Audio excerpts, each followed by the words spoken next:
You, Sir PM, for real. Thank you very much. I salute you. I salute everybody. This is the first son of Idu. My name is Akbarawa, the first son of Idu. I'm from Akwa Ibom. Akwa Ibom, ya.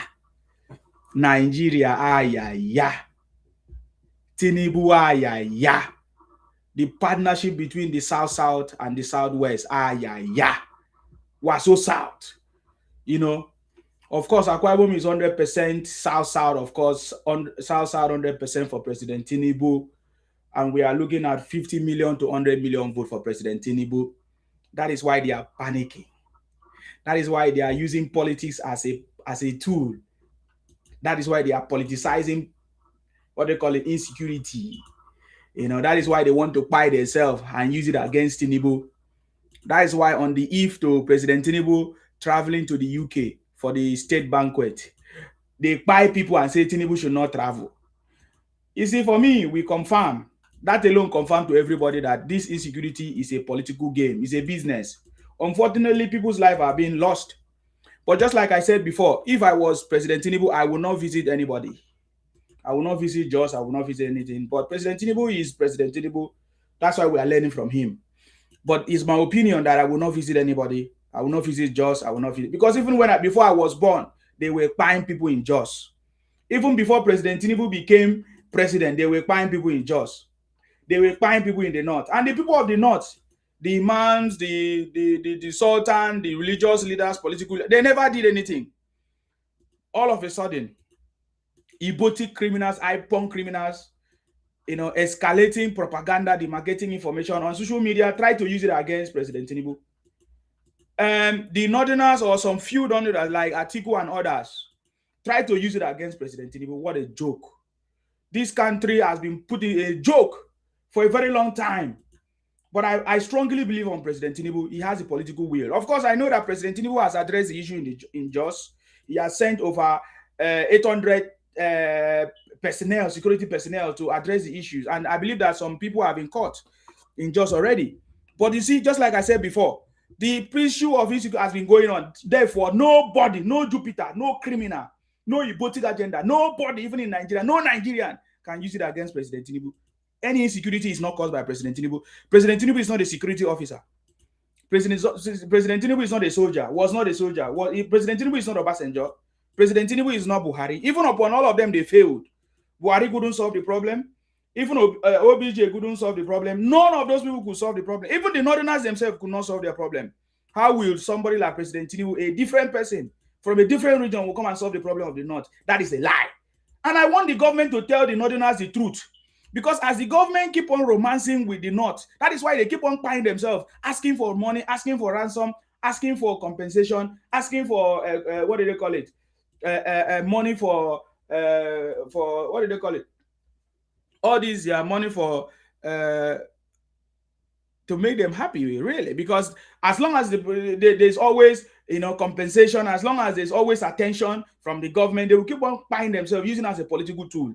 We need to solve this problem once and for all. If the North lie, they continue to buy themselves. If the just people continue to buy themselves, what are their political leaders doing? What is their governors doing? Nothing. Every time they call on the president, especially the president from the South, why didn't they call on the president from the North? That is why I said 5 reasons why Obi can never become president of Nigeria. 5 reasons why ADC can never. APC will always defeat ADC. APC will always win. Are you getting me now? Do you know why? Because all of them depend on Tinubu. They know that Tinubu is a master strategist. Are you not seeing how Atiku? If Atiku can be crying that, that President Tinubu is the cause of their problem, that tells you everything. If Obi can be crying that, who is the cause of their problem? Tinubu. You see, Tinubu is a master. And all of them are learning from it. But today I want to go deeper. Ransom. Yes, not ransom. It's not what I'm looking for. That is not the word. Yeah, but they want to collect money as ransom every time. That is what is going on. There's nothing else. So this government must say the truth and stop it from happening. You understand me? The government of Nigeria must stop wasting our money in the north. That is what I want to say. Yes, Mr. King, go ahead. I give you a chance to speak because you just came up early. Go ahead. Good evening, Mr. Esewa. Yes. Honestly, I'll be your hard follower. You see, I want to really appreciate your good work.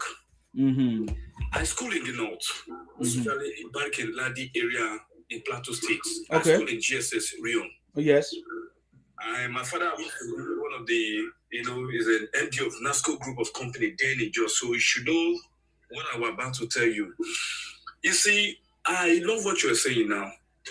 I have a lot of northern. In fact, most of my friends are northerners. And one question I keep asking: this thing that is happening in the north, why is it not happening in the southwest? Why is it only in the north, the killings and the rest? What is going on? What are the leaders doing? So I get to find out that, it is just a political tool to get, to get something from the government for their people. Because I don't see the reason. Okay, what is the reason of this issue of this fighting all the time? Killing themselves. What is it for? They are not fighting for land. They are not fighting. What is the issue about? You cannot tell me that we have a lot of leaders, emirs in the north, and they could not stand one day and say this thing should be stopped. But one Nigeria. But they all protested for Iran president. And they are not protesting for Iran president. So please, the north, because I'm just, the reason I'm saying this, like I told you, the area you can search GSS Rion. That is why I schooled Barkin Ladi. I know practically all that facility. I schooled there. I know. I like it. So it pains me when I see the issue going on in Jos. And at the end of the day, you now challenge it to the president. The first round that broke out in Jos was Tinubu there. Was Tinubu there? When the issue of Metasini in the 80s, when the former Gongola, was it Tinubu? These are the kind of problems that we need to all stand up and solve. And the leaders in the north, what are they doing? What are they doing? We here in the southwest, we have Christian. You see Redeem beside Sele beside Mosque. Why are we not fighting each other? Because the moment you raise the landlord or anything, they'll tell you that, look, stop. If you stop, we are sending you out to arrest. What is the not doing about their own vicinity? Why are they using all this political just to get attention to themselves? They have the highest numbers of governors, they have the highest number of senators, they have the highest number of House of Reps. What is the issue there? What is the issue there? It pains me a lot. And they use that to say, okay, ransom. They use the government let me just say, they use the government to hold them as ransom. You must pay me. You must do this for our people. You must do this. Say the rice and whatever they're going to give them, is that going to solve their problem? I expected them to be crying for free education. And I think it's high time the government also should stand up and ban all religion in the country. All this Sharia law and all that, they should ban it. They should just ban it so that we have, because I begin to see the North as the ones, do they want to sabotage this country, or they are holding this country to ransom? Because I don't understand the issue of bombing today, bombing tomorrow, killing tomorrow. It pains me, Risima. It pains me. It doesn't pay me, it doesn't pay me. It doesn't pay me. Whatever they sow, they deserve. Whatever they sow, they reap. But my own part is that they cannot use it against Tinubu. Yeah, go ahead, sir. I hear you. Or if you are done, except you are done. This is just okay. You can go on. This is just my own opinion, because it is just for now. This is just my own, opinion, because I keep crying. My people in the north, I've sent you this. I'll share to them that they should, because both the Christian and we are all friends, and they keep telling me, say, look, it is not what you are thinking. It's beyond what you are thinking. My people, they use this thing, they take Olemo. It is what I'm telling you. It's exactly what you said. That's what I said. Is that you are saying exactly what is happening. What they told me. Say that they use that they want just take collect money. For waiting. How much? How much? You now kill yourself. God will help them all. And I pray for Jos. I pray for peace in the land of Jos, on the entire north. God will be with them. Amen. Yes, we pray for innocent people, but you see the game that they are playing. Except they are genuinely talking about solution. But unless if you want to use it against Tinubu, that is the one that will backfire on them. Yeah, but innocent people, just like you said, if the innocent people don't play their card well, it will become victim. That is how the world is. It has always been like that. You understand?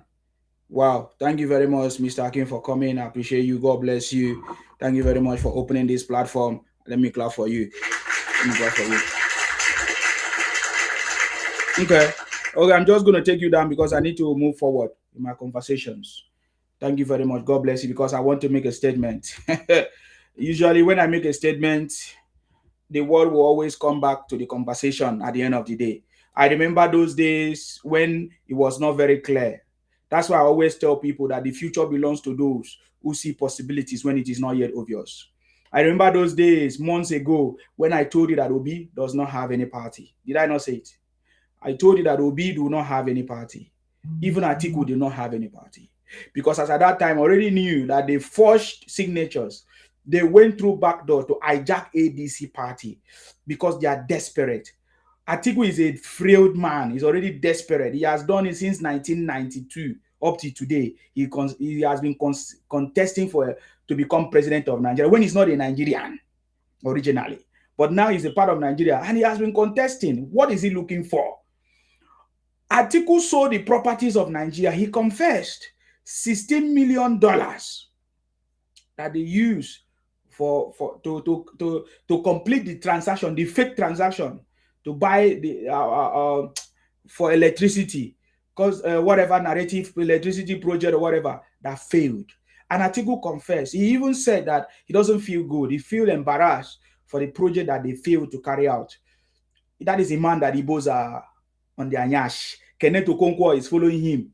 That is how I know that Igbos are a failure. That is how I know that Obi can never become president of Nigeria.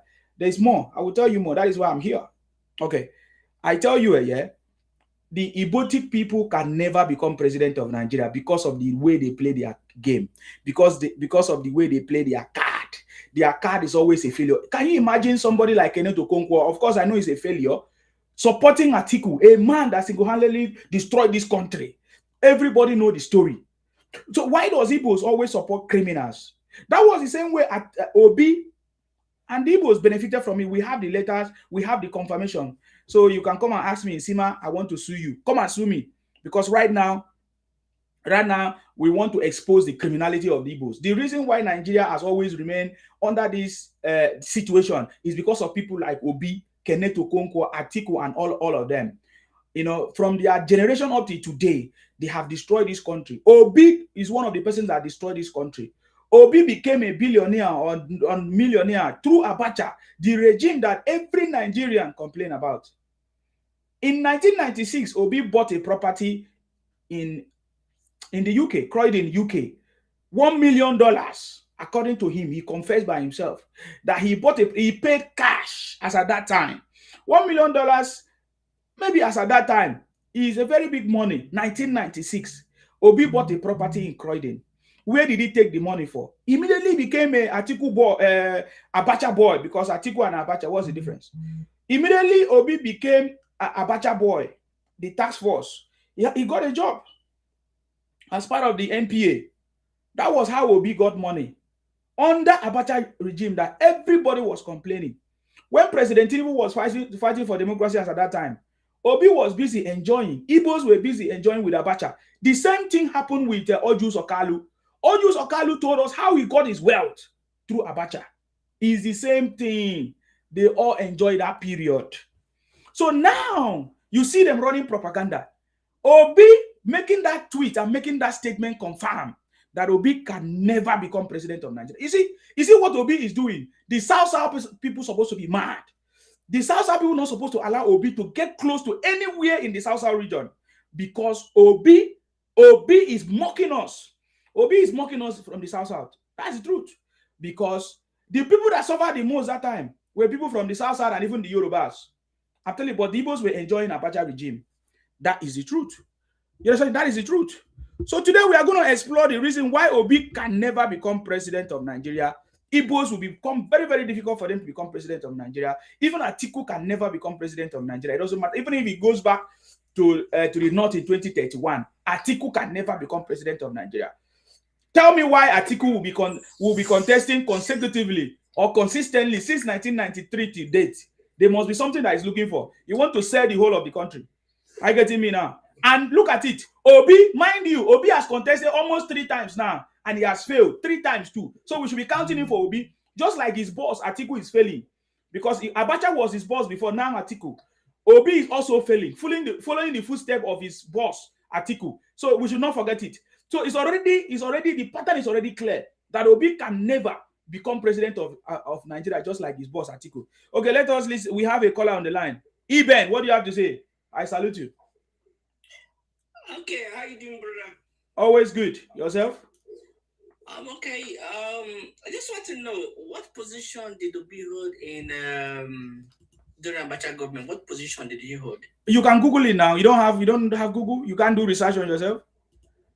No, I want to hear from your mouth. You want to hear? Then get down now. Get down and listen. If that's what you came here to say, since you cannot clear your ear.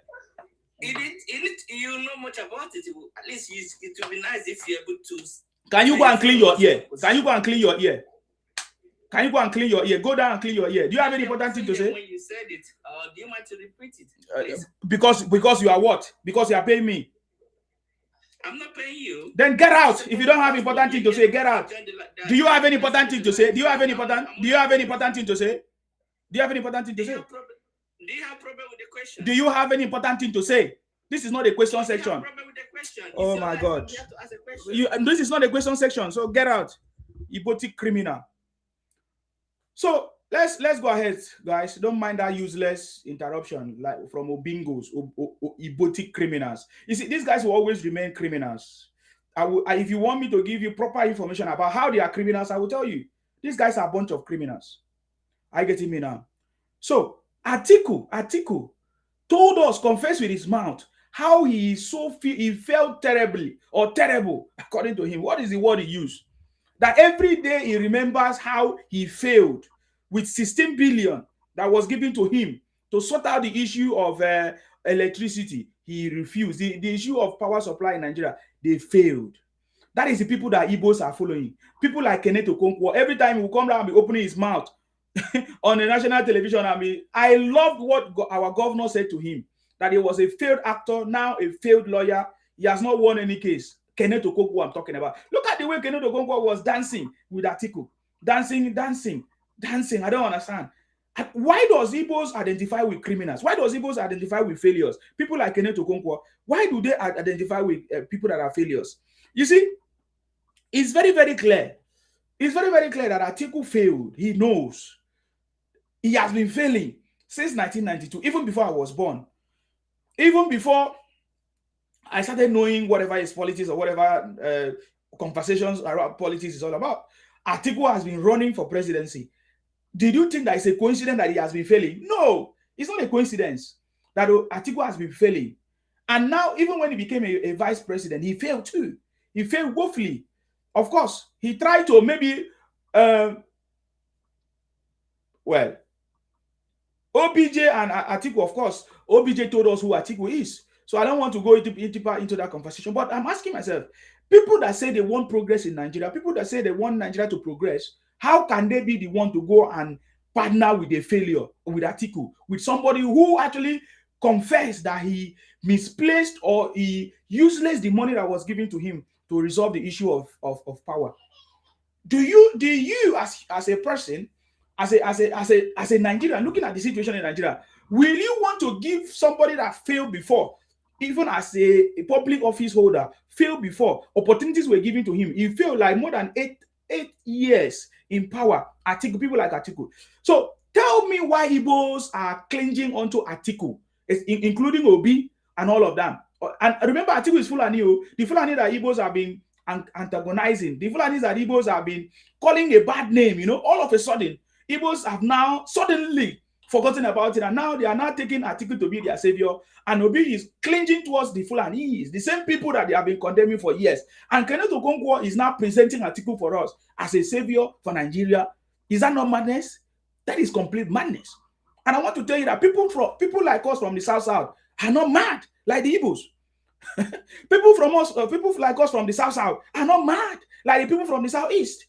For so many years, the people from the Southeast have useless this country with their propaganda, with their partnership with the Northerners, with the Fulanis, and so many people have it that most of the generations of Igbos, their truth, their true, will I say, root is the Fulanis, because the Igbos of Nigeria behave the same way like the Fulanis wherever they come from, you know. But I don't want, that is not what I want to go deeper to into the conversation today. I want to go deeper to the reasons why Obi can never become president of Nigeria. The reason why Obi has always been failing, and the reason why Obi has already failed 3 times in attempt to become president or vice president of Nigeria, just like his boss, Atiku. Number one is that Obi identified with a failure, Atiku.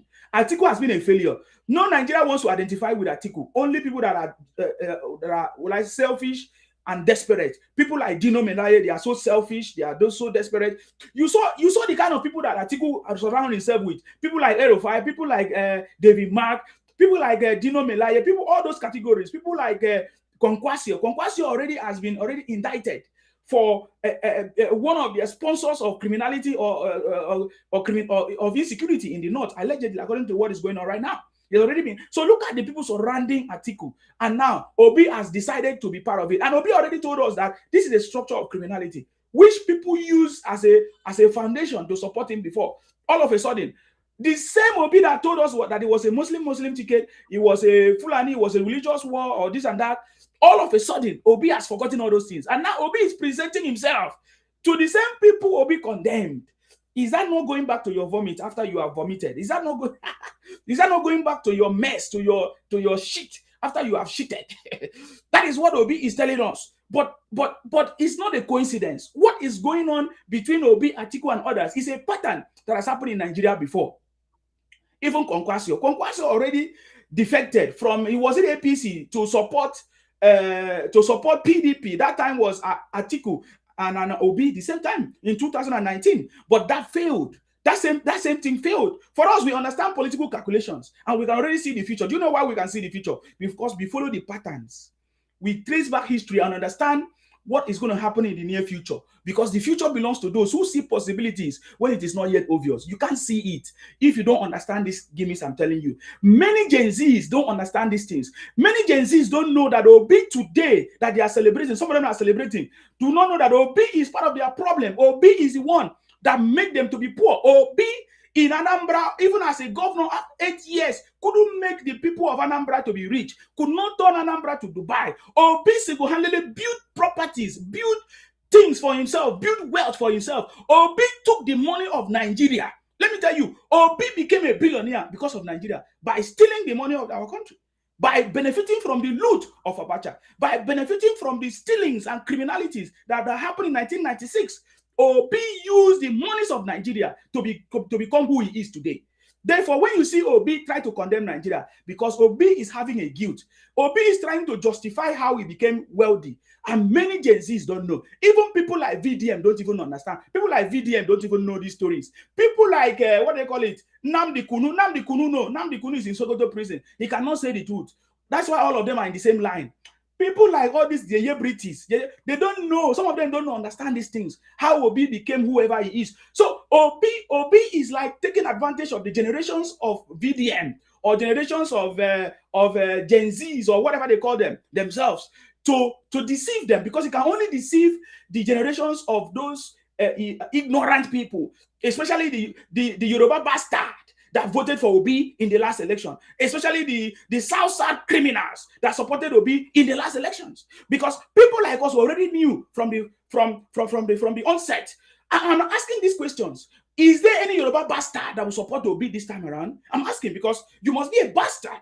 You must be a bastard to go and support people like Obi who contributed to the buying of their brothers and sisters. The Yoruba man, what's her name? And the family.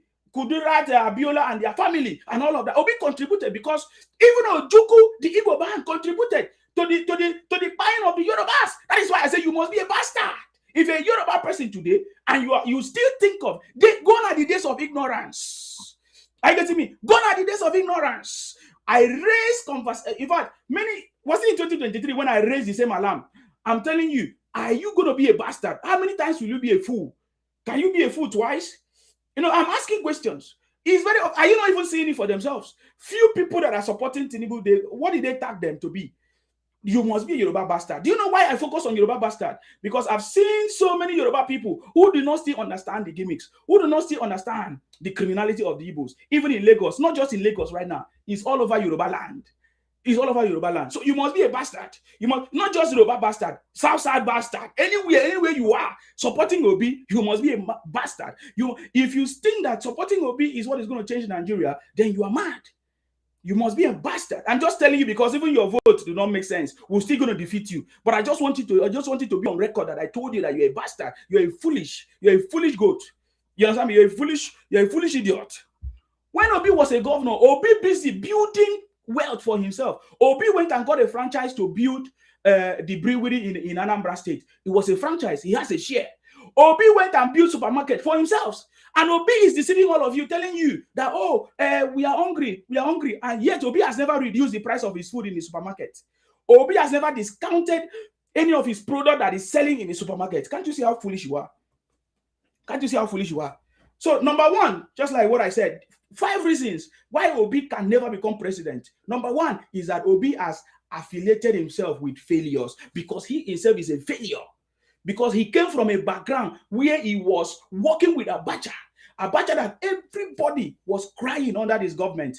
Today, Obi made a tweet to tell us that Abacha is better than any politician currently in a democratic government. But that is a lie. We saw how Abacha gave commands to buy different people, even, what's his name? This is our brother in the South, Ken Saro-Wiwa and all of that.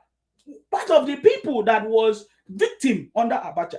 And today, Abacha wants to enjoy, or is telling us that Abacha regime was better than, or is better than this present administration. That should be a signal to you, you idiot, you foolish Yeye Briti, you foolish VDM, you foolish people. You don't have sense. For Abacha to refer, for Obi to refer us to Abacha regime being better than now, then you should know what Obi stands for. You should know how wicked that Obi is. Many of you don't know how wicked Obi is. Many of you don't understand that. Many of you don't understand how wicked Obi is. Somebody that bought a property in the UK in 1996 with the wealth of Nigeria, somebody that benefited from the wealth of Nigeria today coming to every day trying to demarket Nigeria tells you who Obi is. Because Obi did not make his wealth anywhere else. Obi made his wealth from Nigeria. He took it to the UK to invest in the UK business. As at that time, what did they call that? The name of that business? Next International. It was the money from Nigeria. Obi took the resources of Nigeria, went and built wealth in the UK, bought a property, $1 million. Obi was bragging about it. In the latest video, Obi was bragging how he paid cash 1996. 1996, when your mother was crying, weeping under Abacha regime, when everybody was crying, weeping, the Igbos were enjoying. On that list of appointment, I saw more than 10 Igbos. How many Igbos? Almost the appointment, or the appointment from Abacha, they were all Igbos. So I'm not surprised that Kenneth Okonkwo is partnering with Atiku. But they will always fail, right? Because they have always failed. If not, Igbos could have been in charge up to today. But they always failed. Did they not fail? They failed woefully. And they will fail many times. Nnamdi Kanu failed. Today is in Sokoto prison. And he's going to weep and die there. Life imprisonment. And there's nothing Igbo people can do to save him. It's a bet. Try it and see. It's a bet. So when you come to talk to me, you are stupid, man. You're stupid, boy. You're stupid. You're very stupid. It is only a Yoruba bastard that will support any Igbotic agenda. It is only a Southside bastard that will support any Igbotic agenda. Southside bastard. There are plenty of Southside bastard, especially all those mixed blood. All those Yoruba bastards. And Southside bastard. There are plenty of them. Let us see how they will succeed this time around. Now that we have enlightened the people. Because if you come close to South in the name of Obingo or Obi, we will teach you a lesson. Because we know better than you.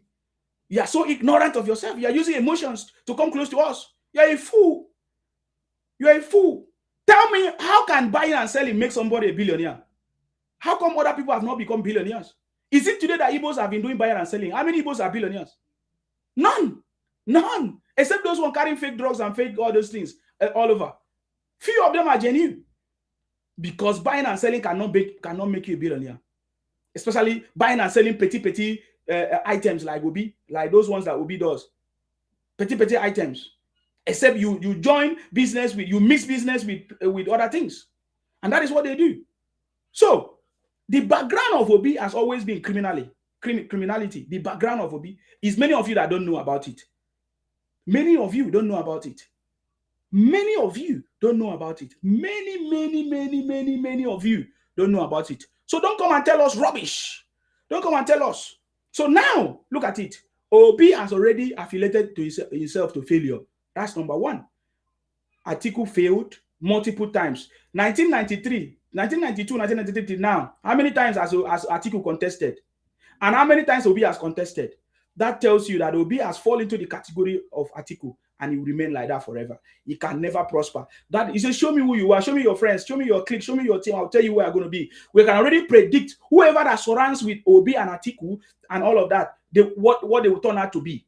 I can already tell you how they will turn out to be. It's a failure. So that is one of the reasons why Obi can never, because Atiku will never become president. Unless Atiku become president, that is when Obi can become president. And that is going to be too late for Obi. So there is no way, if Atiku can become president, then Obi can become president. But as long as Atiku is not a president, Obi can never become a president. Follow who no road. We have said it already. So you choose your battle, you make your choice in life. Obi has already made his choice to be a failure, and that's how it's going to remain. And Obi can never go anywhere. So that's number one reason. I get me now. Number two. The goals of our land. You understand me? Obi is under a course. He was part of the people that kept Nigeria in this situation. Obi, as one of those, our ancestors. Obi, as part of the people, politicians that kept Nigeria in this situation. Obi can never progress until he confess. I'm telling you now, I'm not talking as I'm giving you information. Me, I'm not a joke. You understand? I want you to record it. Number two, Obi is under a course. He can never progress because Obi is one of the old politicians, old cackles of politicians in Nigeria that stole Nigeria, that make Nigeria to remain the way it is. And it can never. Obi shared in the blood of innocent Nigerians under Abacha. Even under his, as a government, 8 years of government, Obi can never. There's a curse on his head. That's why he always wear black. Obi can never progress more than the level he is, than to be enjoying stolen money and stolen wealth. Simple. And that is why Obi cannot flaunt his money. Because when they ask him, how did you make his money? He can't tell us how he make his money. I get me now. Okay, Obi cannot. So that's what I'm telling you. So number two, Obi is under a course because he's one of the old politicians that kept Nigeria in this captivity. And he doesn't want to tell the truth. He doesn't want to. He's carrying himself as if he's a poor man, deceiving people. Oh, I'm hungry. Oh, using small voice. Because Obi is under a course, benefiting from Abacha loot, Abacha regime, blood of innocent Nigerians. Obi also, as a governor 8 years, could not progress the life of his people, and now coming to pretend that he's a different person. I saw some this thing. Videos or some questions, they were asking Obi, how come you go back to the structure of criminality that you condemn? Do you know what Obi said? Obi said that he's trying to change them. Obi say he's now a motivation speaker, or Obi say he's now a woman changer, or I don't even know whatever it is. That he wants to change those structure of criminality. He's preaching to them so that they will change. So that is the reason. So number one reason, Obi has already affiliated himself to failure, Atiku and their clique. So that makes him a failure. Number two, Obi is under a curse for the fact that he's one of the politicians that kept Nigeria in this situation. There is no way any man like Obi, who benefited from the old system that kept Nigeria in captivity can ever progress or make Nigeria to be better. So that is why Obi will remain whoever he is, a failure. Obi is a failure unless Obi confess to how he benefited from the old regime of Nigerian politicians that kept Nigeria under captivity, under Abacha loot, under all those situations that make Nigeria to be poor up to today that we have not recovered. Obi as a governor couldn't change the life of people. Obi took the money of the state for his own personal interest. In fact, there's already lots of information that we have gotten through Pandora Papers, through different avenues of how Obi, during his time as a governor, used the resources of the state for his own personal interest. On the Pandora Papers, they said that Obi took money from Nigeria and was saving money in safe havens or whatever they call it, abroad. He was keeping money somewhere. He used all these SPVs, special purpose vehicles, all these different names, different people. Allegedly, at a point, we learned that he used his daughter's name and other people to transform. In fact, there is a story. We have a video that Obi was busy giving money to some chief in his town, in his place, in his state, for them to do business for him. So Obi made the life of people to be in jeopardy in Anambra, to the point that some of them that like to say the truth, or who are open to say the truth, they told us that Obi turned Anambra to disaster. He was Anglican was fighting Catholic was fighting Anglican. Obi divided Anambra even as a governor. Obi destroyed the life of people. In fact, we have comments of Igbos as at that time that commented on Obi's performances and all of that. All of a sudden, they have wiped it out. They have wiped it out. So that is why I said 5 things Obi can never become president. Number three is the most important one. Number 3 is the most important one now. Let me talk about the most important one now. Number 3 is that Obi do not have any party. As it stands now, they are scouting for party. Remember how they told us that they wanted to form ADA? Is it other party or whatever? They went through backyard to hijack ADEC, and they thought they are going to succeed. Obi, Atiku, David Mark, and all of them, they went through back door to go and capture ADC party, thinking that they are going to be able to succeed. The same way Obi did. Anywhere Obi go to, it become a problem. Any party that Obi has joined as a member, it becomes a problem. Did you not see it? This one, like, this is a fact. At least you witnessed this one. Other ones are stories that you never know. Maybe you were not there, you never witnessed it. But we are telling you, any party that has Obi joined, has it not become a disaster? Any party that Obi joined has become a disaster.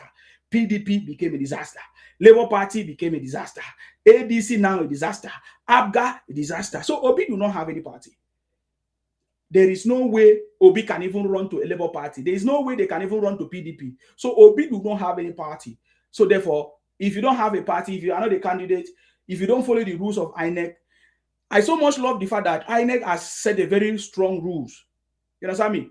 So that they can. Nigeria has progressed and they don't know. I get me now. So I'm telling you now, number 1, Obi has affiliated with failures, Atiku and all of that. Obi under a cause for benefiting from the old system of Nigeria and then pretending to be a neutral person, to be a savior for the Igbos, or to be a saint for the Igbos. That is why he can never. And then 3rd one, he does not have any party.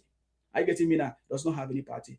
Number 4, Obi do not have any leadership skill. Obi is a trader. There is no way a trader can become president. Have you ever seen in the world? Tell me anybody that has been a trader that has become president. It's never. Obi do not have the background, the upbringing. Obi do not have the skill.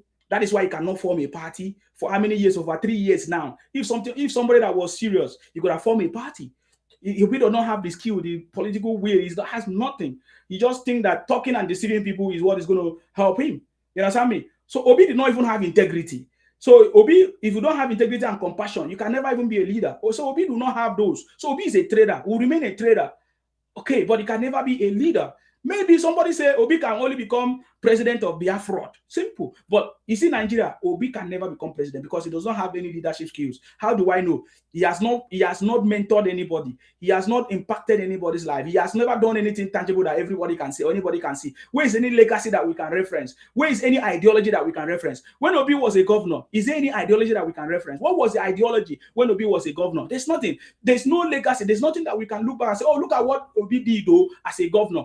Tell me nothing. Obi has no leadership reference. Obi has never led before in order for any other person to follow him. There's nobody that's ever followed Obi. As I'm talking to you now, the people that work with Obi as a governor, we are there. We are those local government chairman, commissioners. We are there. Why are they not backing him up? Why is Obi always on his own? Why was Obi impeached twice as a governor? Why was Obi a disaster in Anambra? Why was Obi, in fact, people were abusing him. People were calling, even the women cursed him. Women lay curse on Obi. You don't know. Many of you don't know that women lay costs on Obi. When Obi increased the taxation or the tax in the market, in the market and other places, other markets, Obi did not build any of those markets. Obi did not impact or empower anybody, but they went and increased tax and even increased school fees. And people, children, parents, in the widows, they lay costs on Obi. I'm telling you, and that's why Obi can never, because he never have the leadership script. Who told you? Look at it. Even if it's me, do you know how many parties have formed even within the space of 3 months? Or do you know how many things I've done? Business I've started successful within the space of three years. And Obi do not have any sense to set up a party on his own, or to become, to start something from scratch and build it to be strong, or to empower anybody. No. That's why we cannot compare Obi to President Tinubu or anybody at all. Because when Obi was busy fighting for Abacha loot, for Abacha money, President Tinubu was already financing businesses, even empowering people like Dele Momodu and others. I get me, which they have already given their testimony. Do you understand? Somebody that gave Dele Momodu £500 as at that time, that tells you, even Dele Momodu was saying it happily. You know how Tinubu empowered him. Tell us, is there anybody that can come out and say, look at what Obi has done for us upon all the wealth, all the monies that he took, all the billionaire, so-called billionaire that they say he is? Who has he impacted? Nothing. Every time Obi will go to somewhere and fake it and say, oh, he wants to go and give a school of nursing money, he wants to go and do them. All those things are nonsense. That is criminality that they have used already. You understand, for so many years. I get it. So Obi do not have any leadership skill.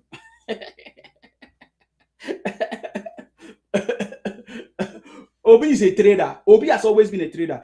There is nothing that Obi has done in terms of leadership that succeeded. Nothing, except things like opening supermarket. He doesn't need leadership to open supermarket. Anybody can. All you just need is money to stock up your supermarket. Simple. And Obi has already gotten the wealth from stolen wealth.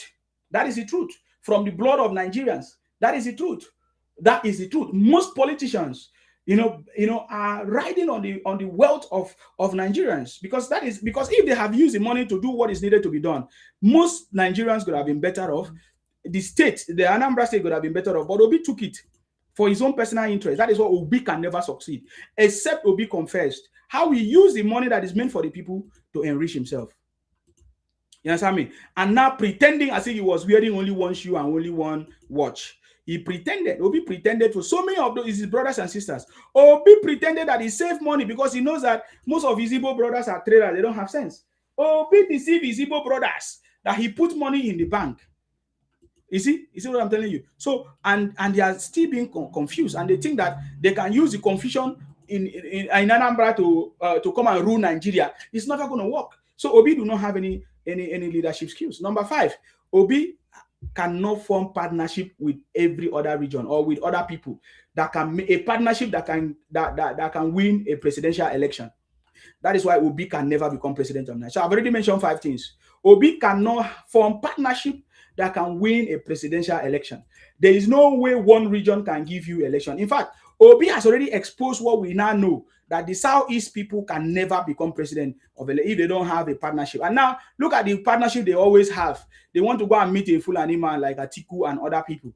Yes, they are not even meeting a core northerner. They want to meet a Fulani man to support them to become president. And that historically has failed before. And this one is going to fail. I get me now. Historically, it's going to fail. They think that even the Fulanis don't remember the rhetorics that all of them have been making. All the rhetorics that Igbos have been making, calling the Fulanis all kinds of names. So they think that they are forgotten, eh? You are foolish people. So that I've mentioned 5 things, 5 reasons why Obi can never be president of Nigeria, because he cannot form partnership with other region that can win a presidential election. So in fact, I should even say that should be the number 1. Number 1, Obi cannot form partnership with every region or with necessary region in Nigeria that can make him to win any election. That's number 1. Number 2, Obi do not have any party. As it stands now, Obi is struggling, does not have any party. He doesn't have any leadership skills. Obi has already is under a course of so many courses.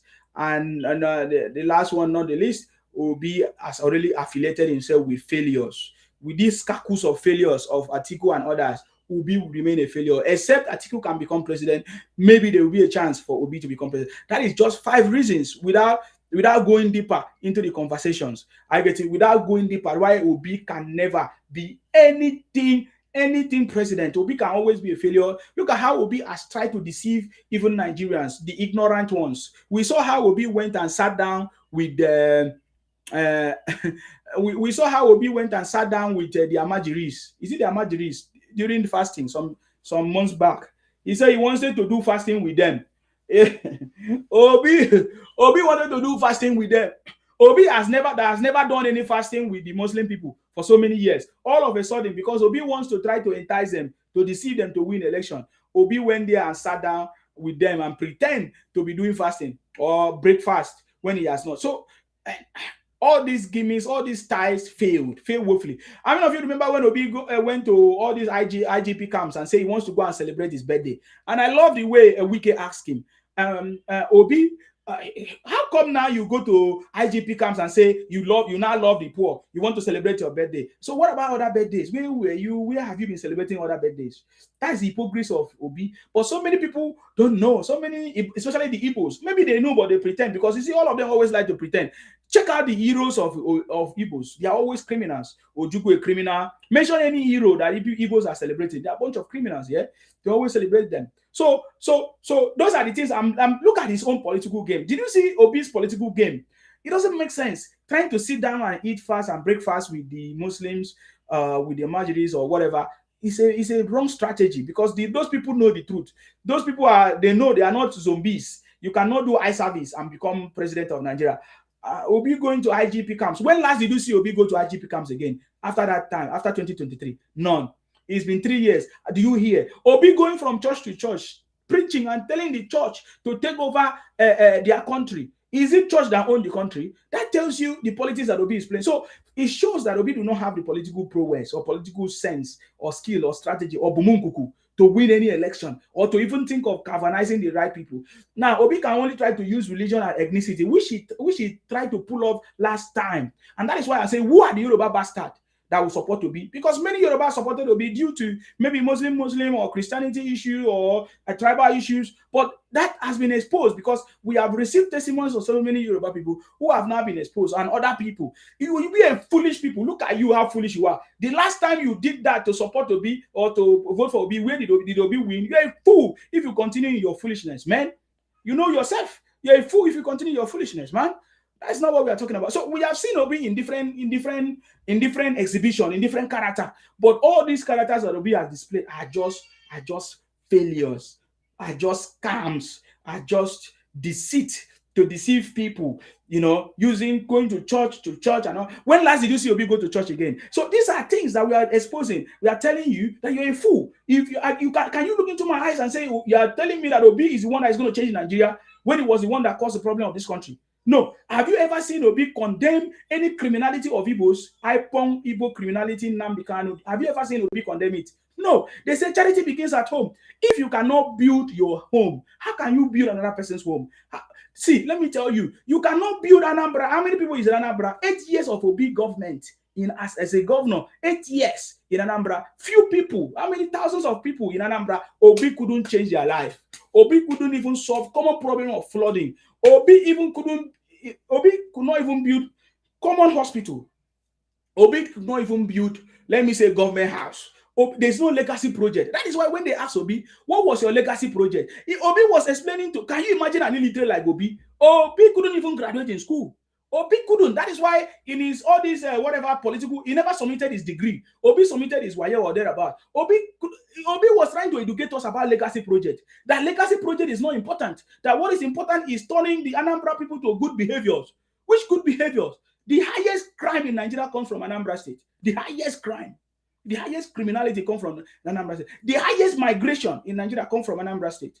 The highest migration. Even the governor told us that the population of Igbos and Anambra people are outside of Anambra region or Igbo state is almost 100%, because there is nothing. Obi deceived his own gullible people. So I'm just laying this foundation. Okay, what about the latest one? What about the latest one? Party, common party. I love what Wike said. Any little thing in a party, you run away. And that is a test of your leadership. Any little thing that happened, the same thing that happened in PDP, Obi ran away. Atiku ran away. These guys are failures. People that could not build their party, is it the people we want to hand over Nigeria to? Even the gods of our land, our ancestors will rise up and stop Atiku and stop Obi. It will never happen. It will never happen. They couldn't resolve. Have you ever heard Atiku solve any problem? Have you in your life, have you ever heard that Atiku solve any problem? Even in where he comes from, Adamawa, biggest criminality, biggest insecurity comes from Adamawa, where Atiku comes from. Have you ever heard that Atiku solve any problem? Atiku come from those insecurity Boko Haram inflicted region. Have you ever heard that Atiku called the Council of Elders in the north to resolve the issue? Have you ever seen Atiku intervene in any of those problems in the north? No. So how can he come and solve the problem in Nigeria? No. Rather, we see Atiku and Obi conniving together to blame President Tinubu because their target is President Tinubu, their boss.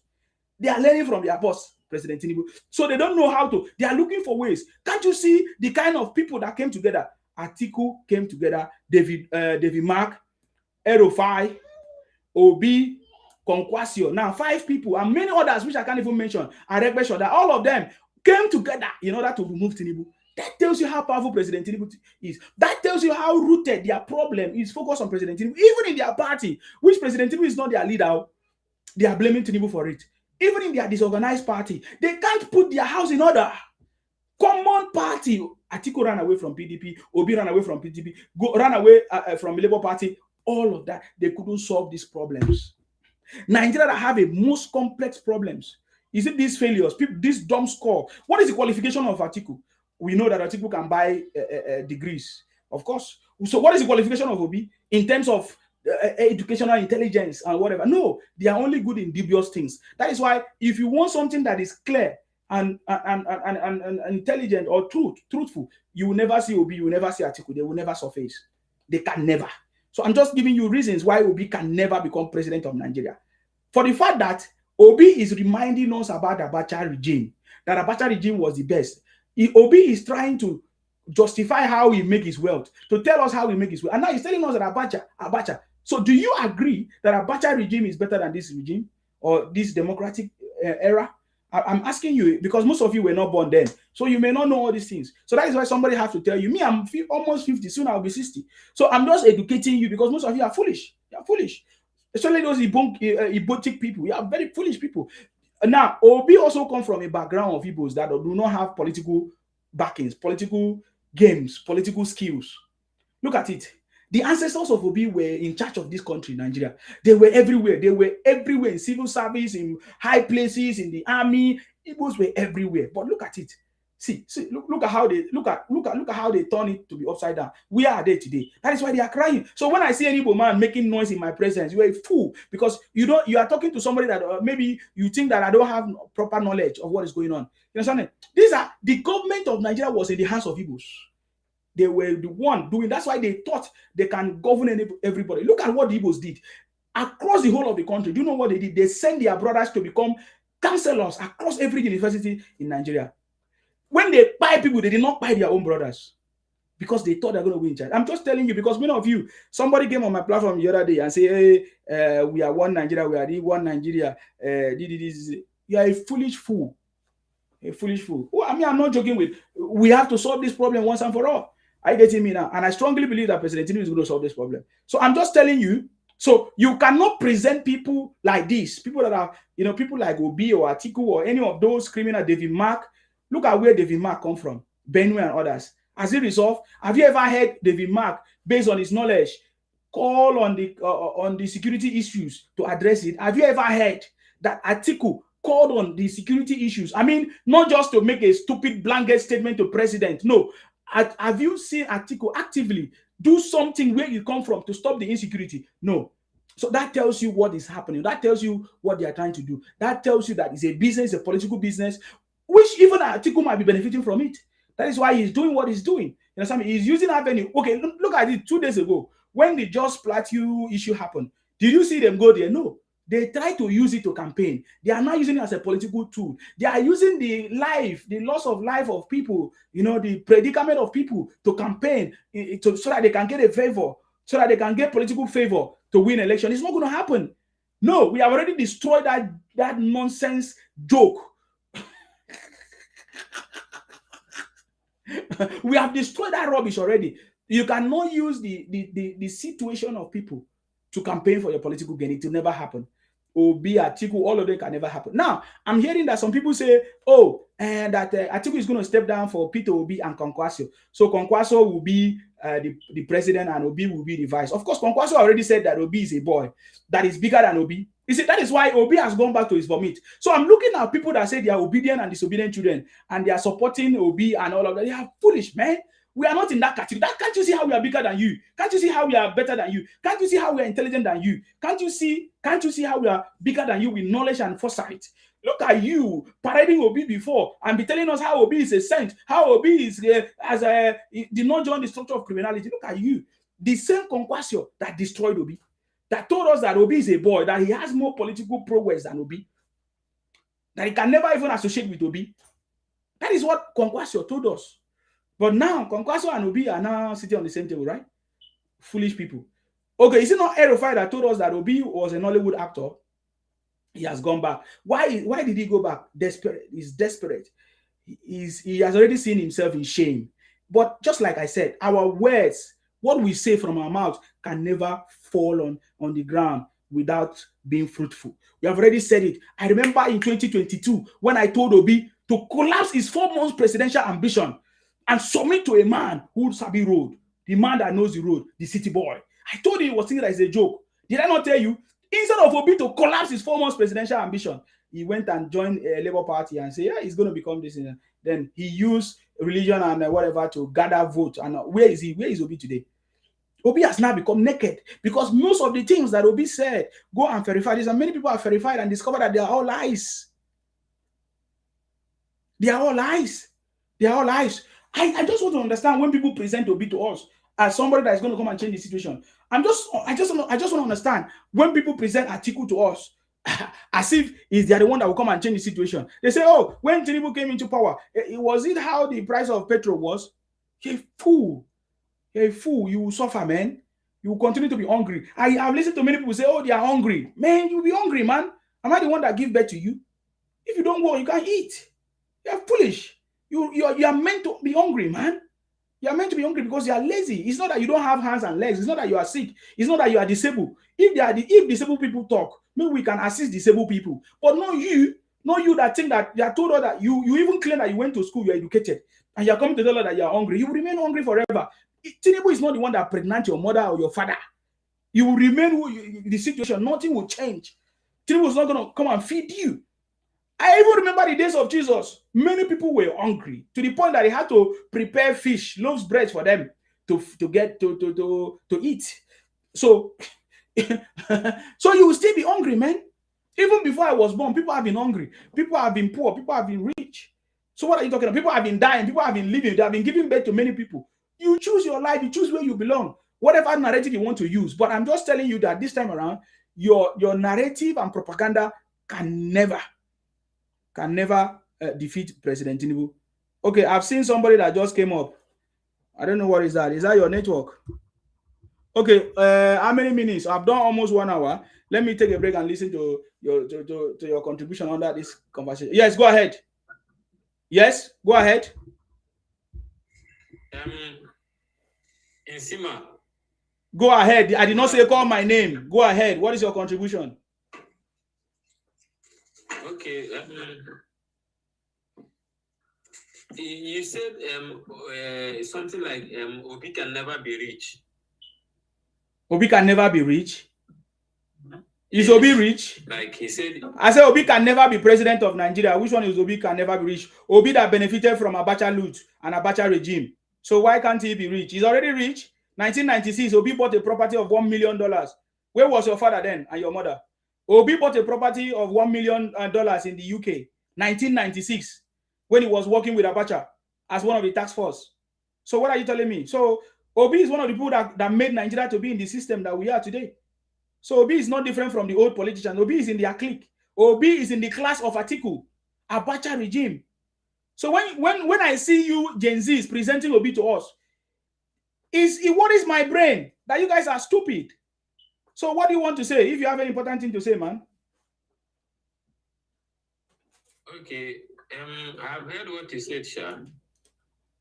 You can go and verify. Really? Yes, go and verify. I want to ask you. But there's something I want to ask you. Okay. You're always asking. You don't have any sense, any contribution to make. You can't contribute to any valuable contribution conversation, right? You're always asking. But anyways, go ahead. What do you want to ask? I'm happy to help you because I see that you're Gen Z. Yes, go ahead.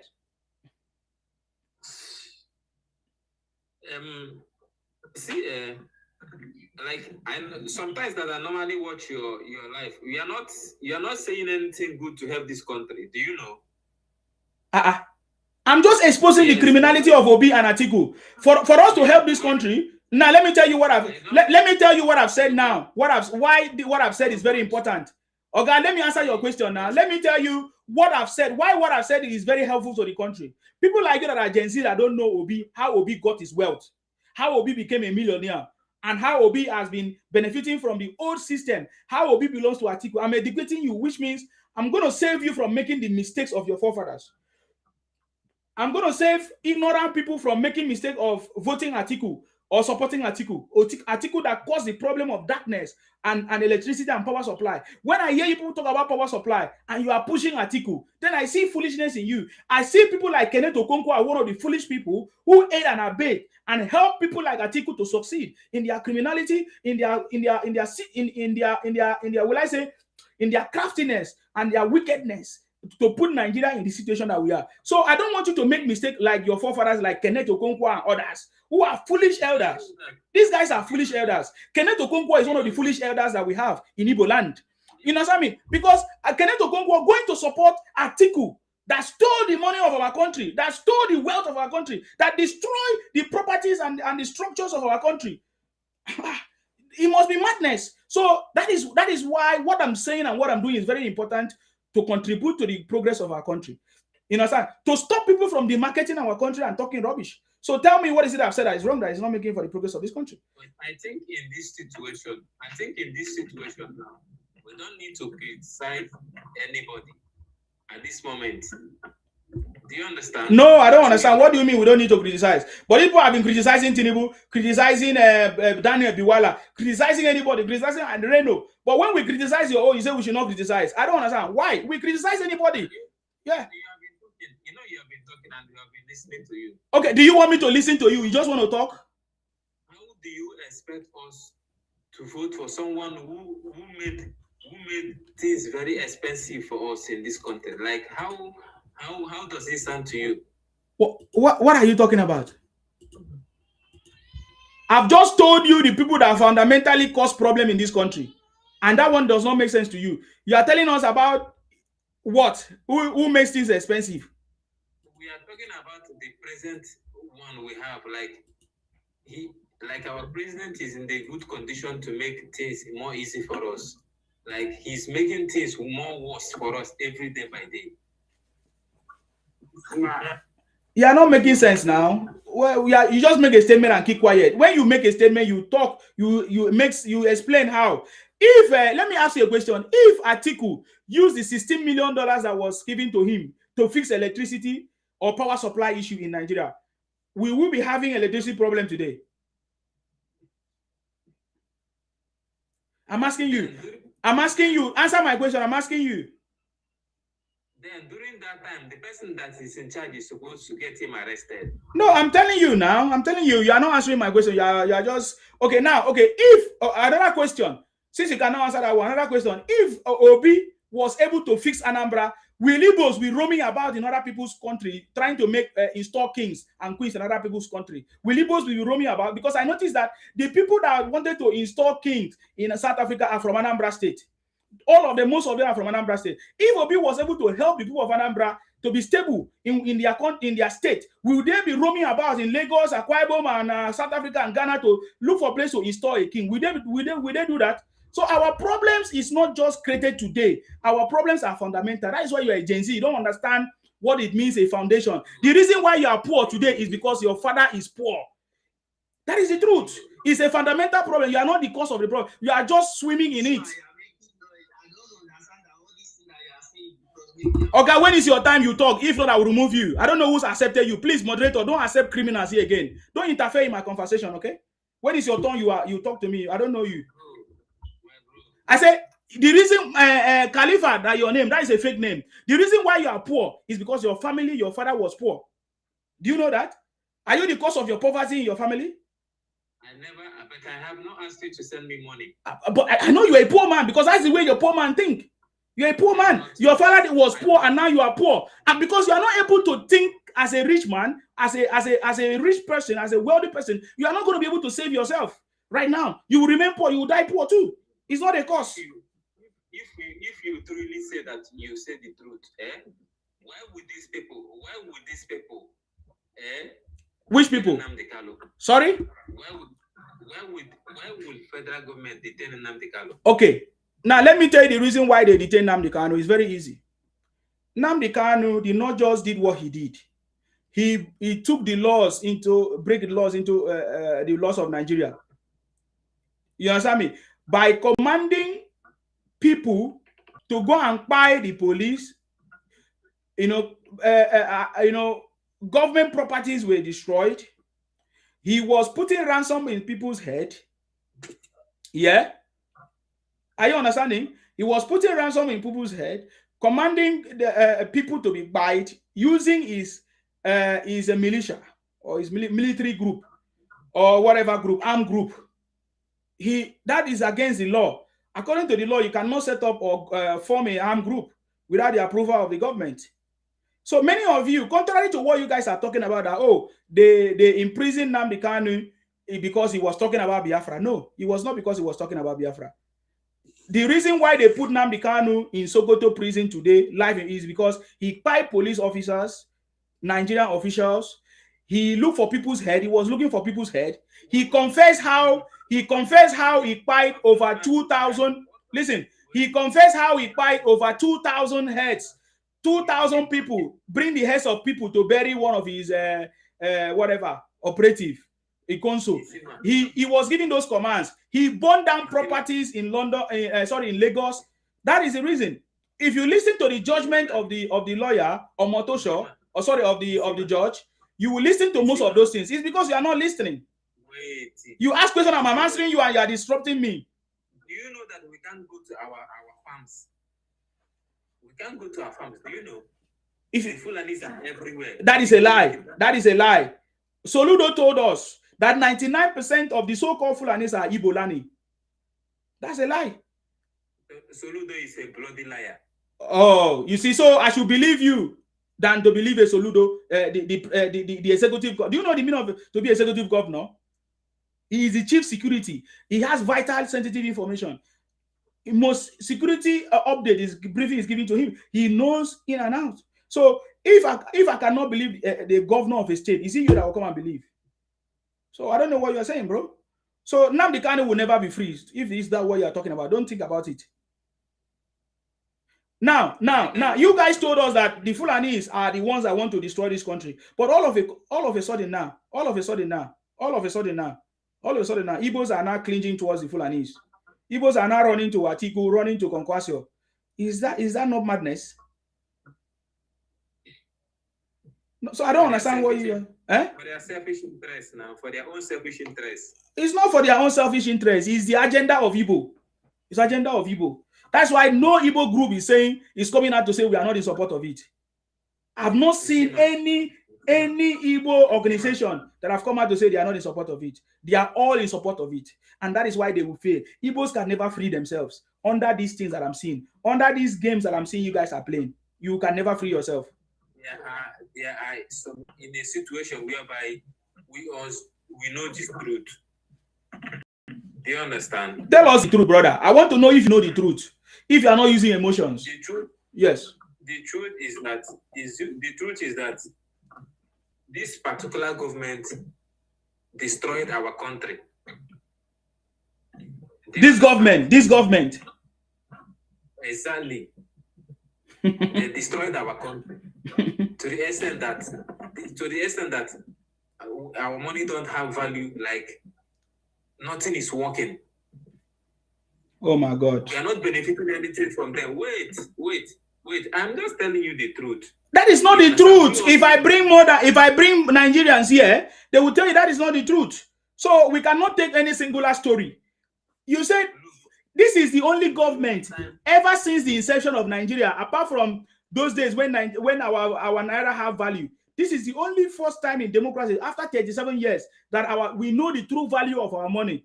That our money now command respect. Today, Nigerians are not suffering because of the crisis that is going on all over the world, because of President Tinubu decisions. Obi, there is something I want to tell you. Eh? Okay, we have been listening to you. You have not made any sense. I don't understand. I know I'm making sense. Oh, okay, okay. Now you talk and now you know so it makes sense. There's something I want to. Let us be clear here, and let us speak the truth. If this government, like if they did well, we have nothing. He can go ahead and go for second term. You cannot. Are you the one that put him there? Are you the one that put him there? He forced himself. So he will force himself second time. So don't worry. We don't need your. We don't need your support. Don't worry. He's not the voice of the people. Don't. It's no problem. But was it the force of the people in the first place? Was it the force of the people that put him there? Bro, do you know that Obi can walk without a security. So is Obi the voice of the people? Is Obi the voice of the people? No. So my brother, you are not making any point. Who is the voice of the people then? They're just moving back and forth. Wait, do you know that Obi can walk freely in this, like he can walk without a security? That is a lie. That is a lie. Obi, anywhere Obi goes, Obi come with security. It is you that is a layman, a poor man that don't know. You are a foolish person. You don't know anything. Have you ever seen Obi without any security? You're just making noise. Because you don't know. Because you don't know. You don't know. You said that I'm poor. You said that I'm poor. You not a poor man with your thinking? I'm asking you a question. I only ask you.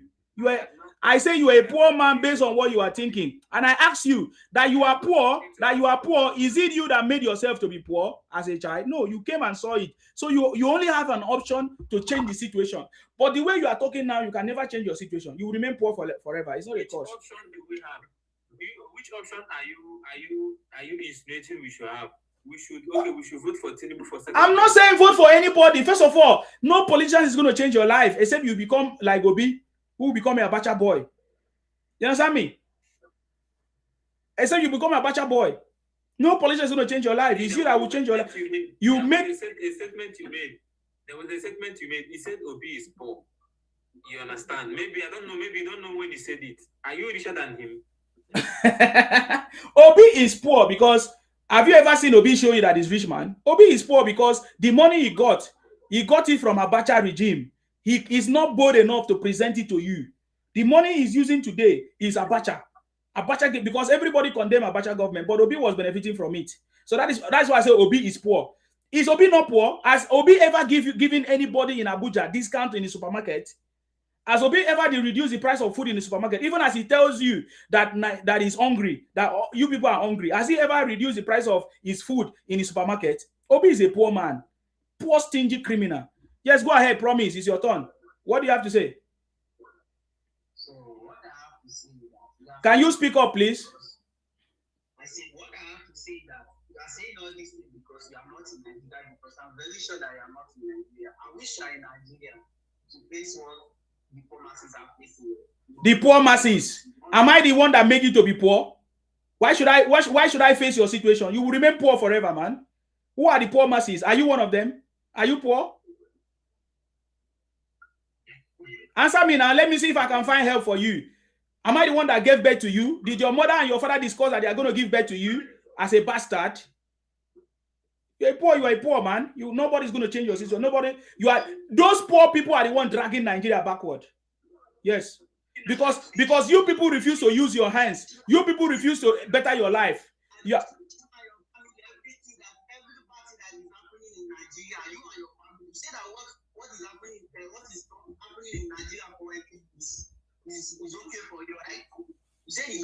Okay, who is interrupting me now? Promise, are you the one talking? Yes, I'm the one talking, yes. It's a crime to be poor because if you that is poor, whatever you have will be taken away from you. I'm asking you. You say that everything that is happening currently in Nigeria is okay, right? Everything that is happening in Nigeria is normal. Just like every country, the way every country progress to another next level. Same. Amen. That is not even a prayer. My family is progressing. Don't worry about that. Please, next person. I was thinking you have an important thing to say. Next person. I'm very, very careful the way I deal with poor people. Even if you give them 1 million, their mentality is poor. Therefore, 1 million will never add value to their life. They are a bunch of criminals. You will remain poor. Let me tell you, if you're a religious person, if you read the Bible, it says if you're poor, whatever thing you have will be taken away from you. And that is why all of you poor people are crying, because you will remain poor forever. I tell you, it's not a curse. Because you refuse to better your life. You are the one that is bringing Nigeria backward. You're a poor, mentally deranged criminals. And it's not Tinubu that is going to feed you. Take your family problem to your family. Why are you taking your family problem to President Tinubu? Are you stupid? Okay, we have a caller on the line. Let us pick up the caller on the line. Yes, go ahead. Are you calling me on the show, or you have a personal conversation? Good evening, first son of Idugu. I salute you. I salute you, my long time. Where have you been? You know, say then they target us. Now I make I won't call you. I know one in the. Okay. Sorry. All these bingos now, not they give them time. Not they give them that opportunity. Yes, definitely. Yes. City boy or nothing, they can go and hand themselves with their OB.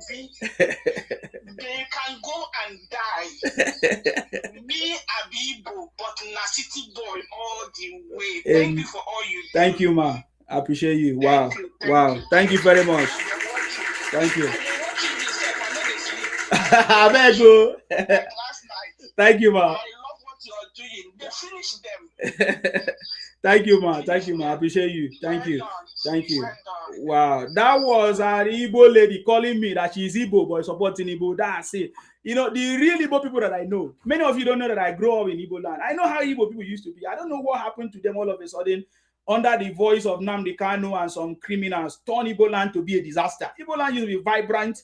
Many people wanted to associate with Igbos. If that was the reason why the Yorubas accepted the Igbos that time, because the Igbos were kind of different as at that time. The Igbos of 1967 were different from the Igbos of this generation that are so lazy, poor, criminally minded, looking for quick money, and other Nigerians who are very poor people because they are lazy people. And they will think that somebody will come and save them of their poverty, of their situation. You are a fool, man. You remain a poor person. Because even upon all the monies look at you, can't you see how foolish you are? Upon all the monies that they have given to you, you have not changed your situation. Upon all the free food that you have eaten, it has not changed your situation. Which one will change your situation? You are a stupid person to come and tell us that you are hungry. I'm the one that will come and feed you because I'm the one that gave birth to you. Maybe I'm the one that pregnanted your mother, or give your nyash your mother, or give birth to your children. You're an idiot, man. You are not serious. Go and use your hands. Look at other people that have made it. They use their hands. They use their skills. And you are here looking for cheap political propaganda to use against a working president. The first time, even the Americans and foreigners are celebrating your president, and you fools that are poor people. They say a king does not receive praise in his hometown. That is what you guys are doing, man. Stupid people, because you are poor. Say, because is it Tinubu that make you to be poor? Am I the cause of your poverty? Am I the one that make you to be poor? Was I there? Am I from your village? Why are you putting your family problem on other people? You understand? You're a stupid person. You're a stupid person, and you remain a stupid person. Anybody from South that is running propaganda against the partnership with the Yorubas, you're a fool. If we catch you, we will treat you. This is the first time we are going to treat you. You are a stupid person. South people, we are already forming partnership with the Yorubas, even with the Igbos as well, the intelligent Igbos. We know them that are ready. You understand me? But if you are one of the miscreants that want to come and become a nuisance for us in South, we will make sure that we treat you properly. I get me. Maybe now you begin to wake up. We need to teach you politics. You are just talking every time you say you are poor. How much is bag of rice? How much is it? You are just talking about food. Go and work and get food. Go and get a skill. This government reward people that have a skill. This government is giving money to start businesses. Go and start a business. If you can't start a business, go to school. You have student loans. You can go to school. It wasn't possible before, but President Tinubu made it possible. You are forcing us to go and support a party that was hijacked, ADC, a forged party.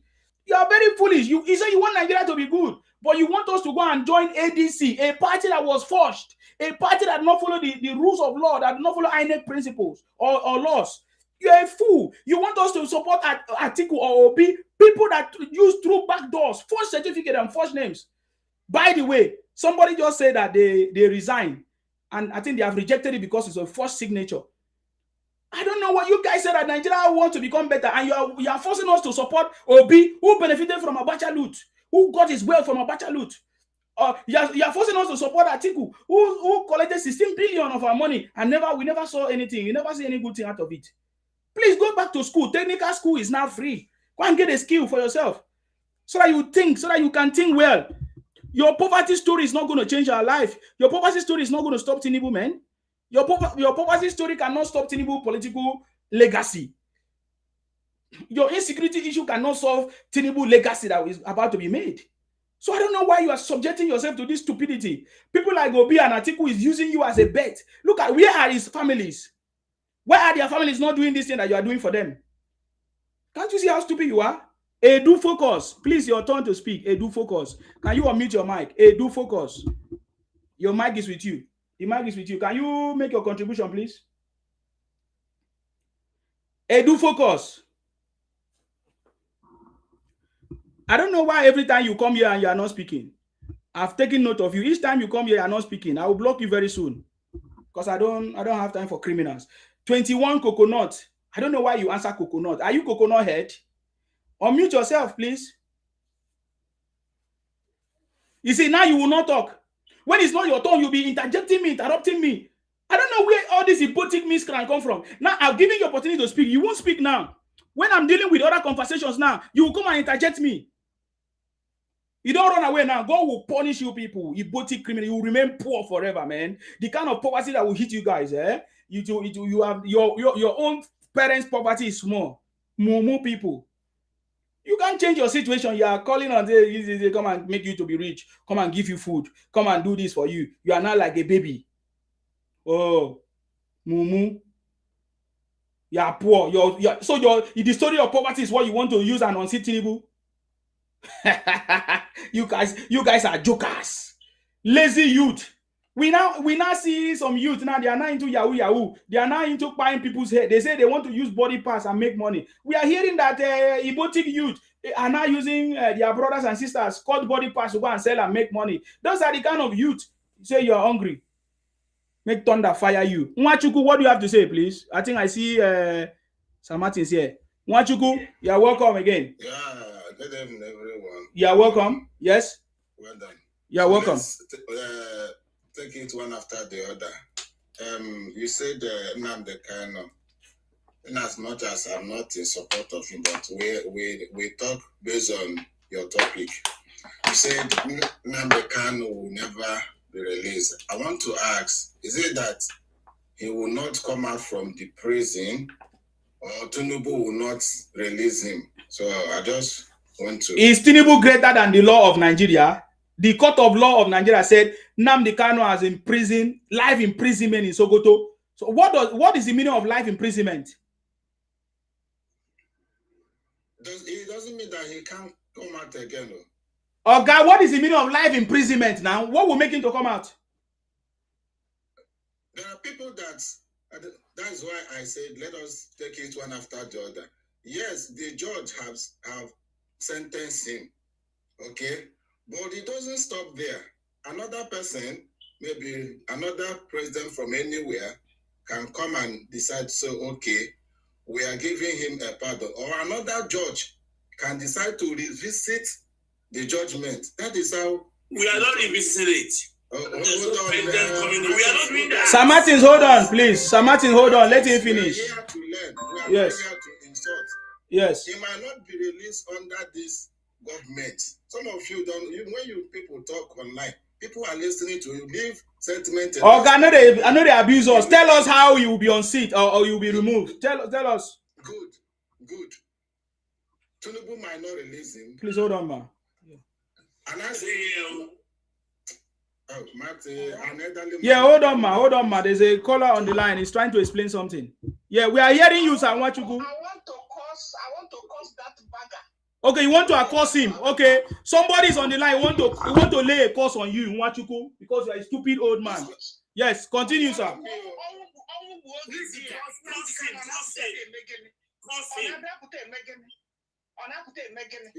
We are here to learn, madam. Please. No, we curse you. You are not the cause. For somebody to bring him out. Fuck you, dear. Madam, Come on, get out of You that. are cause, Mr. Man, shut up. Fuck off. You are What is cause. it na all You platform? are cause. Madam, can you listen? So why will they tell us? Do you know that Nnamdi Kanu buy people and families of people lost their life? There are other terrorists. Excuse me. There are other terrorists in Sokoto prison and other prison across Nigeria for the crime that they committed, and even their crime is even less than what the one that Nnamdi Kanu committed. So tell me how Nnamdi Kanu will be free. Now, Isima, Okay, no, they see, mommy. I've given you a lot of time. I'm coming now, please. Whenever we are talking, we should talk based on the reality on the ground. Answer the question, sir. Hold on now. Let me answer him. I said another president can come in and There will not be any prayer coming and changing it. Now, hold on. He said I should explain how Nnamdi Kanu will come out. Sir Martins, allow him to speak, please. Yes. Things calm down. People are listening. And I said, that's why I came in here.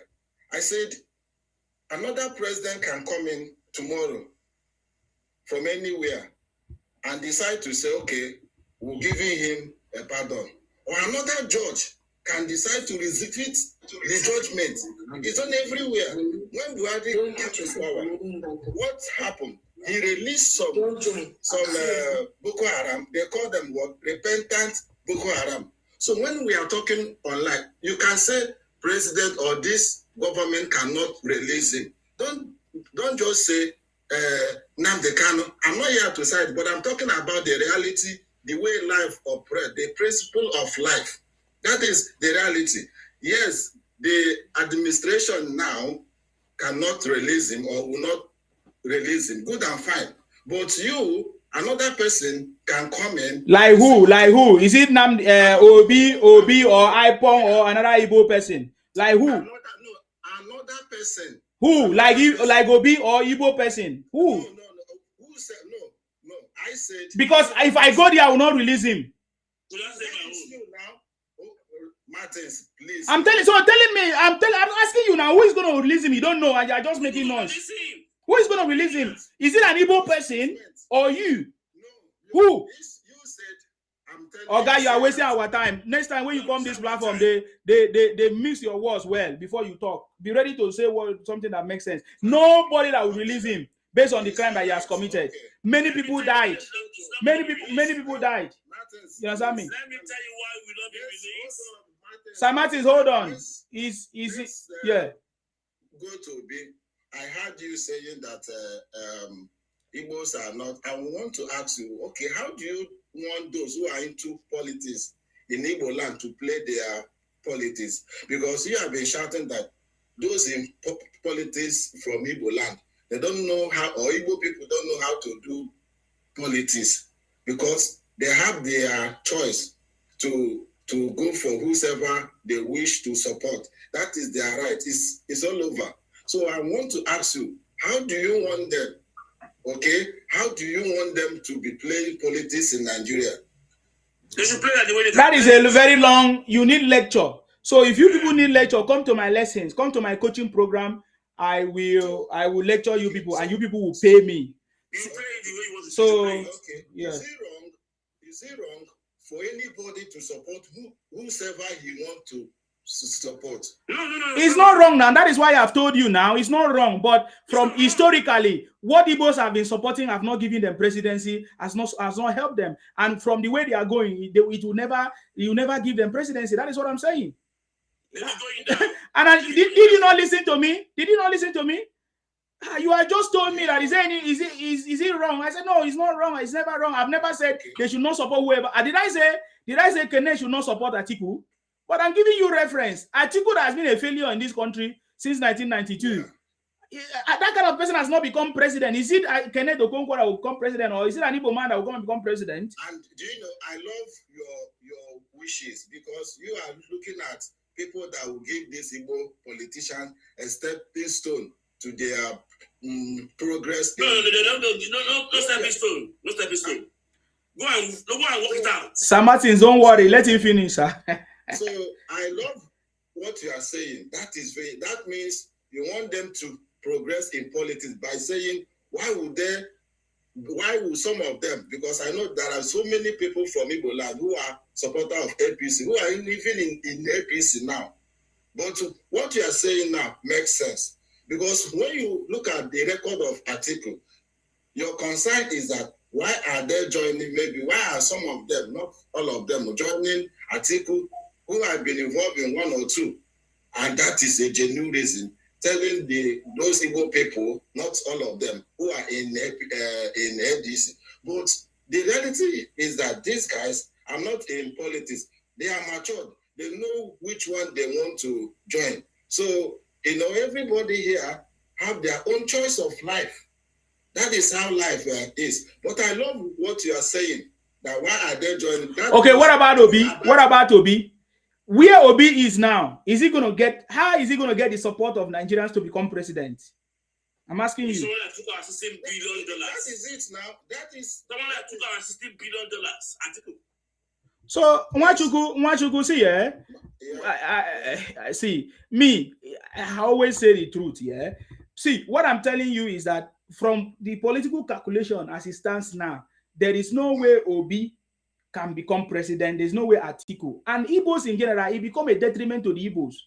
And because the actions of Obi will affect Igbos, just like the action of Nnamdi Kanu affected the Igbos. Do you know? I'm telling you, you say no. Why you say no? Do you know how many? The singular act of Ojukwu, the coward, is what Igbos are still suffering today. The singular act of the singular act of what did they call this man? Aguiyi-Ironsi or Nnamdi Azikiwe. All is what if Igbos have not recovered from this. So don't you know that it was Ojukwu, his own personal interest that affected the whole of that destroyed Igbos? I'm talking and you are saying, what are you saying? Do you know how many prominent Igbo leaders that are under APC? Okay, that is not what we are talking about. We are saying the actions of Obi. You understand me? The politicians you are talking about are trying to revive Igbos. Those leaders in APC today are trying to revive the situation, and the Igbos who are supporting Obi and Ojukwu and Nnamdi Kanu are against them. I can give you videos of Igbos fighting against Cubana chief priest, fighting against Hopu Sodima, fighting against Dave Umahi, fighting against even Soludo that is telling them the truth. So, my brother, if you don't know what is happening, you are living in denial. Are you aware there are millions of Yorubas, listeners, who said if maybe 1920 whatever, somebody like Soludo or Dave Umahi or Joseph Okalo come out, they will support him. We are following you. Oga, you are just wasting my time. Please, Sir Martins, go ahead. Sir Martins, this is your turn, please. I'm tired of shouting for somebody I don't know. Thank you. Okay, yes. You've got your time. And these people thought that we are stupid this time, and we are not stupid. We have learned from our mistake. During WAR, Igbo wasn't punished. That's why they came on misbehaving. And they thought we are continuing to be allowing it. We won't allow it to continue. And when you raise up against the nation decide to punish you. We saw what when Japan raised up against the war, Japanese were being punished. They pay huge penalty. They colonize them. We saw when Germany raised their hands against the world, they are being punished. They pay penalty. Japan and German can never be a permanent member of Security Council UN. That's the punishment. So Igbo wasn't punished when they raised up upon Nigeria. In fact, they were pampered. See, now they are telling you, you gave us 20 pounds, you gave us 20 pounds, you gave us 20 pounds. They should not have given them that 20 pounds. They should have imposed financial penalty on Igbos as punishment for raising up against the nation. That's where they got it wrong. So on this kind of thing, nobody's going to be in them because we punish you. We won't let you continue like that. We have pampered you far too long. This time around, you'll be punished. As you are saying, if he doesn't release it now, the next president will release him. Someone caught by it's not going to happen. This time around, you take a punishment. If you say you want your BRAFA, you know how the procedure to go and get your BRAFA. you go to the parliament. But you are not going there, you are disturbing everybody. You are insulting, gaslighting, talking down the nations for no good reason, because you want to go to Biafra. And funny enough, they said they have many intellectuals among those kind of blood people, those kind of bastards. So can't you go to the parliament to go and ask for a Biafra? Must you talk about the nation? Must you have social media warrior to get a Biafra? Can't you submit as individual private bills? If your senator are being useless and irresponsible, can't you submit your Igbo private bills for Igbo to live in at the Senate? You are stupid. You are guaranteed. This time we punish you. Even let it go scoffing. You are bringing it up backward. So if you didn't punish you now, you are going to do worse in the future. If you want your profile, you need to go to Senate. Go and submit your bills. You don't need to abuse anybody. You don't need to call anybody. You submit your bills. And they discuss it and give it to you. But you are not doing that. You are abusing every kind of people in Nigeria. You are creating insecurity. You are dragging us back. You are not telling, give your Biafra, give your Biafra. And you want to release Nnamdi Kanu. Nnamdi Kanu is not going anywhere, bro. We are not joking. We will discipline you. We want to be well behaved. We want to, when you go outside Nigeria, you respect the Nigerian integrity. But if you don't discipline you, keep on doing your rubbish all over the world. That be tarnish our image. Nnamdi Kanu is not going anywhere, bro. Nobody is going to release in that office there. We're in there. We punish him. We will never pamper you any longer. It's enough. You are disturbed far enough. I remember when Scotland wanted to leave the United Kingdom. They went to Parliament to go and ask Parliament for referendum. They don't sit down on social media warrior, Scottish social media warrior, Scottish down, never. British government is crazy. Britain is fool. Britain is doomed. I've never heard from Scottish people. They went to the Parliament, the normal procedure, to wait for the bills to work independent for Scotland. That's the normal procedure. This criminal do something around, and you are expecting them to let you go. Oga, we punish you. We punish you. You can't be dragging up, play with Nigeria's destiny. You can't be doing that. If you want to leave Nigeria, you go to the Parliament, Niger State, and go and submit we want to leave. Period. And so the marketing Nigerians say for no good reason. And imagine, you are not even leaving. You are criminals. IDB, you want to leave. There won't be any Igbo candidate. You are crazy. You will ask all your governors to withdraw from the politics. All your senators to withdraw from the politics. You won't register for voting card. But you are registering for voting card in Igbo land. You are contesting for local government election in Igbo land. You are disturbing, you are crazy. And you are expected to let Nnamdi Kanu go. It's not going anywhere. We punish you. Surrender. So we don't want, let me finish one. We don't want the subsequent one that will come from Igbo land to drag us more far than we have been driven. This time around, you have to stop it. You have to stop it. If you want to leave Nigeria, fuck off. I say it again. If you want to leave Nigeria, go to Senate and fuck off. Fuck off. Go to Senate and fuck off. I'm telling you the direction to achieve your Biafra. Nigeria, your default Biafra will be signed by the Senate. It will be signed by public Nigeria. You cannot get a Biafra without Senate or government.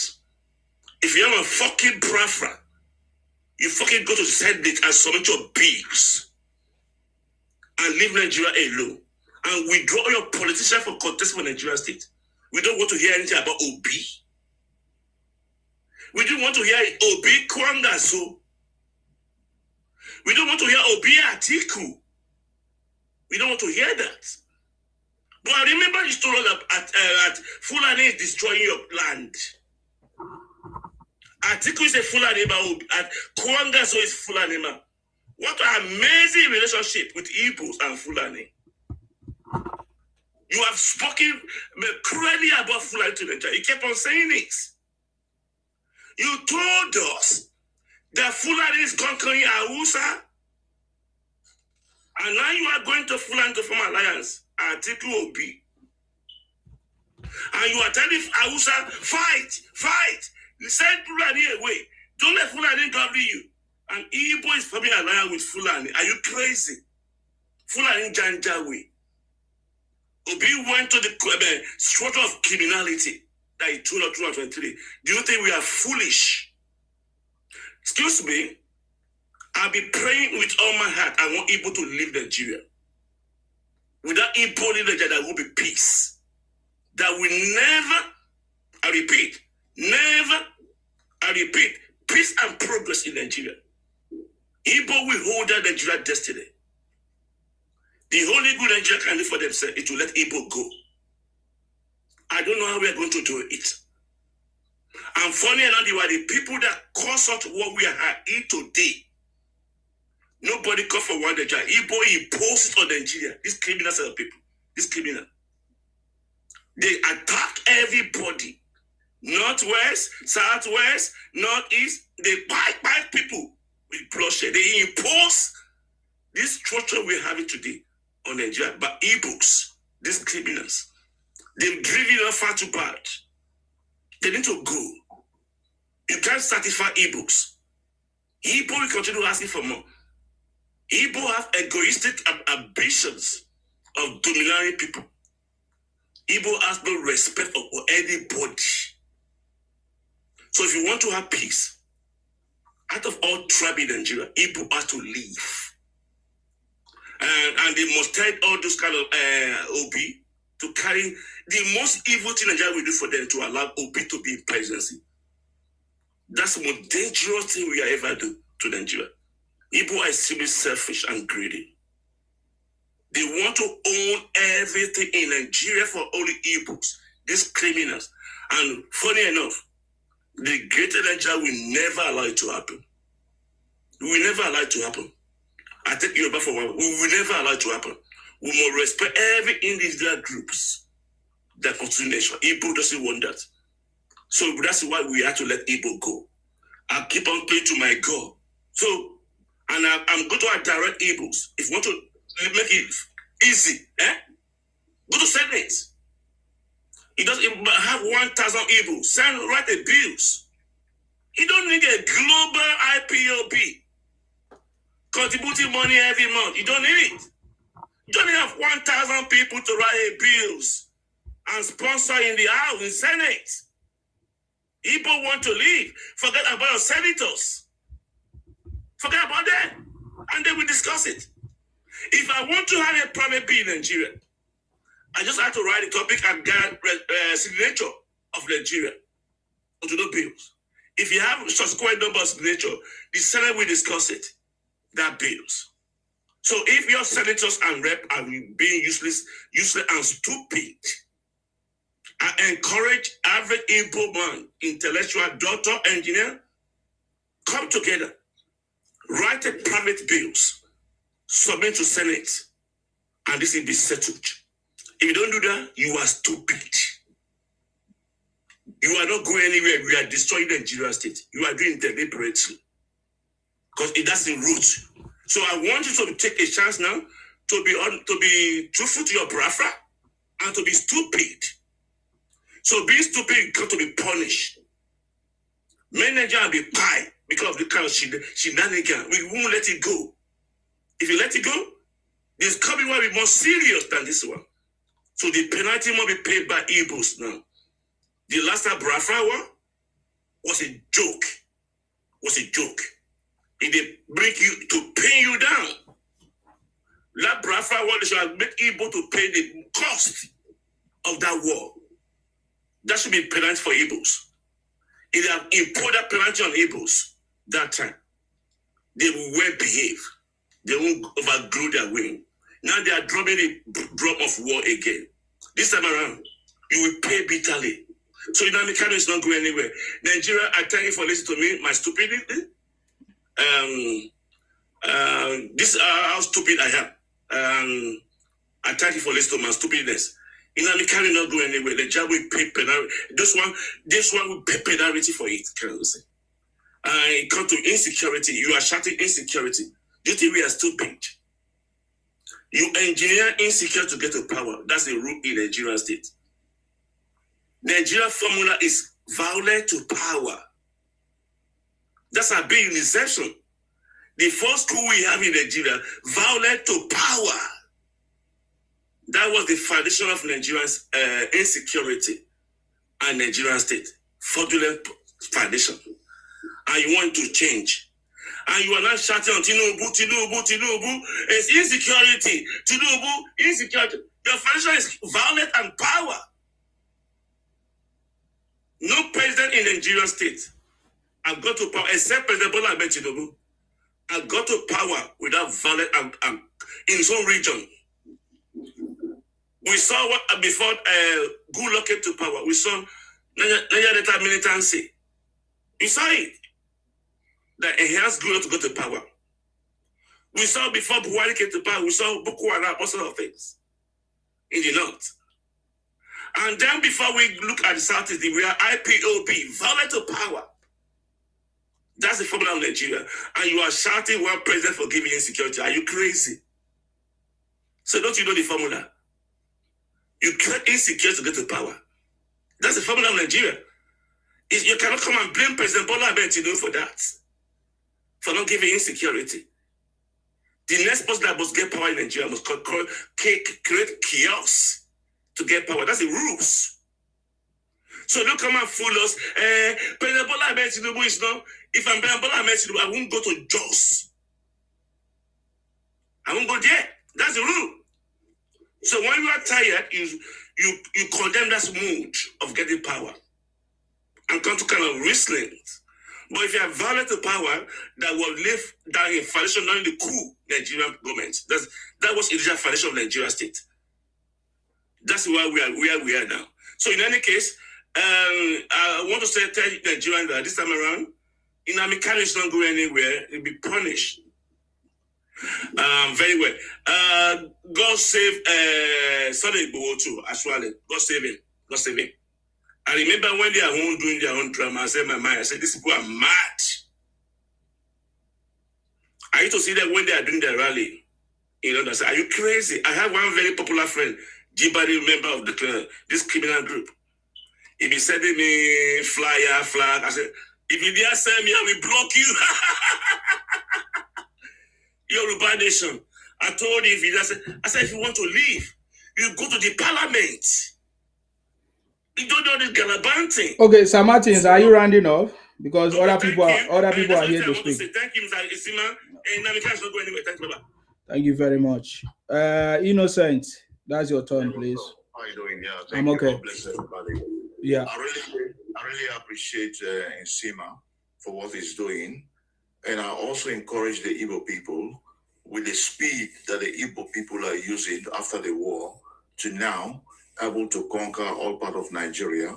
I think that the Igbo people have to take it easy for more 20 years so that they will occupy Nsima's village and Port Harcourt and Lagos so that they will have more advantage. Because all this crying, Nsima is crying because of jealousy, he will not have chance. Because now, you see him, he's talking, crying. He's not crying because he hates Igbo people. He's crying because of panic. He's panicking.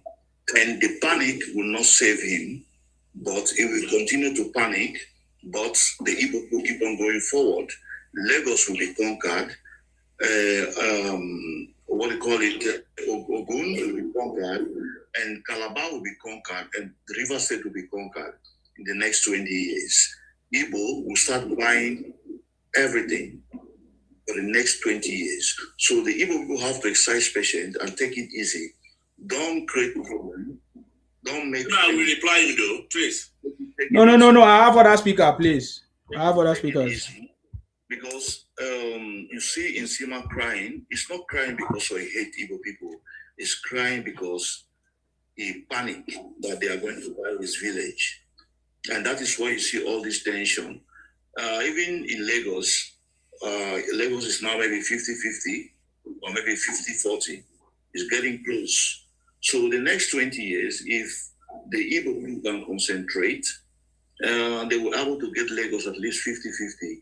And they will also penetrate into Akwa Ibom, that is Sima's home. All this panic is panicking.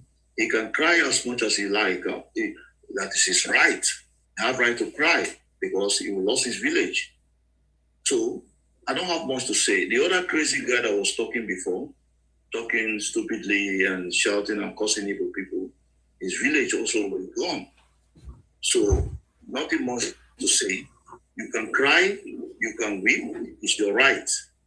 With Nsima, he can use his big mouth.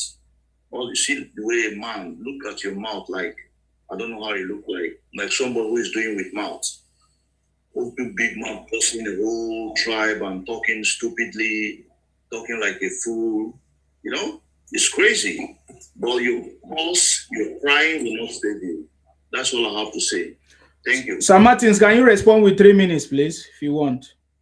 Because Sir Martins, are you there? 3 minutes reply, please. Thank you, Mr. Nsima. Yeah. I cannot only thank the kind of miscalculation of Igbos, which IPOB in Americano is a weekly culture in Nigeria. Those that they struck, they were impatient Igbos. They struck where they shouldn't have struck. They be planning all these things far too long, and we're just not aware. Nigeria welcome Igbos. They were hiding it. But as God we have it, that they cannot expose Igbos. What this man is talking about is kind of looking in the past, living in the past.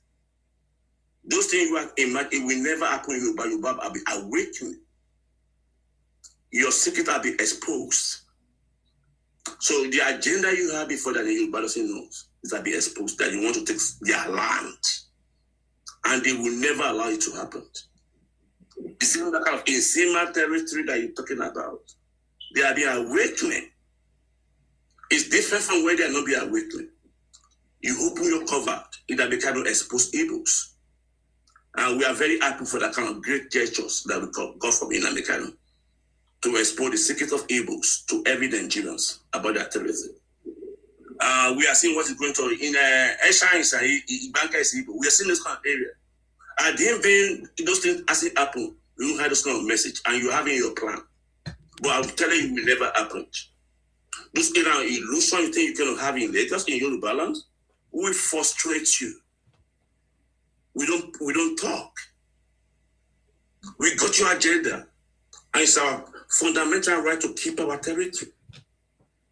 And we are absolutely free to do any policy to make sure we fence our defense. And we can do it with international rules. No. Let me talk. Shut up. Don't be agitated. When you were saying your own, I was listening. We have the rights because you have told us your agenda. You want to collaborate our belonging. That's your secret agenda. And we have to right to defense. And we will do everything possible to defend our territorial integrity. We don't want Igbo territory, but you want our territory. It's right for us to defend it. And we do any policy possible to defend our land. So we are very well aware. Okay. That Waste your time. we won't tell you our plan. All right. You think we are stupid.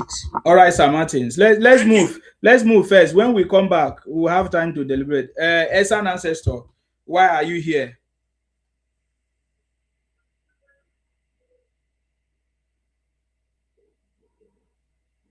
Esan Ancestor, unmute yourself. If you are not ready to speak, then you let me know. So just give me 1 minute, I'll beg. Pass the mic first. Sly, go ahead. I salute you. Yeah, good evening, everyone. Mr. Martins is there. Then, for the stupid person that is saying that Igbo will conquer the whole of Nigeria, that's a very, very stupid and idiotic statement. Because one thing you don't understand is that it's very, very difficult for you to come to another land. And it's the thing that is happening in Ghana and South Africa. You want it to befall all Igbo people. And the funniest thing is that the criminal money that Igbo are having, you just want it to vanish and Igbo will go back to how Igbo were suffering in the past. And the reason why you want to conquer other people's land is because you know that your land is a fruitless land. People have a freaking red sand, which is not even good for harvesting or planting any crops. That's why people migrate from state to state. Let's even leave that on our side. We'll come back to that chapter later. Peter Obi can never win City Boy. It is called a City Boy for a reason. Are you kidding? Who the who? City Boy is on the throne. You should go and relax. You can't defeat him. You can't defeat. You are bringing ADC. The ADC that you are bringing now, are they not already having problem? Are they not fighting within themselves now? They will crumble. They can't do anything. Let's go to the topic. Obi can never be president. I wonder how obedient think, because he has to be the most deluded, psychotic people in the existence. You are voting for someone who has no vision. You are voting for someone who goes out to demolish a country that he wants to rule.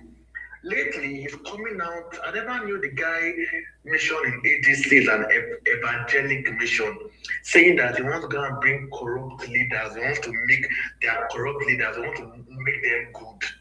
You want to rule a country and you want to partner with Atiku, who has destroyed the country for years. You want to go and party with Dino Malai when he was a speaker. All what he did was to be buying an exotic car. You want to go with Amechi that almost rendered River State useless. That is the people that you want to come and say.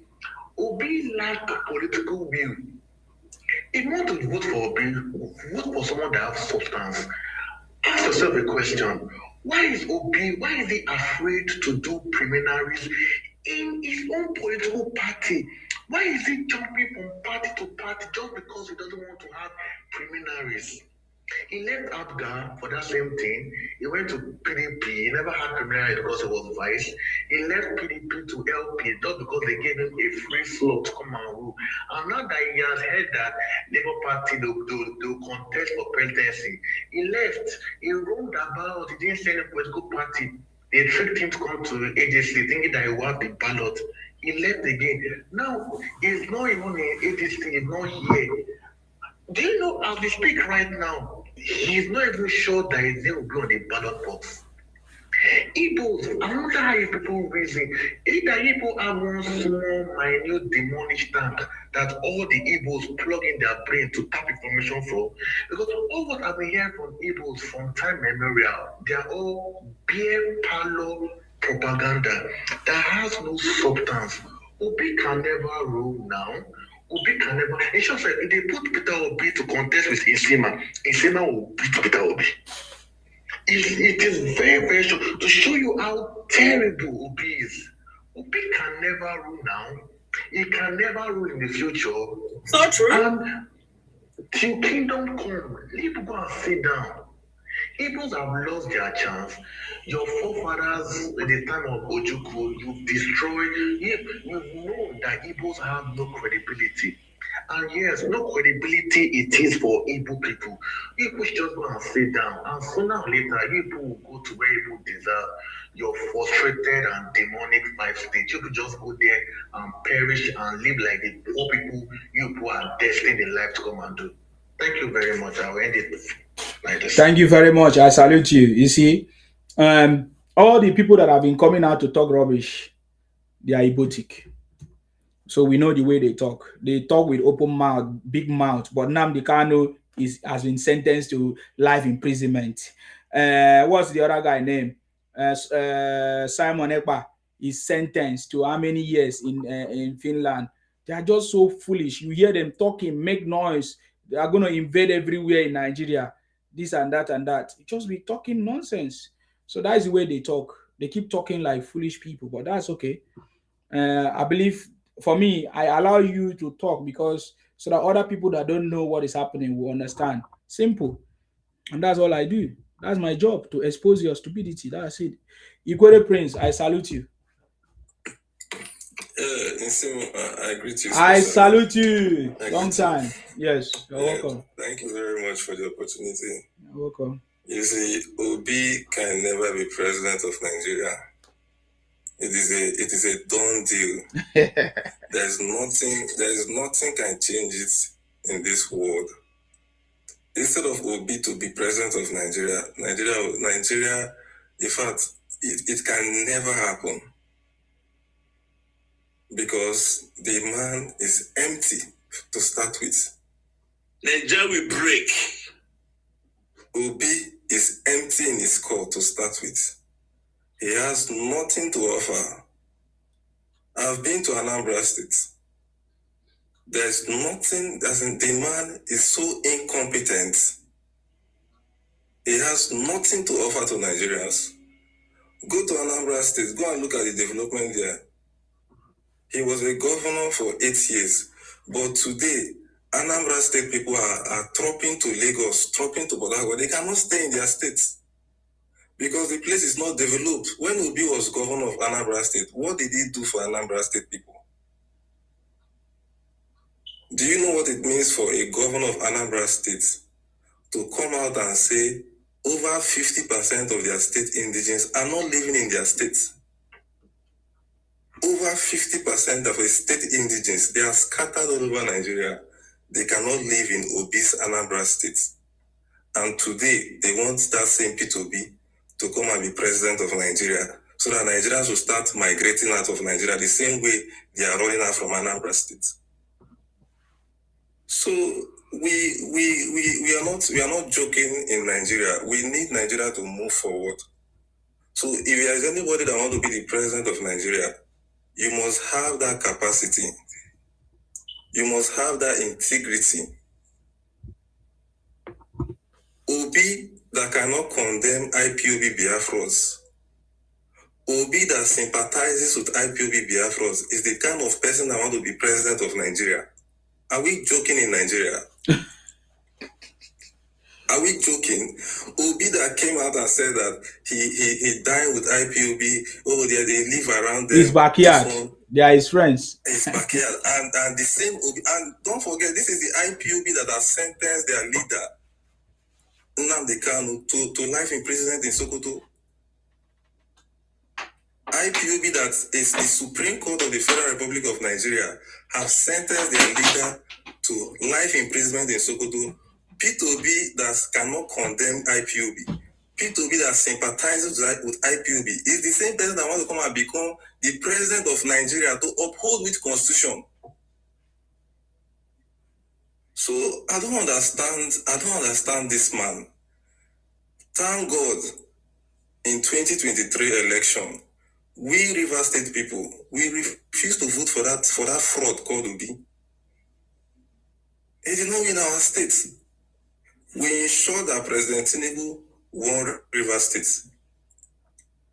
So I'm very happy that our people in the South, we have many of us that fell for Obi's propaganda. Many of our people are now wiser now. Because Obi had to use the churches to brainwash our people.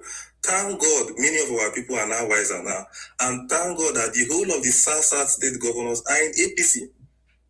So this 2027 election, the South, we are going to vote for Tinubu. All of us, Tinubu will win the whole of the 6 states in the South.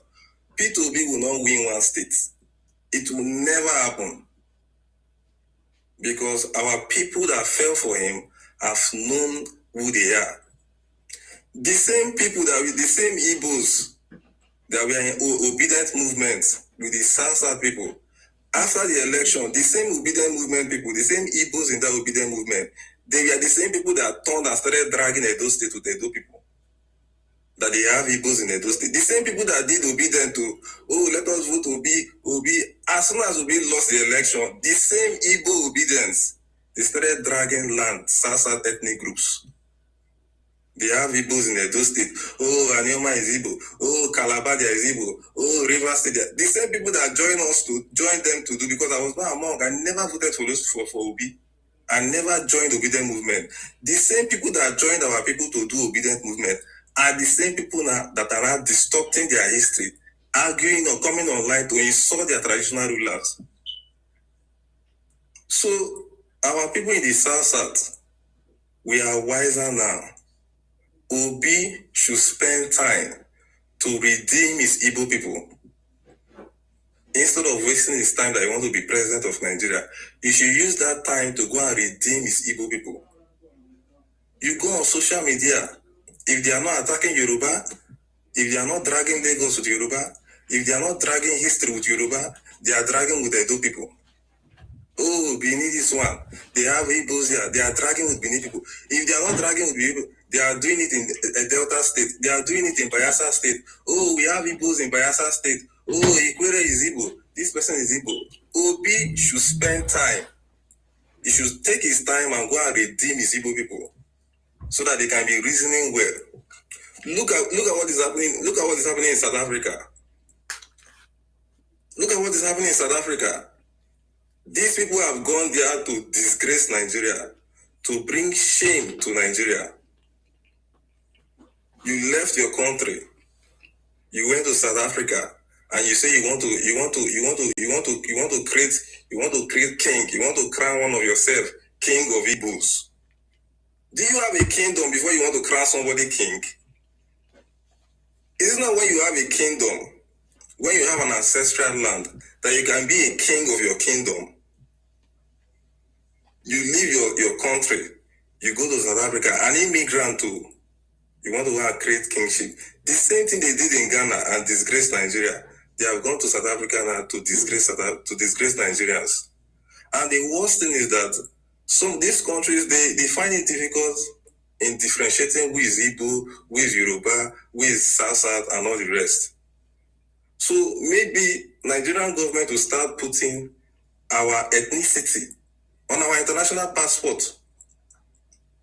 When they print your passport, they write your ethnicity, your tribe, that you are Yoruba, you are Ikwere, or you are Igbo, or anything. So that as we travel to other countries, they'll begin to see that, okay, these are the Igbo people. Because you cannot be going outside Nigeria, you are causing trouble for other Nigerians. Going against people's cultures, the way people live their life, you want to go there and create kingship. And the people are telling you that they don't want it. Instead of you to redeem yourself, instead of you to think in the right path, you continue to be causing problem. Your home country, you are causing problem. Outside country, you are causing problem. What crime did Nigeria commit for us to be sharing country with this set of people? So P2B should spend time and focus on the Southeast and redeem his Igbo people so that they can be reasoning well. So that when they go to other people's land, they are going to respect the culture of those people's land. So that when they go to other people's land, they are going to respect the laws of that land. So we in the South, we are going to vote for President Tinubu. Because if you look at the administration of President Tinubu, the man is performing extremely well. Extremely well.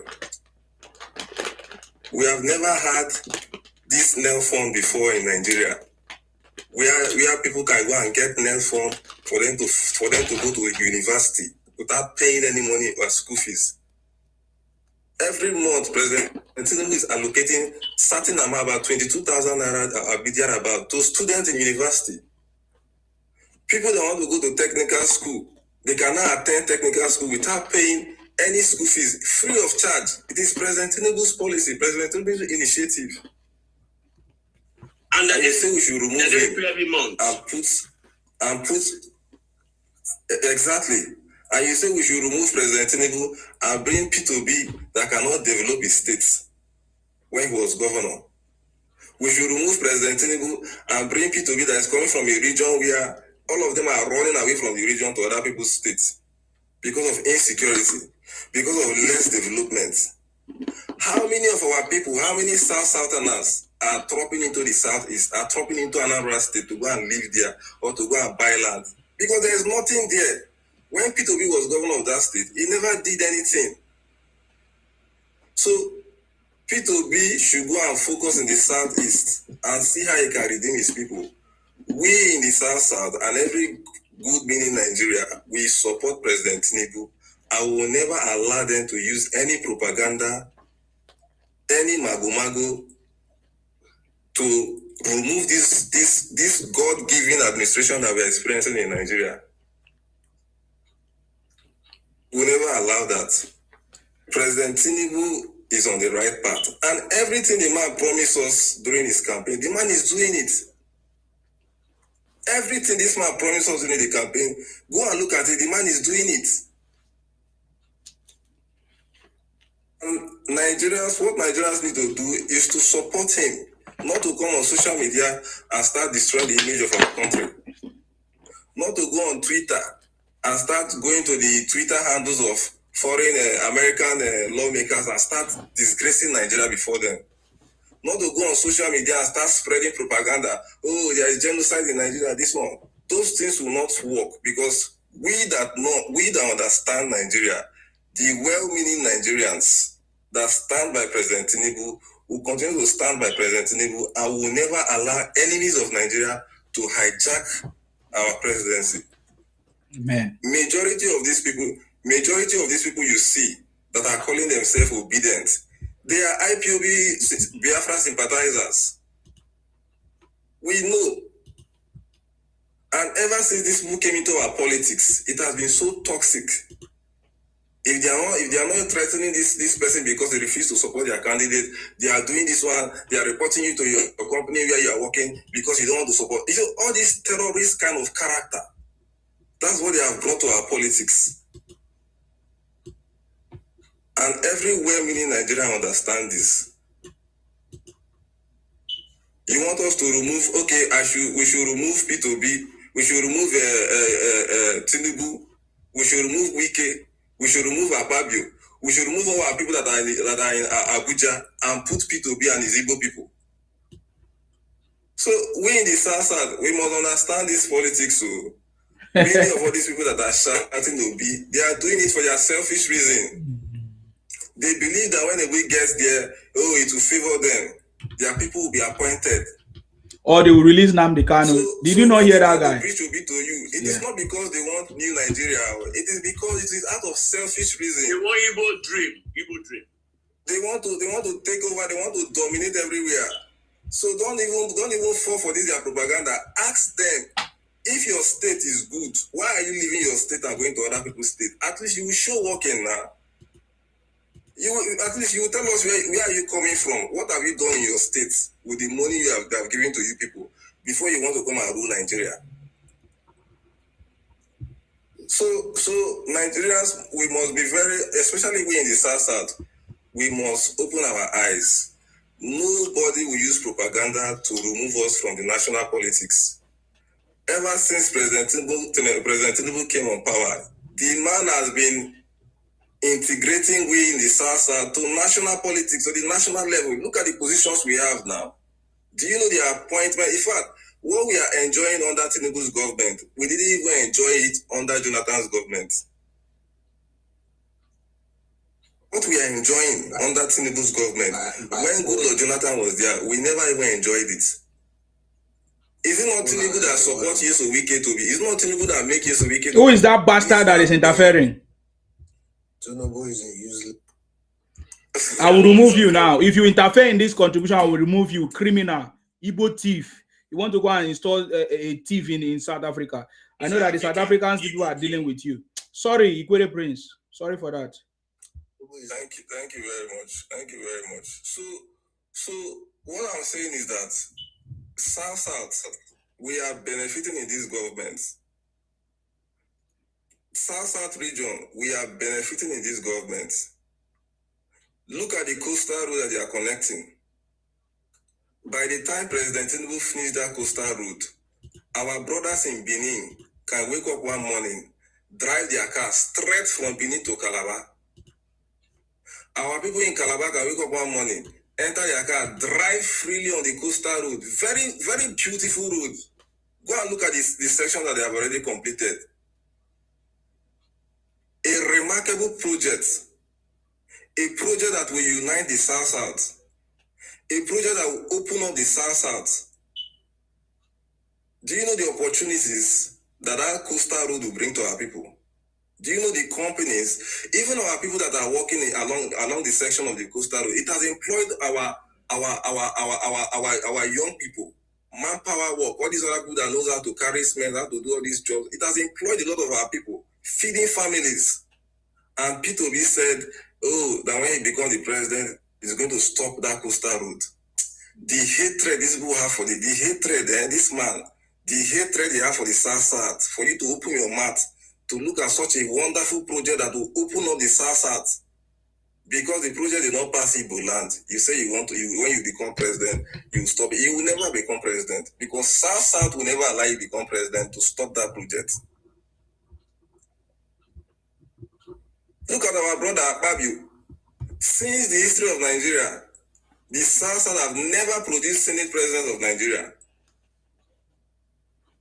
Since the history, we have never produced Senate president of Nigeria. Yoruba man, Tinubu from the Southwest, he was the one that supported our son, Akpabio, to be the Senate president, number 3 man. Do you know the benefit that is bringing to Akwa Ibom State and South in general?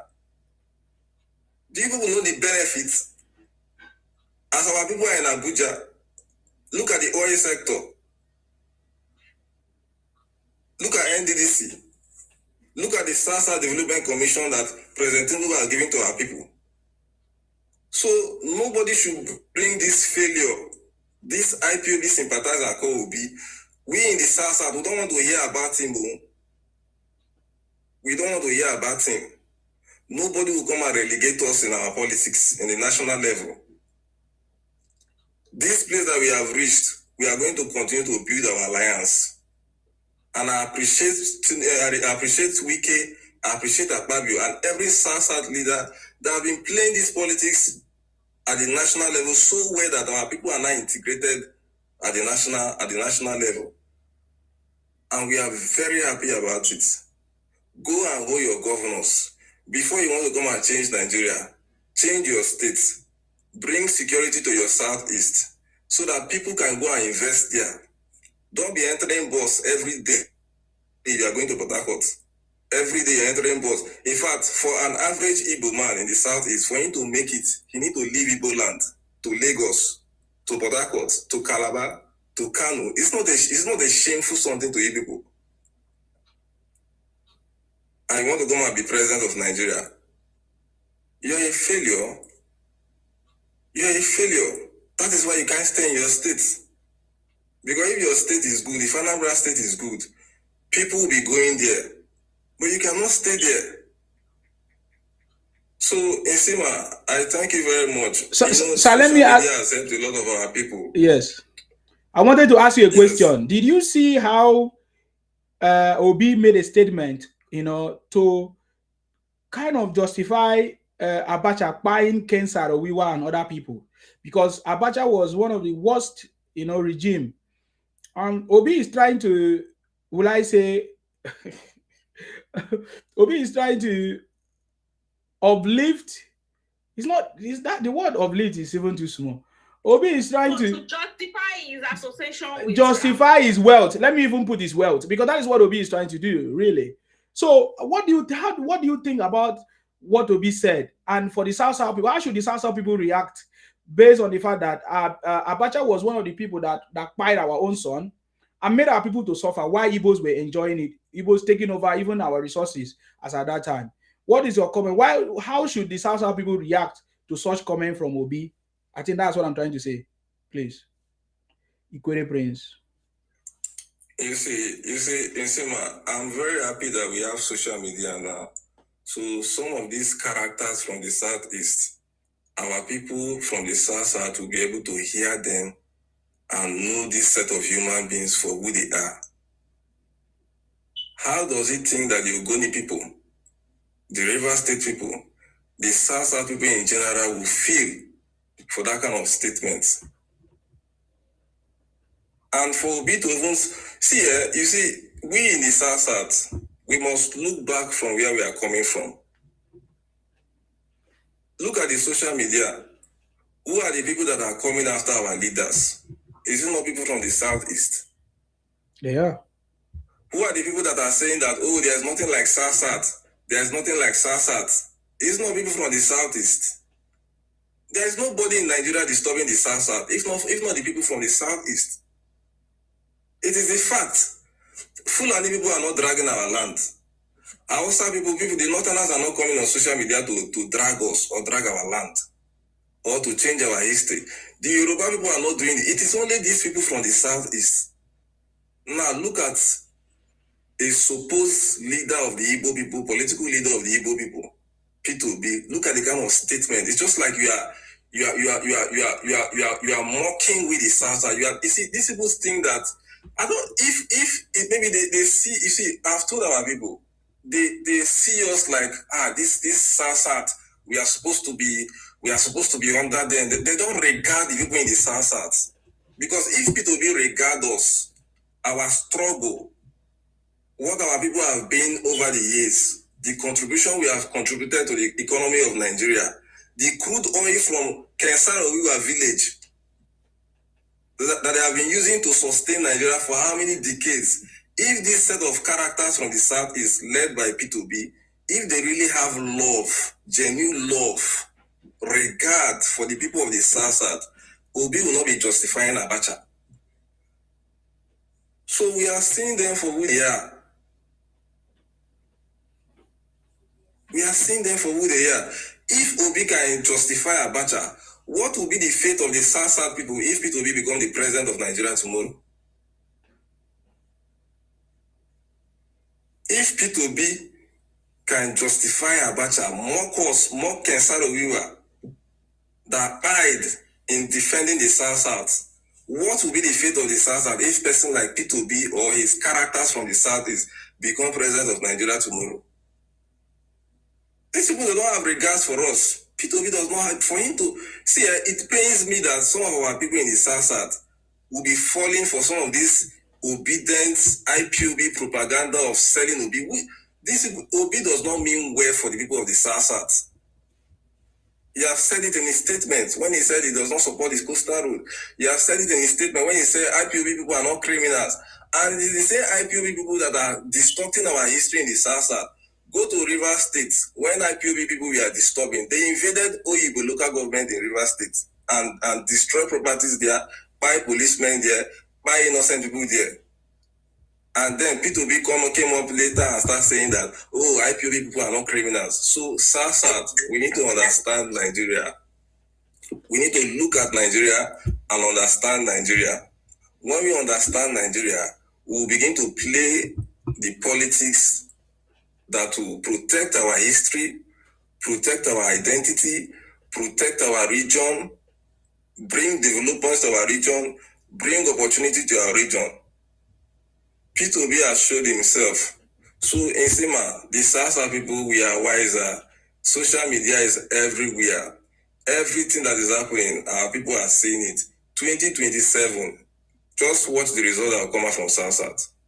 You will see that a lot of our people from Edo State to Bayelsa to Rivers State to Akwa Ibom to Cross River State, nobody will fall for IPOB, obedient propaganda.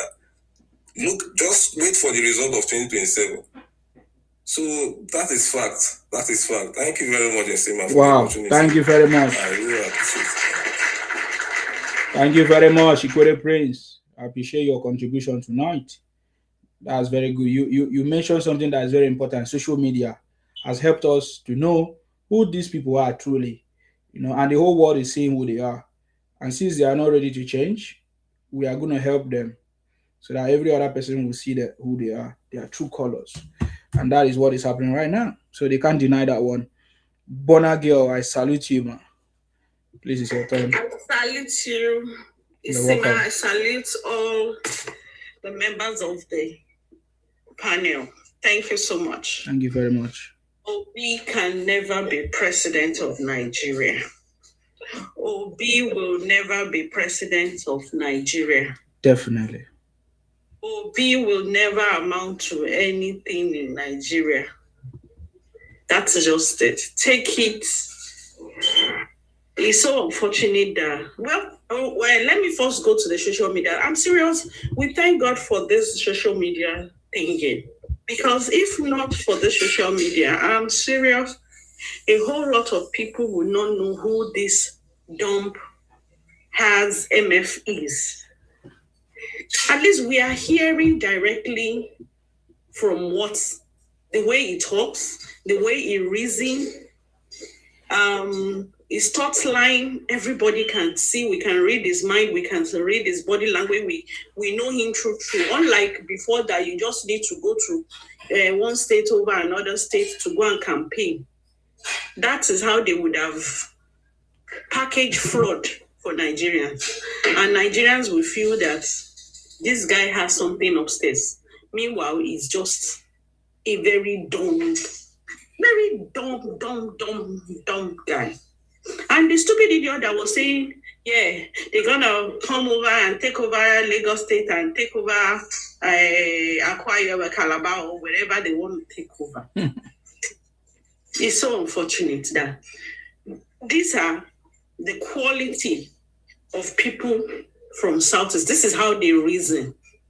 And I even read an article today that they're not even the owner of their land that they call Southeast. That a whole lot of states in that state, they are more like minority in each of Anambra.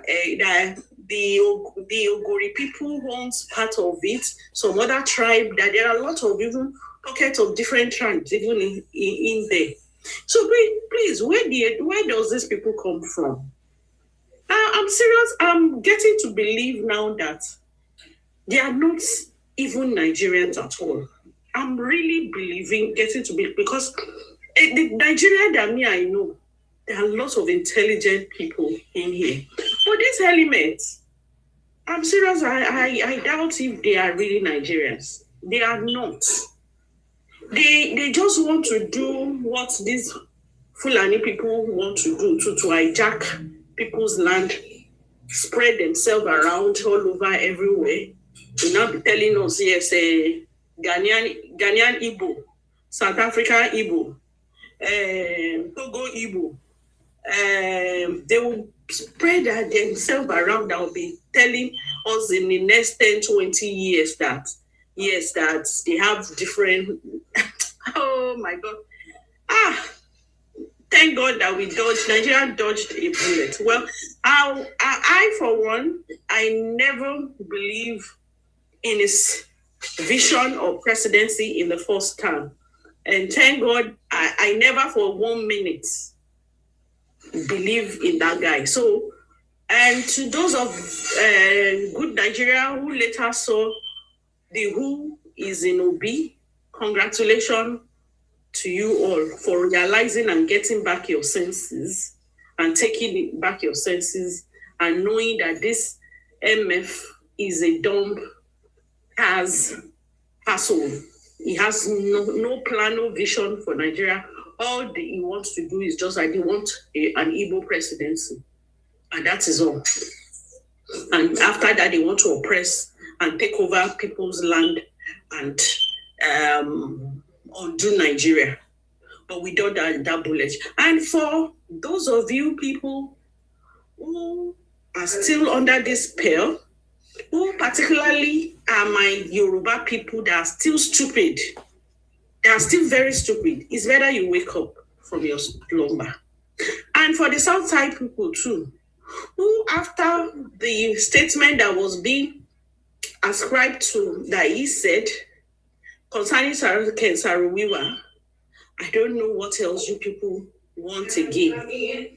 That you people, you're going to see yourself and know that this guy does not have no plan for you guys, no good. Particularly when he even said he's going to cancel the project, the major project coming in that will benefit the whole region. It's better you guys wake up from your slumber, take back your senses and vote right. Vote right. It's not too late for you to make a U-turn. I also saw a video, was it yesterday, that will be saying, yeah, the reason why he's in partnership with all these rogues is that he wants to change them. I busted into laughter. I was just like, oh my goodness, this guy, he will never stop being stupid per second stupidity. You want to change who? You want to change your father, who is Atiku. You want to change Rotimi Amici, who is your uncle. Or who among them are you smarter than that you want to change? You believe in yourself. You believe that you are so intelligent. You are so dumb.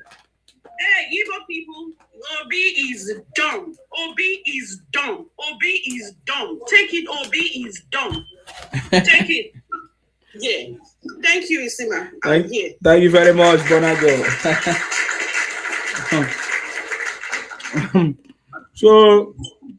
So we want to change people, eh? Yoruba heritage. That's your time. I salute you, sir. I salute you. My brother.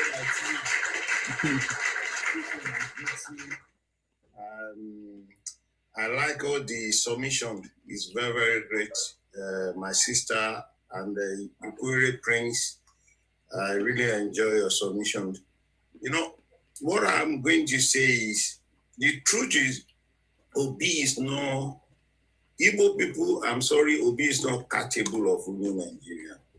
Imagine you be in a Jazeera interview or in BBC, you know.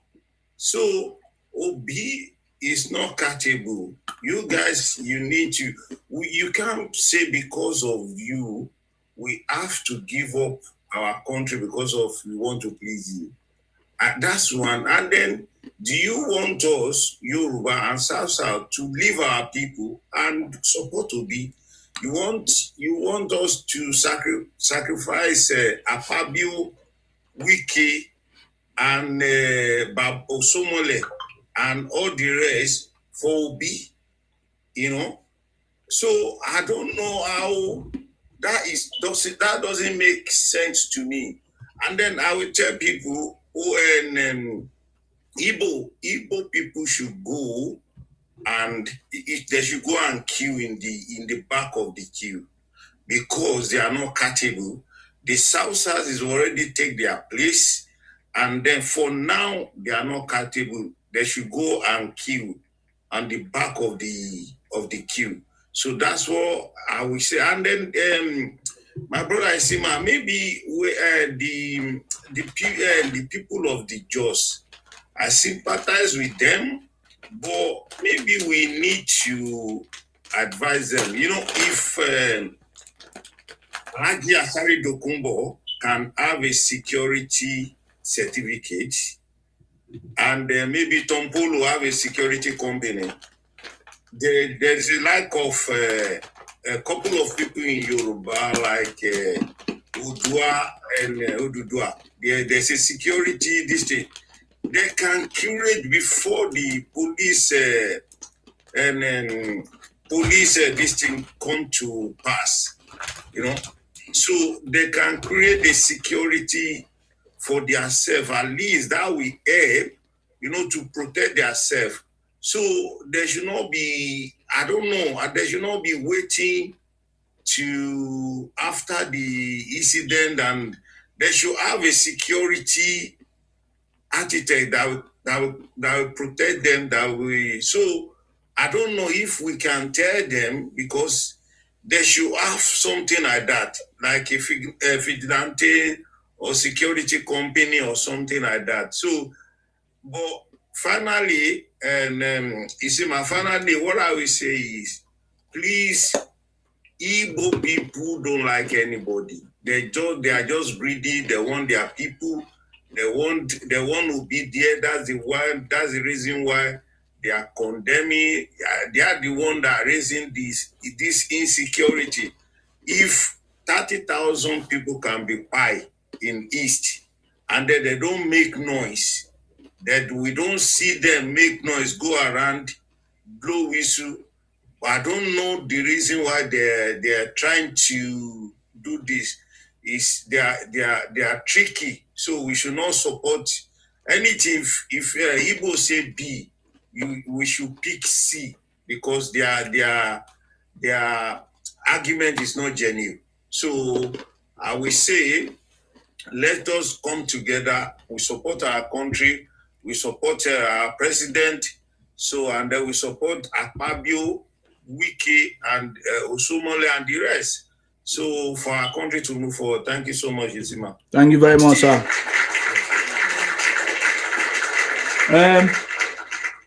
I think you mentioned something about Jos. They say that they will come. They will come to Abuja to meet President Tinubu. So no problem. I'm waiting for them. I believe when they get there, he's gonna advise them properly. I appreciate you for that contribution. Thank you very much, sir. Ade Kami, please go ahead. That's your turn.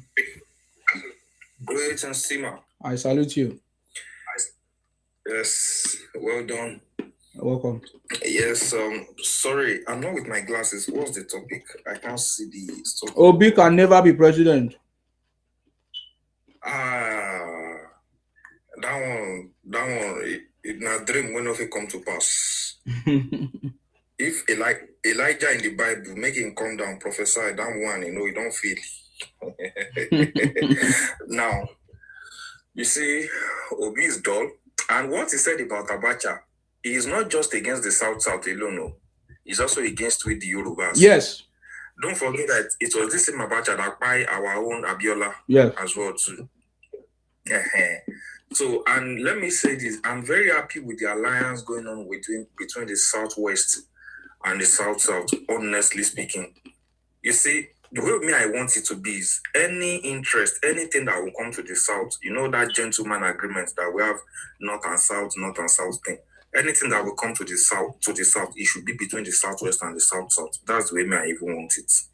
Because I know these South people, they will not betray compared to these other people in those other one. Awolowo tried aligning with Zeke. It was overnight on radio. That was when Awolowo's boys and Awolowo himself in Ibadan. That was when they had Zeke has gone to declare allegiance with the North. And whereas he's always condemning the North to this same Zeke. Yeah. So they are not people that you can trust. And I'm happy that, I love what Yakubu Gowon did during that civil WAR. Even before the civil WAR, he separated River States from Eastern region, and then he separated the Cross River State as well. They then Cross River States, and let me say this point of this thing. Insima, or anybody from the South here, or anybody here, even if you're a Nigerian, in case you are reading books written in the 60s, especially before the civil WAR, especially before, or that book is written in recent times, but the book is trying to give accounts of what happened in the 60s, and you see anywhere that they wrote Southeastern region, know that they are making reference to Cross River and Akwa Ibom. Anywhere you see Southeastern region, then let me tell you how the Eastern region was done. The Eastern region had 3 sub-provinces, right?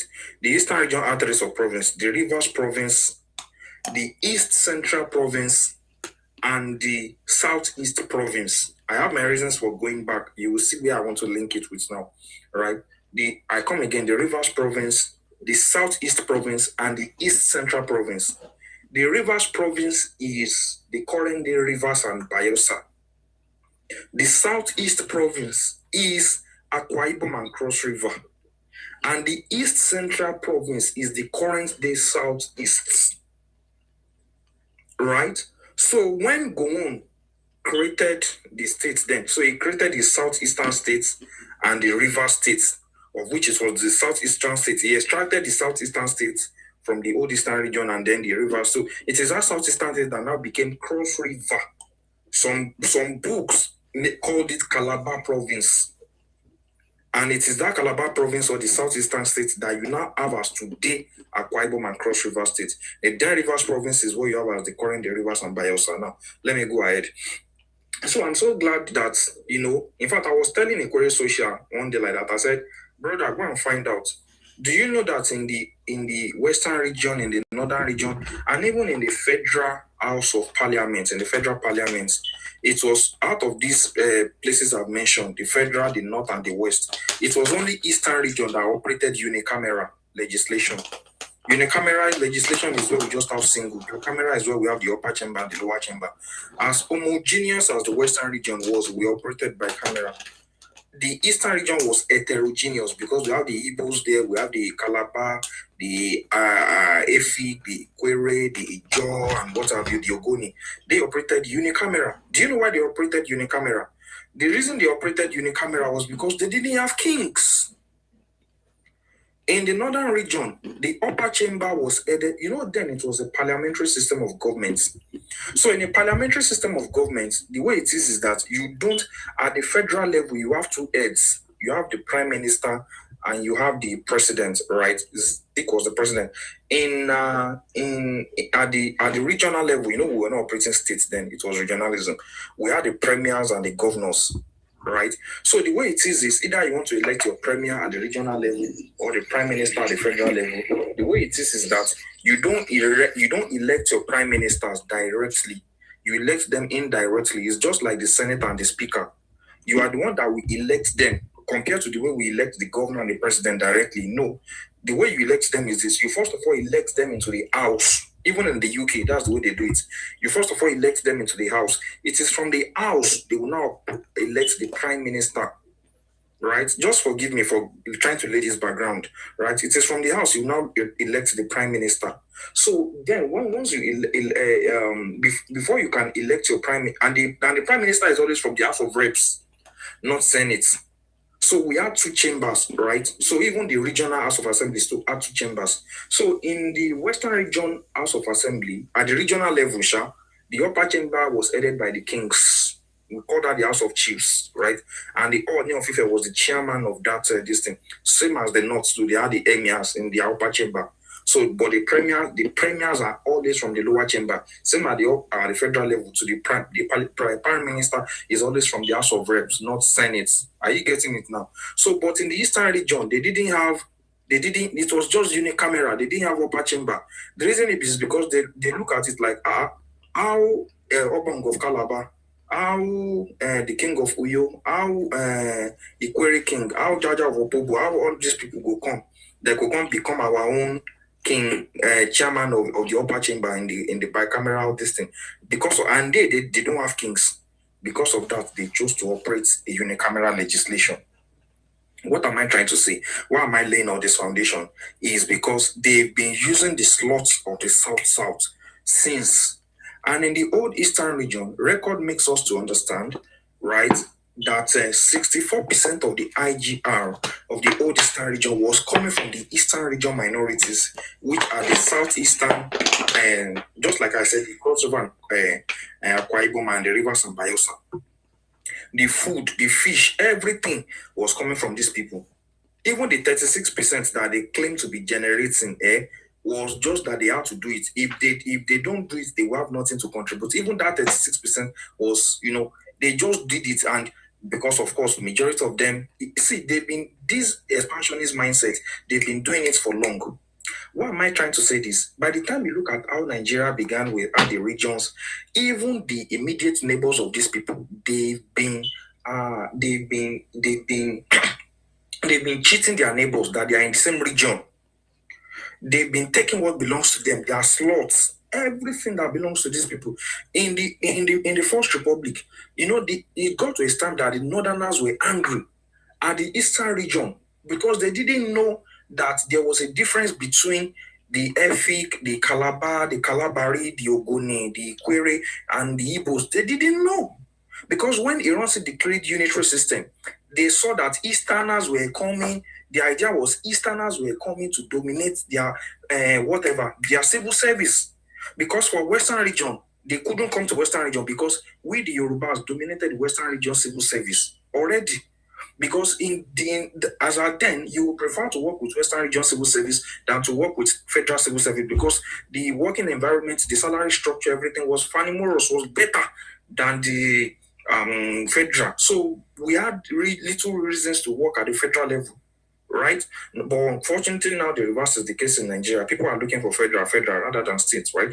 Now, so when Ironsi decreed unitary, right, they saw those coming from the Eastern region as Easterners. It was later when Gowon separated them And they wanted to go with Akwa Ibom, Cross River, Rivers, and Bayelsa. Ojukwu wanted to go with them. Let's say he won that Biafra war, of which thank God he didn't win. He would have gone with those guys. So it was when Gowon separated them. Gowon was the head of state as at then. That was when it started becoming obvious to people, little by little, that, oh, so we have people that are Calabar, Ijo, Ikwere, and all that are not Igbos. That was when people started getting them, separated and all. What am I trying to lay on this foundation? These people are not people that you can do business with. If an Igbo man, if you do business with Igbo man, an Igbo man tells you, you have made a lot of profit, just know that you have made a lot of loss. If you greet an Igbo man, good morning, you better check the time first before you answer him. That's the way it is. So, fake powder, fake drugs, and fake everything, they've always, and I'm very happy, that's why I started my submission by saying, I'm very happy that, yes, that alliance between the Southwest and the South is really coming. Look at in fact, the first FCT minister, the first Southerner to be FCT minister came from the South. So if you look at this, if Obi, of which God forbid, becomes president, of course, we know what they are going to do. He will do everything to hijack, to annex, just like everybody have been saying since, right? He said if he becomes president, he will cancel Lagos Calabar Coastal Highway because the thing not touch their place. And whereas one way or the other, they're benefiting because if they are coming from Aba, they can come from Aba to Akwa Ibom and then pass that place, right? But because the thing not go directly to their place, they not get sense reach that level, right? Obi himself said it that education is not for the poor. Can you imagine if Obi becomes president? Are you sure he will not cancel student loan? And a lot of things like that. Look at what he's doing. Someone is now saying he will be the one to change, what's it called, El-Rufai and Malami. Change who? Whereas if anything happens in the eastern region, you don't make comments. But let it happen outside the southeast, north, west, anywhere, south, you will quickly be the first to tweet. That's the way he does. So that's not the trait of a leader. Obi, what will you do differently concerning the security challenges in Nigeria? Let me tell you one thing. You see, when I took British Airways, I went to wash the toilet. That lady was working with Fashola. Probably she might be looking at us now. The toilet was no good. I washed it. What's the relationship between the question? Obi, what will you do differently concerning subsidy? Rufai, I did not say I will remove subsidy, but I will do it in an organized manner. Bibawo, ow. Just imagine Obi giving speech at United Nations meeting. How will it happen? They are always telling people that they own the oil, our oil, whereas the oil is not for use for the South. And unfortunately, you will never see him condemn his people whenever they are doing something that is not good. That is not the attribute of a leader.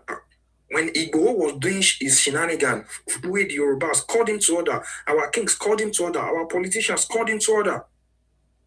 Now they want to be comparing him and Igbo. They are never the same and they will never be the same. Brent Sima, well done. Thanks for sensitizing people. And I just want you to, so just like my sister Ruby once said, he said, please be careful. There are some people that pretend to be South, but they will always come and, but whereas they are Southeast. No, and thank God you have made your decisions and you have stood out, you have stood out in a unique way. You have distincted yourself. And I tell you kudos because it takes a man with courage to do that. Well done, brother, and thank you. Keep it up. Thank you very much. Thank you very much. But there is something. Sorry? There is something, please. Yeah. Thank you, my brother. You have said it all. We have seen a President Bola Ahmed Tinubu before he became president, the visionary he is. We saw the vision behind Dangote. I didn't mean we didn't have Dangote what we be going to today, when all these criminals were in government. They couldn't invest on Nigerian national refineries. They let it go down. President Bola Ahmed Tinubu had a vision of Dangote that guaranteed us fuel subsidy today, fuel supply today. That's a leader. and pay taxes to the Nigeria state. It created economic power. President Bola Ahmed Tinubu was able to have a vision of a co-Atlantic, progressive vision. We don't see anything of Obi that have impacts in general Nigerian states. President Bola Ahmed Tinubu was not in power, but was able to have that vision. Today we are having Dangote supplying fuel. Imagine if we don't have Dangote today, with all this kind of WER going on within Iran and America, what are we going to be in Nigeria today? This man had visions, and they are comparing this great man with Obi. Are you crazy?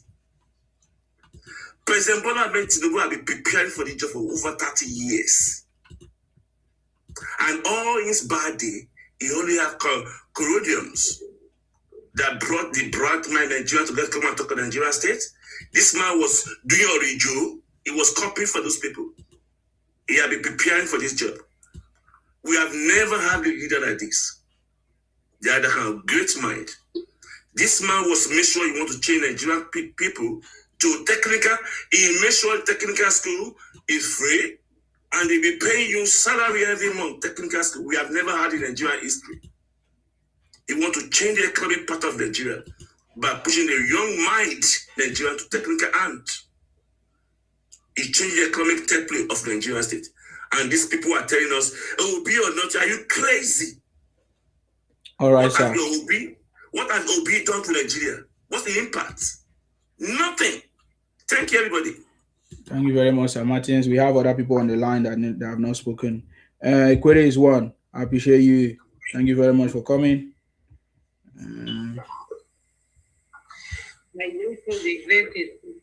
I salute you.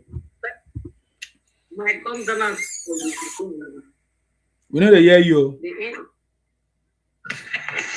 I say first of all, my condolence. The disease in Jos because okay, Jos. Yeah. Governors have to come together and solve their insecurity. Because I wonder why we have spiritual leaders, governors, elders for how many years they cannot come together and tackle that insecurity. I wonder why. Let them sit up this time around. Our money will not be good for security and they will relax. Join the insecurity. It can't happen anymore. For Obi, Obi is a boy.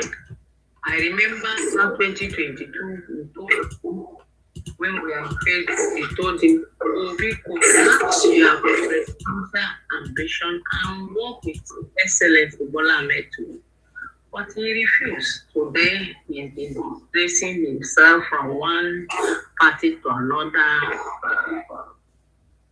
He thought that all his atrocity that he did in the Nigerian president, no way. Now, see, I know Igbos are the one fighting our leaders, great leaders, indigenous people for a long time. It's a big shame that he opened his mouth to acknowledge Abacha, that by the indigenous people that fought fighting for their rights. But he's here condemning his excellency Bola Ahmed Tinubu that who want to put Nigeria in the map. That is why when I see some of my people sitting down reading history, abusing the Yorubas, joining these Isoma people to condemn His Excellency Bola Ahmed, it pains me. I think I said, if these people they have this, and see what this boy came here to say, this man I don't know him, and they will dominate in 20 years' time. And they are telling me in your face, you will see in your face, in Finland and Colombia, that's not important. They did not go and meet your leaders. And you feel that these people are not working. These people contribute and destabilize their region. They have We slopping you, you get like cockroach. You don't know these people plan. All what they are doing, they have planning to dominate you. You are not seeing it every time you say that Yoruba, our own Sasa people, they did this sort of for you to see your main fight. Who want to cleanse you and take what belongs to you. Come to your land and disrespect you and call you all kind of names and disrespect your king. Disrespect your leaders. You don't see it. You see, we can't hear you. Equity is one. You jump, you follow them. Yeah?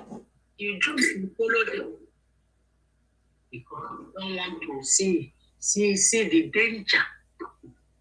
Me, I'm here to support His Excellency Bola Ahmed Tinubu, and to support the common Senate President, and to support my own brother, FCT Minister Eze Bunwa Yesomike, and to enlighten the Yoruba people, my free people, the danger of this Isoma people in our land.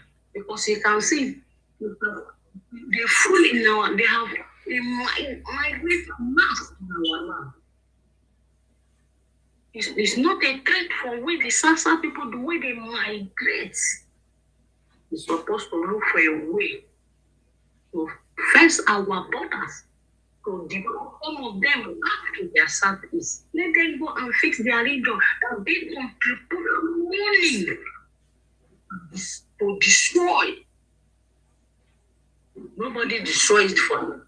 They are the ones that contribute money home and abroad to destroy it because of their greed and expansionist mindset. To take what does not belong to them. They want to pay others to take others' indigenous land. And our Sasa people are not seeing it. I will not be among you. I will not join you. Me, I'm here to make sure to retain my identity as a Horoha person. I will not be under anybody.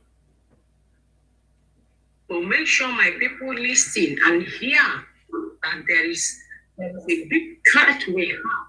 Because these people, they cannot change. Look, since 1960, all their mindset is expanded. Greed, domination, they will not change. And if we think they will change, we are wasting our time. That is why I'm happy to Excellency Bola Ahmed Tinubu is on the throne. And I believe he will take us to regional government. We will have our peace. So when you come to my region, you respect me, respect my law. And if I come to your region, I respect you and I respect you. Thank you very much. The greatest. Thank you very much, Ma.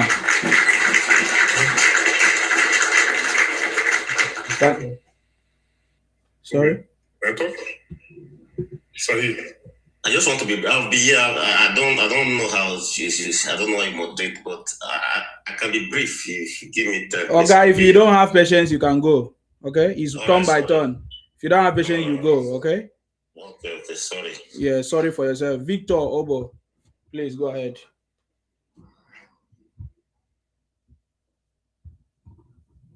Thank you very much. Good evening, everybody. Yes. We have this set of individuals alive. We call them users. We call them users, and most of the time, users are takers. So they go somewhere, they study somewhere without any contribution. What do they come with? They come with pretense.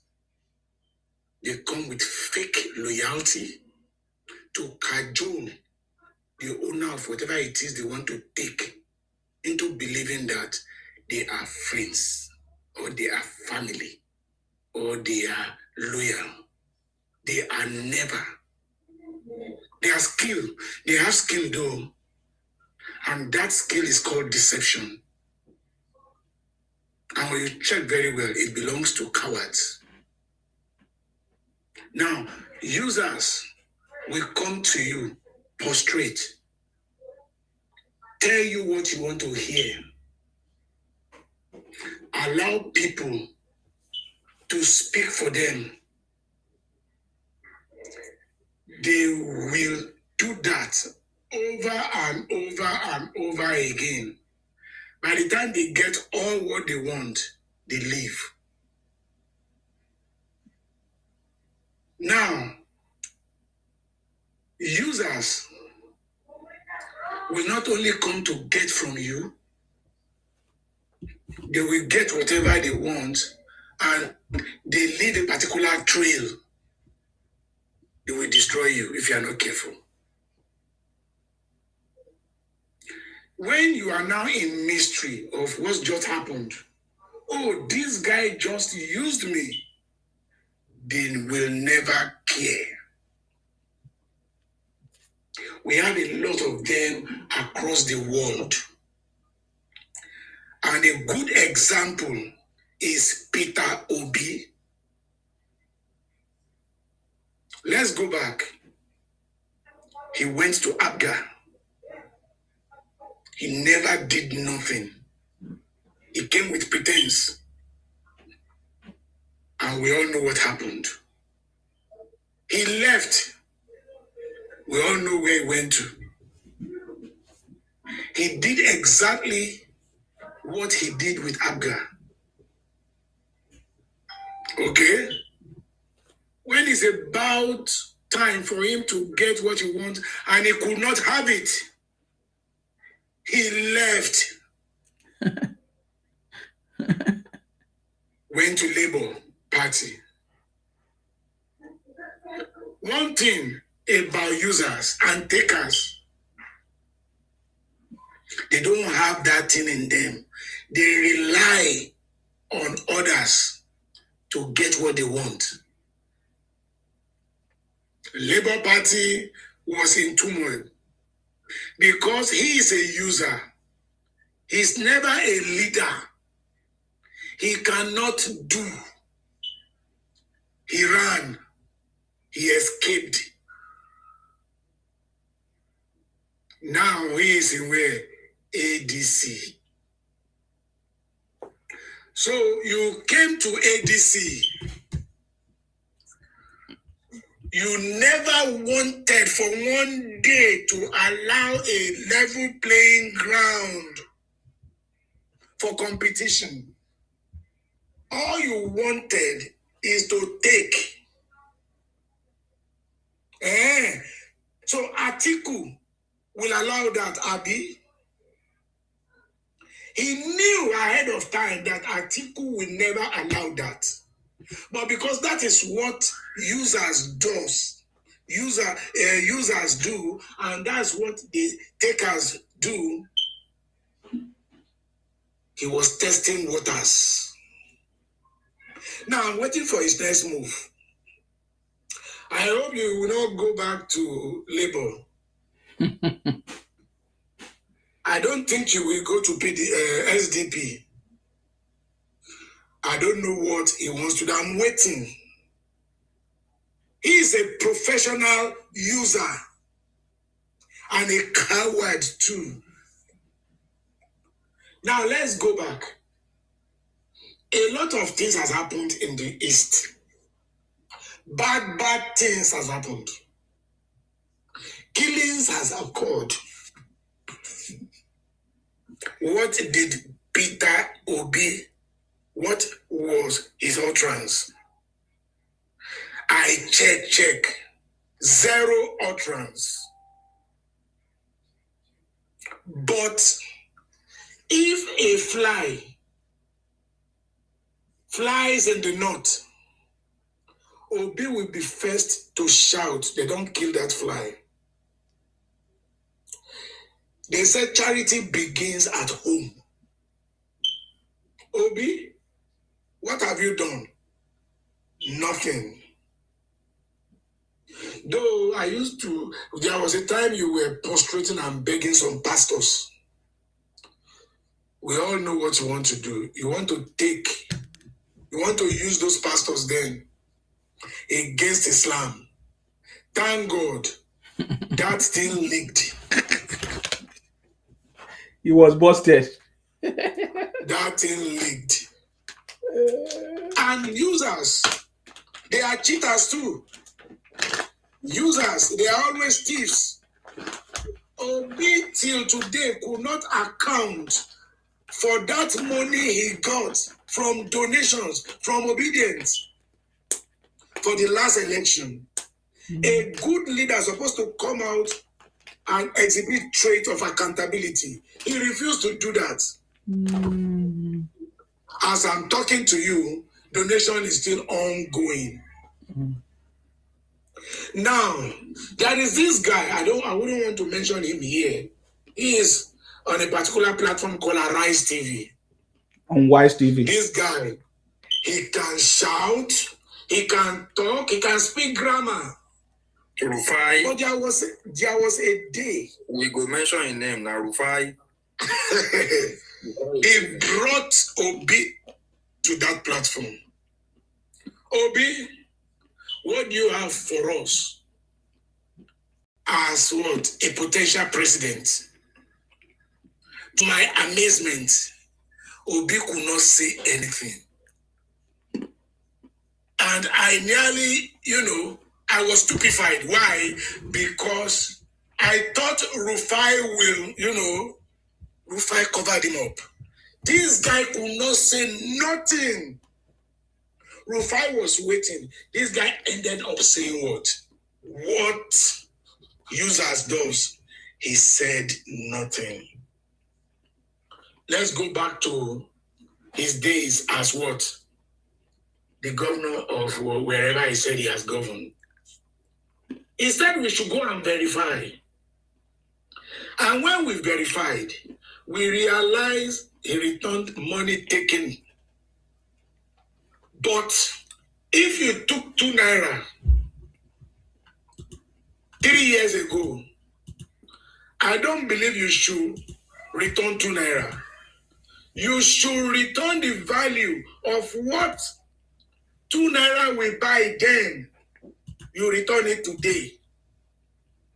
And when we look inward, it is never 2 naira he's supposed to return. Another question.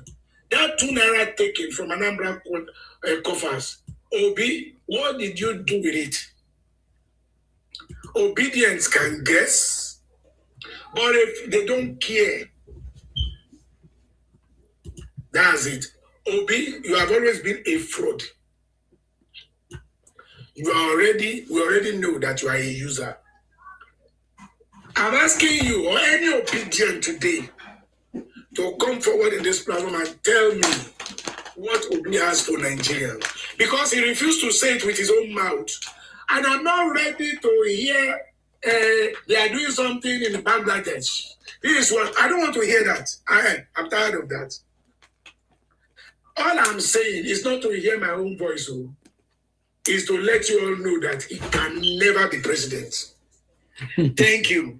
I rest my case. Thank you.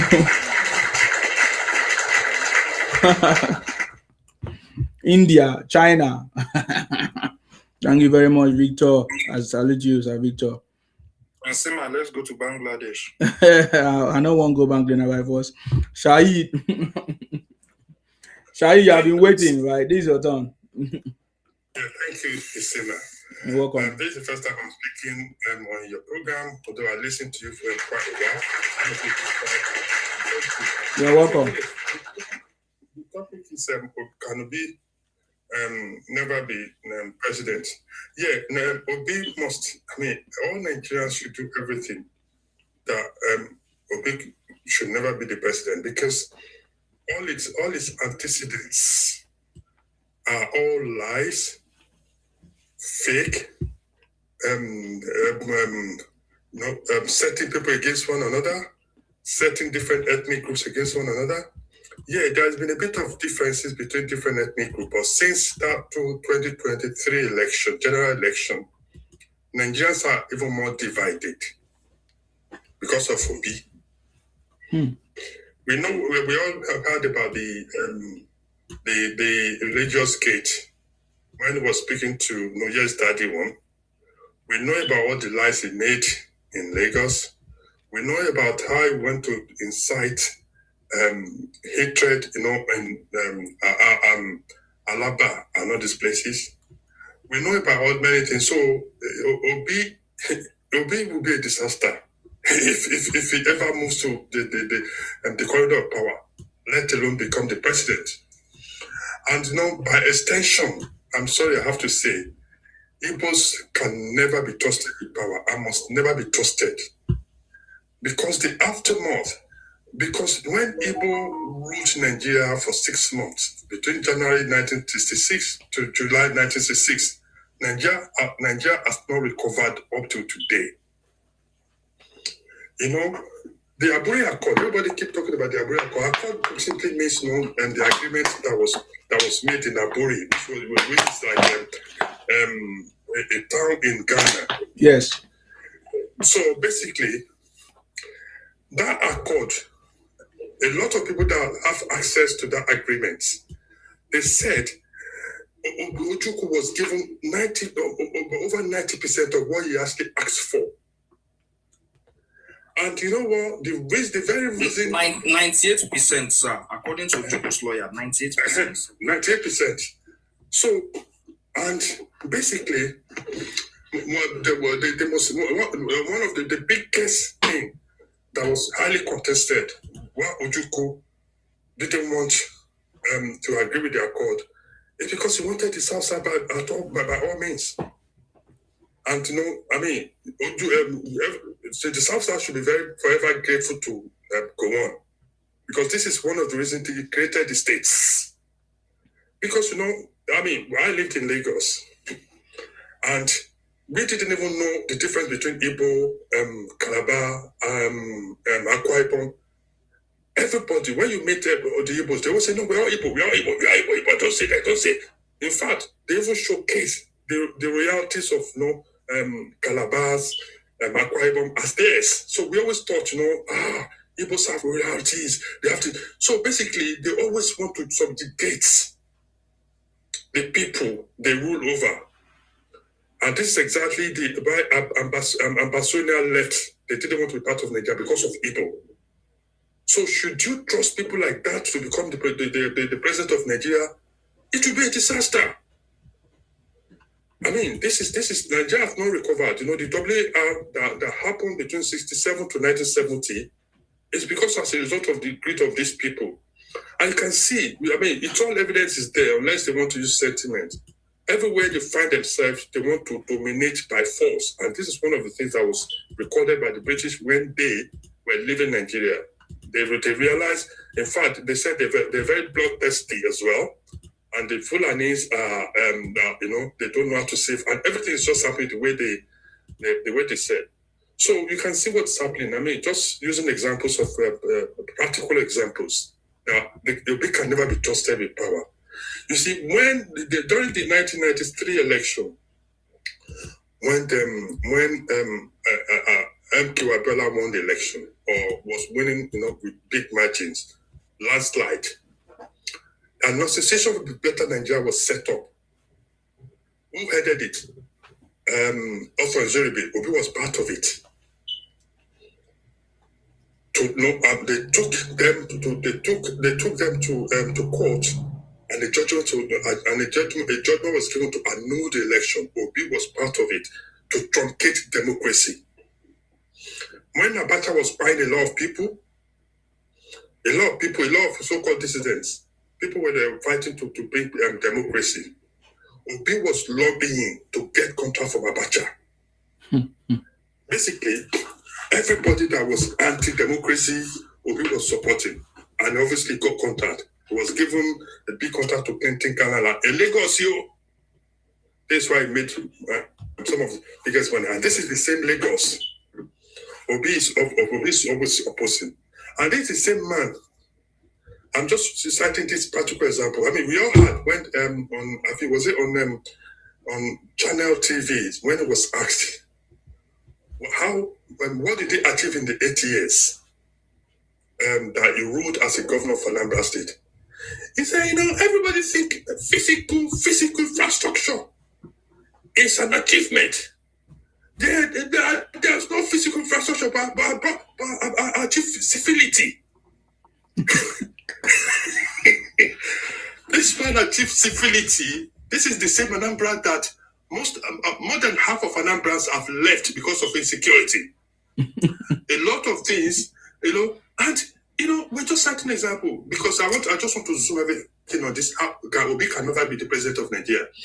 You see, when they say I saved so something million in this bank, I saved $200 million in this bank, 3 banks. You see, this man don't have the mental capacity to run an economy. All the position he had got, he got this position through lobbying, not because he merits it. Because as a government don't make profit. Government, you don't keep money, don't save money. That's how government thinks. It's not like individuals or businessmen. Private businessmen make profit. Government is all non-profit. So government don't keep money. When you think of infrastructure, future development, you bring the future to now. So you borrow. Any money you have, you borrow more. So you bring the infrastructure and you pay it back in terms of loan, in terms of interest. So keeping money, which means you're not actually developing your state because the money is made. I worked as a project manager for many years. So what we do when we're given projects, when we're given budgets, by March, towards March ending, they will be telling you if you haven't spent the money, you have to look for something to spend. You have to look for a project to spend that money on. You are not allowed to take money to the next financial year because that's not what it's meant for.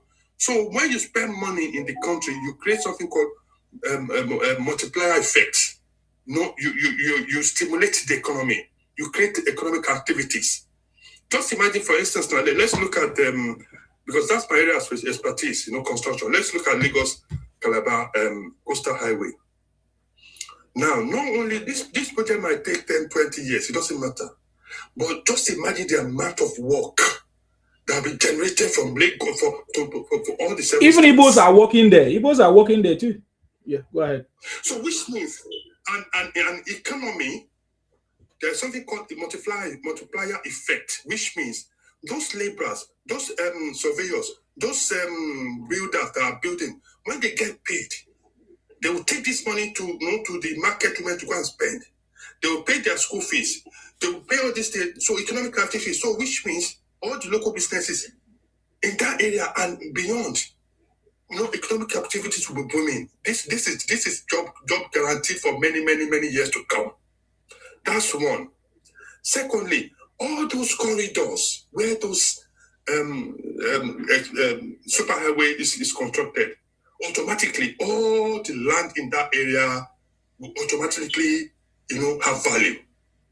Imagine the businesses, imagine the petrol station, imagine the hotels, imagine the manufacturing company, imagine the industries that will be using that road. Imagine just that road alone can generate money for Nigeria for the next 100 years. The economic activities of that corridor. But this is the same MOB that thinks it's a waste of money. Let's look at the student loan. A lot of people are actually benefiting. People that would not have been able to go to higher institutions because they could not afford it. Now they're doing this loan, and this loan to people they feel because it's. You see, the loan is very, very, very low interest, and you don't start paying it back until you get a proper job. Even if you get a job and you cannot pay it, you don't pay. So which means you're literally getting almost free money. But we think it's a waste of money. I mean, how can that kind of human being rule people that don't believe in giving, in supporting the citizens? I mean, it doesn't make sense. So if God forbid, if we become president of Nigeria in his dream on social media like today, because most of his followers On social He's media. the president of social media. Yes. So imagine withdrawing this student loan for many, many, many thousands, hundreds of thousands of Nigerian youths. Imagine stopping this coastal highway that will generate job for the next 20 years non-stop. And after that, after just generating the jobs, imagine the industries that will be there forever. Imagine, apparently, what is going to be using, what is economic activities of that road. Imagine the track that is coming later on, the rail track that is coming later on. This is the biggest project Nigeria has ever done. Because not only that, he's doing the Lagos Calabar, he's doing the Lagos Sokoto as well. But we don't think this. We think this is a waste of money. We want to be saving the money. Even the mighty USA borrows money. You know, like individuals, you have credit, scores. Countries are given credit scores. If you don't borrow money, you don't get people like Moody's. They will downgrade you. You are not credit worthy. You got to borrow money. What is important is to use this money to bring about different projects that will benefit your people. So as government, I hope these obedience are listening. You don't keep money. You're not a private businessman. You spend money. You have to spend it so that economic activities will be ongoing, will be stimulating. Everybody will have things to do. That's what you do as you create enabling environment for people.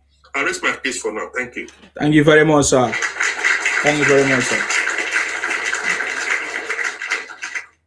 Thank you very much, sir. Even a common man, my daughter even know that when there is money, you spend it based on budget for projects and for what is meant to be achieved.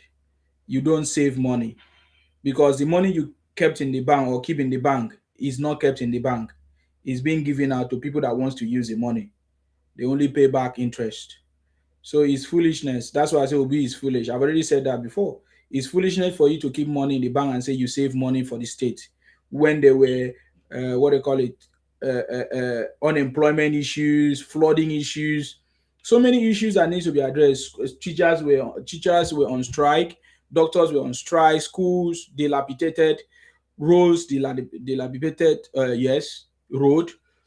I mean, so many things happen in the state. Up to today, the state have not recovered from the singular act of Obi that kept money that was meant for the state for his own personal interest. He used all the interest for his own personal interest. He used the money, dumped the money in the bank to become chairman of the bank. He used the money for his own personal interest. He used the money to get loans, to get things that he used for his own personal interest. Everybody knows that it's only Igbo people that don't know this stupidity. That's why I said they are a bunch of criminals, man. Foolish people. Nobody take advice from them. I don't have sense. So I don't argue with criminals anymore. Before I used to argue with them, but now that I see that they don't have anything upstairs, I don't argue with them anymore. So the whole world will see their stupidity. We are happy for internet, we are happy for social media, exposing all these things, because if earlier on when Sima was talking, some people felt like, oh, maybe I hate them. But no, I even love them more than they love themselves. So that is why I even try to help expose them or tell them to do what is right. Just like INEC today, INEC helped the ADC people, but they don't know. They are fighting. Because if INEC did not stop them or did not tell them, remove their name and say, no, we are not going to recognize you until you resolve your issues. Today, they will not have start solving their problem. Because they don't have political calculations. They are very blindfolded. I wonder how they are following Atiku. Have you ever seen Atiku achieve anything in life apart from politics in Nigeria? There's nothing. The same thing Obi has never achieved anything in life apart from using the money from Nigerian government, from Nigerians for his own business. Obi bought a house in Croydon, UK, using Nigerian money. Obi became who he is because of Nigeria. And some criminal Igbos are here talking nonsense. But that is, by the way, because that is their way of understanding. It will take a long time for them to grab it. That is why I will not take it lightly for any Igbotic person or for any South person that have Igbo blood, because you're a miscreant. You are mixed blood. If you say you are from South and you don't speak for the progress of the South, you are not South. You have affiliation. You are being influenced by the Igbotic agenda. I will not be here and allow you, through the influence of Igbotic or Igbos, to destroy the relationship between the Yorubas and the South people.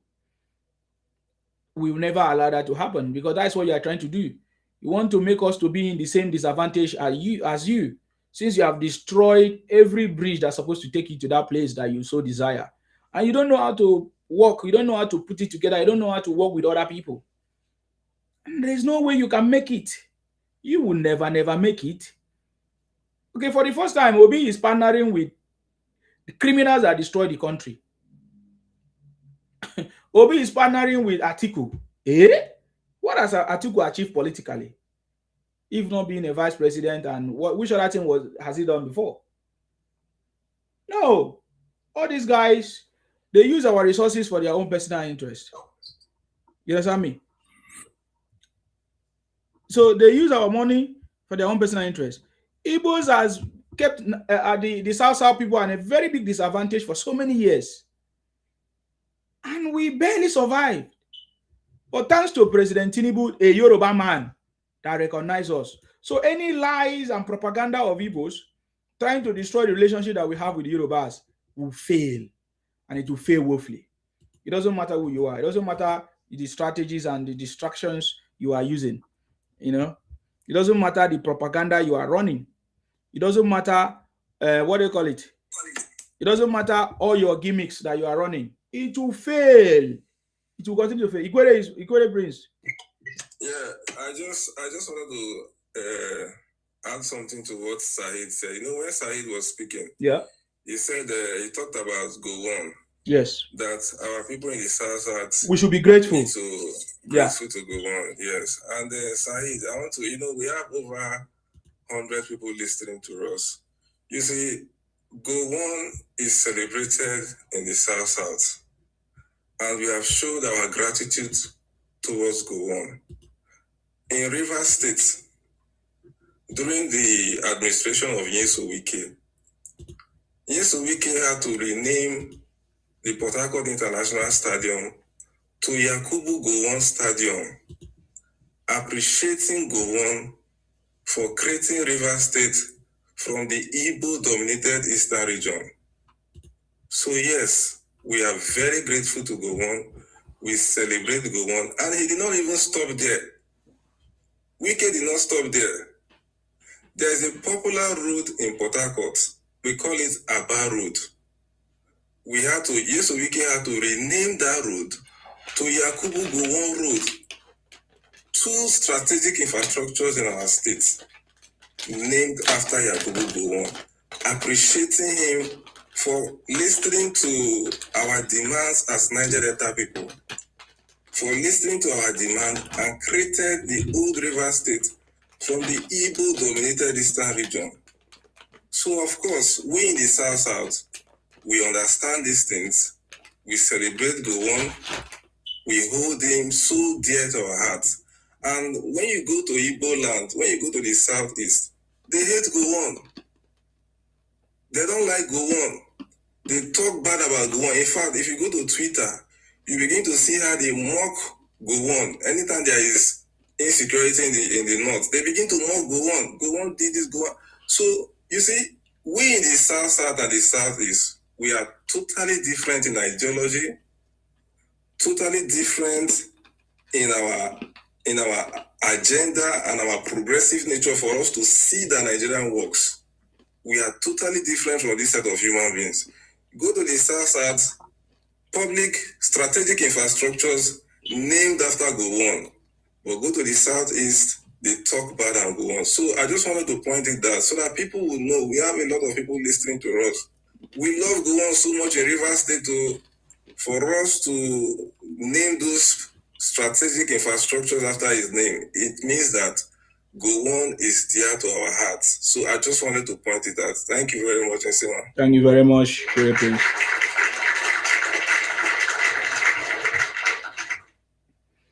Thank you very much. Just like I said, earlier said, there's a movement that is going on in the South. It's a South movement.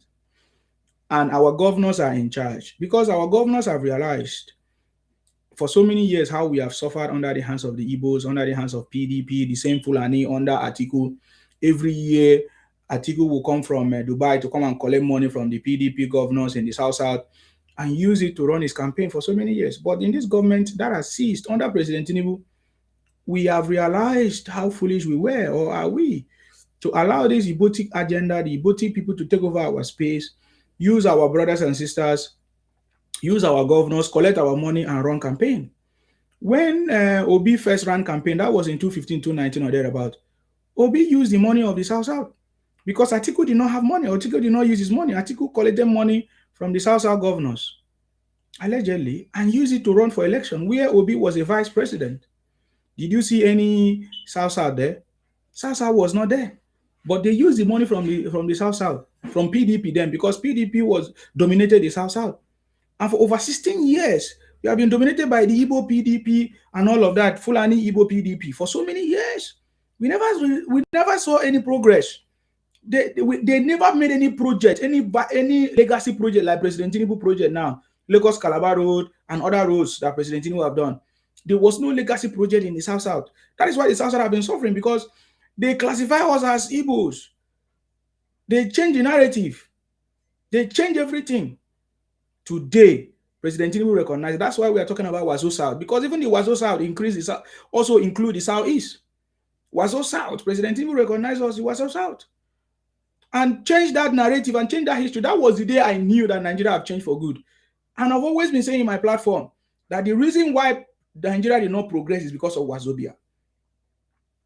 But today, there's progress in Nigeria. And that is why the people that are mostly disgruntled are the people that have been benefiting from that structure of Wazobia that failed. We are talking about Wazo South today. Gradually, we are moving to a permanent side under President Tinubu. And that is why they are doing everything possible to try to blackmail him, to call him different names, but they will fail. We knew if it was Goodluck Jonathan, we know that we would have not succeeded. But we knew who President Tinubu is, not Goodluck Jonathan, who gave room for the Igbos to take over his administration that failed. That is the truth. But we know that none of this thing can stop President Tinubu. Even Atiku knows that he cannot stop Tinubu. Who can stop Tinubu right now when the gods of the land have spoken? Except President Tinubu decide to say, oh, I'm not going to contest. Except people like us are not in support of President Tinubu. But as you can see now, South is 100% for President Tinubu. The Yorubas, I know, just like I've said it before, the kind of vote that Nigeria has never seen before, that is the legacy that President Tinubu must achieve 2027, come 2027. 50 million to 100 million votes, there is nothing stopping it. So most of you, see, let me tell you, when you see Wike, you see South. You see the same way Wike they do. Forget it. It's like that. There are so many of us in the South. Sometimes we don't talk like the Akwa Ibom people. You hardly hear them shout. But when they want to take action, that is why the Igbos are afraid of the Akwa Ibom people now.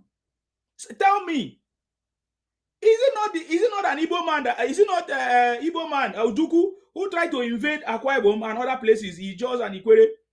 Who stopped them? It was an Ibibio man now. Ibibio people save Igbos. That is the truth. When they are talking, they change it upside down. If Ibibio man did not surrender, they could have finished all the Igbos. Now they wiped them out. That is why Ojukwu ran away now. Yes, General Philip Effiong, that's his name, General Philip Effiong. If it was not because of General Philip, Igbos could have been finished. Ojukwu got to the point that he ran away from the country to go and seek refuge. Man, for one day, they don't even talk about him only for themselves. They haven't appreciated General Philip Effiong. They won't talk about it now. If somebody tells you your story, if somebody tells your story, how do you expect them to be nice to you? They will tell the story in their favor, just like the white people write stories about us. How do you expect them to tell story that favor you? They will tell story in their ways they see it. They told us that they came to discover what they call it, River what in Africa. But the rivers has been there before. But they are correct because they came to discover it. Because they are the one telling you the story, and we're foolish. We learn it in school their own way. That's the point. If people tell your story, how do you expect them to tell your story? They have to tell in their favor. We are the one to tell our stories. That is why we are doing it. We are taking charge. And because they have seen that we have woken up and we are taking charge of our story, they are so mad. You hear them talk about what is South, what is this, what is South, what is this, what is it? Because they will never tell you the story the way it is. They want to tell you the story as if they conquer you. You understand me? So that is the story. We are the one to do it. We are the one to make sure we respect our own leaders, our own elders, our own heroes and everything. Nobody, don't ever think that somebody else will come and tell your story the way you will like it. No, they will never tell the story the way you will like it. They will tell the story in the way that favors them in their own eyes. Just like when the colonial masters came to Africa, they say they are the one that discovered our river. I think, is it River Nile or River Niger or whatever? They say Christopher Columbus discovered Africa or discovered whatever. Is that what they used to say? I've forgotten already their fake history. Yes. Sorry? River Niger. Yes, River Niger. Yeah, that's how they story. But those are the rivers our forefathers and our brothers, our mothers that were using, right? Is that not? Or Mungo Park. Sorry, yes. Mungo Park. All those stories. So that is the truth, man. That is why for me, you see this thing I'm doing, is I know how to do it. I will do it. I don't need to make noise. That is why if you come to my blog, you don't have patience, you get out. I'm not joking here. Yeah, I spend my time, hours, sleepless night talking, making impact and trying to, change the narrative, and you're here coming to talk rubbish with me. You will never succeed on my platform because nobody is funding me. I'm not doing anything to entice you. I've listened to many people say I'm not supporting Yorubas. You are foolish. I'm not supporting Yoruba. I'm supporting my people. Are you not seeing Gospel Akpabio there? But who made it possible? A Yoruba man. That is why I respect them. That's why we say that partnership must be stronger.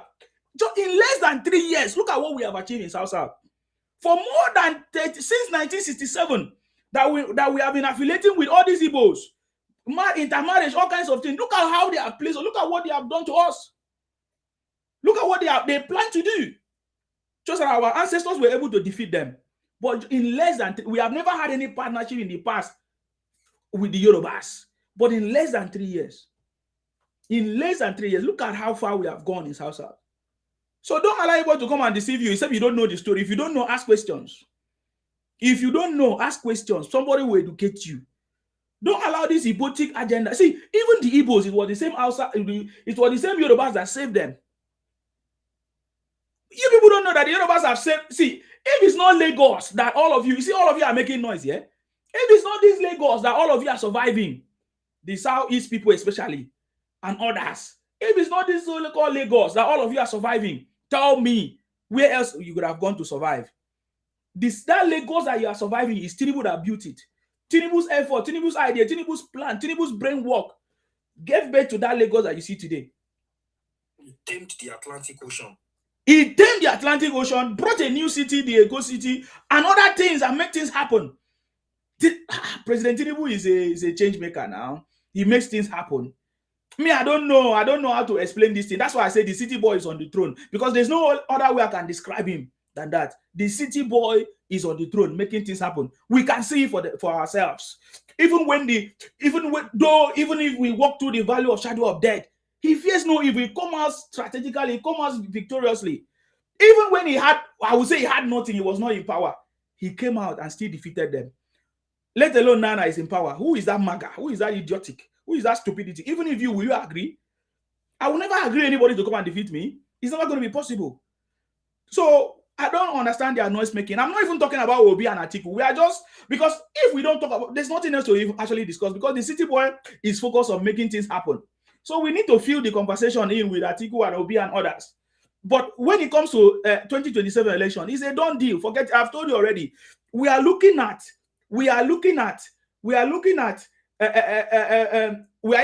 third term after 2031. What is going to happen? Are we supporting? Because we the people can say, President Tinubu, you have done what no man can do or has done, have never done. Go for third term if you want. Or amend the constitution. Yes. Or change the narrative. That's it. Sorry for interrupting you. I will send you something on the Green Hub. And I've gathered some informations. President Tinubu might likely be the last most powerful president of Nigeria, or last president of Nigeria. Not because we are splitting.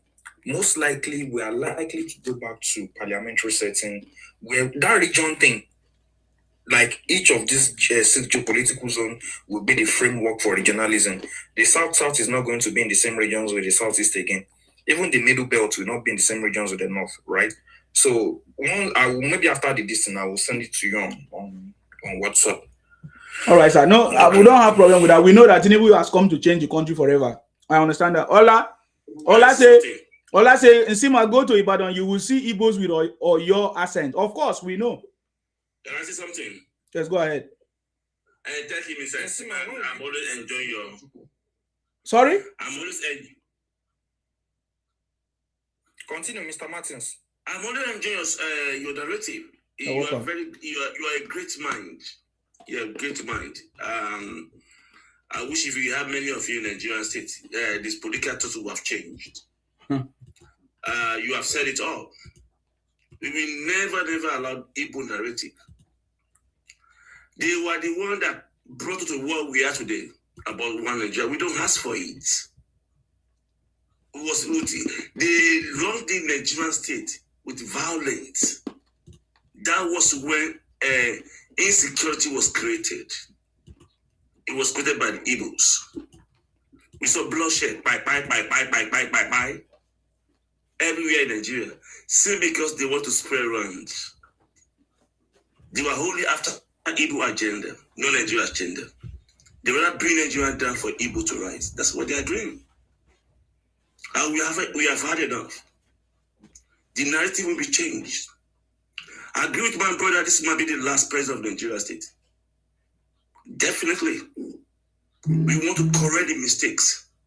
We are going back to regional government. Fulani will stay in Fulani region. We are tired. Igbo will stay in Igbo region. Everybody will be competing. That's where we are going to. And they've seen it. They were panicking. They are panicking. And they are telling you they want to rescue their criminals. Criminals. They suck the entire system for their own selfish agenda. That's what you hear someone say they want to conquer some people. That was the agenda where they created one Nigeria to create chaos, infighting, domination. That's why they created it. And President Bola may go correct it, and you are panicking. And you are expecting Nigeria to leave President Bola Ahmed Tinubu. It's not going to happen. We are tired.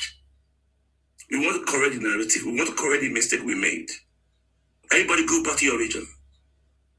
We are a nation with several philosophy. A country with several philosophy cannot form one Nigeria. It can't happen. There are collusions, contradictions from different philosophy. It's chaotic. Everybody will just need to keep his own philosophy. These people created a chaotic thing for Nigeria. For their selfish end. They want to get opportunity to your own land and to come and conquer you and take advantage of you. And someone said about South. South should be great for Yorubas. It's not because I'm Yoruba. We did everything to make sure we rescued South from the Igbos domineering. We lost people. I'm always wondering when South already abusing Yoruba. See how these people are ingrate. Ingrate. We fought that WAR. Majorly because South have individual tribes, not because of Yoruba. Igbo cannot conquer Yoruba people. We saw how we rushed down to Midwest. Midwest. Yeah. Yoruba. We chased them back to Nsukka. Yeah, we chased them back from Midwest. Yoruba people. And that Midwest be abusing Yoruba people for their own freedom. But one thing I must tell Igbos, as much Yorubas in Nigeria, you will never be able to dominate any individual tribe in Nigeria. We will never allow it. That's why you hate Yoruba people. We deserve respect for everybody to live peacefully and enjoy that. We don't want dominate. We don't want warlords. Yoruba will never allow it. You can abuse Yoruba to as much you care. That's by the way. President Bola Ahmed is one of the most visionary leaders I've ever seen by the entire life. I've never seen it. They have never been president that embarked on that kind of courageous project. Nigeria was built on kind of 60 million projects. Nigeria was built on it. That Lagos was built when Nigeria was 60 million people. Today Nigeria was 250 million people. President Tinubu was created to create economy that will gather a large population and change it to $1 trillion economy. It's not going to be easy. You are telling us to come and are you crazy? Obi is not going anywhere in Nigeria state. We are not joking. The future of our people is extremely important. And President Bola is writing new economic templates for Nigeria. I'm so impressed by that he turned people to technical schools that will be paying them their salary. I'm so impressed. That's a very, very courageous project to change Nigerian mindset, to create artisans, but encouraging Nigeria to go to that kind of field. It changed the economic pattern of Nigeria future. We are not going for the kind of this China go to China. Are you crazy? We mean business. We are not living for today. We are living for future. We cannot hand over Nigeria to Igbo and they are extremely selfish. Imagine not being in power. There was a campaign for indigenous bill. Selfish cow. It's very bad. Sorry, sir. Before you come in here, let me ask you a question, sir. You say since you were born, I believe you are a little bit older. You have seen a lot of stuff, a lot of presidents. Have you ever seen any president that donated his salary for the service of Nigeria? I've never seen it. I witnessed Shagari government. Nobody, no Nigeria state. Ojuku. Ojuku that converted people's money. I witnessed.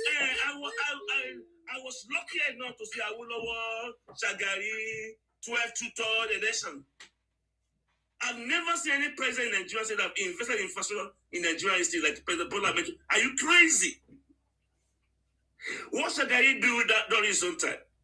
Shagari operation building nation, housing. He built small one apartment, small here throughout some states in Nigeria. That's what housing Nigeria. That's what Shagari did.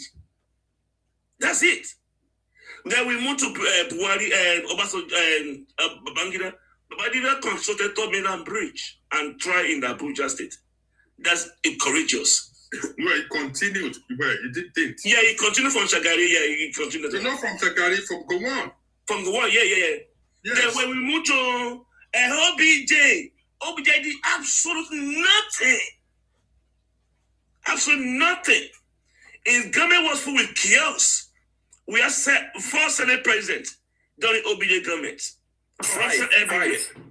Infighting everywhere. Turbulency. Protection. Strike. University was striking. Everything was chaotic. The NEPA money was privatized. Everything was chaotic. Nothing. Nigeria benefited for 8 good years of Obasanjo. Then we moved to Goodluck.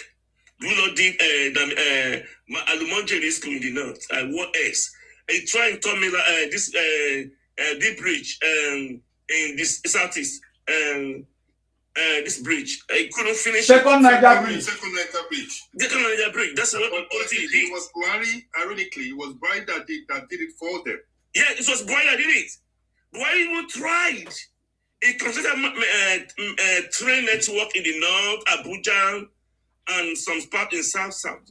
Then we're having this courageous great man on President Bola Ahmed Tinubu. He was constructing over 700 kilometers to Calabar. Have you ever heard that in Nigerian history? He was doing over 1,000 kilometers to Badagry to Sokoto. New frontier of economic corridor. Have you ever seen that kind of courageous leaders? And some people are crying. So when Nigeria becomes 500 million, how are we going to cope with it? Without investing in infrastructures to build that kind of system. He was trying to change the economic template. These people are saying, China go to China, Obi or nothing. They even said they want to be Obi and Atiku. I laugh in Chinese. Atiku, $16 billion. So we can give Atiku credit for wasting just $16 billion with the presidency. Are you mad? Are you mad? So we congratulate Atiku for wasting a job, not having Atiku when he's done $16 billion wasted, and we give him presidency. Obi Atiku. It will never happen. It will never happen. It's done deep. Atiku is not going anywhere. And you say you want to work to one castle. Okay. So are you telling us Nigeria is meant for only Fulani? Out of over 250 tribes in Nigeria, aren't you the ones that could want to buy you? So in any case, Obi's not going anywhere. Just give you kind of analysis how it's not going anywhere. President Bola Ahmed Tinubu have come to say, I've never seen this kind of man in my entire life. Let me tell you, see what we Tinubu witnessed in London. It's only meant for great leaders. And out of those people that have witnessed it, Mandela, that have that kind of royalty welcome to London. You don't give to ordinary leaders. British have seen President Bola Ahmed Tinubu that what he's doing. That's why they welcome and give you that kind of rate welcomes. I think in South Africa, it's only 3 people. The people that actually had it is America. So this man is a great man. We wouldn't miss this man. This man is well prepared for the job. It took him 30 solid years. It's not wake up presidency, you know. It's not, wait for me, me. This man is I've been prepared, cook, organic for the job. We will never miss the visionary leader. I'm so proud to meet this man in my time. So, Mr. Isima, you are on the right side. So, yes, sir. I'm always on the right side, sir. Yeah. You're on the right side. I'm always on the right side. Sir, you are not the only person that is lucky. You are not the only person that is lucky. I'm blessed. Yes. You are on the right side. You get it. Thank you. Can I chip in now? Yeah, you will chip in, sir, but please don't forget. I want to say something to what Sir Martin said. Remember, Sir Martin, you mentioned about Goodluck Jonathan, that he built the second Niger bridge for the Igbos. At least he started it. But do you know that there was no project that Goodluck Jonathan started in the South? Do you know why? The Igbos cajoled Goodluck Jonathan to go and do a project for them in the Southeast, but they never did any project for us. Let me tell you, in the South. There's a project going on in Goodluck State, Akwa Ibom State. President Bola Ahmed Tinubu is doing it. That project, Bayelsa, that project been abandoned for about 30 years. The community in those areas, they only travel by boats. They have never seen roads, bridges. That project is going on now. And you want us to lose that kind of project? Are you crazy? Then we fight for that bridge. Yes. Sir Said. I'm sorry, Sir Said. Go ahead. Martin. Okay, Said. Okay. Yes. Thank you. So basically, just in addition, just to prove to you that these people, no, they don't really, honestly, they are not emotionally matured enough to rule a country of that magnitude. Nigeria is the largest black nation on earth, with very smart people, with over 250 different ethnic groups. And these ethnic groups are making waves across the world. Imagine having a dollar like Obi to rule such a complex, multi-religious, multi-ethnic, multi-tribal nation. Now, you see, what is one thing I want to add in about with these Igbo people is, we all know what happened in Ghana. We all know what's happening in South Africa now. I don't know if you've seen the viral video. This guy that made himself king. They cannot comprehend that when you're on other people's land, you need to obey the rules. Now, they say because I've lived here for a long time, and I'm from some royal family. Why can't I be praying in another man's land? He's from royal family. Which royal family? That's what he said. This is the video that is going around now. He said, "Why can't I be king in this country?" I visited. Look, you know what they do? They will be friends with you, so that they'll meet the big people in society. It could just be a picture, or they might go there with a friend, but they will use that. I've met the king of this area. I've met this big man. So why can't you call your people to order? Why can't you tell them that I've met these big people? That is why I can be king. I'm the king of the Igbo. Sometimes you say I'm the king of Nigerians. But tell all those Yoruba people, Yoruba people, they are bad. So what you're thinking is like, how can people like that are so divisive, bring people of over 250 different ethnic groups together? We all know about the federal ministry that was located in Anambra. That the head of that ministry, they needed 1,000 federal workers, and this man was employing over 850 people from Anambra alone. Many states did not have representation. So these are things that these people can never be trusted about. They just don't understand. They don't understand diversity. They don't understand ethnicity. They just want everything for themselves. So people making very, very big mistake. Honestly, this is not even about sentiment. These are facts. All these things we're saying that they're factual. Well, if an Igbo man talks, what they are, they will gaslight you. They will make you say it is you. That's who they are, but they will say it is you that is doing that. So basically, I don't think they understand that.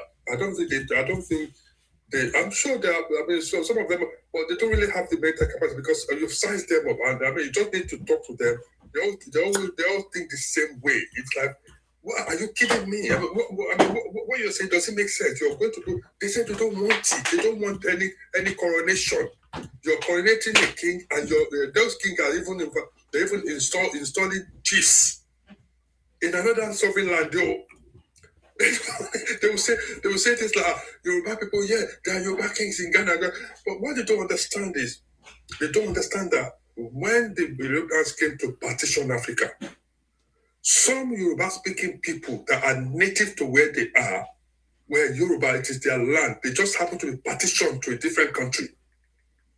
So when you go to the Benin Republic, for instance, or Togo, like Sabe, Boko, all these places, they are Yoruba king, and they speak Yoruba. They are the indigenous people there. It's just that they happen to be partitioned, just like Nigeria was put together in 1914. So people like that, you can just imagine that they just don't have the mental strength to manage a multi-ethnic nation. We all know what happened in 1967. We all know the Abure Accord. As somebody rightly said, I was even thinking 95%. People that actually said it was Ojukwu that said would not have it. Give him everything they asked for. Or if it's not having that South, it will not have it. And now fast forward. And when the IPOB people, when they came up to say, what is your suggestion of what is your land? They said they should be having 30 states. All the way to Kogi, in fact, all the way to part of Ondo State, these people. So they're not just that. So everything they do is always about, even, in many places in Lagos, when they came, after the 70s, they gave them their properties back. In the 80s, they started giving them places like that. When they started giving them places, it's not that they even give them places, just like they gave them opportunities. They cunningly got rid of the Yorubas and indigenous people, and they became the sole owners, and they made themselves executive people there. And they even renamed these centers like Ladipo. It used to be named some Yoruba name. They changed it to, ironically, Anguisi Rossi that damaged everything. Anguisi Rossi market. And one other thing that they did when they abrogated the regional system, and then they came up with Decree 34 to said everything must be unified. All ministries must be unified. No, regardless of how you build those ministries, with your money, with your cocoa money, with your all these things, everything is, we are all one. What Anguisi Rossi did was, he actually even invited the kings, all emirs, all these people. Said, we are all one. Now we want to post, you'll be emir, you'll be the king of Lagos. Oba of Ibadan, we'll go and be the emir of Lagos. We are all one. They said, well, so maybe I have to say, are you crazy? What is this? So everything, so we are all the same. We're not going to, regardless of our language, of our religious differences. So you can see that these people, all they ever want is to dominate, to subjugate. Thank God he was resisted. He was resisted. So to dominate and subjugate other, to dominate and subjugate other people. So this is why, and as you rightly said, Nsima, I'm so happy. The coalition of the 3rd Marine Commandos which was later joined, because Yoruba was not part of the WAR. It was later, when these people, the Yoruba man, innocently or naively fought for them because they called him that they were liberating Nigeria. They were liberating the Nigeria from the Fulani extremists. They persuaded him, and you know what? This guy, they had this agreement, and this guy was the people that went in to talk, not obviously take over, somewhere because they pushed him. Ben then, it used to be called Midwest then, to push him to do this. I know what one of the instruction Ojukwu gave him. So when he got there, when he took over, he said they should loot the Central Bank of Nigeria there. And the man said, this is not the assignment. I mean, what is this? Why should I loot these people? And we all know that when the place fell, they advised that they should put, a South man and the Midwest man to head that place temporarily. No, he put his own people. Ojukwu put his own people. And of course, they were saying they were going to Lagos. So he was saying, no, this is not part of it. So they had this thing. This is how Yoruba people joined. And basically they collaborated with the South, and that was the very time. The man there now is a master strategist. He understands history. He knows how the South cooperated with Yoruba third Bari commandos, especially on the Creeks, to help defeat the Igbos. So this is the liaison Southwest is now doing with South, and I'm sure this cooperation, will really yield very well fruits. And like Southwest, the Southwest is aligned with Northwest, but believe me, from the experience of the WAR, which made it easier for the Third Marine Commandos to crush these people, and this alignment with people like Akpabio, and all these people, I'm sure. I mean, the future, you just see the trend. It's going to be Southwest, South. And after the power has returned to the North, I can't see Southwest. I can't see Southwest supporting Southeast because it's just too dangerous. These people, it's too dangerous. They were in power for 6 months. Nigeria has not recovered. They've not recovered from what they did. No. God forbid. They will never rule Nigeria again. Thank you. And now let me say something. I know Adekami want to say something. Yeah. Let me say something. You have mentioned that the Igbos always compare themselves to the Yorubas. According to what you said that when the king was the fake king, because Igbos don't have a real king, they are all warrant chiefs that was given to them by the British government. They don't have any royalty in them. That one is the truth. But I don't want to go deeper now because we can see already the way they are behaving. Any royal blood don't behave like that. But they claim to have royalty, but there's none. They were warrant chiefs, and ever since then they have been buying chieftaincy title. Even one comedian, MC OK, bought his own chieftaincy title. Today he wears some kind of dress. He dressed somehow. So, anyways, so they all buy chieftaincy title. They don't have any royalties in them. But you said something that the Igbos always compare themselves to the Yorubas, and they say, oh, there's a Yoruba king in Ghana.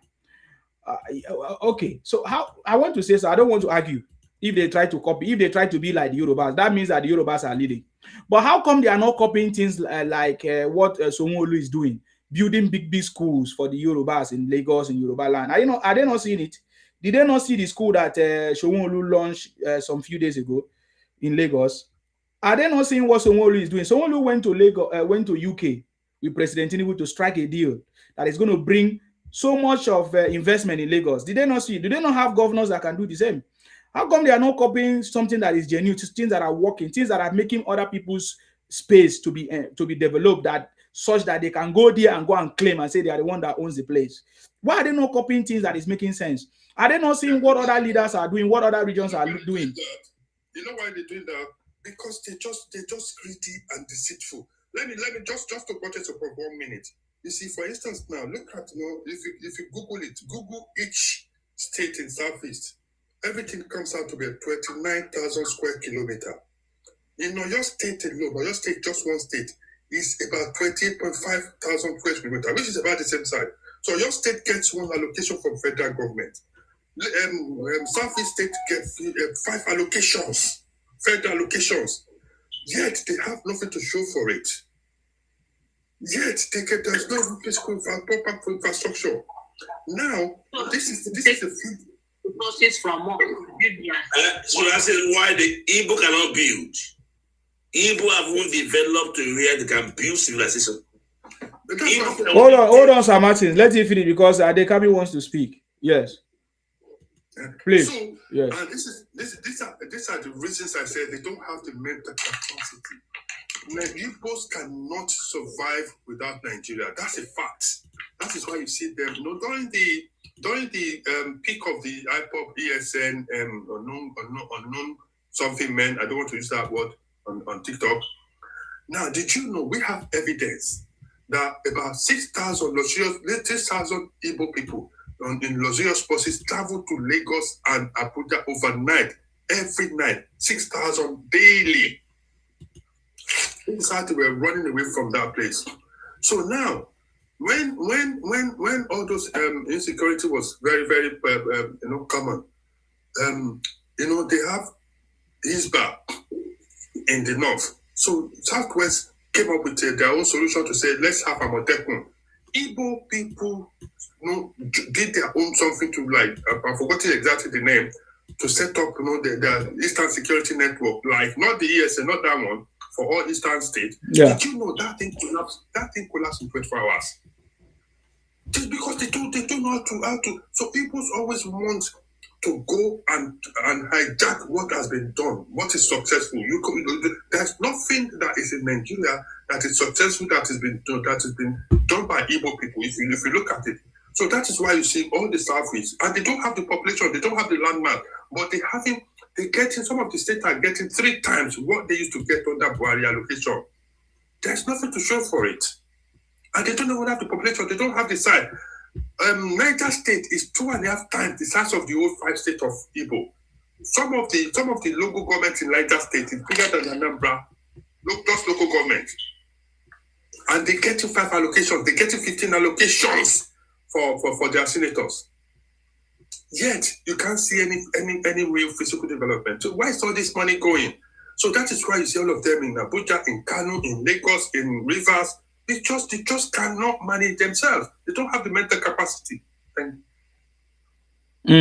Ambassador, are you there to speak? Ambassador, are you there to speak? Okay, when you are ready, you come back. Adekami, please go ahead. Ijele, I see you. Thank you very much for sharing, Ijele. Thank you. Yes, thank you very much. Great Nsima. I salute you. You see, yes, these people can never build a working system. They've never built, and they can never build. Yes, because I can even place. See, I can place them on Bet Ninja. They need to put a bet on Bet Ninja. Can Igbo build a working system and make the yes to be maybe 100 odds? Make the no to be 1.02 odds. So the question you are asking is that can their leaders help develop their own space? Is that a challenge? Is that the challenge you are giving to them? Yes. Okay. Yes, that's the challenge. But have you noticed that the Igbos have not risen up to protest against their leaders for not doing what they're supposed to do? They say it's marginalization. I don't understand where marginalization is. Yes. Yes, they cry marginalization. They can never blame they don't know how to hold their leaders accountable. They can never hold their leaders accountable. It's other people's leaders that they like to hold accountable. Yeah. They should put the option on Bet Ninja. Yes, you see how the odds will be big, right? So that's just to throw back. It's true. We can be betting on them. Oh. Hi. Can I say this in the way I said it? Igbo cannot build. You see those countries they went to? They went to Ghana and South Africa. They didn't go to Congo. They didn't go to Rwanda. They didn't go to Sudan. They went originally made. They like to go and appropriate. That's what they do. Yeah, or appropriate other things belonging. They cannot be civilization. That's why they cannot be governing by themselves. Igbo are anarchists. They only go and appropriate.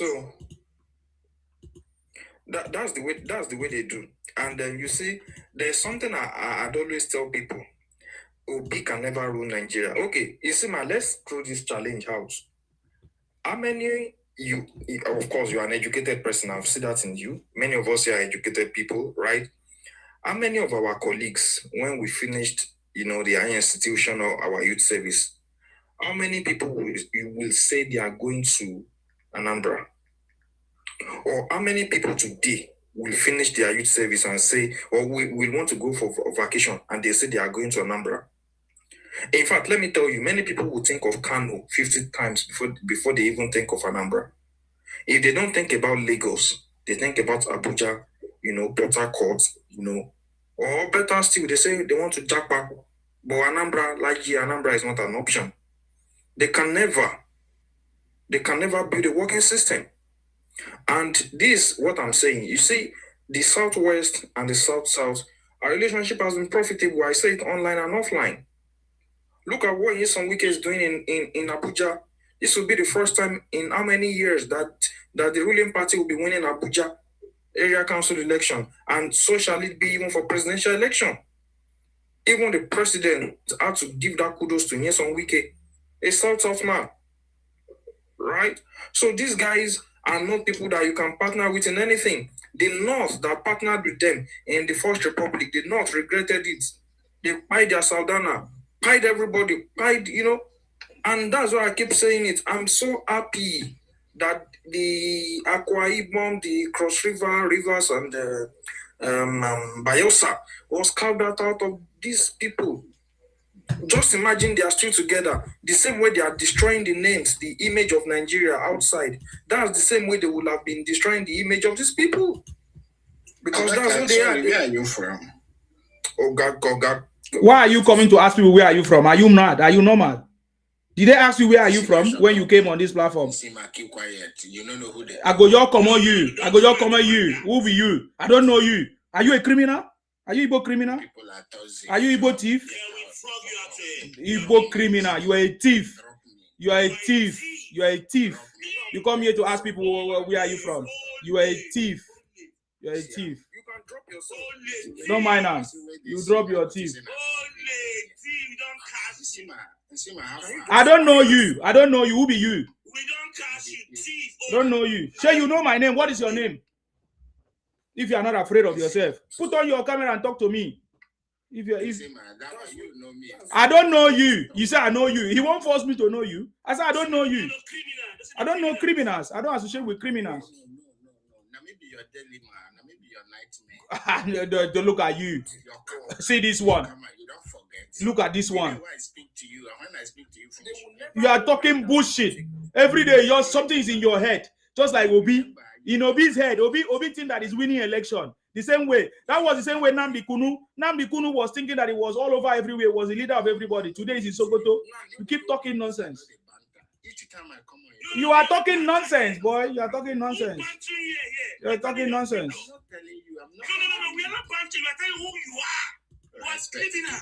To make person. We are going to deal with you. He's a criminal, all of them, bunch of criminals. No, we are not doing arguments. We are in the game with you. No, we are ready for you. Don't worry, I will remove you very soon. Keep making noise. I don't know why you are interjecting my guess. You are a thief. God punish you, criminal. Please go ahead. Who do this people like this? Jesus. They are not crying. They know that they will never rule Nigeria. Never. See, it's not just about Obi. Obi can never be. Igbo can never become president. Never. Igbo can never become president. Never. And I'm happy the South. See, it's something like we the Yorubas. Let me say this. Mr. Martin is here. He's a Yoruba man. He can bear me witness. We the Yorubas, see, there are ways we wanted the South to wake up long ago. But for any form of a revival that is going to take place for a people, it has to be the people from that place that will champion it. Outsider cannot come and champion it for you. But now that the South are woken, you don't know how happy we, the Southwest, the Yorubas, you don't know how happy we are.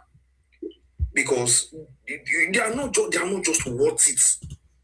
Yeah, let me say this, and I will round up with this. I was in my office yesterday when I was in my office.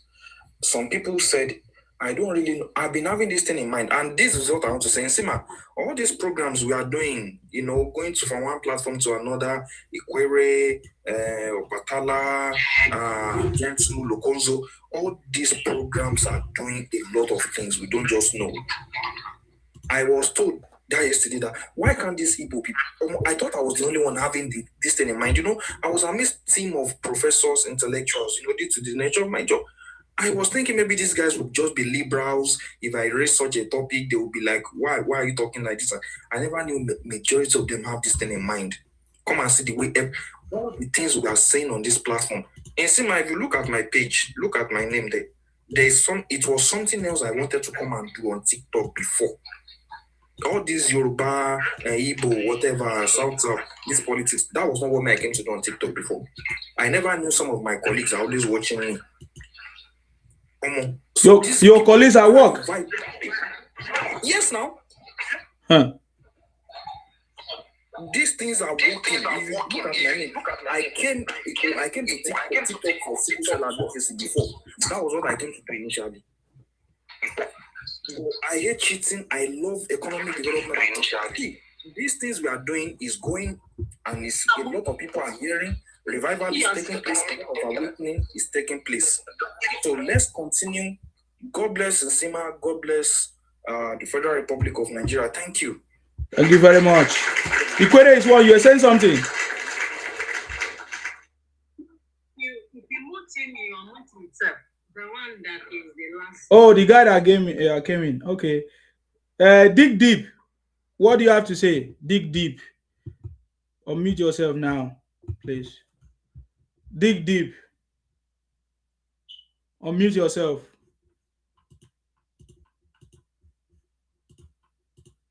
Okay. Go down. When you are ready, you can come back. If you are ready, you can come back. I don't want anybody to just come and stay when I don't know you. Okay. Yes, you have said it all, Adekami and all of that. Wazoo South, that's the way forward. Thank you very much, G Fruit. I see you. Yes, I mean, thank you very much. I appreciate you. You see, they have. Sorry, you saying something? I said, yeah, definitely Wazoo South ends what? That's it, honestly. Because that's the only way it's going to work. Because, we've tried it, and the alliance with the Southeast has never worked. It has always brought problems. So, and with the South, especially Southwest and South, it works during the WAR, and it's working now perfectly. And of course, that's how it's going to continue. Because if you really think about it, I remember when I was much younger, my teacher, we had a lot of teachers, they used to call them names like Akman,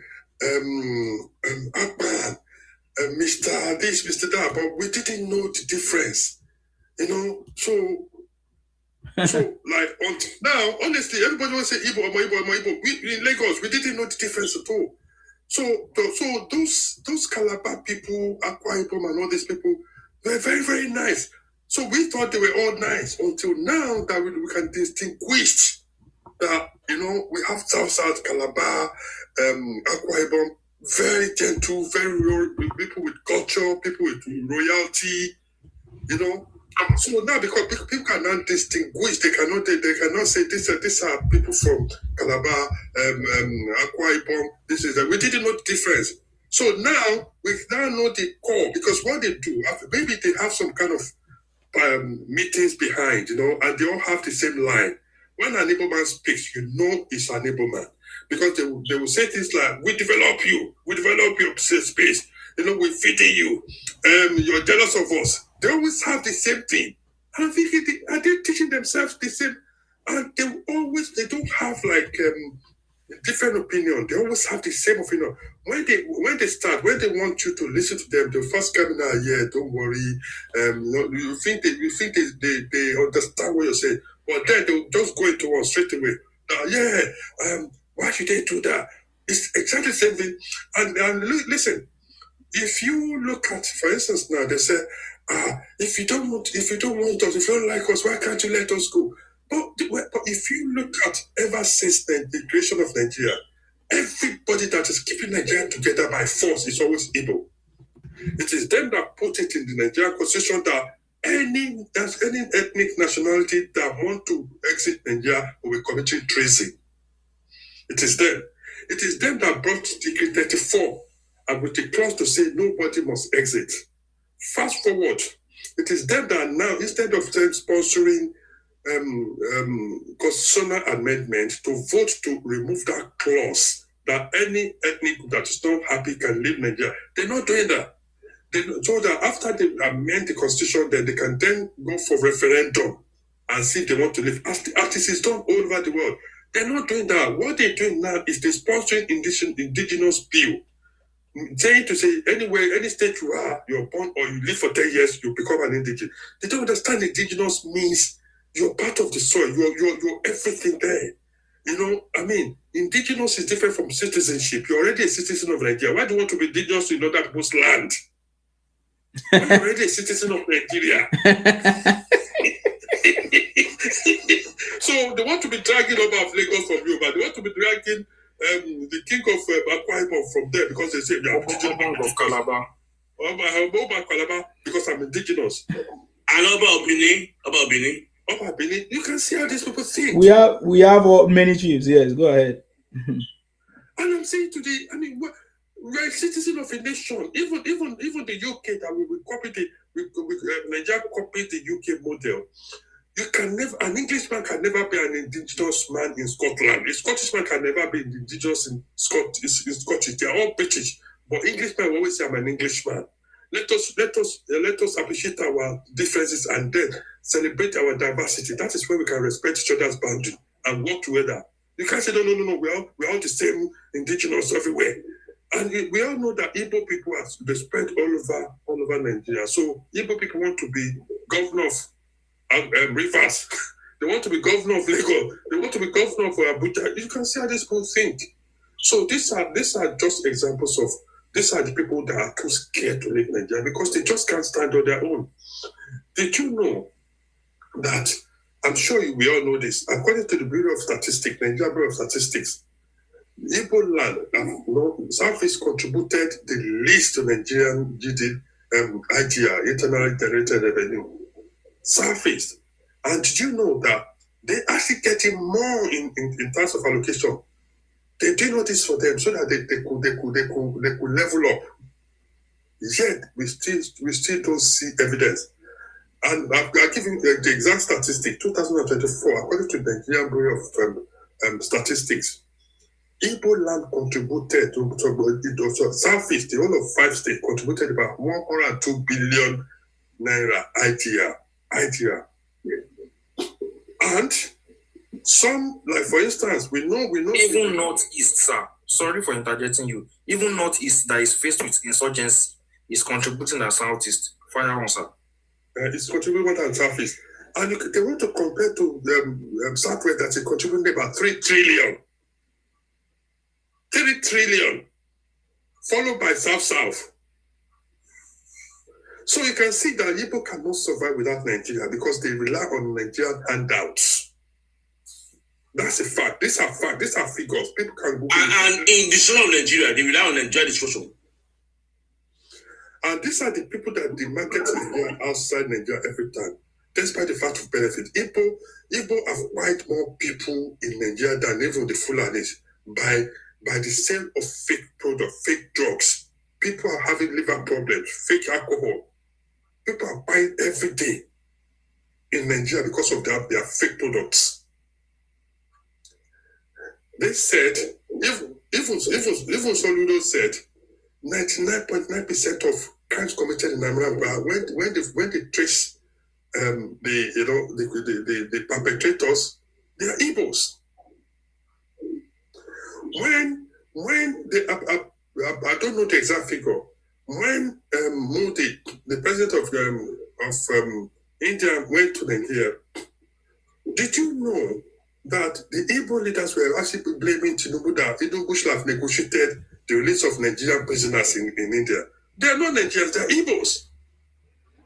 Okay, now that you have brought this topic, sir, that is why, are you seeing the federal government talking about what is going on in South Africa?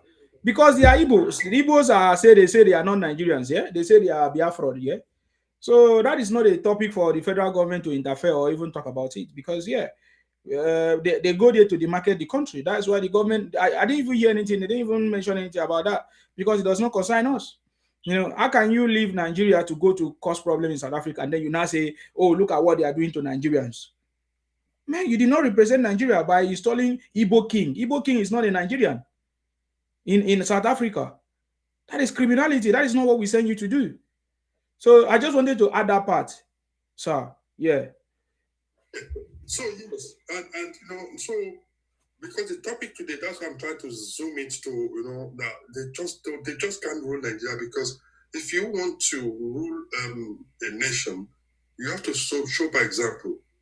I mean, we all know what's happening in the Southeast. Apart from the insecurity in the North, Southeast is the most chaotic part, other part of the country. That is why this man, Buhari, you know, call them a dot in the nation. They're not important, to be honest. They don't contribute much to Nigerian development. Because think about it, they always tell the whole world to say, everybody is relying on our oil. I had to tell some of my friends that are non-Nigerians that, look, it is the South that have the biggest oil. Even Lagos alone, everybody's talking about, you know, they extract 40,000 barrel per day from Lagos. The whole of Southeast, they don't even extract up to about 33,000 in the whole of Southeast. Lagos alone, 40,000. So it's even more than the crude oil. So the South is coming up with about 90% of crude oil. So what that's got nothing to do with Southeast. So if you look at all the indices of the contribution, you know, how each geopolitical zones contribute to Nigeria, Igbo is contributing less than 9% of Nigerian GDP. But the Biafra, this thing, that was what it's about now. It was about capturing our oil and every resources in the South. That is what it was about. That's why any Igbo man you hear, you say our oil in the South. That is the mentality. That was what was instilled in them. That was the idea. That was the ideology of the Biafra WAR. That's it. It's about the oil. Did you not see them go to America to say America, they own the oil in Port Harcourt, they should come and put their base? It has always been about the oil. That is what it's about. Many people don't know about it. It has always been about the oil in the South. If you challenge them the more, you say, hey, do we not have oil in Imo? Do we not have oil in Abia? Or Imo and Abia? Something like that. That's what they talk about, because it is that resources that is their focus. You know, is what they want you. That is what is paining them. That resources is what is paining them. Are you getting me now? That they wish they can connive Akwa Ibom, Ibonize us, you know, Columbia us, and force us to be Ibotic. That is their agenda, nothing else. And they all say the same way. They will say, just come and build us, you're depriving us, just come and build us seaport. How can you have sea when you don't have seaport, when you don't have sea? That one is the highest stupidity. So when the Igbo man talks, you know, they always say the same thing. It's like they teach each other the same line behind the scene. Yes. So, and I always say to them, how can you have seaport when you don't have sea? Does it make sense? And even Oyo State, I keep using Oyo State. There are so many other states that don't have access to the sea, like Kaduna and all of these places. They have dry ports.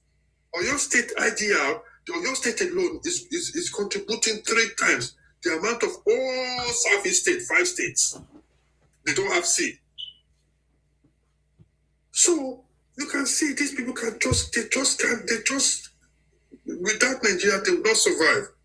And and people are talking about people to say they don't pay taxes in Lagos. Lagos infrastructure, if you go to hospitals, if you go to many places, they are all occupied by a lot of, because they do free maternity, free this. Majority of them are Igbos coming from Igbo state, come and deliver in Lagos, come and do this, come and do that treatment. Even Lagosians don't even get chances at all. Honestly. They are putting so much pressure on Lagos infrastructure, and they say we contribute. They don't pay taxes in Lagos. They say we pay taxes, we feed you. Another one they always say we feed you. And according to the record in Alausa, which is like the land registry, where to register land. Igbo land, the land that Igbo have bought in Lagos is not even up to 2%. Believe it or not, Hausa people have more lands in Lagos than Igbo, but you never hear them make noise. So they always build other people's country. Now they started. We're feeding you in South Africa. We build you. They're not telling you that they're going to this place for greener pasture. That their land does not. If you see all the Igbo billionaires, you don't see them becoming billionaires in Igbo land. It's rather you see them maybe in South, Lagos, Abuja, Kano, or Kaduna. They don't become billionaires in Igbo land. Yet they will say that they become billionaires.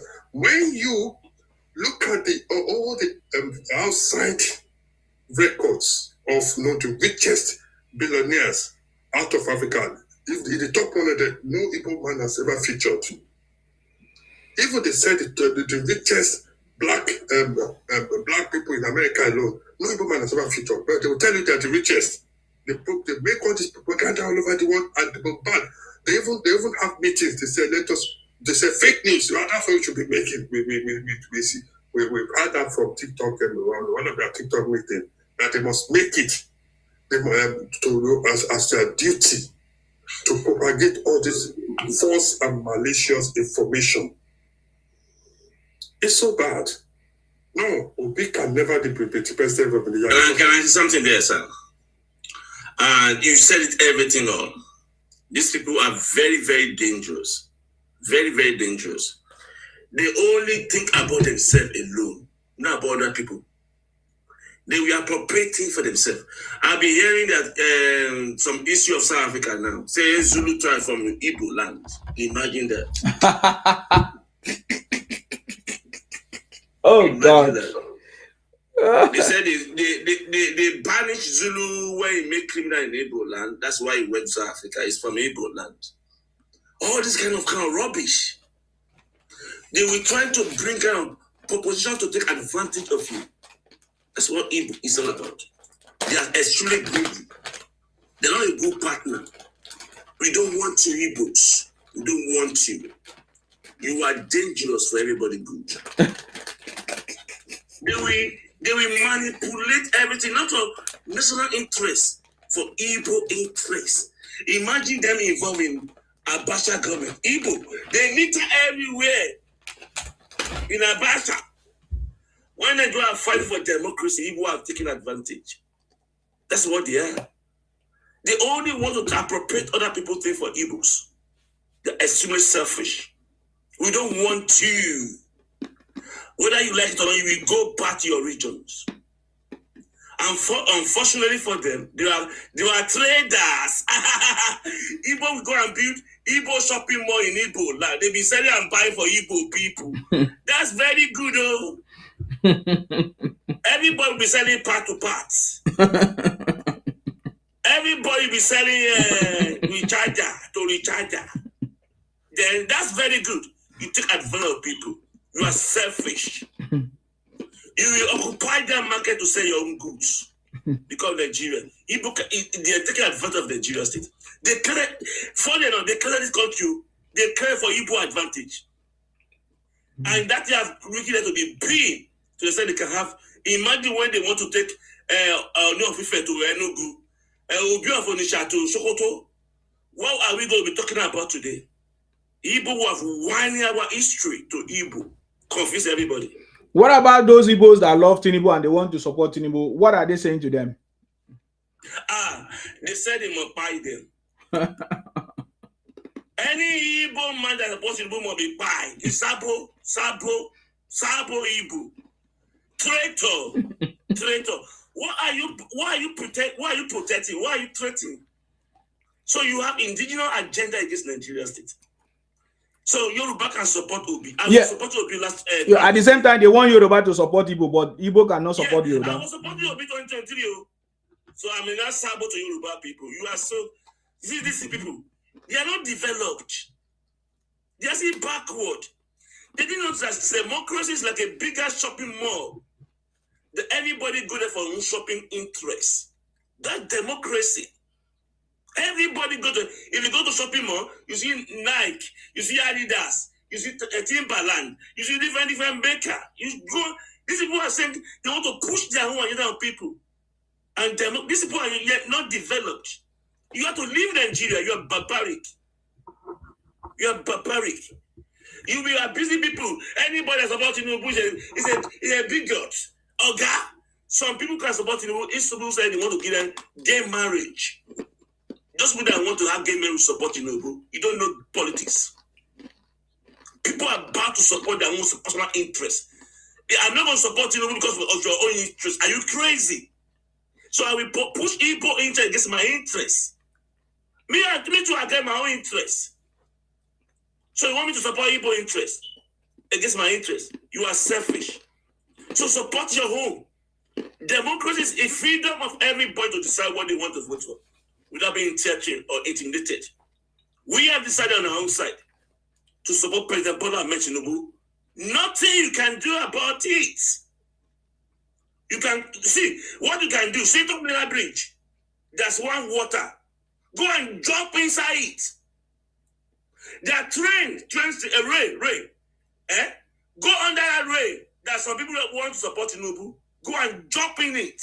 I don't give a damn. Okay, Sir Martins, wait. Thank you. Unbothered. Is your turn. What do you want to say?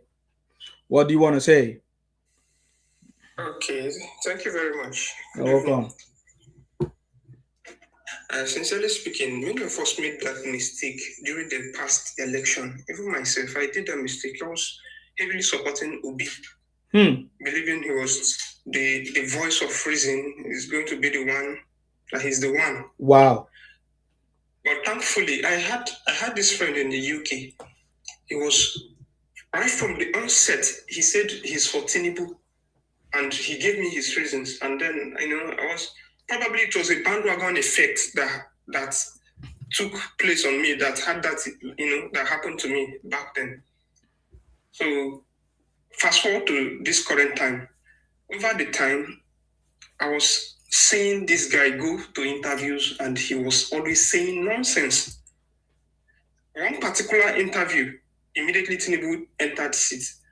He was asked, if you are to become the president, would you remove fuel subsidy or not? Guess what he said? He said he will still do the same thing that Tinubu did. But he was too afraid to say it. He was too afraid to just say yes. He said yes and no. You can imagine how stupid someone can be. Yes. And then when he was allowed to further give his reasons, he couldn't say anything reasonable. More interviews happened. Yes. In one of the interviews, he said that they asked him who gave you the advice. He said he got the advice from a madman. Another interview came. This one is even recent. That should be like last year, maybe around December time.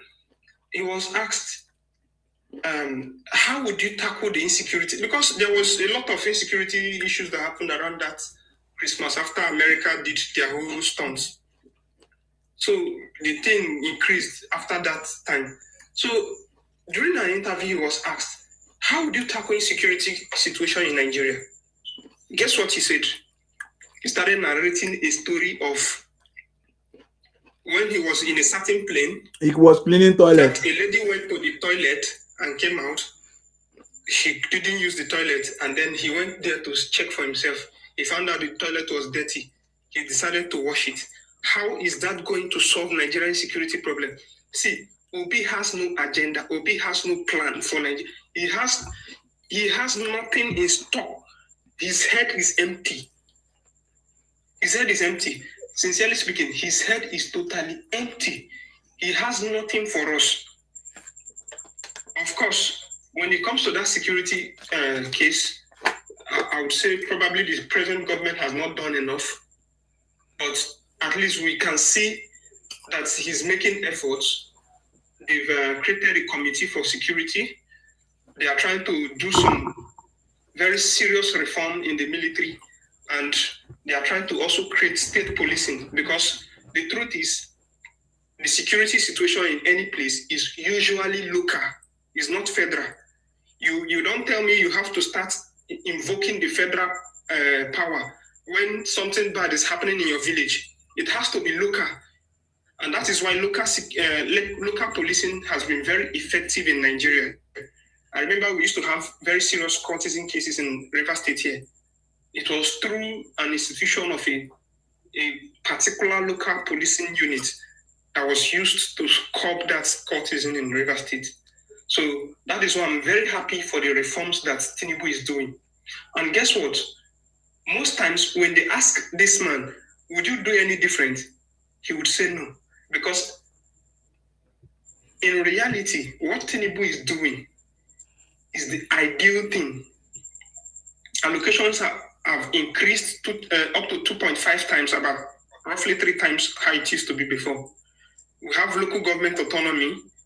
The state policing is about to take effect. Electricity have been decentralized. All of these things are the kind of structural reforms that are going to help Nigeria move forward. Because if we keep doing what we are doing, man, we are not going to go anywhere. Most of the things that people clamor for that the president did not do, in reality, these are things that state governors should handle, including our local government chairman. But we don't ask for accountability from those tiers of government. The other day, my friend sent me a video, and I was really shocked that a local government chairman can do so much like that. You can also go and look for it too. It's Agege local government chairman. You can go and check it in Lagos State. Agege. This man has drastically changed the face of Agege. In the comment section, people were saying, wow, they can't believe that Agege that used to be a slum before is now looking like this. He has restructured, he has, he have infrastructurally improved their school structures there. Even health centers he built. I can't even believe that local government can work like that. Why was he able to do that? Because the presidency has given them that power, the autonomy, and more allocation is also coming to them. So I believe that most of the things that we are asking from the presidency, we are asking in the wrong direction. We are asking the right thing, but we are not asking the right people. We should be asking for more from our governors. And you notice something? This set of people can blame everybody but themselves. I see how they like to drag Wiki. They drag governors from every other state in Nigeria, but they don't ever drag their own governors. No. They will never drag. The only time you see them speak up against their governor is when that governor is not in tune with their Biafra agenda or with Nnamdi Kanu. That is the only time you see them speak up against a governor. But that these people will come as a normal thing they do, like to criticize the president or governors of other states, they will never do it with their governors. And another thing is being obvious now. Alex Otti, if you ask me, I will say he's trying. But I noticed there's still a lot of propaganda with it. So if Alex Otti buys a desktop, they will say he bought one auditorium of laptop for the school. That's what they do. So they are hyping him and making him look like he's like Jesus Christ that have come to save Abians. But one thing I do understand is this. Abia have a record of producing one of the worst governors in Nigeria. And so there is this particular thing that my teacher usually tell us back then in school. He said, he will always use that adage that a one-eyed man in the midst of the blind is the king. So Alex Otti is just basically a one-eyed man that appeared in the midst of the blind. For the first time in the history of Abia, in this current democratic dispensation, they are having someone who they can truly call a governor. That is why it's looking like Jesus Christ was sent to them. So I do understand their excitement with Alex Otti. It's not because he has done more than every other governor. Let them go to Ogun State and see what they are doing in Ogun State too. Go to some other states in Nigeria, but they don't make noise. They don't blow the trumpet like the way these people do. Because these people are just noise makers. And then you see the one they do, the one this my friend here was talking about, that you as an Igbo man supports Tinubu, they will call you a saboteur. Whereas there are a lot of Yorubas who are supporting P2B. In fact, if you ask me, during the 2023 election, I found out that the real fundamental backbone of P2B were actually Yorubas and people from other regions. People who are just selflessly working for him, believing that he's the right person for Nigeria. But I think it's now obvious to many other people that P2B is not the kind of president we need. He doesn't have the political will and the political mind. For someone who cannot stand primaries, how will you be able to wrestle with the National House of Assembly if you want to implement something that is good for Nigerians? So how will you be able to negotiate with power and negotiate with your legislators in Federal House of Assembly? You can see how Tinubu use all his wit and clout to make sure that he brings some things to happen. But with someone who is afraid to do primaries with people, you should know that this person will not have that. He doesn't have what it takes to negotiate with them or to push something when he knows. Because one thing about being good is there are two sides to it. One is having the goodwill. Second is having the competence, the ability to push that thing. Because there will always be obstacles. If you say, okay, I know that if I build schools, that it's going to help. Okay, let me use electricity. I know that if I do this and this, I'm going to solve the electricity issues.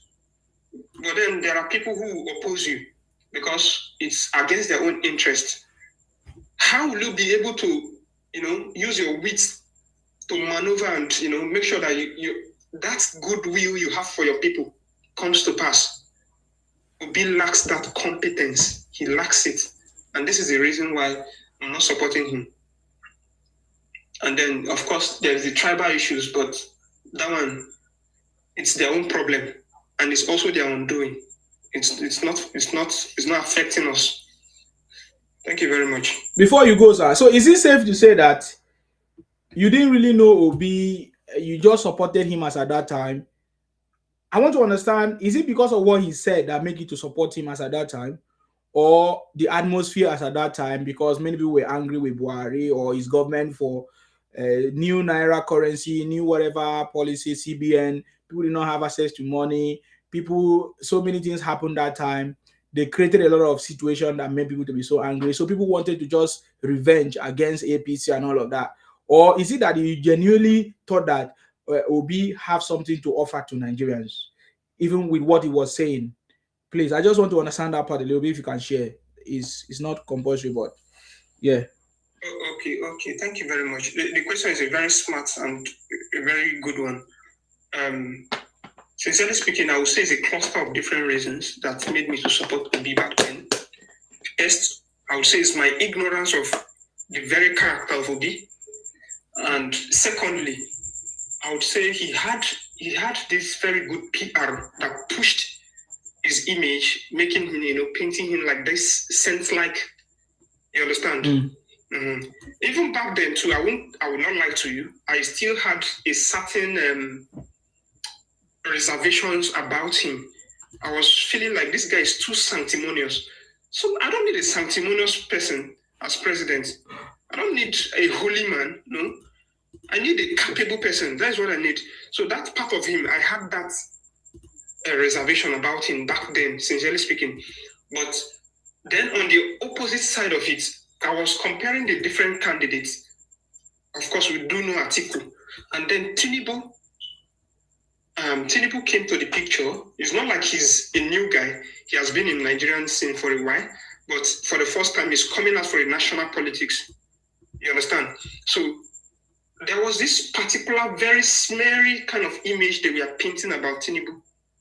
And I would say I was wrong to buy those kind of, to buy that. There's this particular documentary, I won't forget, made by what do you call him? David Houdin. There's this guy, David Houdin.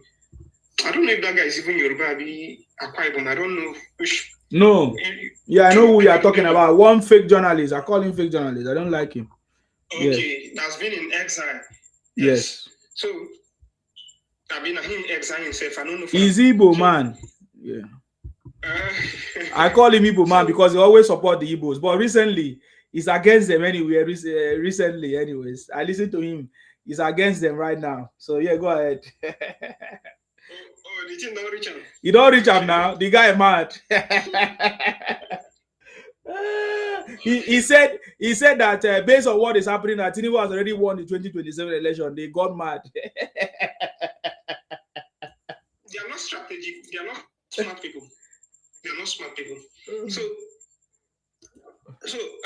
with all of those smeary campaigns they did against Tinubu, it kind of painted the light of someone who is so evil and monstrous.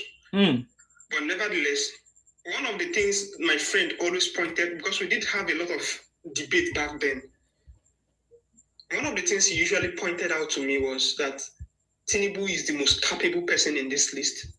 And that is the reason why he's always in support of him. Of a recent time, if we speak like this, he will start laughing and say, I remember back then when I was supporting Obi, he will be laughing at me. So my eye my eye don't clear now. I don't see, your eyes are open. The real truth. So when it comes to reform, I don't see anybody that would have beat Tinubu's reform in this current government. He has fixed the macroeconomy. The next is to fix the microeconomy so that people can live better lives. But Nigerians like to see immediate results. So a system that's been broken for several decades, you want someone to fix it in 3 years? That does not happen. Now, oil production plummeted to as low as 700,000 barrels per day in Nigeria, a country that used to produce up to 2 million barrels per day. In fact, OPEC allocation as of 2023 that I know of was 1.9 million barrels to Nigeria. Yet we are producing just 700,000. But now I think production is back up to 1.4 million or thereabout, which is double. And I know it's still going up. So one of the things I see Tinubu is trying to do is to fix the macroeconomics so that the government will be more capable. And once the government is more capable, they'll be able to do more for the people. This is how this thing works. It's in my dialect or in my language, there's this thing we say that two hands wash each other. The right hand will wash the left hand. So it's like that. So once the government is able to do more for the people will also be able to do more for the government. And that is why this social contract exists. The citizens pay tax, and then the government, in turn, will give us back through other ways. My only major concern is corruption, because corruption in Nigeria is too much. People will tend to steal it. So irrespective of who is sitting there, the corruption is still there. It's there in civil service. It's there in everybody you meet on the road. Everybody wants to steal. So it's not even about Tinubu. It's about the people, Nigeria. They are very corrupt. So yeah, I will always go with you. Okay, that's very good contribution. Yeah. I mean, you can tell that when a non-Igbo man speaks, on that, very without emotion, without sentiment, came up with facts, and this is what we say. When they speak, it's all sentiment, no facts, no nothing. They can't even speak. When they come here, they say, I have a question. What do you get from Nigeria? I have a question. How much can you buy a bag of rice? A bag of rice. They will say oh, the way Nigeria is now, you like it, eh? They say, what have Nigeria done for you? What have Nigeria done for you? Are you getting it from Nigeria? So they can't have this kind of. Do you see the kind of contribution and ideas, and all the good conversations that on board that gave here? But if Igbo man come here now, wow, go ever hear anything that makes sense. Yes, evidently you can see that this guy can never build anything. He can never build a structure. He always wants things on a platter of gold. Sorry, I'll let the no man speak. For instance, now you can just see. Look at Tinubu. Tinubu has been able to build. Who has been part of the people that built what is now called APC. Obi has never built nothing. He wants everything on a platter of gold. He left PDP, he left Abuga. Abuga. When he saw that we never leave Abuga, that was created by somebody else. He went to PDP, created by somebody else. He messed it up. He then went to Labour. Labour that was created by somebody else. He had He had no contribution whatsoever. He received the presidency on a platter of gold. I know one thing that they did, because these people are they will call you bigot, but they are the most bigot human beings I've ever come across in my life. When they became the presidential candidate of Labour Party, in Lagos, now I keep saying Lagos, I know more about Lagos. Yeah, they had, the House of Assembly members of Labour Party were mainly Yoruba, to be honest, because Yoruba. And did you know when this guy became presidential candidate? They changed everything to Igbos. They changed. Imagine Igbos being the lawmakers for Lagos. They changed 80% of the candidates were Igbos. They changed it to Igbo from Yoruba. You can see how dangerous these people are. I'm telling you, it's not a joke. Oh, it's not a joke. So, and they changed all the candidates. Imagine if, God forbid, Labour Party had won the gubernatorial election in Lagos, God forbid. So the people sitting in the House of Assembly in Lagos now will be Igbos. You can see how dangerous these people are. Not just that. The same person now, he met a very organized Labour Party. It's now put us in a disarray. Now he's joined ADC, and he has not resigned from the Labour Party. So he wants to get a presidential ticket in ADC. You can see this man can never build anything. These are evidences, and we don't even. These are facts. These are factual. It's not that we're being sentimental. We're making up these things. We all know this is exactly what happens. So how can somebody that cannot manage a small party, the third biggest party in Nigeria as of 2023, manage a whole country of diverse 250 million people, 230 million people? It's not possible. If you can not even manage your own little state, that is now one of the most insecure states in Nigeria, you want to come and manage people of some of the best brains in the world. You want to manage them? No. Obi can never be the president of Nigeria. No, sorry. It's not possible. Oh, let's hear from Babs. Now ADC is in disarray. It's in crisis. Let's hear from Babs. Unmute yourself, Babs. That's your time. Yes. My name is Tunde Babs. I just want to make a small contribution. You see, like what the last speaker said, sentiment. But what people don't know, Tinubu is the first president that wants to make everybody outside come back to Nigeria. What they have done, everybody, like before, people keep their money here. Everybody is sending back their money now. Because in the whole world, Nigeria is the best place to invest as of today. And no president has brought in capital like Tinubu has done. Hey, I'm from Lagos State. I never liked Tinubu, but I respect him. The guy has a result. So you can never take that away from him. And everybody that wants to be president, go and ask them, how many people have they raised up? How many people have they lifted up? They don't have a team. So when people start talking, I just look at them. Everybody, the stock exchange is one of the best in the world now. I just put less than 600,000 within a week with good shares company. My money is almost 1 million. So people are bringing money back. Nobody in the history of Nigeria has done what this man is doing. I'm from Lagos State. I never liked the man, but I respect him.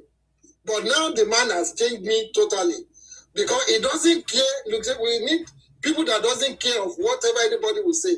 Just do what is good for the country.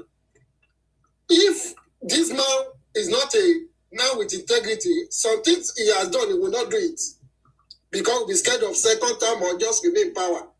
So that's the kind of person. So for me, the development, I just hope it gets sustained. Corruption is everywhere. I'm not saying there is a saint or anything. Corruption, even in America, everywhere there's corruption. But Peter Obi said he saved the money. The money you did not invest in your community. Another 1 year, that money has lost value. If you have built factories, if you have built this thing, we'll be seeing it today. Even if it's not working, somebody will improve it or update it. So I don't know what people are talking about, the sentiment. But for me, I never believed Nigeria will be better in my own lifetime. And I'm really happy God has made it possible to choose someone. Thank you, guys.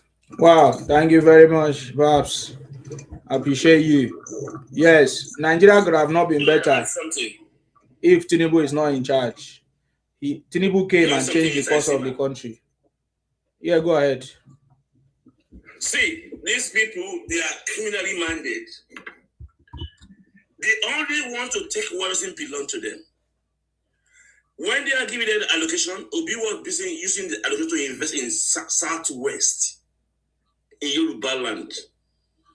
He was using his Anambra State money to build Obi businesses in Southwest. We saw what happened during international trade fair. When Obi came out, we saw how many stores Obi owns there. We saw how many stores. It's not only Obi, majority of Igbo leaders. They want to appropriate what doesn't belong to them. Even that trade fair, they were getting it through criminality, to good luck government when they were there. The first documents to appropriate that area for Igbos, somewhat land. Thank God, Lagos State government has won that area back to the pocket of Lagos State. In the contract within Lagos State and federal government, that area, if the government is not using it, it must go to third party. It must go back to Lagos State government. But Igbos went there and take it to third party. Criminal set of people. They want to own someone that doesn't own what it doesn't belong to them in Yoruba land. Igbo are the only one that benefit from Nigeria Muslim. They cannot survive outside Nigeria. These people are criminals. They cannot survive outside Nigeria, but I want them to go. And they will go. Definitely they will go. Igbo are the one that only want to appropriate other people's things for themselves. They will do it criminally and be claiming victims. Imagine that. They be claiming victims, whereby they are the one that stole someone else something belonging. And they want, the funny part of it, what they are fighting for is Yoruba land. Igbo want Yoruba land. They are criminally minded. Unfortunately, we never have it. And South, they will never have it. And when Yoruba say no, we don't want it, and they say you are bigot, you are tribalistic to have my own property. I'm bigot. You want to come to my house and tell me I'll go to arrange my setting in my house. Tell me where my bedroom, where I must go to my bedroom, it must be only. Are you crazy? So this is one Nigerian they created for the Igbo selfish interest, not for Nigeria. To be able to extend the Kano, Sokoto, Maduguri to go and open one pan shop and create wealth for Igbos at the expense of general Nigerian state. And Fulani hijack it. So in essence, we are going back to regional government. We don't want this kind of things. It's chaotic. It's paining us. It's paining us. It's causing insecurity. Because the foundation of this one Nigeria was insecurity by people. Was bloodshed. We don't want it. If you want to have security, you must correct that kind of mistakes that will live with financial insecurity. So Igbo must go back to their land. Igbo must go back to their land. And everybody must respect each other. And President Bola Ahmed Tinubu is going there. We were tired We are tired. We should be like Singapore today because of these criminals. They destroy medical sector, destroy everything to make money for themselves by attacking it for the benefits of Igbos. And they want to have Biafra. I wonder if you want to have Biafra, you go to Senate. They don't want it. They don't want it. You just want to create scene, drama. If you want it, go there and go and ask them. You don't come social media and abuse. Benin is crazy. You think you be bad. This one, give me Biafra. You don't get Biafra by that mean. You go to Senate. You go and ask for it and leave. But you don't want it.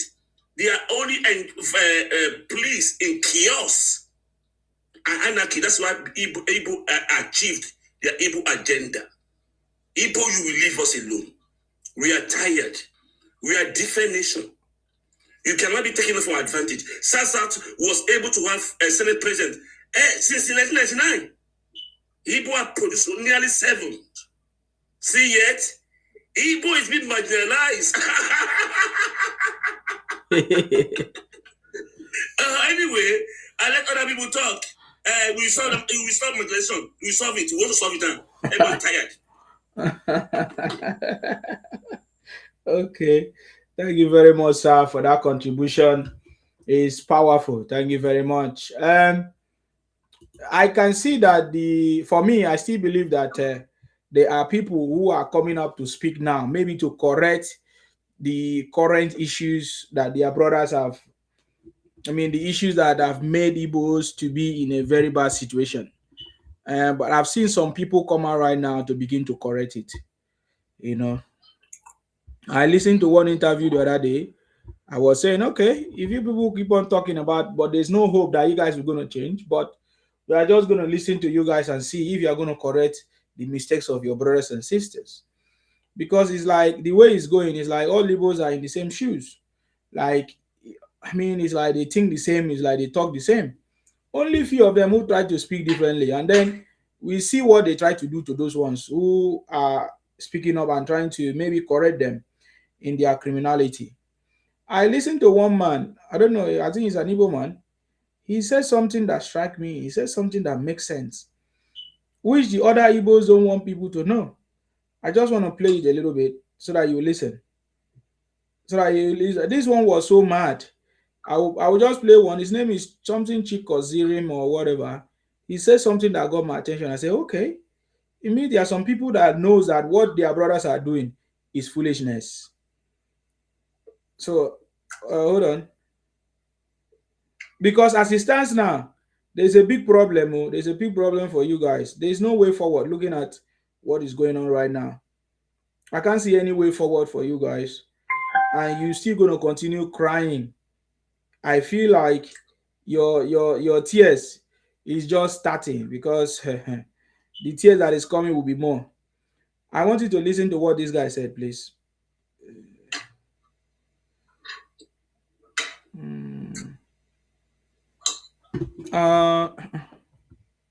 Where is that noise coming from? Kore is one. You want to say something? Yeah, so at the point of pattern for expansion is nothing less. Obi is not coming to rule.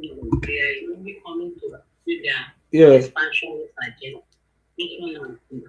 That is why they are sponsoring you, not that it's coming to rule.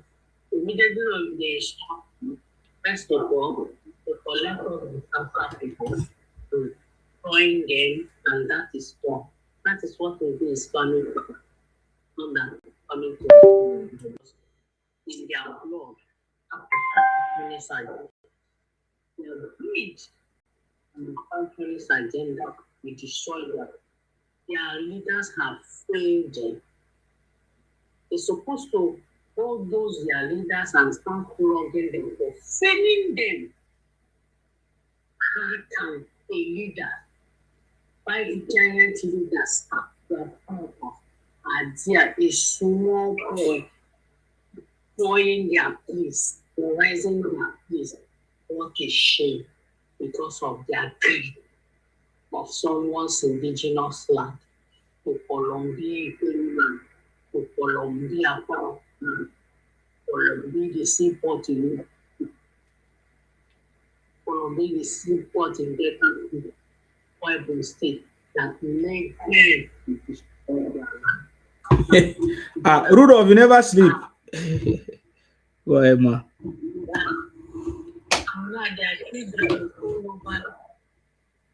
Like cockroach. Please, they have to go back to the we cannot convince them. It's big danger for us to be saying, we let us remain one Nigeria. No, we need to go to regional government. So everybody go to your region. The United States, they will have an entity. You are not a digital person from a credit. Why I'm advocating for them. Excellence Bola Ahmed, please demarcate us from this tribe. Never know all what they think is expansion is. Yes, I don't know. Equity is one. You need to fix that your sound. Though. You were not very, very clear. Like you used to be clear. So, I don't know what happened to this my sound as well. I wanted to play something, but I don't know what happened to my sound as well. It's not looking nice.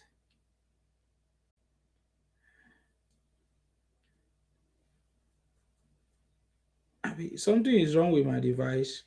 The day we have regional government, the day we solve insecurity. Insecurity resolved. By the time we have regional government, everybody on your day. Don't come and disturb me. So that won't be bye-bye again. Insecurity can only be solved by regional government. No other, anybody can solve it. To get power in Nigeria, too violent. That's how to get power. So people like insecurity. Yeah, that's how you get power. Two anarchists, two divisionists, two chaos. That's how you get power. You cannot make a country based on that. You go back to your region. If you cry river, you carry your shop to your region. We don't give a shit. You are going back. Home is home. Thank you. Thank you, Sir Martins. One other thing they do, if you see, they are so desperate to keep Nigeria as one entity. They don't want anything regional. If you see, they are the people blocking state police. Igbo legislators, they don't like it. They've been blocking it. They don't want state police. Now, when during the regional system, there was something that there were regional development commission. Those were the think tank. Those were the decision makers. Developing different regions. Now they're creating it. When they created Southeast Development Commission, a lot of Igbo people they're blocking. They say it should be temporary. They don't want. Some people are saying no. It should be. They shouldn't. When they created, especially Southwest or South, they don't like it. So the Development Commission they said, Tinubu is trying to bring the regional system through the back door. And people were saying, no. The Geopolitical Development Commission were actually what they used to have during the regional system. So this Development Commission was like bringing power to the local geopolitical zones. There will be people that will be thinking and developing economically, infrastructurally, your different regions. And like the Southwest, they came together. They said they would develop agriculture and all these things. They've drawn integrated transport system railway, which is the pipeline. They started that. They're already joining the red line from Lagos to Ogun State. They're joining I don't know, is it blue line? One of these things that's going from Lekki all the way to the redemption camp in Ogun State.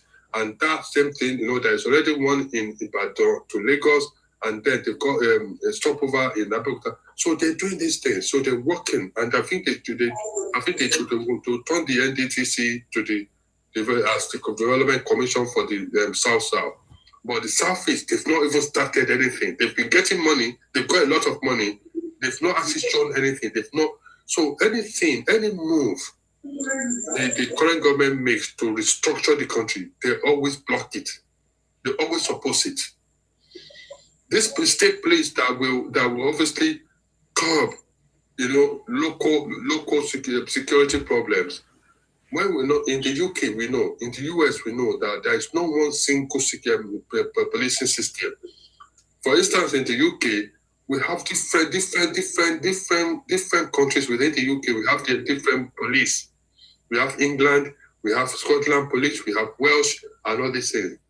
Even inside England, you have the Metropolitan Police, you have the Kent Police, you have this police, that police. Even inside London, you have City Police. Even inside London itself, you even have Community Police. Even you have Park Police. In the US, you have federal, you have state, you have sheriffs, you have the campus police. So there is no way you can make one single police. So what they want is they want everything to be central because it favors them. You see, they get a lot of handouts from the federal. So and because they're hoping one day it's not really that Obi that they really want to be the president. It's just that they want Adebayo to be there. And believe me, their first target will be South and Lagos. So that is why the alliances of Southwest and South will be strong. That we must not allow the Igbo people to get there, because if they do, God forbid, the South will be the first target. Because what they could not achieve with WAR, they want to achieve it politically. They will manipulate it. So it is in the best interest of the South to keep that strong alliance with Southwest. Thank you. Thank you very much. I want to read a comment from one of our brothers on YouTube. He said, can you imagine that they want Yoruba people to support their leader, but Igbo people don't want to support a Yoruba man, Tinubu? How can these people continue taking us for granted and fools? Then he went further to say that even myself, I supported Labour Party candidate Obi because of Muslim ticket, and that by then President Tinubu didn't support the Yoruba movement in that period, and also because of Buhari government.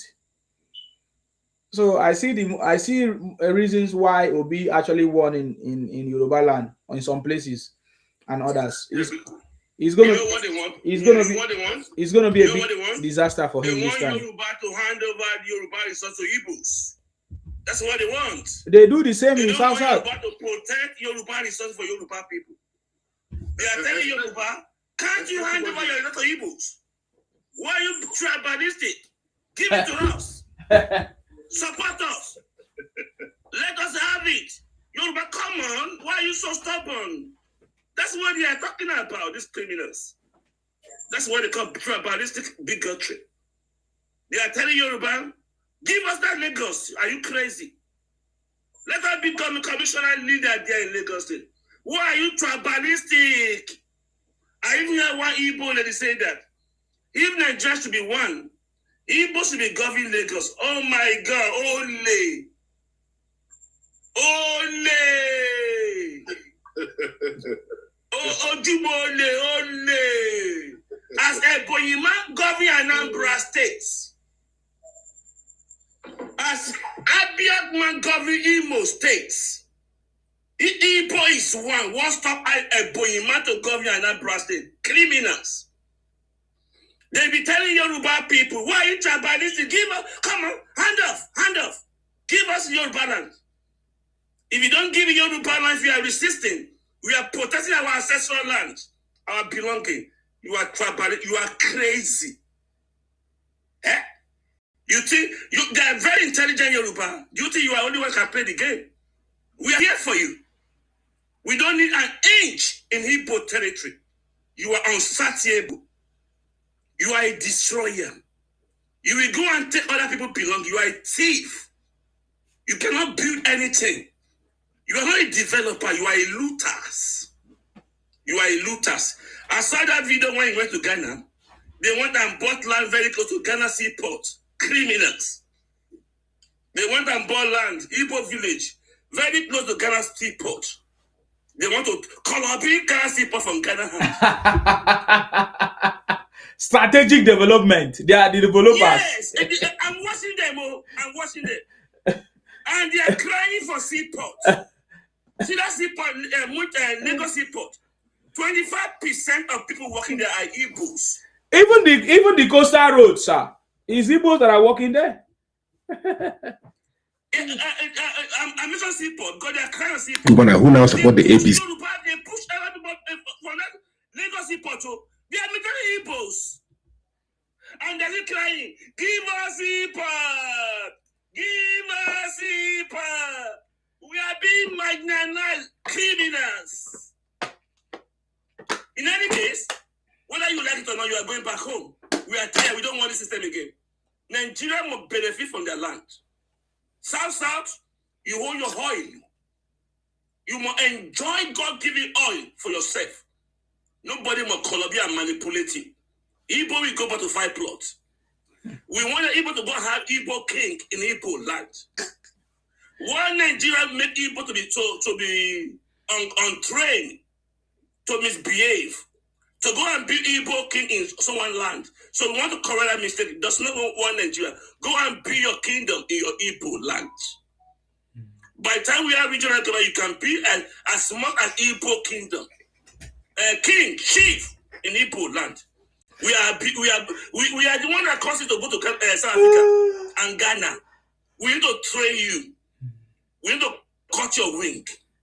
So we are going back to regional government. So you can go and build that kind of palaces of Igbo kingdom, Igbo land. And you will respect people in their land.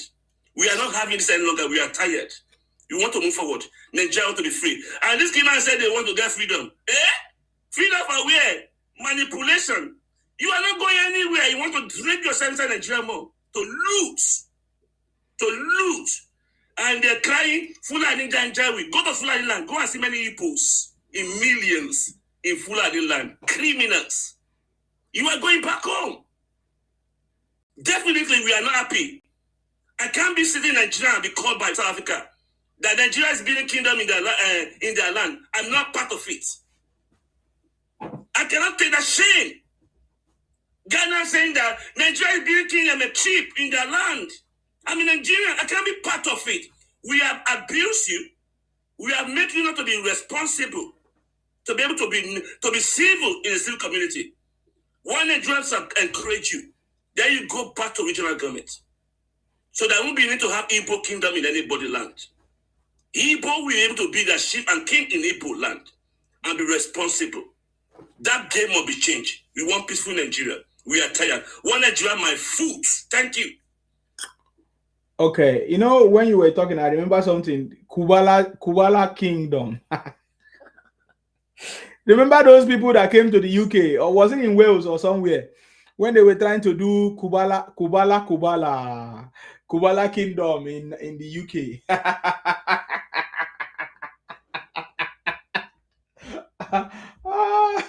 The way the authorities drive them out of that forest where they were trying to set up Kubala Kingdom. You mean in Scotland? Kubala Oh yes, it was in Scotland. It was in Scotland.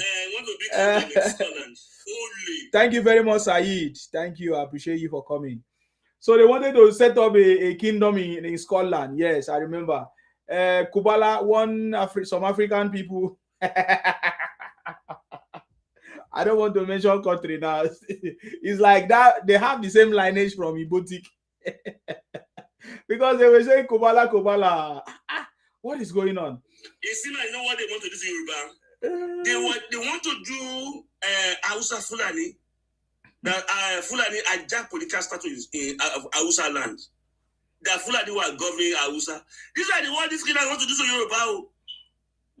They want to hijack political leaders in Yoruba land. That go be Igbos. Ole. And they were the one accusing Fulani. Fulani, you are marginalizing Hausa. Fulani is crazy. Fulani, and they want to do it to Yoruba. They want to be Yoruba Igbos. And adopt Yoruba political class. Ole. And subjugate Yoruba people as Fulani subject Hausa people. These are the agenda of Igbos. To Yoruba land. You are mad. Yoruba selection is not your mate. It's not your mate. The highest name you know in Igbo land is Nnamdi Azikiwe. Come to Yoruba land. From 10th century to 11th century, we are heroes. in Yoruba land. You want to come and segregate Yoruba people by farmer now with Yoruba Igbos and hijack their political class and be governing them. You are mad. You are going back home. Thank you. Okay, I want to just play this video from this Igbo man. I want you to listen to what he said. I think they know that this is not a joke. It's a big problem for them. Listen. So people like Obi Kubana who now support the APC. I mean Obi Kubana and his friends who now support the APC. They are doing so because they collected bribe, right? Or they are doing so because they have been blackmailed. That if they don't support the APC, they will be arrested or something will happen to them, or the government will come for them.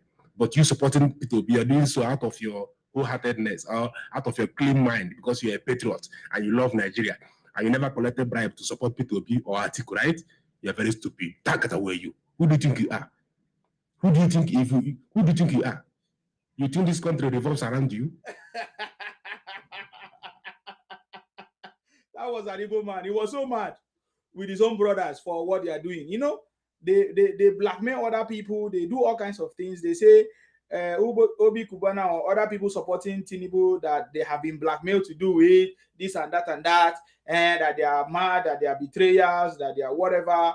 They call them all kinds of things, saboteur to the Igbo. Kenneth Okonkwo say anybody that did not support Igbo man is a saboteur, is this and that. All of that. And I'm looking at the population of Igbos.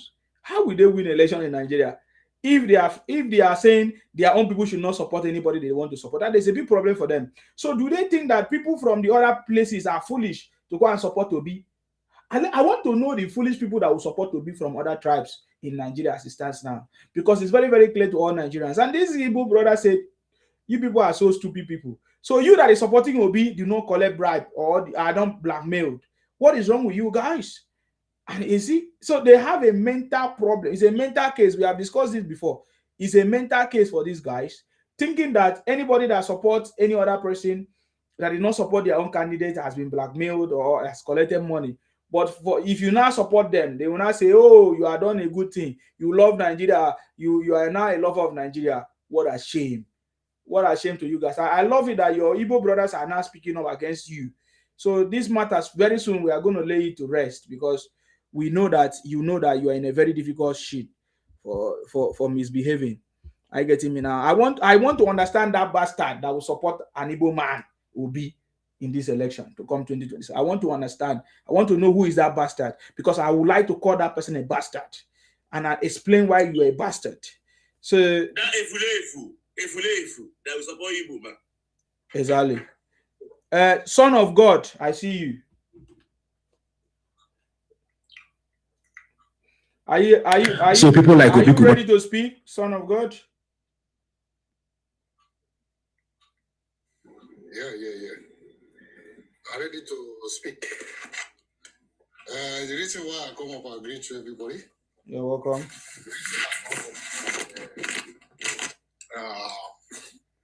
About what you said for the beginning. We can't hear you. We can't hear you. That you say anybody that you know support Tinubu is a bastard. Whether it's from Southwest, whether it's from South.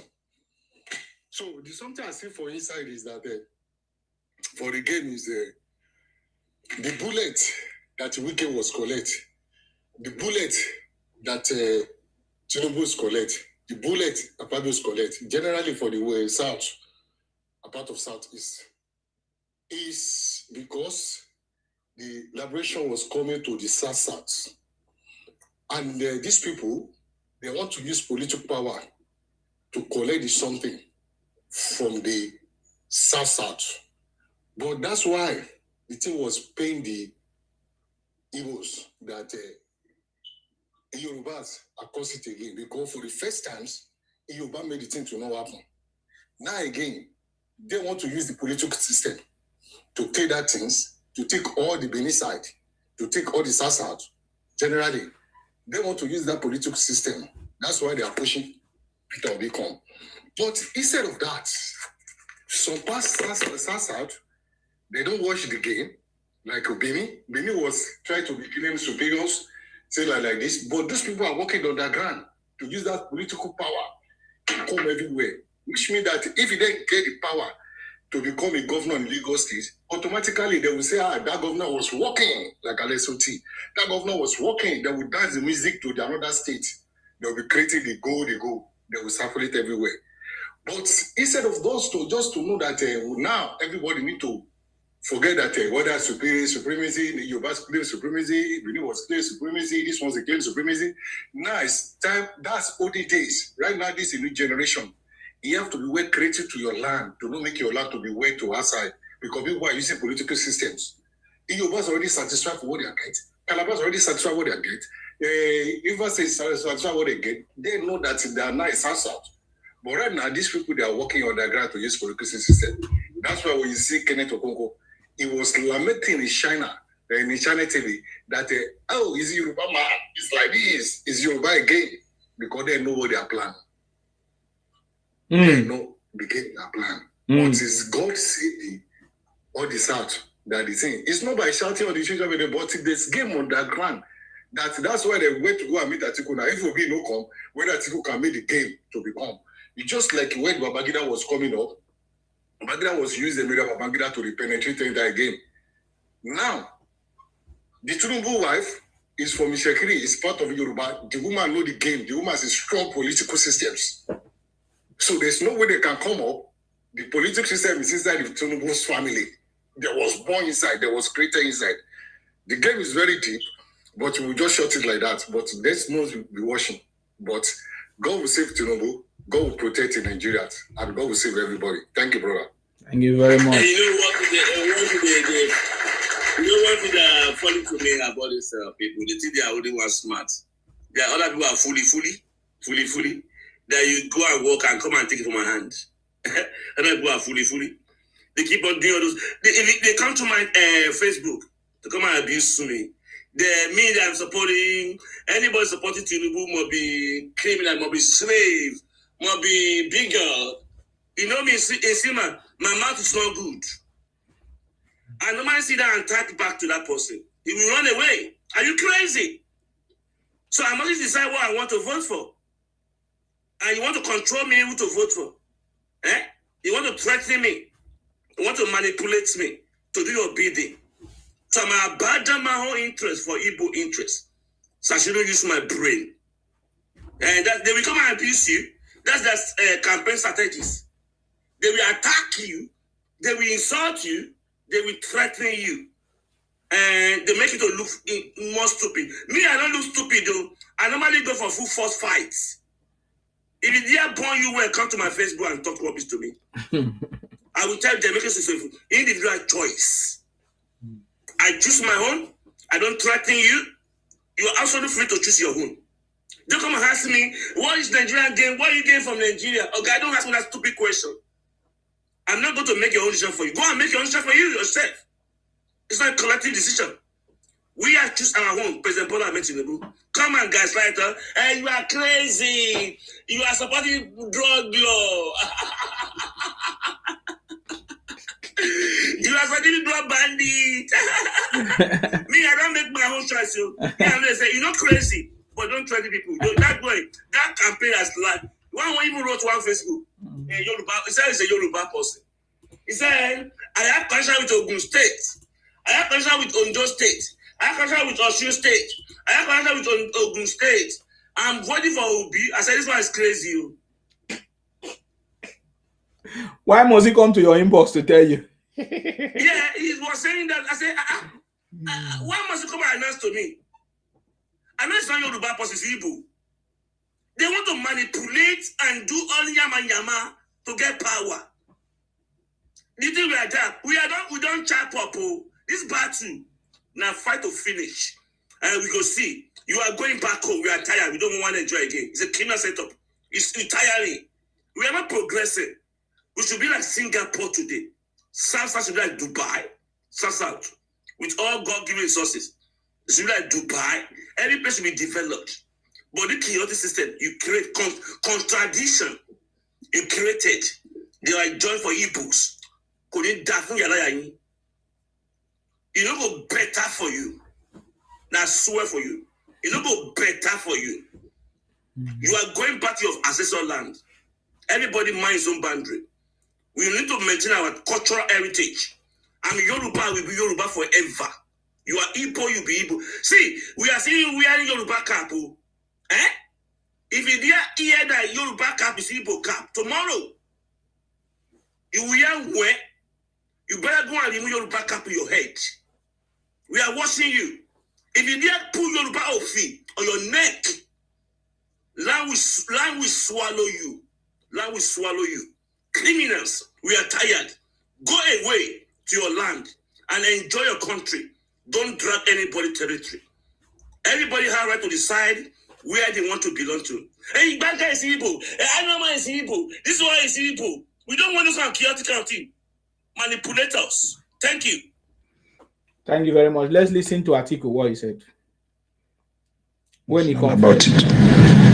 Because I feel very, very emotional about it. He said he feel very, very emotional about it. What emotions? What are you talking about, sir? Because I believe if we had handled the issue of electricity when we were in office by 2005, we would have provided enough electricity for the people of this country. But unfortunately, we did not follow that route. We collected money from local government, states, federal government, and others. The first set of contracts were given. Some contracts were paid 100%.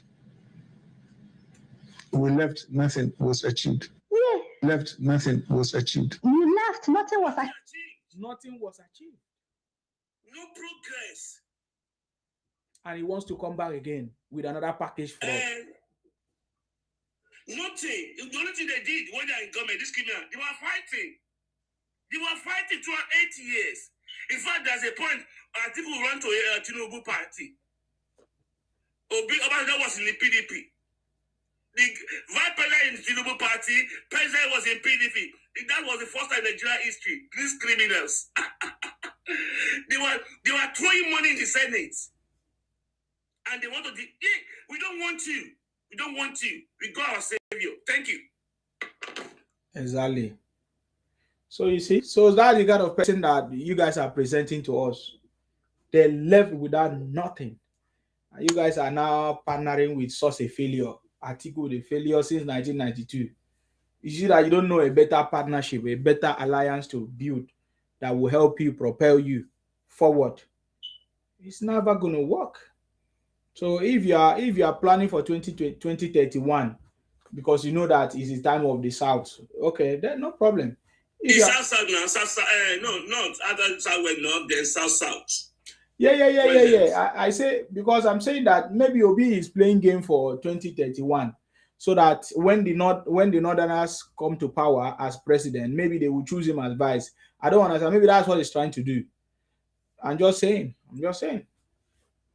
Because Atiku knows that he cannot win election. It's not possible.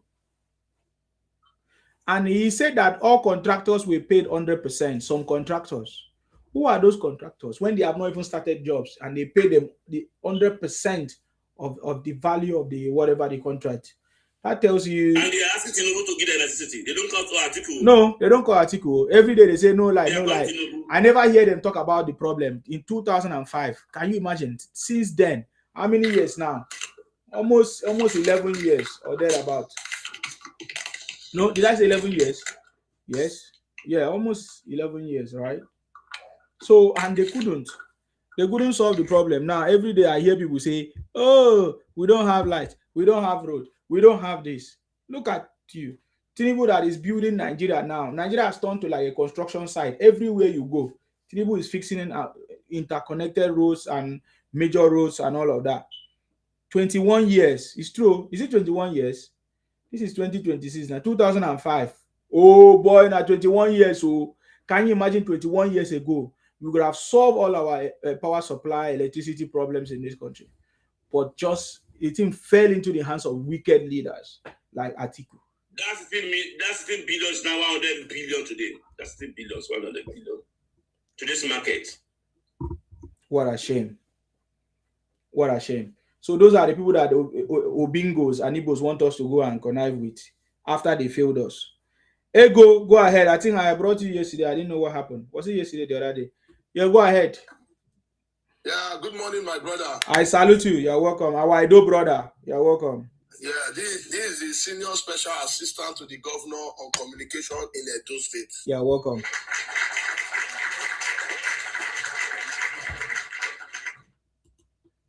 I want to thank you. I just came up, but I realize I not to know the topic, but I hear say some of our people they talk say no lights, Yes. no good road, no Yes. development in their states. For me, I want to send a message to Nigerians all over the world that they should hold their governors responsible. Their governors, they are their problem in their state.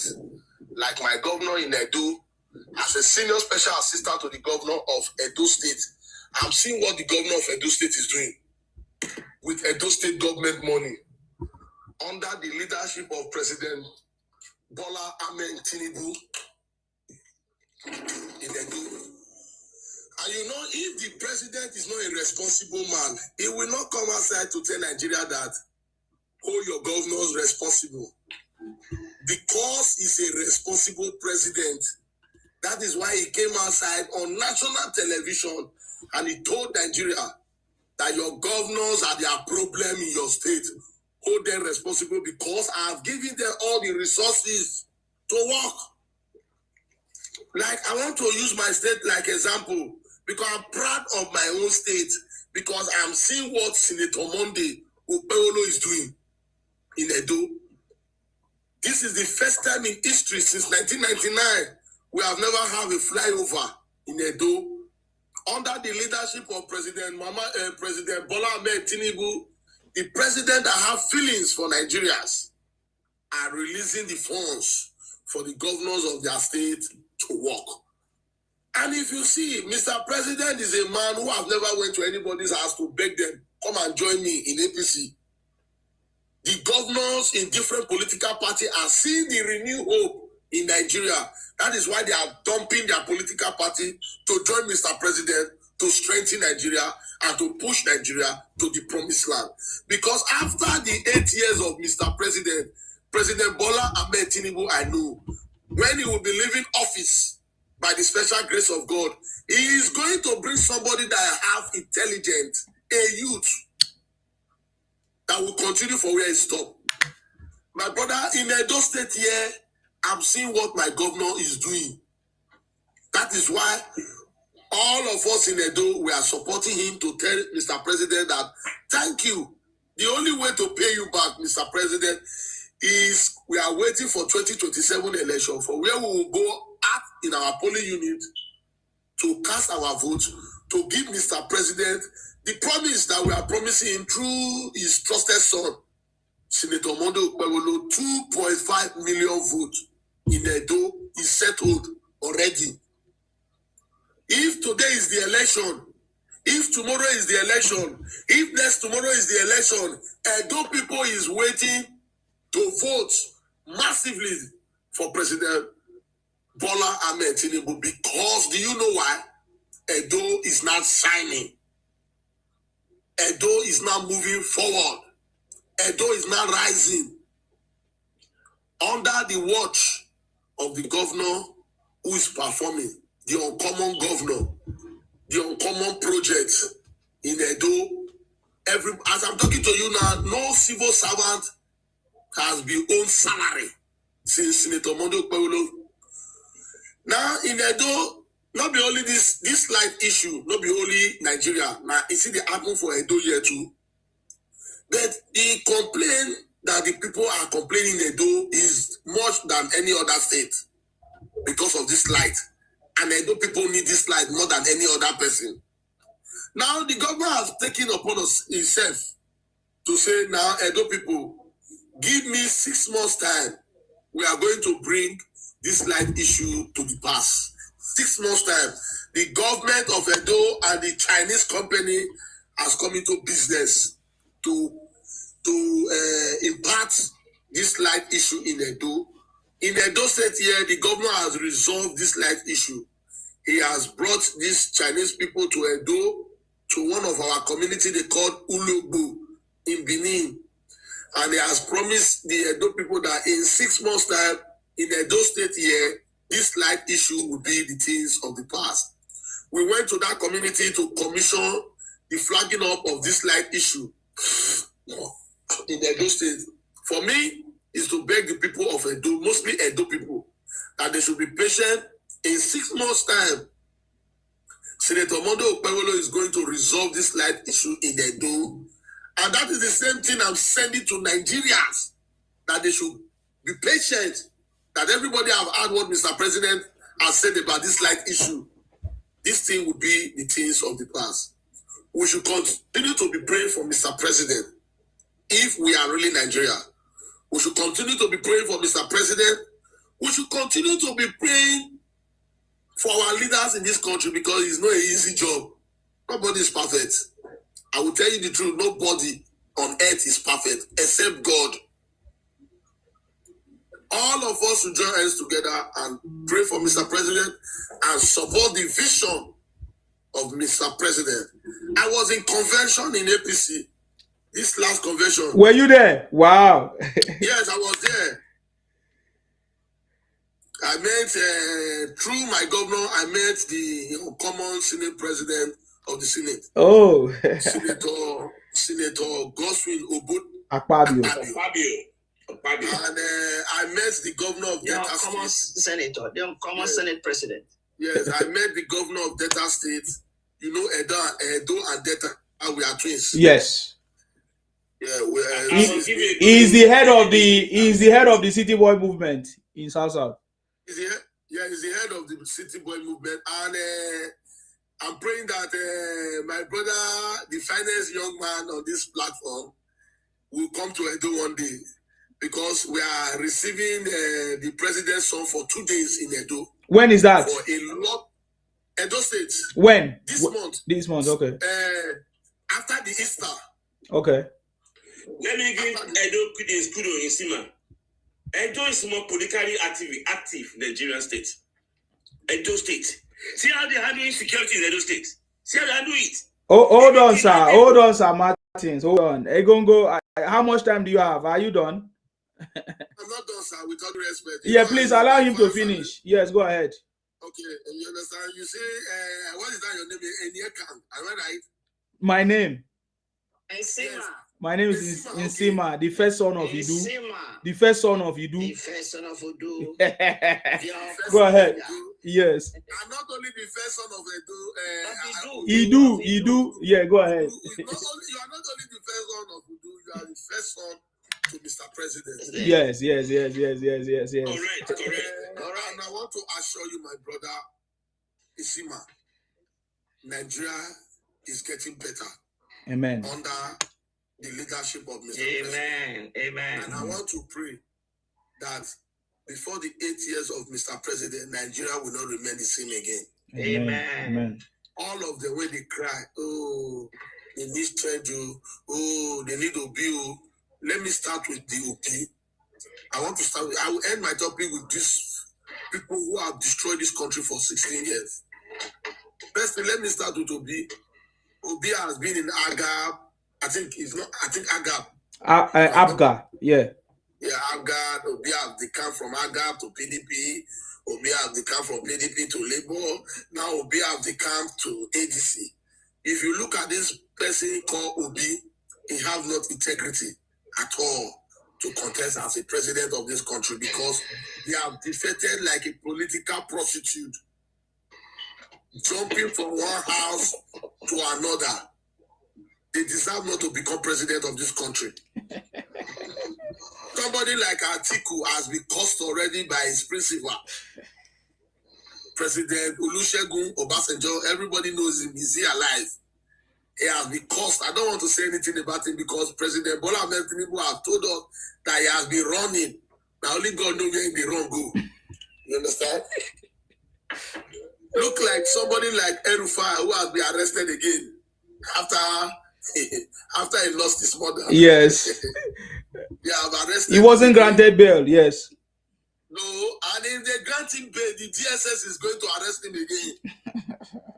You understand? Because this is the head of Boko Haram in this country, giving this country problem, and they think they can dent with President Bola Ahmed Tinubu. They don't know President Bola Ahmed Tinubu knows their secrets and is going to fish them out. This is one of the people who destroyed this country for 16 years.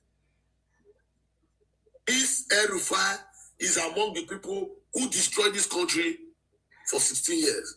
Look at somebody like Rotimi Amechi, a failure in Rivers State, who cannot go to his state again and make noise. He's now moving like a political prostitute. Look at him, a man who benefited from APC government under late President Muhammadu Buhari. Look at him today, coming out on national television telling Nigeria is hungry. He will continue to be hungry. Amen. He and his family will continue to be hungry because Amen. They don't get shame for their face. He said I wife the feeding. And his wife will continue to feed them. If your wife don't feed them again, Chris person I will feed them. But they are very useless people. For 16 years, they destroyed Nigeria. Now they are coming out to tell Nigeria they are hungry. Meaning, if somebody like Rotimi Amechi is telling Nigeria is hungry, what about my children?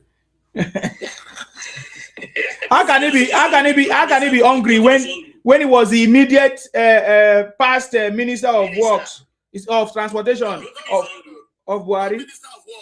Minister of Transportation of Buhari. God bless you. So he's lying. All his life, he has never done any other job. He has been working for the government. Now look at somebody like the former Senate President. Benue State. Look at Dennis David Mark, who is not ashamed to retire in politics to be playing with his grandchildren. Is he coming out claiming that he's a leader? Now there's a very big crisis in their political party that they cannot solve. They are blaming Mr. President. Now they are coming to blame Mr. President. They are blind to see the convention where President do that is very united. Everybody came. Isima, you came to the convention, am I right? Yeah, I saw it. I didn't come, but I saw the videos. Yes, it was powerful. You saw the peace. Yes. You saw the peace and the unity. Yes. And you saw the love in APC. Oh my God. And you saw all the governors, 31 state governors in Eagle Square in Abuja. Well organized. Well organized. In fact, the musician that was playing on that day in Abuja is from Edo State. Really? The young man that was singing Asiwaju de come is from Edo. Really? Yes. The man will sing if you see Asiwaju Hosanna, tell us hey Hosanna. He's from Edo State. He's the governor of Edo State that brought him. But they say that they tear gas you people. What happened? They lie. Political bandits. Political bandits that knows how to lie on social media. They will never see the good side of the APC. They will never see the good side of Mr. President. Now, fake rumors that they carry. You saw that video they brought that they tear gas the APC followers. Nalayo. That was an old video of when PDP was in power. When Jonathan was president, when they were fighting themselves in their PDP convention, that was not APC. You understand? They carry fake propaganda everywhere, where they want to use it to frustrate their children. They think they want to frustrate President Bola Ahmed Tinubu. They don't know where they criticize Bola Ahmed Tinubu. Is that same way Bola Ahmed Tinubu will be more stronger to do more things for Nigeria? Yes. Because he listens. For me, my brother, I want to tell you the truth. In Edo State, anybody that will not vote for APC should not come out on that day of election. Correct. He's everywhere in South. Everywhere, South. We will resist anybody that will come and take what God has given to us. Honorable Ayo. I'm coming. Sorry. Please, if you know you are watching me, follow me. Because in this coming general election, we are ready. You people are going to see what in Edo State. If you be saying that we will be the first person to announce our results to Mr. President in 2027. I trust you people. I trust you. Honorable Ayo is talking to you, Egongo. Do you know her? Okay. Honorable Ayo, God bless you. Happy Easter. You remember me? Yeah, I remember you, my brother. Brother, Honorable Ayo, what 12? I know Mama. Mama.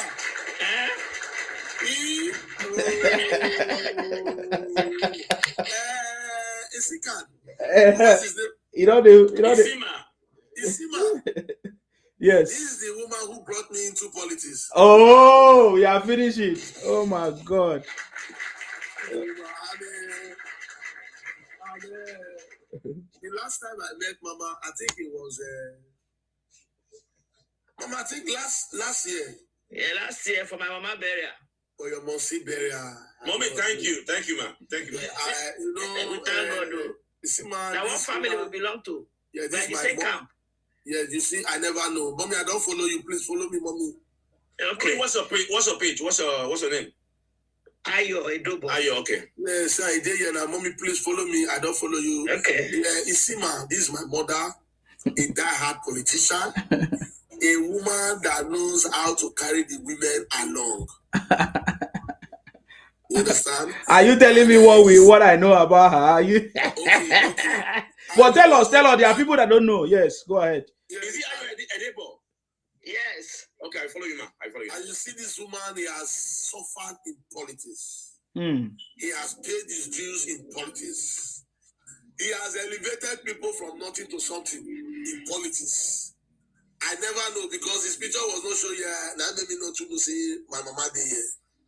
You see, say it's not good for mama be this and you see, mama be this who say you don't get mama? Now mama be this Okay, thank you. Yeah. When I want to do like weekend now, go ahead. Yes, you see, man, let me tell you the truth. Please, everybody follow me and go the town crier to the governor of Edo. You see, my brother, I no good make person they lie. Mm-hmm. They say I they lie now. This woman for don't tell me now for just say, hey, stop that. Now lie you they lie. Yes. And you see the woman say, Mommy, he say, hey, go, you don't know me. I say, Mommy, hey, as I hear the voice. You see, man, you see, I say, this is my mother who taught me the political game I'm playing today. Through one of my political leader, whose name is Pastor Usaigi. Yamu. That's our father. Yeah, wow. It's my political father who taught me the system today, who have elevated me today where I am today in this state. That is why I will continue to preach Mr. President in everywhere I go.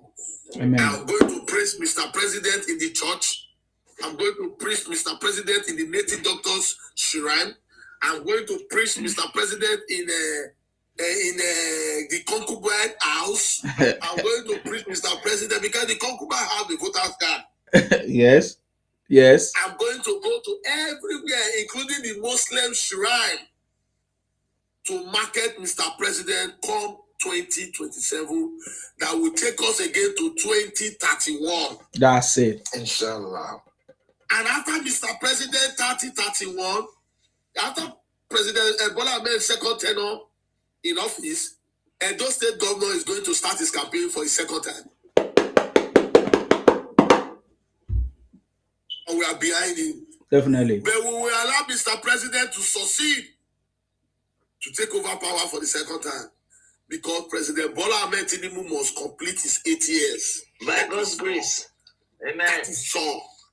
You see, every day people will come out and be criticizing the president, criticizing the governors who are working, criticizing every different thing that Mr. President do. But you people are not criticizing your senators. You people are not criticizing your governors. Your reps, even. You people are not criticizing your House of Rep members. Your state House of Assembly, you people are not criticizing them. What is the local government chairman doing? You people are not talking. Now, the way Mr. President has been sending money to the governors to work, the senators, the same thing. I learned that local government are now collecting 7 billion every month. Every month. Jeez. through their allocation. Yes. Not more the governor's hands again. The governor is no more giving money to the local government. The Yes. money is not true. Now, we should be checkmating our local government chairman. What are they doing? Those states have not started, but will not do local government election. Oh, By the time we do local government did our election, the money primary will be coming directly. We did our primary yesterday. Yeah, I know. Yeah, we did our primary yesterday. I believe after the election, and they have been on 30 chairman now, I believe we are going to be dragging them now to work. If any local government chairman fail to tie road, if any local government chairman fail to give these people electricity, if any local government chairman fail to do the right thing, we are going to petition him to the EFCC. To drag him, to ask him, what are you using local government money to do? Because as the governor is working, the local government chairman to join the governors to work. What are the councillors doing in their place? The councillors are governors in their ward. Am I right? Of course. Yes. You are correct. You ask the councillors after they swear you in after your election. In 1 month in office, we want to see what you are doing. A councillor has the right to to grade road. A councillor during our tenure, we graded roads. Yeah, correct. You are correct. The councillor have the right to fix a borehole. You are correct. The councillor have the right to put a street light. Correct. The councillor have the right to pay some children's school fees to empower some children from poverty. Because today, so if you see, Mr. President have given a very good money to the local government chairman. The government have power to empower the traders and farmers. Now in Edo State now, you see, man, let me tell you the truth. In Edo, the governor in Edo has bought 58 trucks. Tractor, yes, I saw that. To the local government chairman to use it to work. Wow. Like my own local government, I will tell you the truth. My local government chairman is working. His name is Honorable Engineer Omorege Gebre Idusere. Gabros, aka Gabros, they give a nomination. He win again, I win. There's one woman in Edo State that's working. One woman local government chairman. One woman. That one is from Oshomole's place, from Onwa. Okay. That one is from Oshomole's place. You know, my local government chairman, as acting now, is working. I believe when he will return back again to be authentic chairman, he will do well. And I give my local government chairman the grace that when he take over power, one month in office, if he fail to do anything, we are the one to come out to drag him. We'll tell the world that not be waiting, we say you be this. So you promise us that when you go there, you go do well. They never give you that time. You be acting chairman. You perform. Now you can't be authentic chairman. You don't feel do anything. No, we go drag you.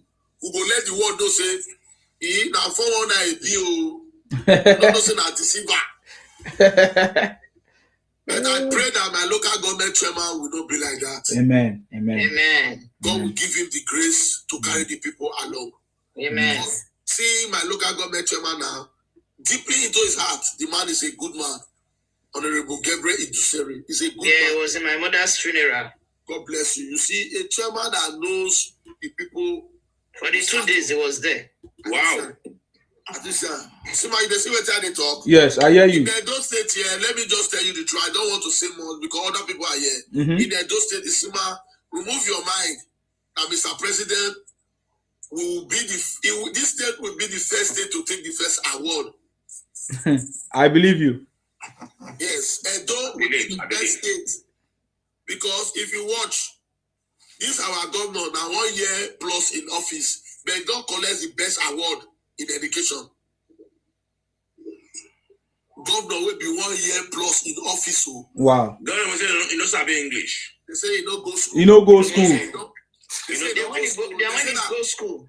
They say that they call the governor D7 You know, speak English. They say that D7 governor. Somebody when they call D7 governor don't collect the best award in education. You don't be flyover. You don't do 2 flyover. And then the third flyover, now the governor won't do so. You know, sabi English. They say no sabi English. You see, man, come to all the federal road in the door, come and see what the governor is doing. They say you don't sabi speak English. You see, man, as I'm talking to you now, you get one transport before for our state.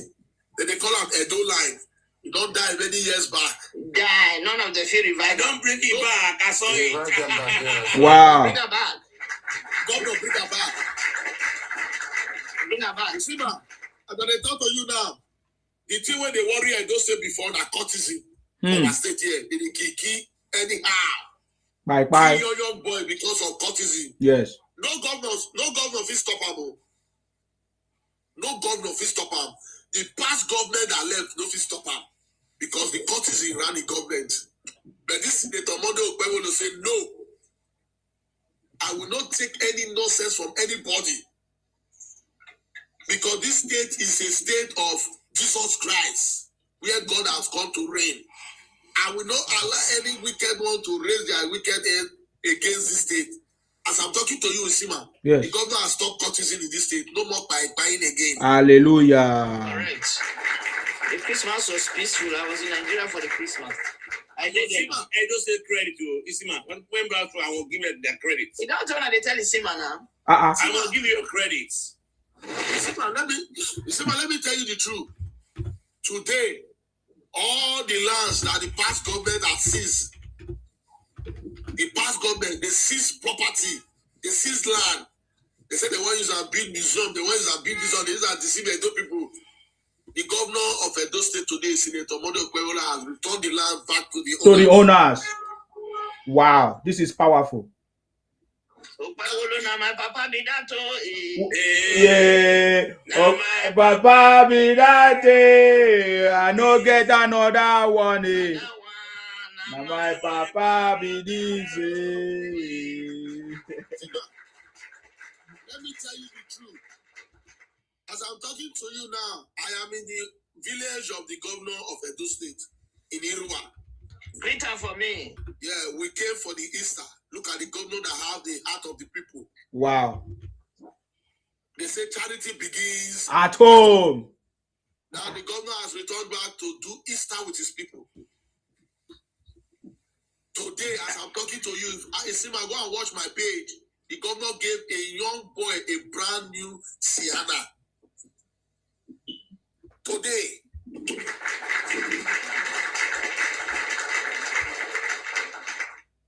The governor pay for hard work. When you work, you receive your blessing. Yes, this young boy has been working with the governor through the time Senator Monday Okpebholo started his campaign. Wow. And today, the young boy has rewarded with a brand new Sienna yesterday, Friday. Wow. You may use her. Tell governor say it's mama for New Jersey greet time. It stand for me for my mama burial. Now go bless her. At you Sienna Isima. So what think governor for the state they do? Now Isima, let's come back home. It stand for me. My papa be that too. Isima, you hear now?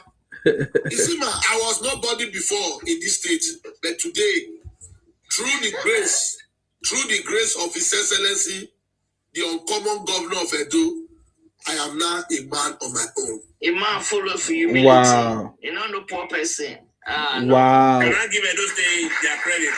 Yes, wait, even I say him never finished now. Samati, why one? Okay. It's the time of Edo to shine. Go ahead. Edo is shining. We are shining. Yes. Yes, I want to tell you the truth. Yes. I want to tell you the truth and nothing but the truth.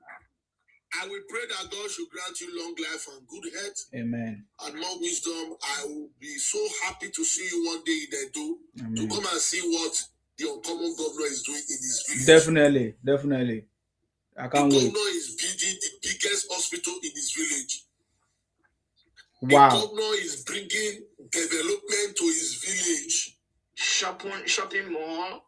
The governor is bringing hospital, good roads to his village, development to his village. Isima, I want to challenge you.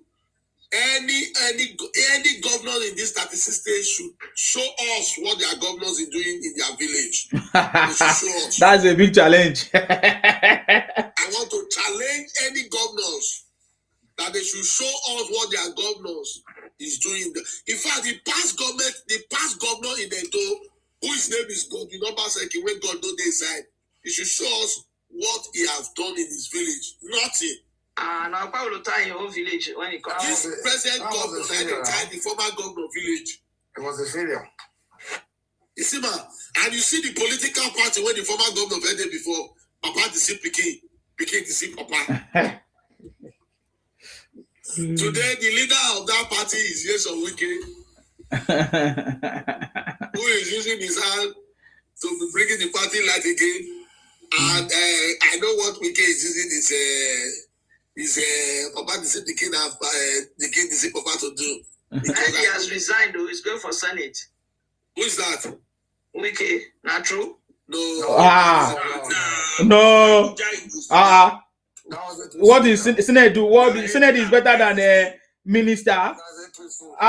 No. Mama, do you know what is minister? Mama, where do you get that one?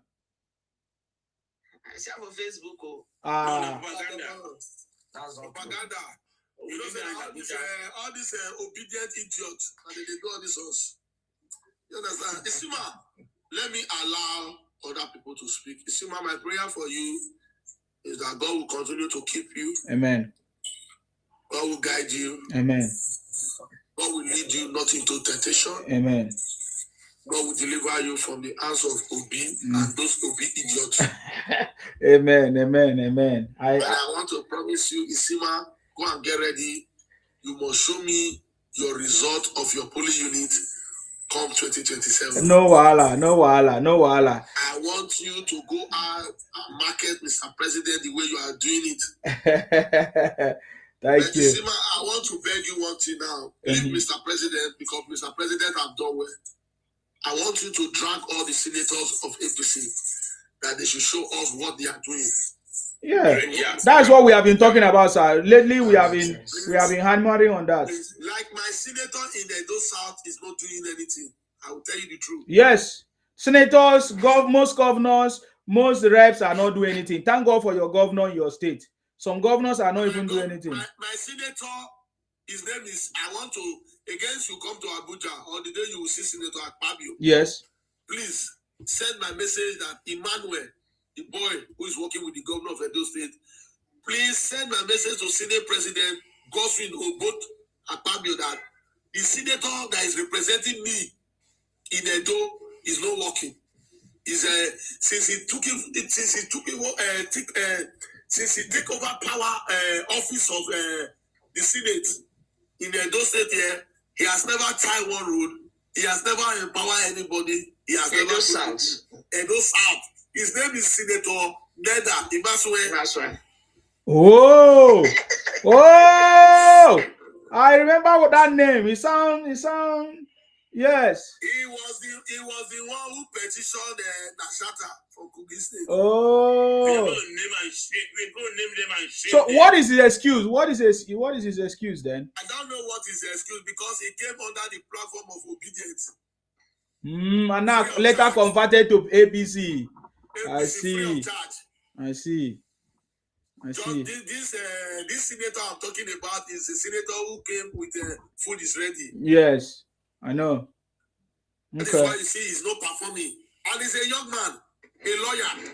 Yeah, we need to keep on calling him. Let us find out what is his plan, what is his problem, what is happening. Drag him, ask him what he's doing in the 7 local government in the Edo South.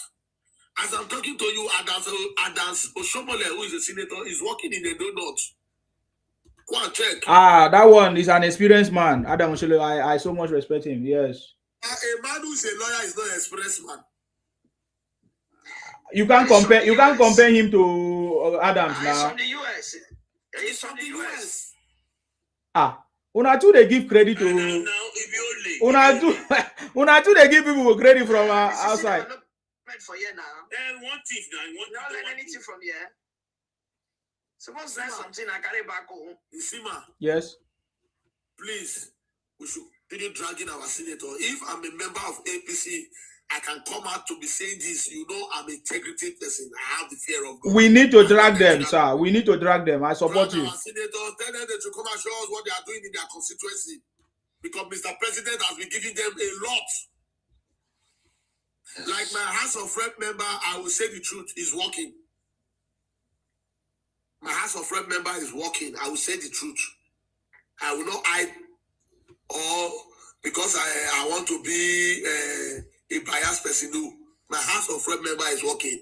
And what is the name of my House of Rep member? Honorable Iyahwe. Honorable Iyahwe is working. He's the one representing me in Oredo. I've seen the empowerment he has done. I've seen the empowerment he has done. I will not be far from the truth. My House of Rep member is doing his best. My House of Assembly member, 0. Okay, we'll find out from him and then let the people begin to speak on what he wants him to do. Maybe he doesn't see anything to do. Isima, I will continue to thank you for your platform. You have been bringing me up. Please, Isima, I want to beg you, continue to follow me. We are together in God's family, and by the grace of God, come 2027, we will all join hands together and tell God thank you for the victory of President Bola Ahmed Tinubu. May God bless Nigeria. May God bless the fans of Mr. President, and may God bless the Federal Republic of Nigeria. Amen. Thank you, Amen. and God bless you. Thank you very much. I really appreciate you. Thank you very much for coming, for that contribution, for sharing what is going on in Edo. Let other people hear, because sometimes I hear some people making some stupid comments. I just laugh at them. But I'm so much happy. I believe your own record. I believe your own report than any other report that is coming out from Edo. Edo is shining, and I love that man. His Excellency Monday Okwebelo. I remember those days when we were campaigning for him. Other people were saying that he doesn't know how to read and write, this and that. I love him for changing the face of Edo, and I'm proud of him. I'm proud to be part of that story. I really appreciate it. Thank you very much for coming, sir. May God bless you. I want to pray for you and wish you well, that you will not fall by the roadside, that you continue to follow your governor. You continue to follow the footsteps of your governor and even advise and work together to make sure things are happening in the right direction. Yes. So excuse me, can I say something, please? Good evening. Yeah, go ahead. Yeah, I want to talk about Ashwaju, but before I talk about Ashwaju, I want to. Can you hear me? We have an issue here. Hold on. AY, do you want to say something, man? Ayo, Honorable Ayo, do you want to say something? Mommy. I don't want to say anything. I want every other person to talk. God bless you. Oh, okay. With regards to the governor. Okay. God bless you, Mama. Okay. I'll send my greetings. And I will allow the governor. Yeah, tell her Mama from New Jersey. You know me. We are expecting you for the election. Yes, I came for his own election. I'll come for president too. God bless I want to give my those things that power. God continue to grant you more long life, Mama. Okay, Samanis, can you use around 3 minutes, please? Because there are other people that want to say something. Edo State, I'll give you your own flower. Thank you. Edo State is 100%. Yes, amazing state in Nigerian state. You don't shut on the presidency. I saw the way you handle your insecurity. You make it, you handle it by yourself. The Curtis and the kidnapping. The governor employed those security people and put them in the civil service. Yes. To have pensionable job. Yeah, you undo it. He employed 5,000 teachers. Yes. So that if people are busy, they won't have time for crime. Yeah, you don't call on presidency, you handle insecurity in Edo State. I'll give you a flower. You are the most politically engaged state in Nigeria. You drag your leaders to make sure they're active. You don't come presidency. You have social discussion. I salute Edo State. Edo State is a typical example of real democracy in Nigerian state. You are very, very actively involved. You are very actively involved in your state.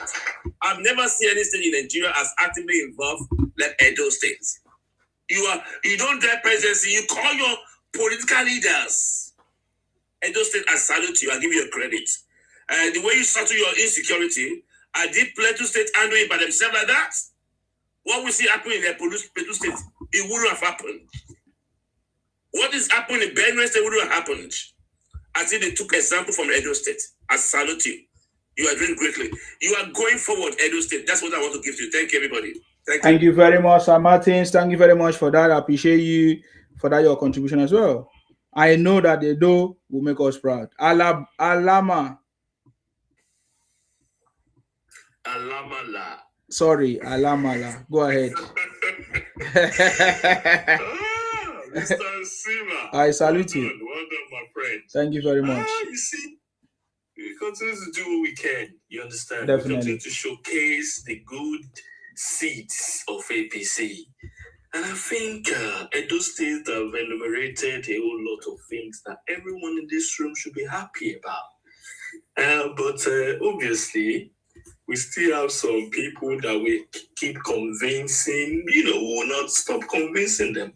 And they will not stop showing them the practical examples that this administration is trying to ensure that all their elected officials are held accountable. We cannot continue to focus on Mr. President. If Mr. President have issued all what he needs to issue to all these people to work, then it is our duty and responsibility to always hold them accountable. Thank you, Edo State. Edo State is a shining example of how we want all our states to be. So, on that note, because my brother has actually ended this show, my brother from Edo State, well done. You are very good at enumerating. Thank you. You called out the officials that are not working. You held them accountable respectfully. You didn't start cursing them like we usually see some people from the other part of the divide. You see, you held them accountable with respect. You even beckoned on, you even told your brother Nsima, if you go to Abuja, please help us to ask our Senate President what's going on. Why is this man not working? That is it. Very respectful. So I would say that in the face of challenges, we can still be respectful. You see, we all have challenges in our different states. I don't know what my state governor is doing. I don't know. In Southwest, there, a lot of these governors are they're dragging their foot. I don't understand. Only Lagos State is a shining example in the whole of the Southwest. You are correct. So I will urge all our people to stop arguing and fighting and really focus on the elected governors in their different states. If we begin to do this, the issue in Jos will not be. It won't. 100%. Make sure that this Plateau State governor, who has been given everything he needs to ensure that insecurity is brought to his barest minimum, because obviously there is no environment without insecurity. Even here in the UK, we have an AKNIFE crimes. So please, let us continue to hold these leaders accountable. Don't let us focus on one man who we probably just don't like his face. But he's hardworking. He's ensuring that he brings sources into this administration. He's working hand in hand with political parties and their members. He made example of that in Nyesom Wike, who was from PDP and is performing well in FCT Abuja. You see, I don't know why people can, but then we will not get angry with you. We will always help you. We'll talk to you calmly. That is what we have to, bear as people who have taken over the political arena in the country. Governors are decamping, senators are decamping, all sorts of politicians are decamping to our party.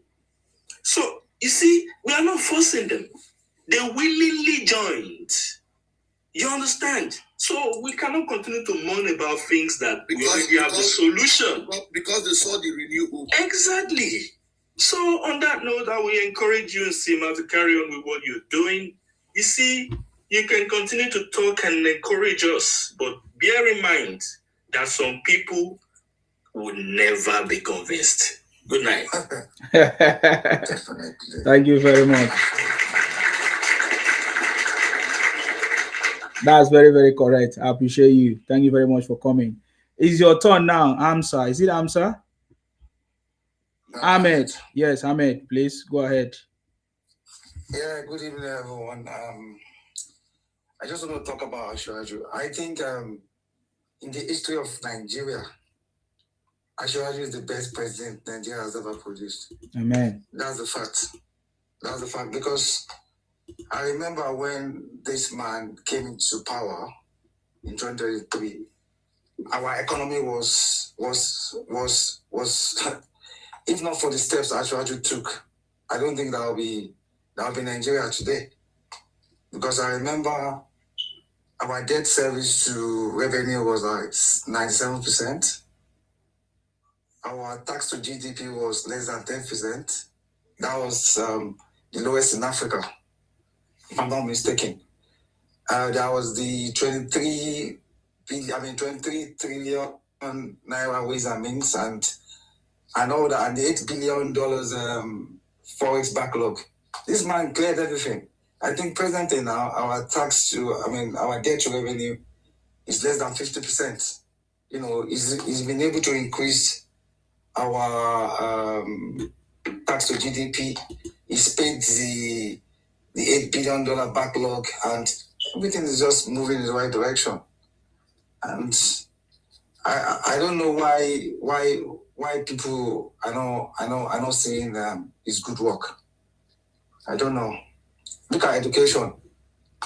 He promised Nel Fund. He delivered. You know, if you want to go into technical school, I think technical school is free of charge as well. It's tuition free. Yes. Stipend. And you know, look at infrastructure. You know, we want to achieve $1 trillion economy by, I think it's 2030. And look at the rate Ashwaju has invested. Is investing in infrastructure.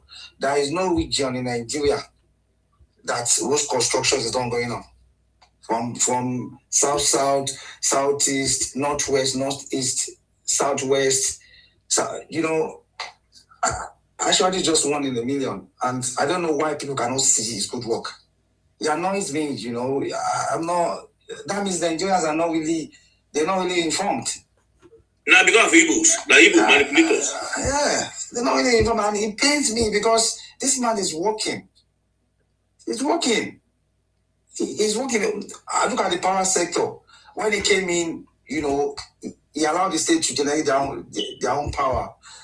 And people are complaining about power. I don't know why they're complaining about power, because when in 2013, when in 2013 when privatization took place, you know, the power sector was divided into 3 places. That's the GENCOs, that's the generating company, DISCOs, and the TCN. And the former period administrations, they were owing GENCOs. They've been owing GENCOs billions of naira subsidy money. They were not paying. When this man came in, he had a tripartite audit. They were able to reduce the 6 trillion naira to 2.8 trillion. You know, he's really done a lot. He's really done a lot, and I think we need to keep convincing people and, you know, make sure he's re-elected in 2027. Because the North, especially Atiku, does not want Ashwaju to be re-elected. He's only bent on clinching the ticket. And I think it's left to all of us, you know. As for me personally, I don't need financial inducement to support Ashwaju. You know, I love his work, and I'm from Lagos State, you know, so I know what he's done in Lagos, you know, the way he was able to transform Lagos. That's why I've been supporting him, you know. I supported him, I campaigned for him on Facebook. I traveled to Nigeria to vote for him, and I'm still doing that, you know. So I just want to implore everybody to keep doing what we're doing and make sure he's re-elected in 2007. Because if he's not re-elected, I don't know what's going to come of Nigeria, to be honest with you. That's my submission. Thank you very much. I appreciate you. Thank you very much. Evo, go ahead. Good morning from here. Good morning, everyone. You're welcome. I heard the people conversation. I came up because of Edo State.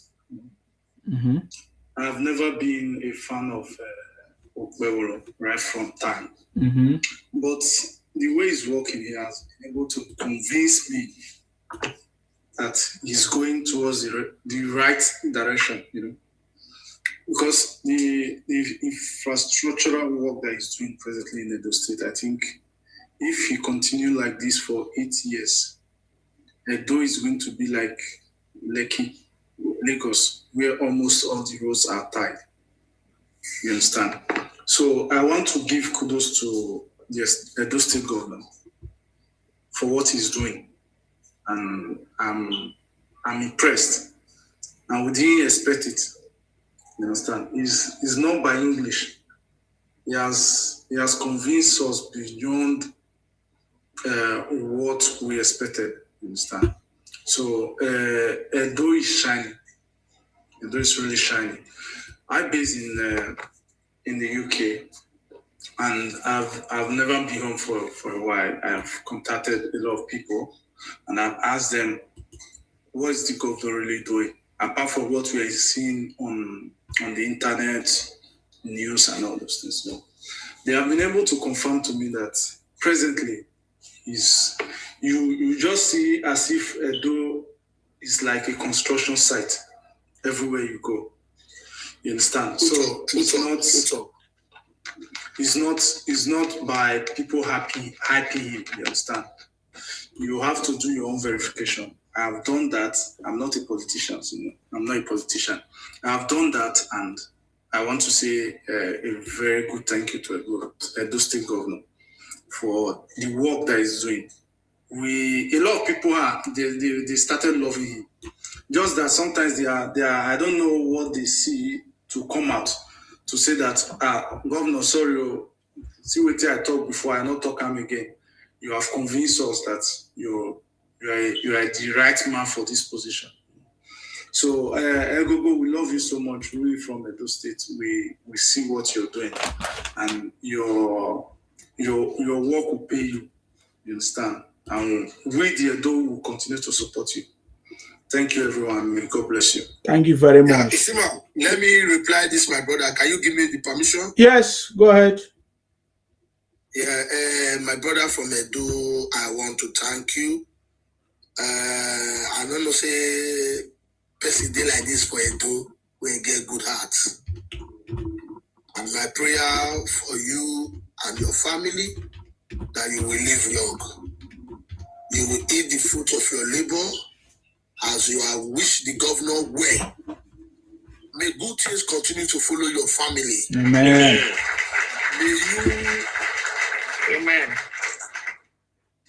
May you see your children. Amen. Amen. Amen. In your early age, or in your old age in life. Amen.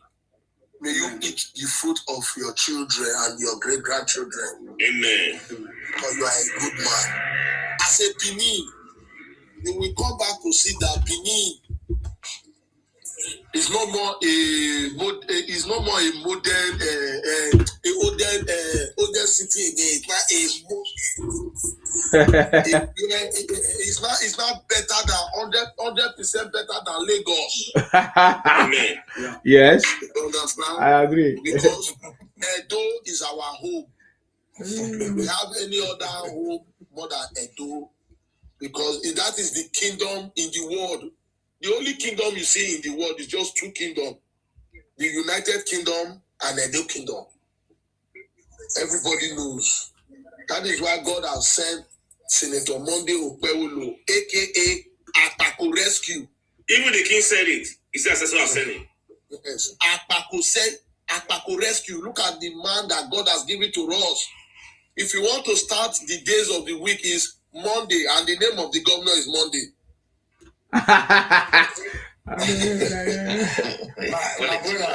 My brother, please, can I say something, please? Come, sir, I'm coming with all due respect. I will allow you to. They do political talk. No, I just want to advise because, I think you're very, very close to the governor, and I think the media team of the governor, they have, a lot to do in terms of publicity. Because let me tell you something. I understand where you are going. Yes. You see, in the past government of Godwin Obaseki, they paid media for propaganda. Let me tell you the truth. You see, ma? Yes. You see, I say, may I use broken? That past government, Papa deceive Pikin, Pikin deceive Papa. Yes. They use money. Yes. Money when they use and work for the state. Yes. They use and pay bloggers. Yes. When they say they lie, they deceive them. Like that one where they lead, that idiot. What's his name? I don't want to mention person name for you. No mention him, I know. Our papa, and my papa did that. Maybe they show the work when they do. They're not the show and where. That's what I'm saying. Because Mama, I'm coming now. You listen to me now, my brother. I'm listening to me. I they drive come your destination. Just allow me land. You understand? This government, we don't believe in propaganda. If you don't know, that is why you see today the governor don't have a godfather in Edo State. This present governor don't have a godfather. Mama wait there here will tell you the truth. The governor today, if you hear say other governors get godfather, that make they know they work. Because they pack all the money for the state, go they give their godfather. But Senator Monday Okpebholo don't get godfather. His godfather is God. And the people of Edo who elected him, who brought him to come and rescue the land. That is why the man has come to conquer and rescue the land from the hands of the wicked one who destroyed this state for 8 years. They turned this state to be theater of war. You don't understand where I am going. No good project in the past government of Godwin Obaseki. They made a lot of money. As I'm talking to you, 1 year plus in office of this present governor, we are not collecting anything like revenue or tickets from any market women, bus driver in Edo. Wow. No ticket collection.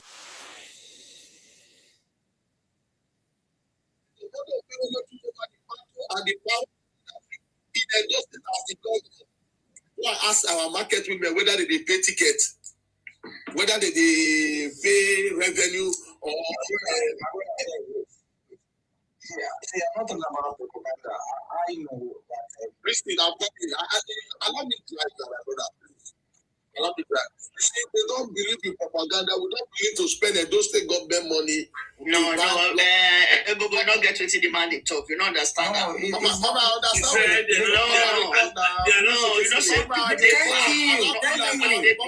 Mama, don't allow me, lad. I understand. No, not propaganda. Make it a show.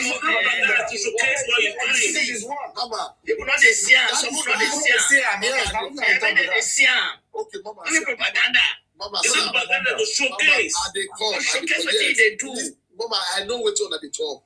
Now let me tell you, Isima, if I know they follow you, I'm gonna know what is some certain things what president they do. I don't fair tell you, say follow me.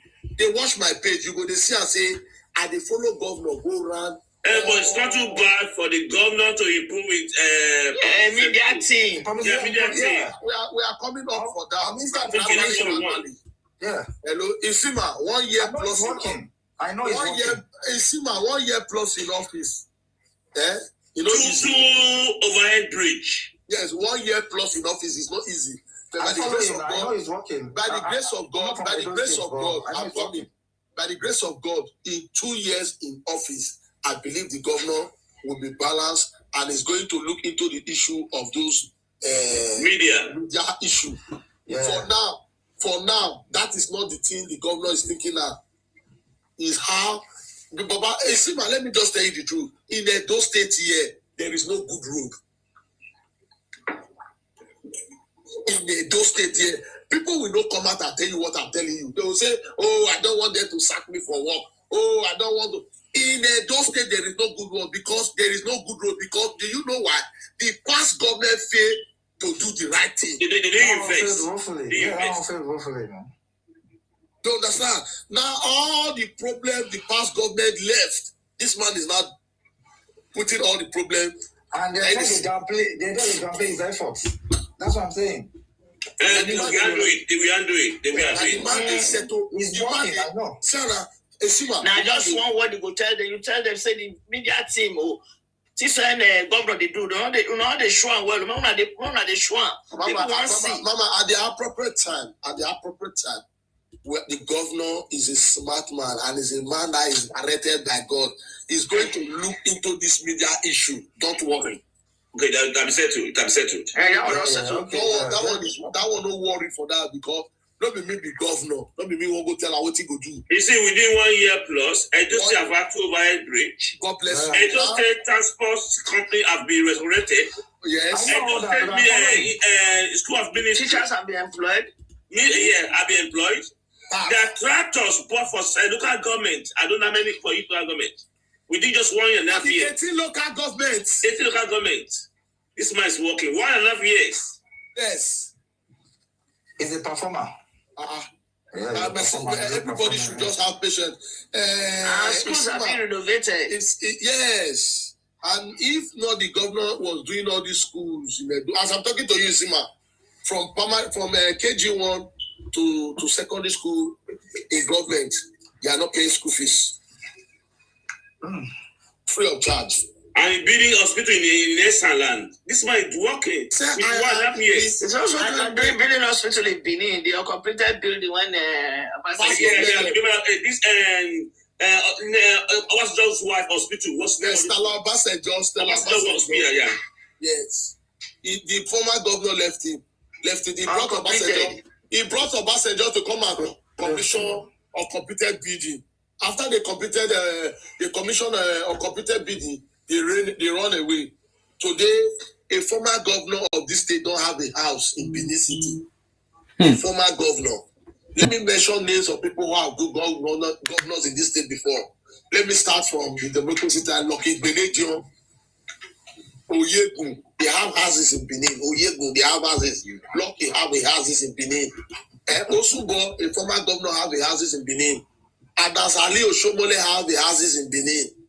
The one that left now before we take over power now, the man called Godwin Obaseki. He not get one house for this in Benin or a village. He came from Lagos, sir. Okay, oh. And you know why it's like this? They want scam us again. You know why it's like this, man? It's because I don't indigene. They are politically involved in their states.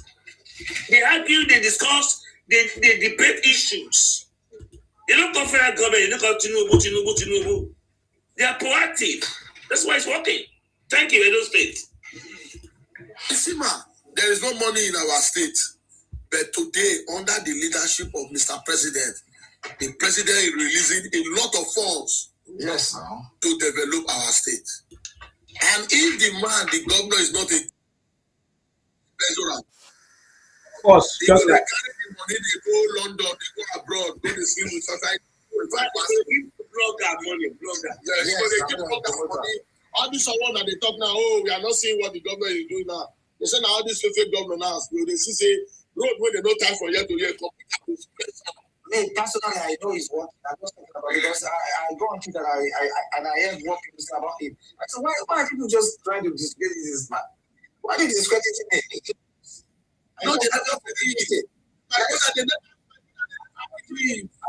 try to convince them because they know, what do you know? My brother, they never believe that the man will perform like this. They think they will bring those state government money to be sharing it as a national cake. I know that this man have a vision. Because do you know where this man started his vision? Under a former national leader a former minister, a former board of trustees, late Tony Anene. That's our father. Now there They should rest in peace. Now there this governor learned the political career. That is why you see today, the man is managing everybody. They do the good, the bad, and the ugly. That's why Obi want to come to Edo State. Obi want to. That is why we are saying. That is why we are sending a very big warning to Obi. If he come again in this election, if Obi come again in this state in campaign, he doesn't have the capacity. He doesn't have the capacity to win Nigeria. If Obi is he's just a liar. If Obi is vision. That you cannot give Anambra State a flyover and the governor is doing a flyover in his time.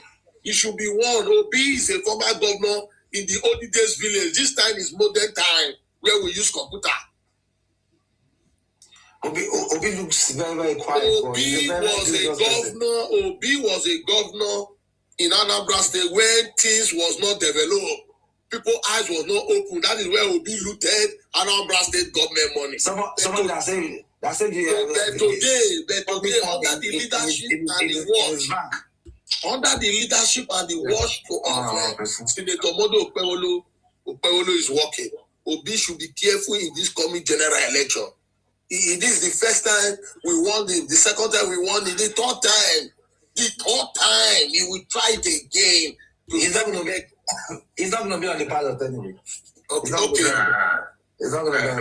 I greet the also Sima. I greet everybody. Good evening. Have a good morning. I salute you. Good morning to everybody.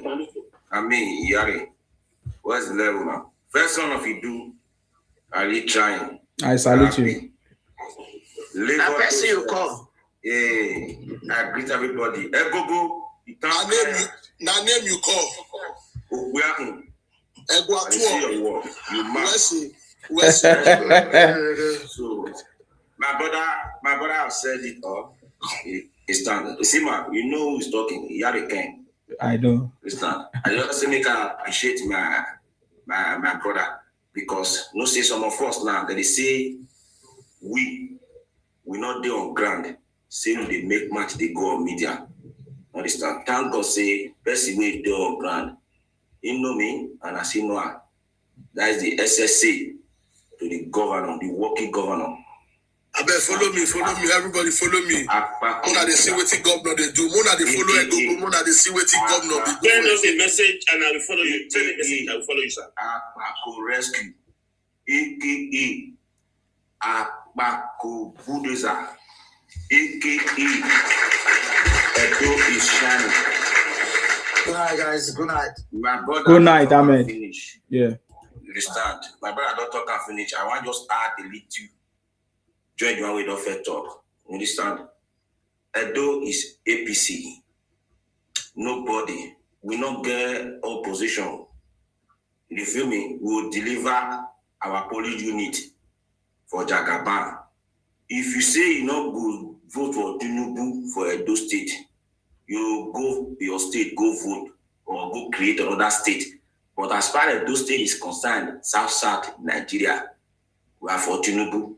As far as we see the good thing, what would they do? Abba said, can we speak swing? Me I be Benima, we do, but I can say, all the people they talk against this my governor, whether he not speak English or he not do this one, all those people not vote. To start with for the number one, they not vote for Okpebolo. Now we put Okpebolo for there. Now we send a message. Now we see what thing they do for there. You understand me? So you see what my brother they tell you. So now so Obi is a failure. Obi is a boy. Obi is a content creator. He's a Nollywood actor. He's a Nollywood actor. You feel me? So Obi is a boy. Obi is a failure. Me, I not got that person problem. Now Obi is my problem. You feel me? So for this election. This 2027 now be, you know why we talking like that? Because we don't want person will be saying want to carry our state go back. You understand? As far as say we don't take the right track, we dey negotiate with the center. We dey see the dividends of democracy. And those shining like no mind than Egogo they talk. They day so No say they will talk, say we dey Europe, say we don't know what they talk, say na Europe we dey. But person we dey the ground and I follow dey here now. So me I fit send a message. You see no me I know. You understand? Me focus on the do way they do, the work way they do. So now what I want make a talk. Forget about to be. Those states for APC, and nobody will visit, will follow or contest 2028 now. You know 28. Yes, okay, yeah. The 28. You feel me? So we in IT local government now will come. Now we get for Edo State. Me and for more local government. We will deliver our police unit. Now be Itapo word for Ward 8. For Orion Ogboko. You feel me? I measure my own community. So you feel me? So my brother Edo is shining. Edo is shining. Thank you very much. I would say and say make I add to what people they talk. That's my government. Thank you very much. Thank you very much. I appreciate you. I remember how you fought Isima for Edo State governor. You fought very well when we were contesting. Yeah. You fought for Pabolo. Okpebolo, my man. With Akpakpa. Yes. Are you in Nigeria? No, I'm not in Nigeria, sir. Where are you? See my day UK. I'm calling. You do okay. I say they okay, sir. You get one of our useless brother where they UK. I know him now. I know him. Then slap him the other day. Yes. That not be our brother. Nah, I'll put on Enemies to the kingdom. No, prodigal son. Yeah, prodigal son. You're right. Yes. Right. But if you short for a come campaign for a candidate now. No, you cannot all be the same line. Let him be there. The campaign they will be that one, now worldwide beating. I swear. If you short for a may come do still make campaign. All of their name they blacklist. Will smoke their heart. We are waiting for all of them. Thank you. All those one that baby pepper, yes. Now we go polo for ground. Polo will be, Since you know one learn. Thank God now say you not get, you never get party. Now boys cat now go at the end. You see my motto. You don't get even on democracy. You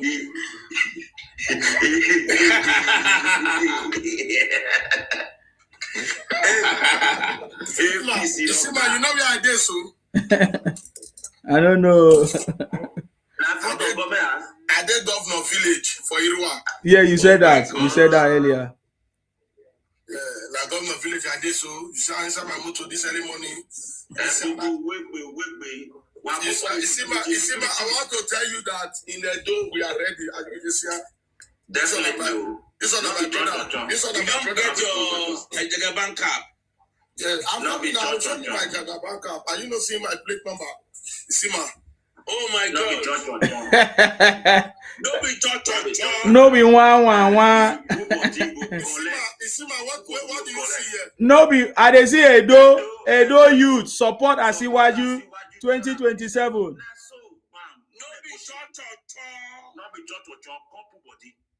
Come down there. No be win. No be one. I see your cap.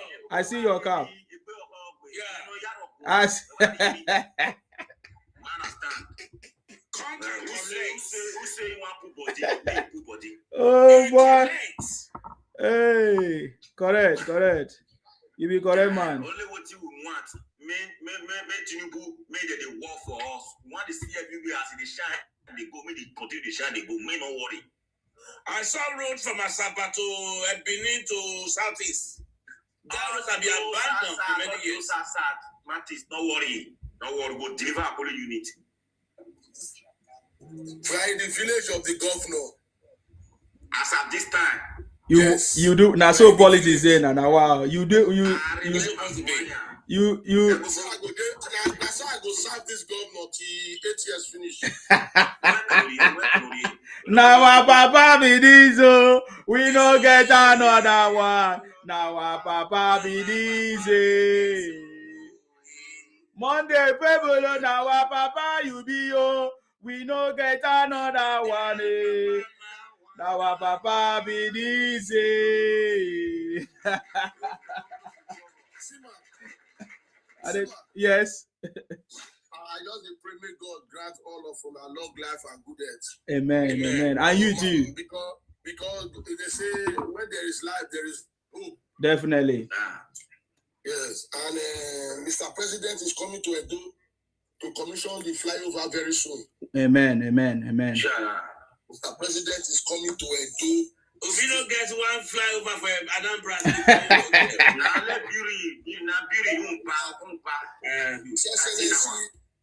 His Excellency, Mr. President, will be coming to Edo very soon to commission the best and the highest flyover, the first flyover, the first ever in Edo State. Edo have ever had in Edo. President will be coming. He will come out, you will see the flyover ahead. They will do everything. The road will die everywhere for that Bugai. They should open that hospital. Stella Ambassador Hospital. And then secondly, maybe before they open the flyover, maybe we know never see come. Some of us will see come. Get this thing for mind. As we do Patakinuhin, the filming, forget all those sounds that they talk.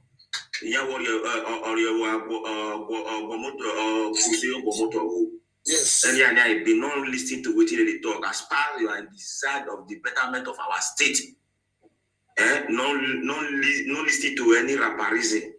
Yes, according to one of our artists, any rapparism, they will settle a matter. You feel me? So as far as your day, and this thing so I want to tell you so. After this, all those flowers of 15, they don't stand without the user for our state. Baba, I know say you are walking to the governor. You are there. We not going. You feel me? So see, you see down under that bridge. We don't want to hear people will be say they say Buguru. We don't want spare part and sell. We don't want to hear around. We don't want to know where you come from. We don't want to hear that place. No go happen. You feel me? So like the way you pay for some part of our Lagos people for that side. You feel me? So because they don't prepare for that this thing. We deceive them. Some of us they have for their platform. Man, I start to say for the security. You see my village I did so see village is shine. Man, no so. Ever go, you understand what I tell you so? Yes. We don't want to hear say you can't say something, you can't sleep under that bridge, you can't. Nobody was allowed. There will be a security in that place. Nobody is allowed. Nobody is allowed. Only your body will want to my way. All right. Nothing do you. I think I said that village we did. I see. You are seeing everywhere shining in Edo. Yes. My prayer is that God should grant you more long life and give you grace to come. We want you to come to see what the government is doing. Yes. Not be by church. If Plateau State follow Edo State, they won't be by in Plateau State. You see? No. They are crying. Presidency, insecurity. Yes. What are you doing? Yes. Please, you help me to thank the Senate President. Either year. You help me to thank the Senate President. The Senate President was the one who stand to bring justice in Edo.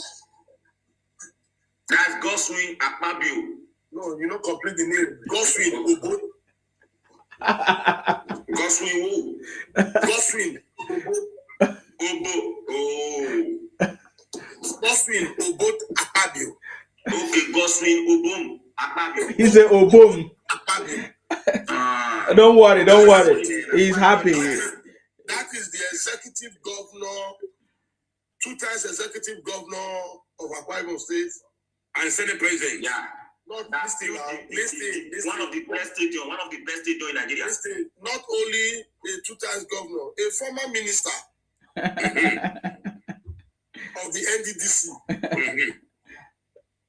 a 2 times serving senator of the Federal Republic of Nigeria, all residents, and by the grace of God, inshallah, he's going back again for the 3rd time. Correct. You try, but he was first uncommon governor. But anyway, that's okay. Have you been Senate before? Senator? Who, me? No, the Akpabio. He was a senator. Yes, now he was a senator now. Yeah, he was a senator, yeah. A minority leader in PDP. Very experienced. Oh my God, you don't know. He was the first. He was the first minority leader that foot the bills for all the governors. As at that time, he made. The news was everywhere now. Isima, am I not right? Correct. You are correct. Your Senate president has been in Edo to commission tractors. Yes. He was there now. He went with Armando Oshobolo, His Excellency. Yes, that was when I saw the other senator from your side too. Senator, what's his name? The chairman NDDC. Are you excited to talk? What's his name again? I'm coming. Charaki NDDC. Okay, so please, who is this? Abe Kenny, what do you have to say? So what? What do you want to tell us? Abe Kenny, what do you have to say?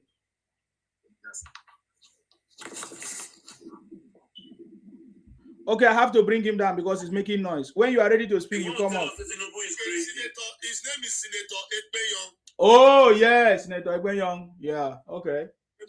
I know him very well. Yeah. They are the City Boy movement. Perfect. Edo is shining. I saw one post the Minister of Road and Transport posted yesterday. David Umahi said there's no vacancy in Aso Rock. He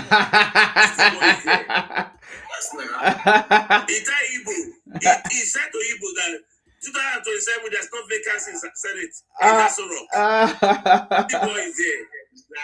When as far as the mice are lad, nobody is going to that Aso Rock. Let me tell you the truth. Let me tell you the truth. What is my brother's name? Sorry. Iyare Ken. No. The young man on this platform. Is it me? Sima. Oh. Sima, let me tell you the truth. Yeah. I want to hold all our governors responsible. I repeat, and I repeat again. As a die-hard member of the APC, I hold our governor responsible. Yes. If they fail this general election, many of our governors will not return back again. We will impeach them. Subito. Because in this coming general election, all our politicians should fall back to their states. All politicians in APC should fall back to their polling units. All politicians in APC should fall back to their local government and their constituency. Let them start campaigning for President Bola Ahmed Tinubu. Let them start wearing this cap. There are various villages. There are various villages. Let them start marketing President. Let them start telling President Bola Ahmed Tinubu he is renewed hope in 4 years in government and what he's going to do again in another 4 years in government. If any governors fail to win their states, they should think and put it in their mind that we are coming to vote them out. That's it. This is not joke, because in Edo State here, the governor is very, very ready. Isima, can you let mommy talk, please? I want to hear mommy's voice. No, mommy is not ready to say anything. Don't worry. Yeah, perfect. That is what's supposed to happen, though. All the governors, reps, senators. Let me tell you the truth. In Edo State, I don't know any other state. In Edo State, the governor of this state has promised Mr. President here. All loyalists of the governor in Edo, if we don't wear this cap, we know they enter government house. As I'm talking to you now, today, the president will be in Ogun State to commission airport, so many things. Oh my God, in Ogun State. So things are happening. Governors are now realizing that they need to. Lagos State as well. After Ogun State, Lagos State. Yes, the governors are realizing that if they don't do what they need to do, man, they are not in the city board. They are not. So they are going. Listen, Mr. President is giving all the governors the resources to work. Please, let us work in our state for the people to see it, to go out and cast their vote. The governor is working in Edo. No, keep your security in your state. Keep your support. The governor in Edo state is working. The governor No, is fighting. insecurity in your state. And do it. As Edo State. Yes, so. We are doing it. In your state. All governors should work in their state. All governors should carry everybody along. Look at the way Edo State Governor, Sima, is carrying everybody along. Yes. If Edo is not happy, I will not be happy. If Edo is not progressive, I will not be progressive. If Edo is not moving forward, I will not be moving forward. Sima, I will tell you the truth. God has given us a governor that knows the fear of God. Amen. That knows the fear of the people. Amen. God has given us a governor that has feelings for humanity. Yes. See, governor now, nobody will labor for campaign, for governor, he labor, he suffer, he no dream. Yesterday, governor Dasha Moto. How many years those transports have collapsed? How many years? Since Lucky Benedict time. More than 16 years. More than 16 years. Yeah. Okpewolo came. And brought it back. Okpewolo bought 200 buses. Wow. The former governor never did anything. And he employed Edo State people to that job. Yes. You know how many people that is working in that job, in that transport? Wow. We remove people from poverty. Wow. Me when they talk to you, so me when they talk to you. Stop revenue collection. No, me when they talk to you, Otene, my brother, the owner of this platform, as I'm talking to you, I came in a very poor background.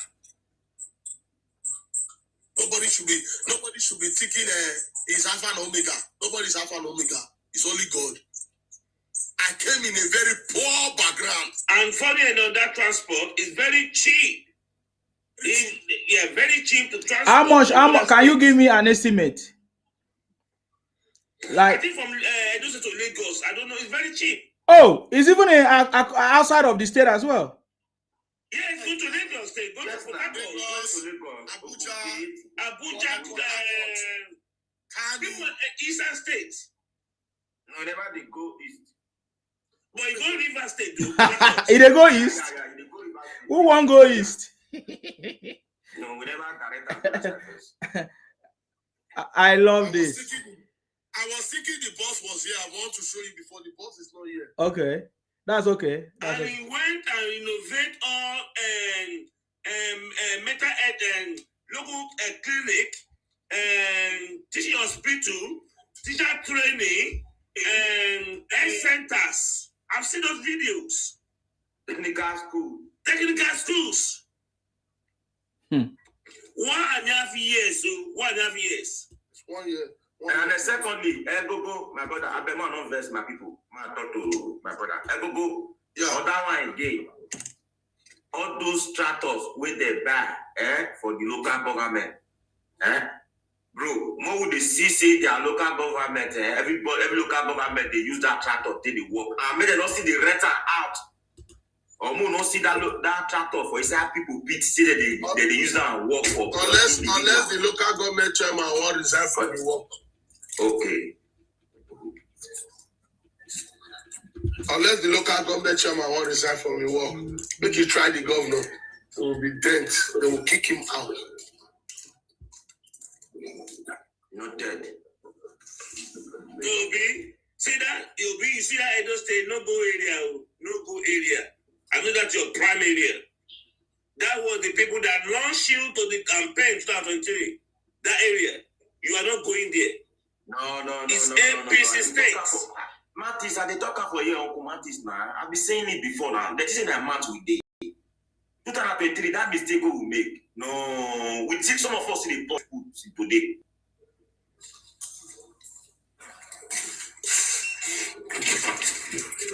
See my work with governor, we not they follow, we they respect my tradition. Now you want to tell me say, for that person. Bonage, what did you say? One name sufficient from Sima. I said Obi is a package fraud. They packaged him for Yes, the last now election. Obi is Agolo. fraud. Obi is Agolo. Agolo fraud. Now we package jam. Now we don't use and I want come on the old cloth with the body. Small. You don't turn back behind him. Now we give her a level before. Now I just say give her account. Now one colon for ground. We need that. You know, now boy scat now. Now you go do best part. Boy scat. I'm loving what I'm hearing from Edo people. I'm really loving. Yes. Loving. Okay, watch. I brought one of my friends from Abuja. His name is Cartoon Boy. I don't know whether you know him. I know Cartoon Boy, of course. I know him. He's doing good work. I know him. He came to Abuja to see what Mr. President and the governor is doing. Just watch. I came inside my room to show you some certain things that the government is doing. And I would like you to I'll get you this send you project of what the government is doing. The 18 local government of Edo. This genuinely, as I'm showing you, if you have somebody in Edo, please just give him little money to just go and checkmate this place. I'm telling you. If not be waiting, I tell you, they ever carry me on your platform again. No, I believe you. I discover, all those people with the coalition, see this way they park here. When they did power now, waiting they take the road with this. They will do my minister of work, pack everything for us. See the road. You see the road. He pack everything, put one side. Say I have to pack there, put one side. It's no use. You understand? The kind of road when they do now, the last 100 years guarantee. Now they do this is Bini. My second day in Bini. This road, now they go straight to the southeast. This road where they see so. See the guy doing the thing, Toronto. See, no useful. If you mind, don't pack them for road. The one way they do that now, 100 years guarantee. They put iron inside. I don't mean I said President Bola Ahmed Tinubu is not constructing road, he's building road. If you mind, don't do. This is the best overhead bridge Edo Benin ever gets. Why? Because we get one of the best presidents in the whole world now, President Bola Ahmed Tinubu. No state governor, they borrow money again. President Bola Ahmed Tinubu, when you see all those money, when they give all those governors, when they do all those development, when you see this money, when you see this money, no state governor, they borrow money again. The first overhead bridge. This bridge never did Edo before. All the president, all the one when they do coalition before. Are you seeing it? Obaseki say we will not get money to build bridge. The first governor to put big ball, he said, bear with me, this is federal government project. Imagine, you won't tell me like government. You won't talk for your community. You won't talk for your community. Yes. Isima. Yes. Is one of the prominent market in Edo. Yeah, repair it. Urban market. That market has been gone down for several years. So.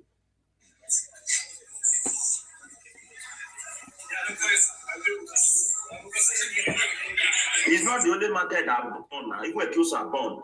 He didn't even talk about it. See market.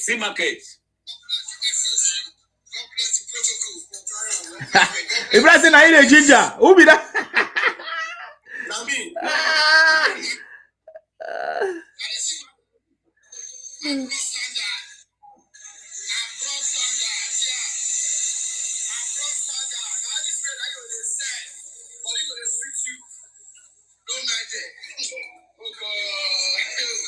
We will beat Obi in Edo State. We will beat you, You go tear race. We go tear gas and forget that. And secondly, my brother, this market where they show the war, so we know so people don't build that. I beg, maybe see people who don't want to give the market.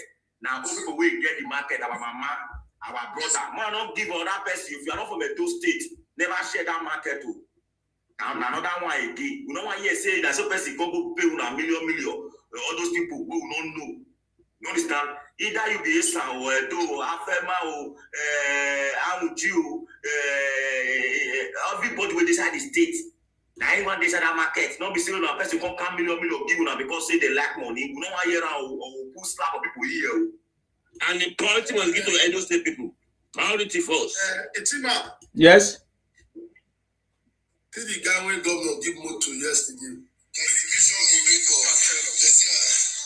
I know that guy with the ring bell, with the always the ring bell for Pebble. When they go to check project, that man of God, when they say they that see. See the man with governor give motor. Government, I thank you so much. I thank you for the work when I do fight for my Lord. I really thank you. So, government, when I say thank me as a prophet, and they thank you. When I say thank me, God still use me. They need to call the governor to order. Once he's moving close to all this pastor, he wants to mess himself up. I'm serious. No. It's not even pastor like that. It's just a prophet.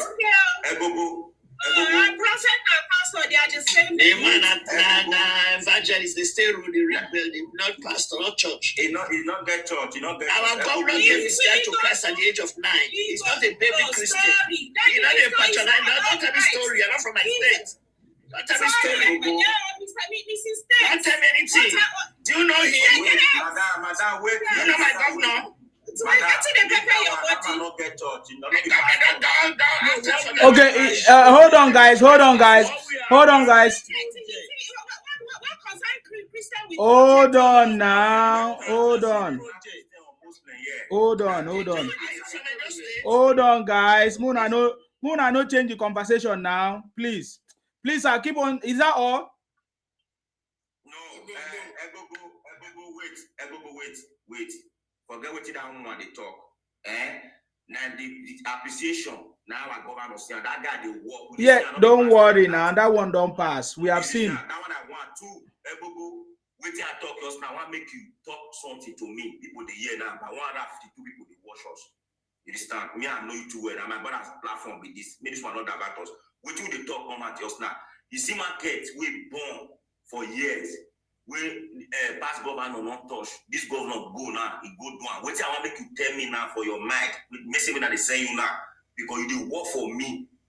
You did feel me so. You did work for us as a Edo State. Let's maybe say they grand now. We did diaspora. Millions of people now they listening to me and you now. And they say you may say me go take governor say this market where they build so. We know why here say. People go bring million because we know the way they do their indigenous people will be getting local government gets markets. Local government people are just the people own it. Now local government get markets. And it's local government chairman they will tell. They say they won't bring money come. Million come give the shade. Give people will be say they say that they no market. No. We want to see a sound. I man talk about that. We want to see the new woman for his side. We want to see Amuchima for inside there. We want to see Esama for inside there, for inside the market, before we see other people. No foreigners. Edo State first. Tansima.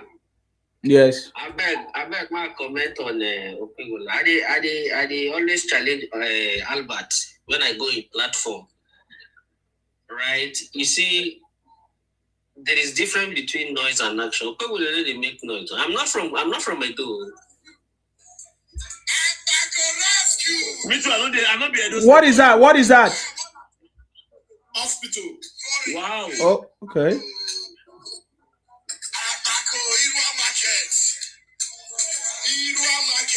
Is it a market in this one? Market.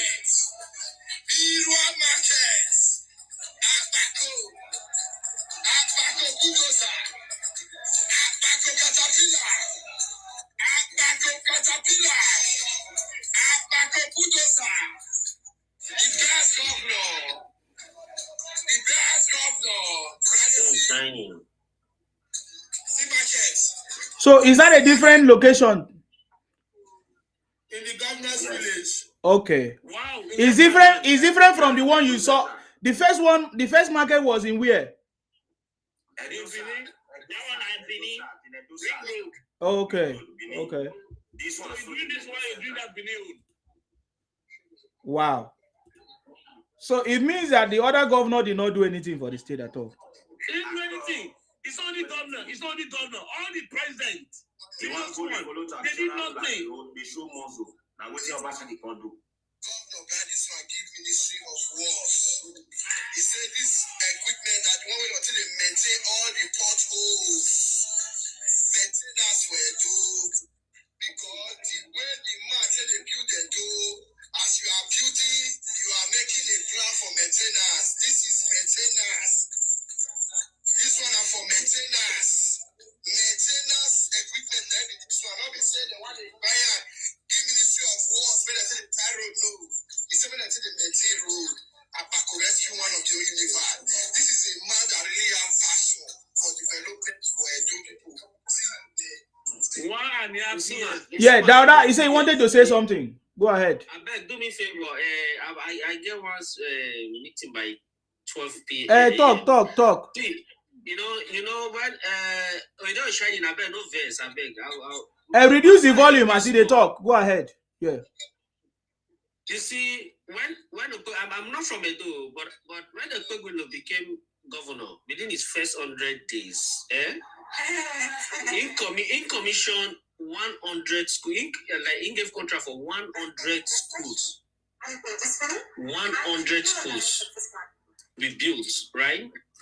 Renovated in Edo, including Oredo Girls Secondary School. If you see what he put for that school, the toilet, the lab, that school is not a joke, right? Ambrose Ali University, their monthly subvention was 41 million. Imagine you are running a university, Abubakar blow English, could not fund Ambrose Ali University properly. He was giving them 41 million every month. Do you know that Okebole took it to 500 million? Wow, 500 million, right? Look at inside Edo State Polytechnic. This is education now. Inside Edo State Polytechnic, 6 kilometers of roads, 9 built for them.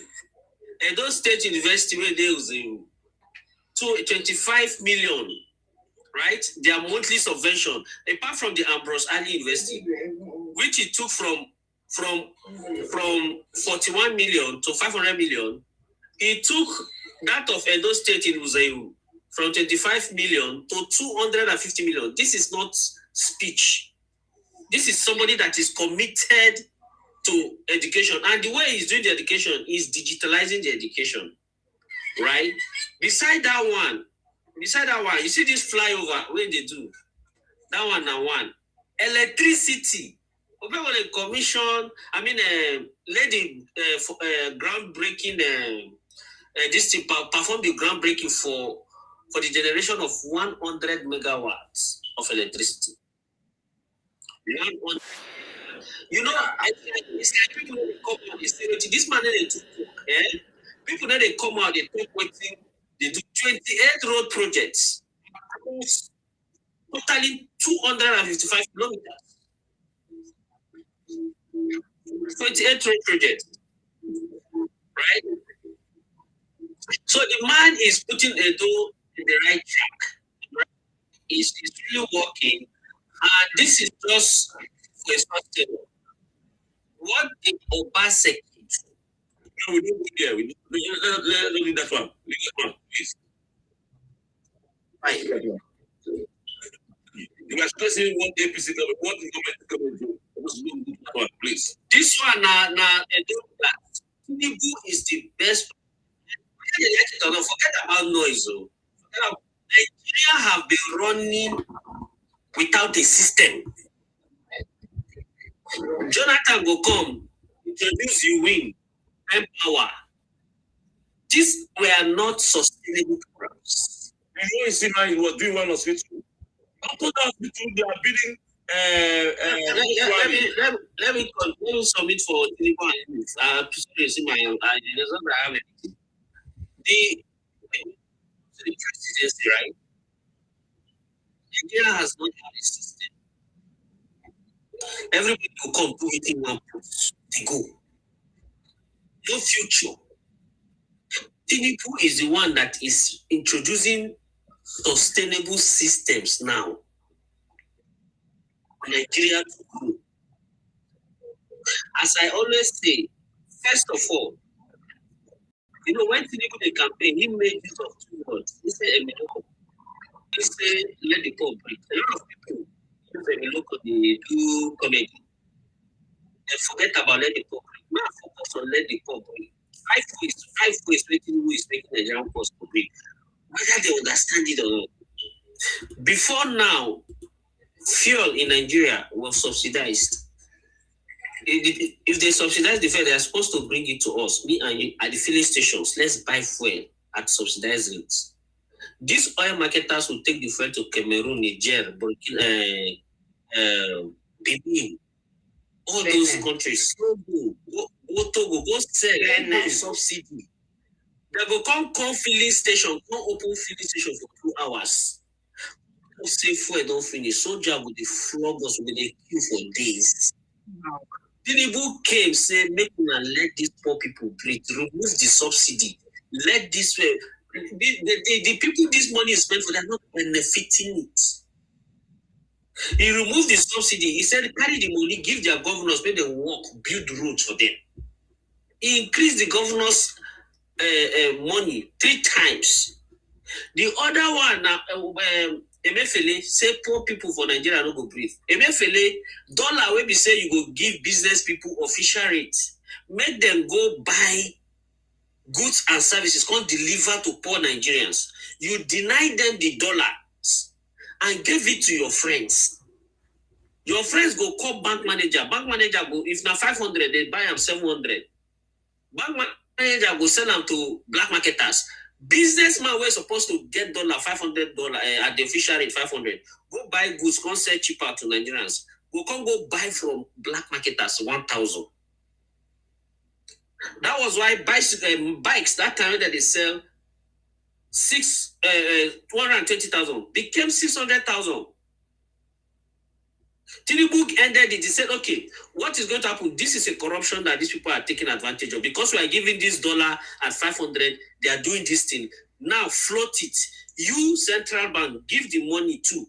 Give dollar as if you are black market. Then that extra money, Emefiele, they use, go build 750 something duplex in Abuja. Now from the proceed of that dollar, he go build 750 something duplexes in Abuja. Tinubu said, okay, let's block this loophole.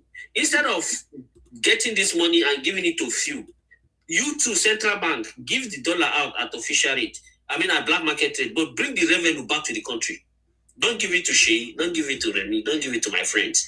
Give it to Nigeria. Let's give their governors, let them work. Let the poor breathe. Then you come to the issue of local government. Governors for Nigeria don't suppress Nigeria and say they don't get local government autonomy. You go local government chairman no fee do 500,000 naira budget. Tinubu na carry these people. Nigerians they suffer if their borehole spoil. They no fee go meet governor for when they. You go presidency. Na chairman is supposed to meet quickly. Chairman no get. So if anybody will love you, what you go do? He go help you fight, make your chairman get autonomy. Tinubu carry the governors go courts regarding local government autonomy, won the case. And the governor started creating another bill. Some of them, local government joint bill. He said, if you don't give them their money, I'm going to use executive order. From Abuja, we send them their money. Is it not for the poor people that Tinubu is doing that? Let the poor breathe. Then the tax. This tax where Tinubu bring, remove 50-something products from tax. Woman where born pikin. All those products where they buy, they take care of her child. They have been exempted from tax. Before, I don't know, sorry, I have respect for, but I don't know whether Tony Kabaka, they see they do. They don't remove transportation from tax now.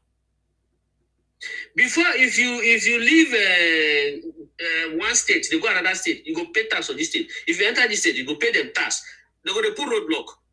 Under Tinubu new tax system, transportation is zero tax. It's different from tax exempt. Zero tax means that There is no tax on transportation. That is one thing that Tinubu is doing for the poor people. Fertilizer, where most of Nigerians are farmers, they will survive on farming. Fertilizer is zero tax. You understand? Almost all the things, all farming equipment, zero tax. Hospital, zero tax. Education, zero tax. All these things, Tinubu remove all the things from tax. That is why this tax is to make the poor rich. For person where they collect minimum wage, before they tax your money, you go remove pension, your healthcare insurance. You go remove your pension contribution. You go remove your rent if it's not more than 500,000 naira. Before whatever is left, that's what is now taxed. How many Nigerian poor workers get that? Before they tax the poor workers, under Tinubu they exempt them, they remove them from tax. But these guys don't want to understand. Before our mineral resources, they carry them from Nigeria, especially lithium and aluminium. They go carry them from Nigeria, go outside. Now they take to battery. All this battery, they did jump starter, modern jump starter. Now all this lithium that they use. Electrical, lithium. Many things now. Torchlight, lithium. Everything where they use, where you feel the charger, lithium. What happen? That to carry and go outside. They don't give any Nigerian job. Now, all people where they do the business, also they make gain. Tinubu comes say, don't carry this thing out of this country again. As I'm talking to you now, if you Google and you go see video, lithium plant, Wasa Abuja, that is almost 90% completed. It's going to employ 3,000 a year. Aluminium arts from in Nasara is going to employ 10,000. All these things, they carry the minerals come out before. Now they are building those companies in Nigeria. Shea butter nuts. Now, people, Western countries, they want to do cream with chemicals because of all the side effects. They are trying to use fruits. And what is happening now? We carry shea butter for Nigeria. We're going to carry the nuts they export. Then they use and do their cream for outside. Tinubu ban them now for Kano. They open factory. They make them for Kano for shea butter. Shea butter, yeah. You go employ anybody who want help you for this world for as a leader. He's not going to be giving you money. Nigerians want somebody that will come and be sharing money. He's going to open up your private sector. See America where people they go. America now has 150 million people who are employed. But out of this 150 million people, 130 million are private sector in this.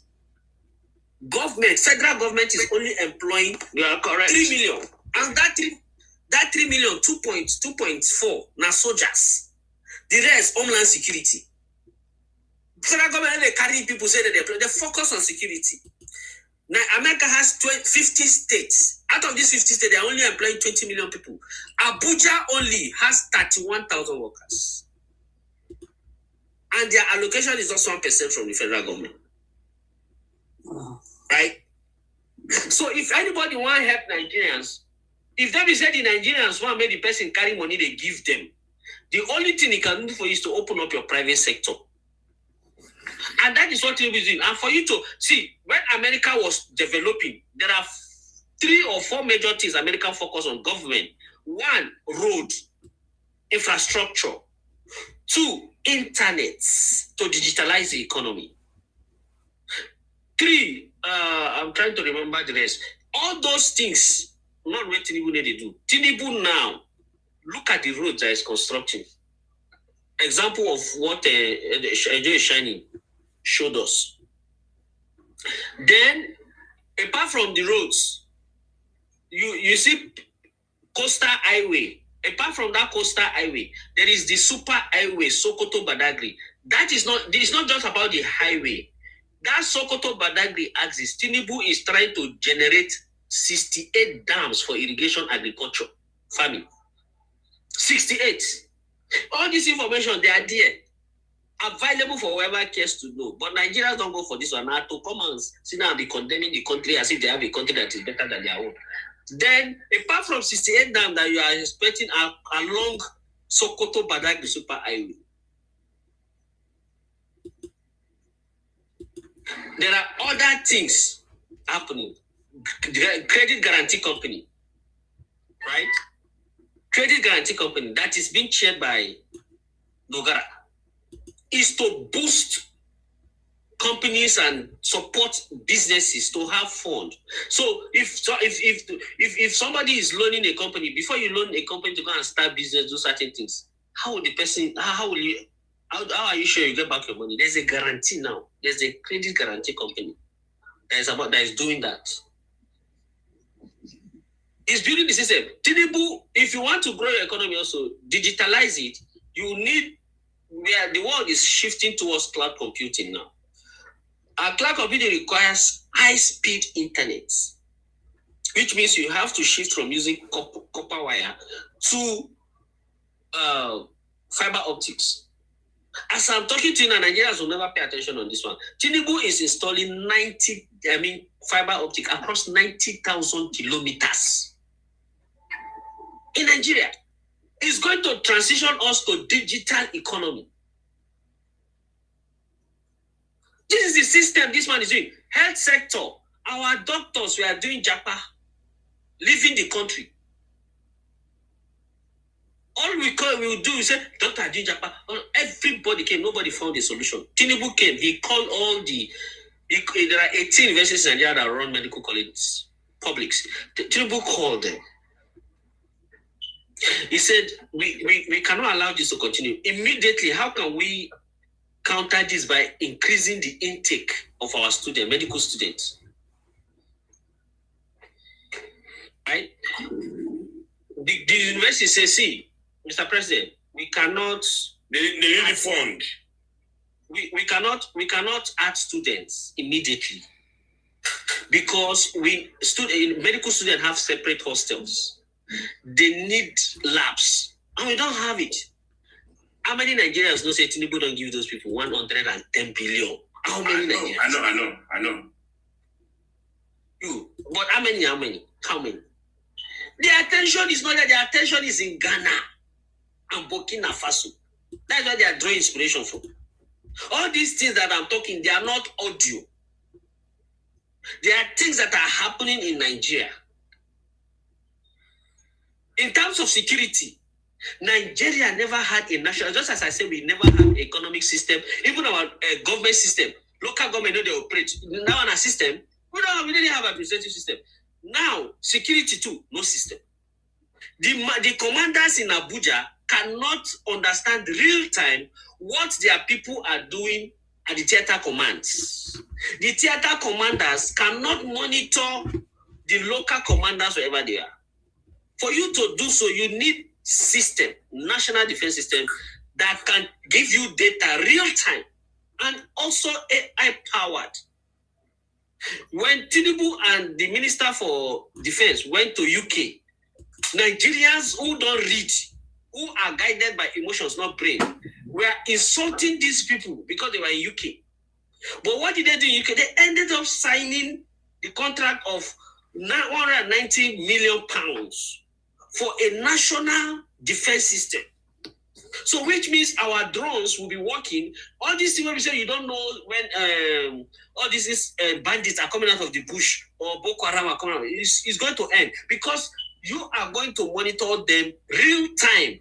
And Oga went there for office inside Abuja, he's seeing it. This is when somebody will come back say, and when they withdraw soldier, give command, they withdraw soldier. Before you understand, all those things will go because there will be a dashboard. Those at the top, they are monitoring what is going on. The data is coming real time, is guiding decisions. That is what AI is doing. AI is shifting people away from being reactive. Say something happen or can't take action. No, it's turning people into becoming proactive. You see it, you analyze the data, you take action before it occurs. All these things while they talk, now things what Tinubu they do. Tinubu inherited road debts of 17 trillion. Based on the current SAG, is 20-something trillion. Where do we have the money to pay for all those roads? But what did Tinubu do? He said, David Umahi, focus on those roads along the economic corridors. Focus on those roads along the economic corridors. Now, all the road where David Umahi is doing in Nigeria, they have economic value. They are not just doing it. That is creating system that will outlive you. But you see these noisemakers that they'll just come and be, they don't see anything good in Nigeria. The reason why they are not doing business is Nigeria. You take them out of Nigeria, you give them America, you give them the road, you give them the electricity, you give them even grants. They'll still not do business. Trump say we are depending on government, 33%. So your own thinking in America, if the people that discovered electricity waited for the government to fund them, would they discover it? If people that discovered the plane, if they started with their knowledge and local materials, that is where they derive a lot of principles that we use in flying, we use in generating electricity. It wasn't one miracle. It's little things around them. So which means why the government was providing basic amenities. The people were using their brains. If the Nigerian people don't key into it, they continue to wait there every single problem of their life. It is government that caused it.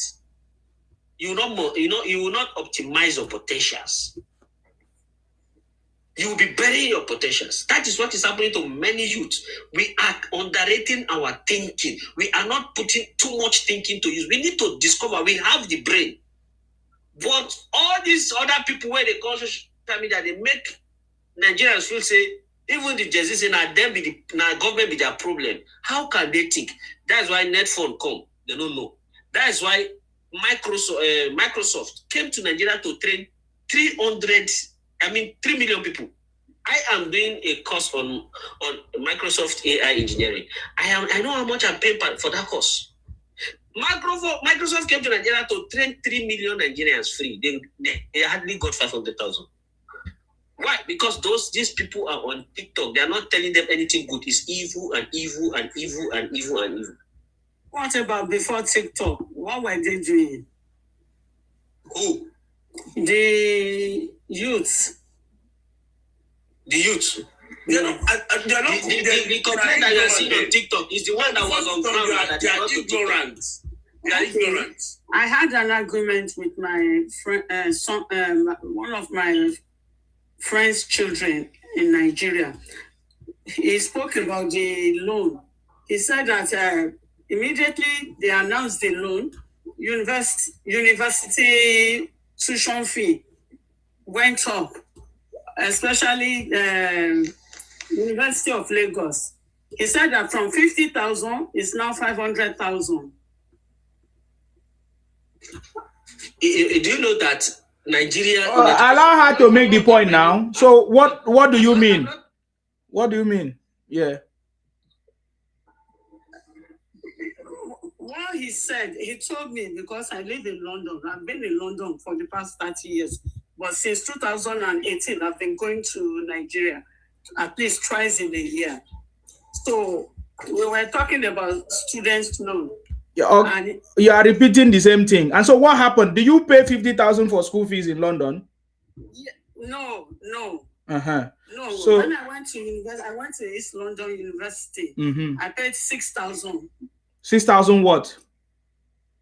Pounds. And in Nigeria, you are paying 50,000 and they increase it to 500,000. That's what I wanted to say. And it becomes a problem. It's now 9,000. In Nigeria, education is charity. Our education is not expensive, please. No even talk about that one.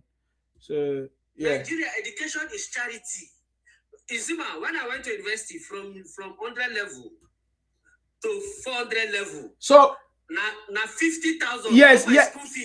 Hold on, brother. I really need to address it. So is he telling you that because of that they cannot collect the loan or what? Really, I can't verify the cost, and that is a lie. Now that is a lie, man. He's lying for you. Yeah, but he's lying for you now. He's lying for you. After the university, there's no job. Nowhere to. Nobody's going to create job for him. Who is going to create job for him? He didn't create job. Now, why did he go to school? That one is talking nonsense. But I'm telling you, first of all, you have not confirmed the school fees yet. and the student loans is for students in the university. So if he's trying to get money from you, that is why he's lying to you. So all those things are scams. So you should understand who you are dealing with. Some of these guys are so desperate to collect money from people abroad, so they have to tell stories to collect money. It's only if you're a fool to fall victim of their criminality. Most of those youth you call in Nigeria are criminals, and they will never succeed. And nobody's they will remain who they are. They are meant to be what they are. That's all I can tell you, because I was also a student in Nigeria that succeeded. I made it and do whatever I want to do. You know, I'm in the UK today. Tomorrow I can be anywhere I want to be. I can be in Nigeria. I didn't depend on anybody, and it did not stop me from progress. And I don't know, all the things, all the complaints they are complaining, and they are just lazy people. They are meant to be poor. You understand? So if anybody is telling you story, collecting money from you, just know that they are using you to collect money from you. I just really wanted you to know that the student loans is designed.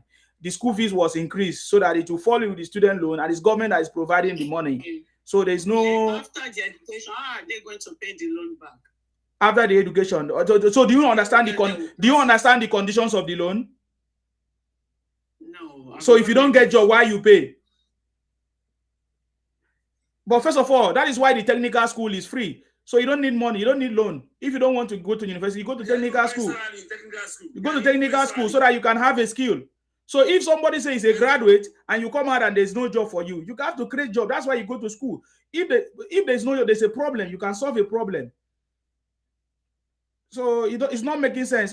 Why you go to school if you don't know what to do? That's stupidity now. It means you didn't go to school. Technical school, you go there, got training. So if you're asking me that question, when you finish in the UK, how did you get a job? What job are you doing? Yes, I applied, but when I studied, I didn't get a job. Exactly. So it's the same thing. So why can't they do the same job in Nigeria? Why can't they do the same job in Nigeria? I'm asking you. Why now you are doing support work? And imagine you did undergraduate or masters or what? Now you are doing support work. Can they do support work in Nigeria? Is there no support work in Nigeria? Is there no support work in Nigeria? So please, all these comments are just nonsense comments. I see many of them when they come abroad, they can do anything, but when they are in Nigeria, they talk rubbish. Please, that is not what is going to. There are many graduates in test school. There are many graduates in test school. Many graduates in test school. Yes.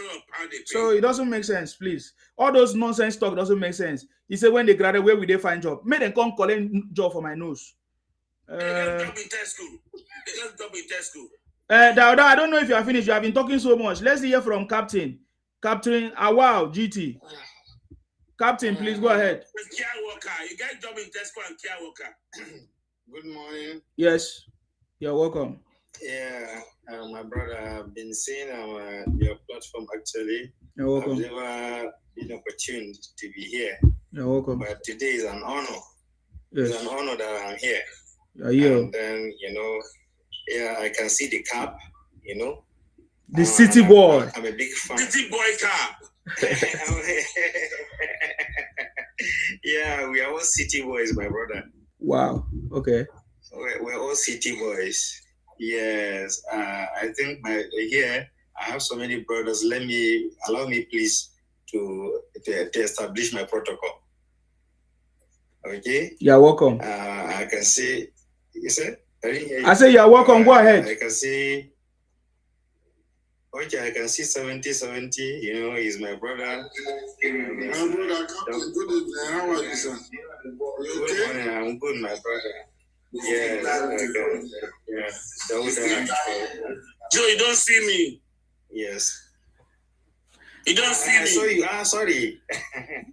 I saw you. Sorry. I'm inside there, but I didn't tear your face. I'm sorry. Yeah, they are all my people actually.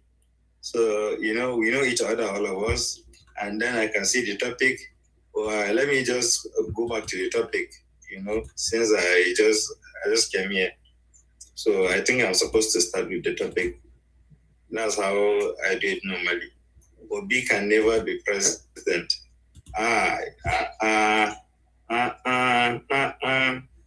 Obi can never be president too. That's the truth.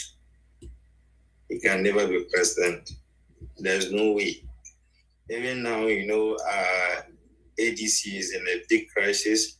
So most of us are not even seeing ADC in the ballot. That's what is happening even now. If they don't settle their differences, We don't see them in the ballot, actually. And then, yeah, they're not too smart, because what really happened is that, you know, they come to like what should I say? They come to a house and then, you know, trying to snatch the house and say this house is mine. That's what they're doing to ADC right now. And then nephew said no. You know, you guys cannot come to our house and pursue us outside. You know, so almost all of them are pursued from their parties. Atiku had problem with PDP, they pursued him.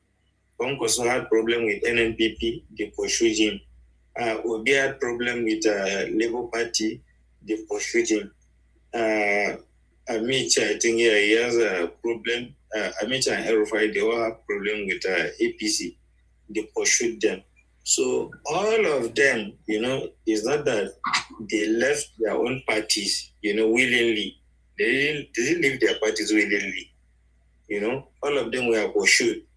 And then now they come to form an alliance, you know, of people who are, let's say, you know, sent out from a place. They were expelled. And now they come and want to, you know, trying to organize, you know, another kingdom. And then their problem now is, you know, they don't even know who, you know, their leader is. Because ADC right now doesn't have a leader. They don't have a leader. You know, Atiku will say he will want to be the leader. And actually, you know, Konkoso too will say he will try to say, I'm the leader. And also Obi. So it's like a disorganized house. It's like a disorganized house. And then if I should, you know, the arrest of El-Rufai, that's what breaks what do you call it, ADC as a party. Is one of the purposes, I think. You know, the man is smart, you know, but his mouth can lead him to anywhere. That's his problem. You know, when you cannot control your mouth, you know, your mouth can take you to anywhere you don't even want to go. So that's the issue with him. And then the issue of their court case, what I think is that they should have allowed nephew to be an acting chairman for the moment, and then so that they can have a convention. So after the convention, they will come and settle their differences. You know, even if it takes that, okay, nephew should step down for David Mark, so that, you know, David Mark can take over. But like this, as they are going, they only have 12 days left. That's all they have. They have 12 days. You know. After those 12 days, you know, if they didn't settle their differences, they are going nowhere. They are going nowhere. They all fail, all of them. They only have 12 days. So, and then I can say I don't see them, you know, settling their differences in those 12 days. So there are much problem with them, for them. And then Tinubu said something, you know, he said, how can I go and organize your house for you while you are fighting me? Yes, and it's funny. Nobody can go here. I cannot go and organize you people, and then you people will come and fight me. I know that it's me that you want to fight, and I'll go and organize your house for you. He said, Lalai, no go do that one. We will never do it. So I think their problem is escalating, you know, day by day. So I don't even know where they are going. But if someone here have an insight of where he thinks ADC is going, you can please, you know, chip something in. Thank you.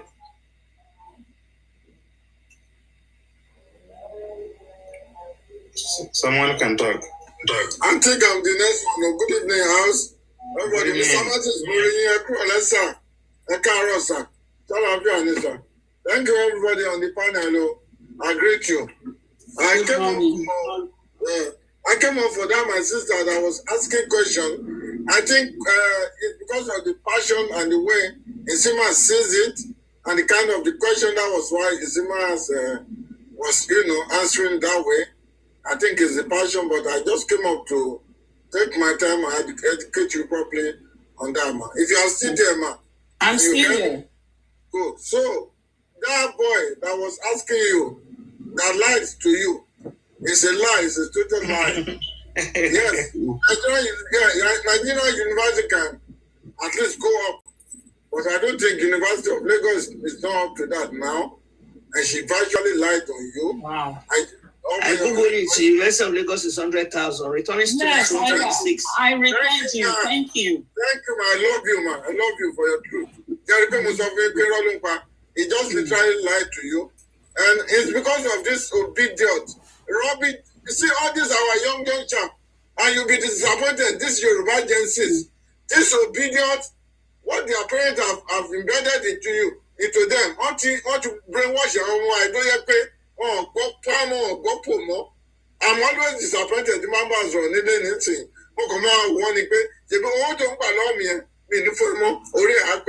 I'm telling you to go to something. Èèyàn tí ọba bá ń lé ní kí n lẹkú lé náà ó mọ ayé ló bá mi ẹ̀gbọ́n kò rí bẹ́ẹ̀ wà á jẹ orí àpé. So what I'm saying is ni pé ọmọ yẹn is just trying to exhaust you and take money from you. I don't think university money is up to that. And based on ilẹ̀ ti mọ́ tán. Bẹ́ẹ̀ni, based on that money, let me tell you, kí n tó wá ṣọ́ọ̀kì yín, after tó bá ti san owó wọn tán, wọ́n á tún fún wọn ní stipend. Almost about 25 in that one, 45 naira monthly.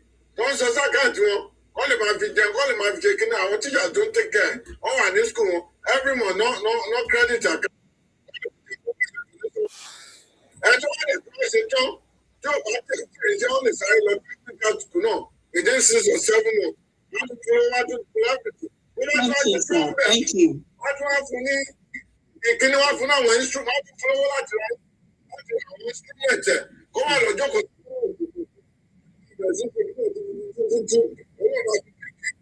kan tí gọ́ọ̀mẹ̀ntì ṣe ẹgbẹ́ gíláàsì lè ní these are the plans as you plan for upcoming children. Like one of my brothers said, Tinubu has said, let the poor pray. Everything that will make the poor pray. And that was why I was fighting everybody, every of my household. I still take my money more than today. And she told me, I still remember where I kept my voter's card. I said, because when the advantage will come, you'll be asking for your meal, and you will say you don't have it. Neither in law, you will buy him so way. I didn't know. On my ballot. I told my community to school. In this hole, I told them, go and get your voter's card ready. When the advantage will come, the worse you bring it out, then your kids can go to school at free of charge. So what must offer you my essence the pay at the end of the day, to buy your own school, to buy the team. I know that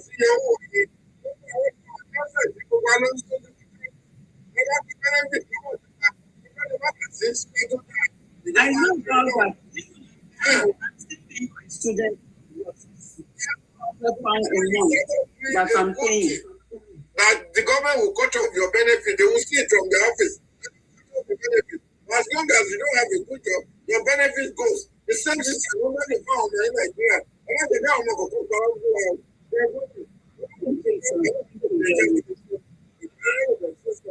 It's morning. I'll wait till 9 o'clock. I will call him. Let me quickly talk on the can Obi be our president. You know now, Obi can never be our president. It's a gunner, and Baba is retiring. He's retiring in 2027. He's going to perpetual retirement.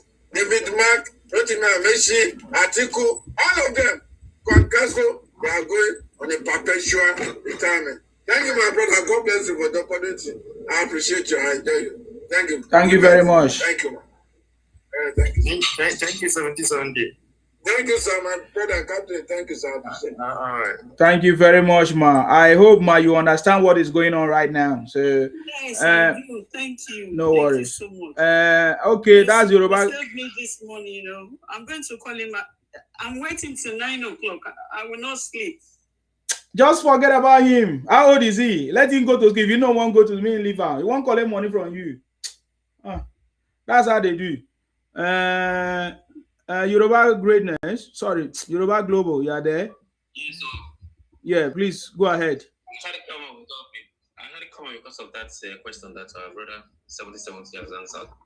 Oh, okay. Even though price of university want to get high, it usually gets higher in the state university, but federal university, the price is usually lower. And if it's going to jump from 50,000 to 500,000, it calls for questioning and research. And sometimes you can get this information online, even though all of them are not there, but you can get it. So I understand people who live in Nigeria, they always want to extort any of their siblings, their relative, or their helper. That they think that he's a novice or she's a novice and she doesn't know what's going on around. It's the same way how a child who is in a high institution, you want to pay school fees. Maybe the school fees is 200,000. You will ask from maybe 2, 3, 7 people from the family, and even though if that person gets the pay from one of them, you will still not tell the rest of them. You will use it to do business and collect the money from every single one of them. And sometimes these kids are not in school also, but they collecting school fees from their parents and students. By the time you figure out, it will be too late. So they spend all the money. Many of these kids, they are not serious. The society, the way it's going now, is really destroying our children. Really, really bad. So when anybody tell you anything, especially people you are helping, no matter how nice you feel they are, just keep your eyes open, keep your mind open. Don't ever trust any of this guy, because when you think about how you they suffer to gather this money, when you work hourly job, sometimes when you want to give out this money to people, I don't know, some people do think that this is my 7-hour job or hours that I'm giving to this. You remember how messed up you were even when you finish the job. And again, at the end of the day, you hear that somebody who is scamming you is automatically also telling you that you are stupid. And that is my interpretation of somebody who tells you lies, or somebody who scams you just to get something. That person is also telling you that you are stupid. Yes, she's stupid or he's stupid. That's why I was able to extort him or her. Yeah. So, if it's me that is stupid or him, at the end of the day, we will know now. Yeah. So it is disrespectful, it is stupid, it is ungratefulness and all. It's a lot of things. Yeah, I'm going to pause here. Greeting Evergreen. Yeah. Okay. Well, I see my mama. The school in the beginning, go even as state school. Federal school now 100,000. Even as state, I don't know how much be state school. Okay. Really like now 100. If you are a returning student, 126. My younger brother, sorry, the platform. I just want to tip in something there. I'm from Lagos State, Ikorodu. My younger brother go to Lagos State University. Yes, the money have been paid, but the total money they sent to his email that I forward to the head of our family is 350,000 now. Lagos State University.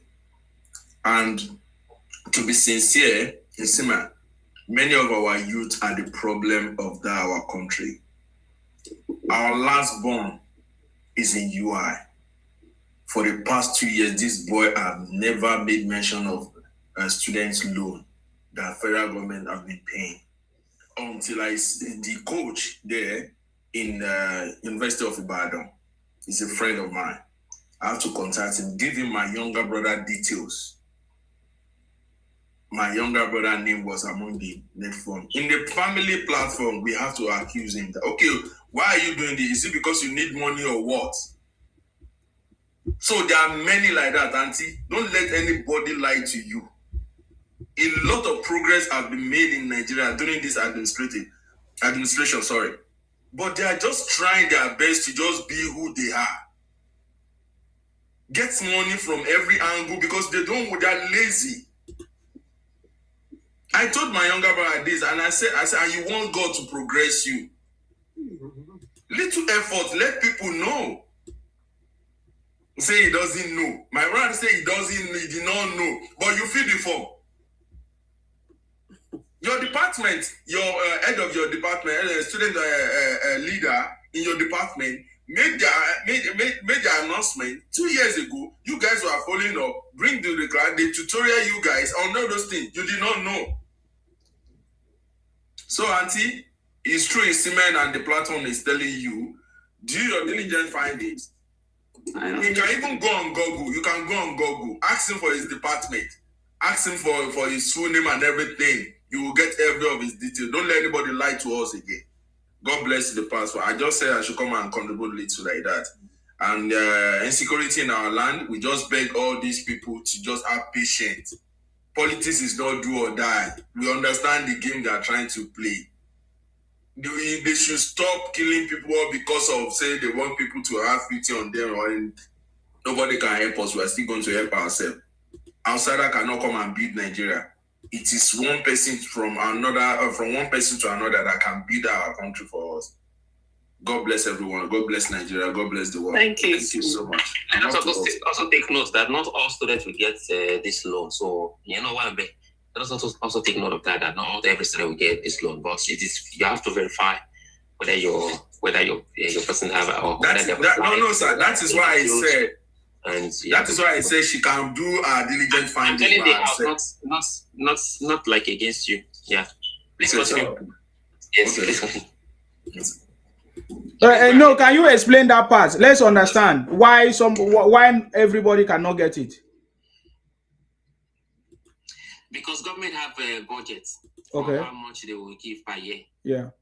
So they will have some numbers. You know, if Nigeria have 20 million students, they cannot give all the 20 million. This is a lot of money. Yeah. So they will have a budget. So when they do budgets, they will, in the budget, in the Nigerian budget per year, they will have how much they dedicate for that student loan. So if that money is all taken, that year is gone. So you have to wait for the next year for another budget. You understand? Mm. You see, you understand? I understand now. Yes. So because they dedicated money for each. If they want to build road now, they was okay. Oh, this is for road. This is for health. This is for security. You know, all this budget. You know, this budget always the cost issue for House of Assembly where they want to fight themselves. Yes. Because of you feel like they put too much money for security and or they don't put much money for health or their own teacher salary and there's not enough money for education, those kind of stuff. So that's why there's budget for everything, and that's how that one works. Yeah. Okay. Perfect. I think somebody have not spoken here in our midst. Olu. Yes, go ahead. Sorry if I did not pronounce your name very well.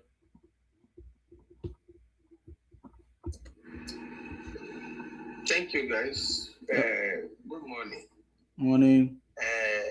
It is unfortunate that most of our leaders, they are just selfish. They don't have people at heart. Few of them, they wanted to rule Nigeria and make things work.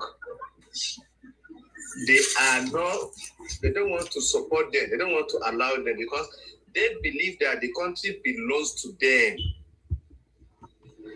And they are jobless. Their source of income is from the government pocket.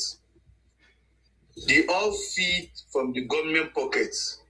They believe that their generation to generation will come and be inherited those wealth and allow the masses to be begging them for a penny. Let me highlight some few things to you. You see this student's loan of 18. I asked my son, he's a 400 level medical student, why don't you apply? He said he didn't believe in process. That it take long period, this, that. I say it's not because of anything, because you have the father that gave you what you want. If I had this opportunity during my day in the medical school, I would have been the way I am today. This would have been more easier for me. I won't allow my petite trader mother to say that this is that to do some things for me. Because I lost my dad at the tender age, at the age of 10 years. So you look at it, this man, I am not the somebody that supports Tinubu in the first place. I don't like him. Not because of anything. He's a true Democrat. But he works like emperor. And he has his own decision. That is why he's working like emperor. But I have no business about it. One thing is working the way it should. And you are saying the country is moving in the right direction. What the opposition need to do, those who gather themselves together and form ADC, they ought to have supported him and back him up. Like Atiku Abubakar that made a mistake. He said he made a mistake. That $16 billion US, 16 billion pounds. No, he should return the money then. No, even if it's not. Look at him, my sister. Look at him, my sister. No, it's now $100 million. It's not 60 million. So it has increased. Okay, increase now. If he admits that he made a mistake. Let's assume. I'm 50 years of age now. I've known Atiku way back since MK Abiola's era. Now, let's assume that Atiku said he made a mistake. Now, in this era, he was part of people that formed the APC. And he left. What exactly is he looking for?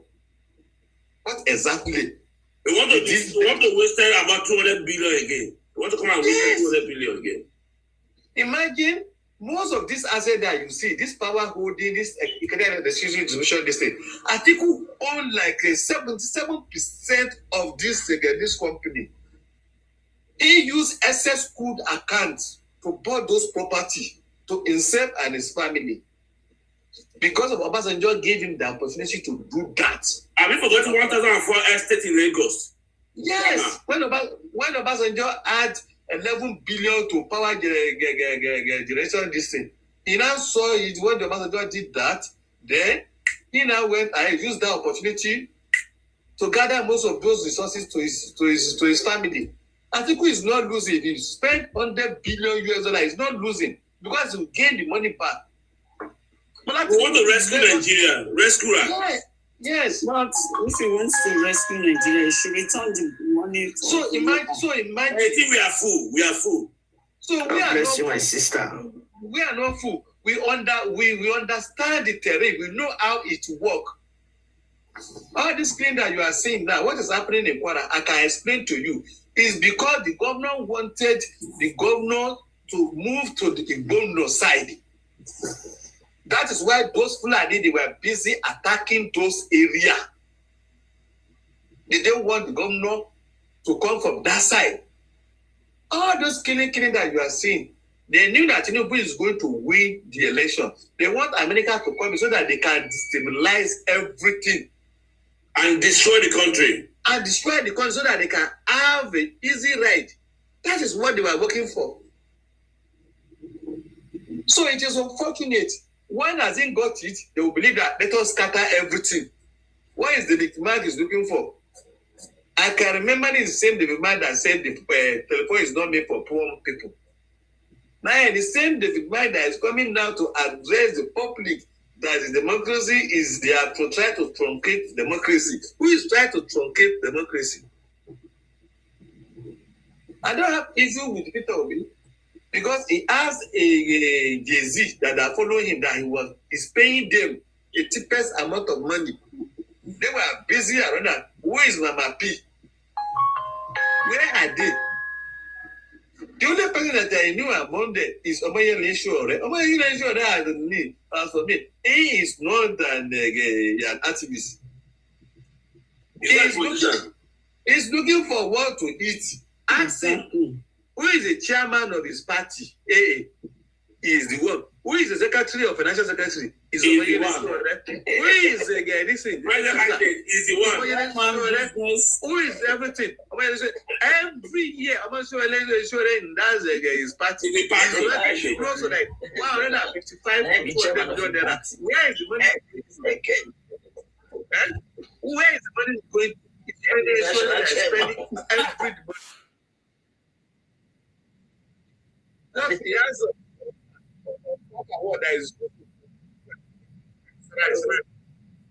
That is why he's able to gather. You not say revolution now, revolution. I mean, sure for me, is nothing. You cannot talk where I'm talking. But you know, sure there is some children that were raping at the back of his ass. I mean, sure that never came out a single day. Or wrote to IG or DSS or any this they should go and investigate and arrest those guys. It has never. I hear you see when you see anything that is going to deal with Nigeria, for you to just come out so that people will now follow him. Is even campaign for Nnamdi Kanu to be released? So where do you imagine? Imagine, is it the people of the kid in Southeast that we ever pray that they should see Nnamdi Kanu with their physical eye? The family, the Okonjo, we are this war. Those beautiful doctor, that was so you have a couple. They can put it for the slaughter there.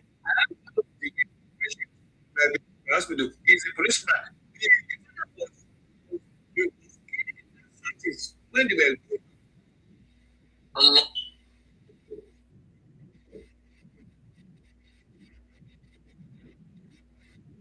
so imagine, look at those incidents. It's not you know that because of this insecurity, they knew that those things being solved and everything is not finished for them. No source of income again. So look at it. What with our so I think that my young people will understand, but I pray that it will not be too late for them. When they understand that in social media they can destroy their own country, American people will not do that. When I see now, Donald Trump is saying winning the war with Iran. Which war is he winning? But you cannot see the American coming now to defend Donald Trump. Abuse America. Imagine. Go and support Iran. America go and support Iran. Yes, it's not possible now. Look at the way the Iranians defend their people, defend their soil against the wish of the America and the Israeli. If the people have supported Israeli and America, they will have overrun the government.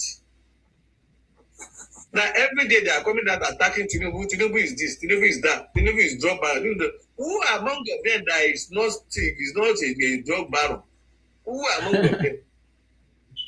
Is he El-Rufai that squander people's money from the FCT? The money so many people houses. El-Rufai is his name these days. He doesn't have what is it called? He doesn't have mercy to anybody. He doesn't have emotional feeling. You that doesn't have emotional feeling for anybody. How do you think the God will do your end will become? You will see people that will deal with you now. Why do you think people will start being called for? As a Muslim, the Christians have their own say, they have their own right in Islamic point of view. But who say that because I'm a Muslim, I didn't want to see a Christian. If God has made it for everybody to be Muslim, all the world will have been a Muslim now. But the God said that everybody has his own faith to live. You choose your own faith.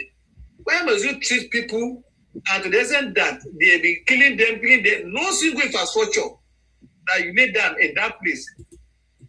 You neglected them for more than 80 years. That is heartless. Now you now want people like Sunday Academy will not present a petition for you.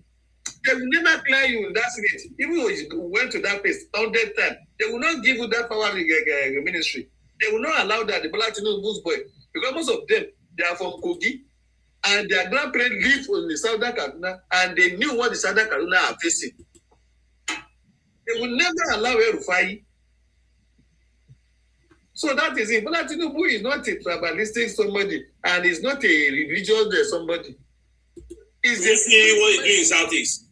Oh, he's a free-minded person. With abuse of Igbos, is he investing in Southeast? He believes in everybody. Believe in Nigeria. That's why he can stretch his hand in anywhere across the Nigeria and get what he wants. So it is well because I think Obi is not playing a good politics. He's playing what's the current politics of caricature, Anamabia, he wants to destroy Nigeria. That's what he wants to do. No, he's desperate. He wanted to be a president. I've never seen that man. Like, you know, he's destroying Nigeria. He's He's not even his fault. I think the other thing they are desperate, they want to become a president. The end of that presidency. And that place is not meant for the boys. It's not meant for the boys.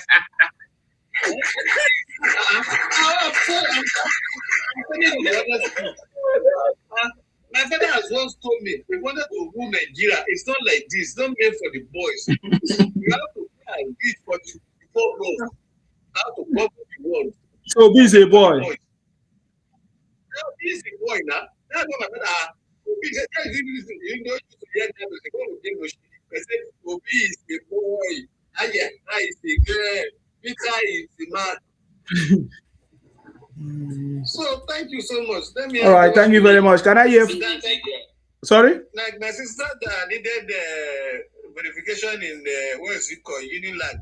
One of my sisters is a lecturer there. She's not a lecturer there. Maybe whatever information you wanted to, you can just send me this thing. Let me confirm to you and give you a feedback. Sharp. Thank you. She the here. She's the obey. So that I'll ever confirm before 6 o'clock or 7 o'clock. Okay. Thank you very much, sir. When she comes back, maybe she's busy now. John Knobs. Unmute yourself. I salute you.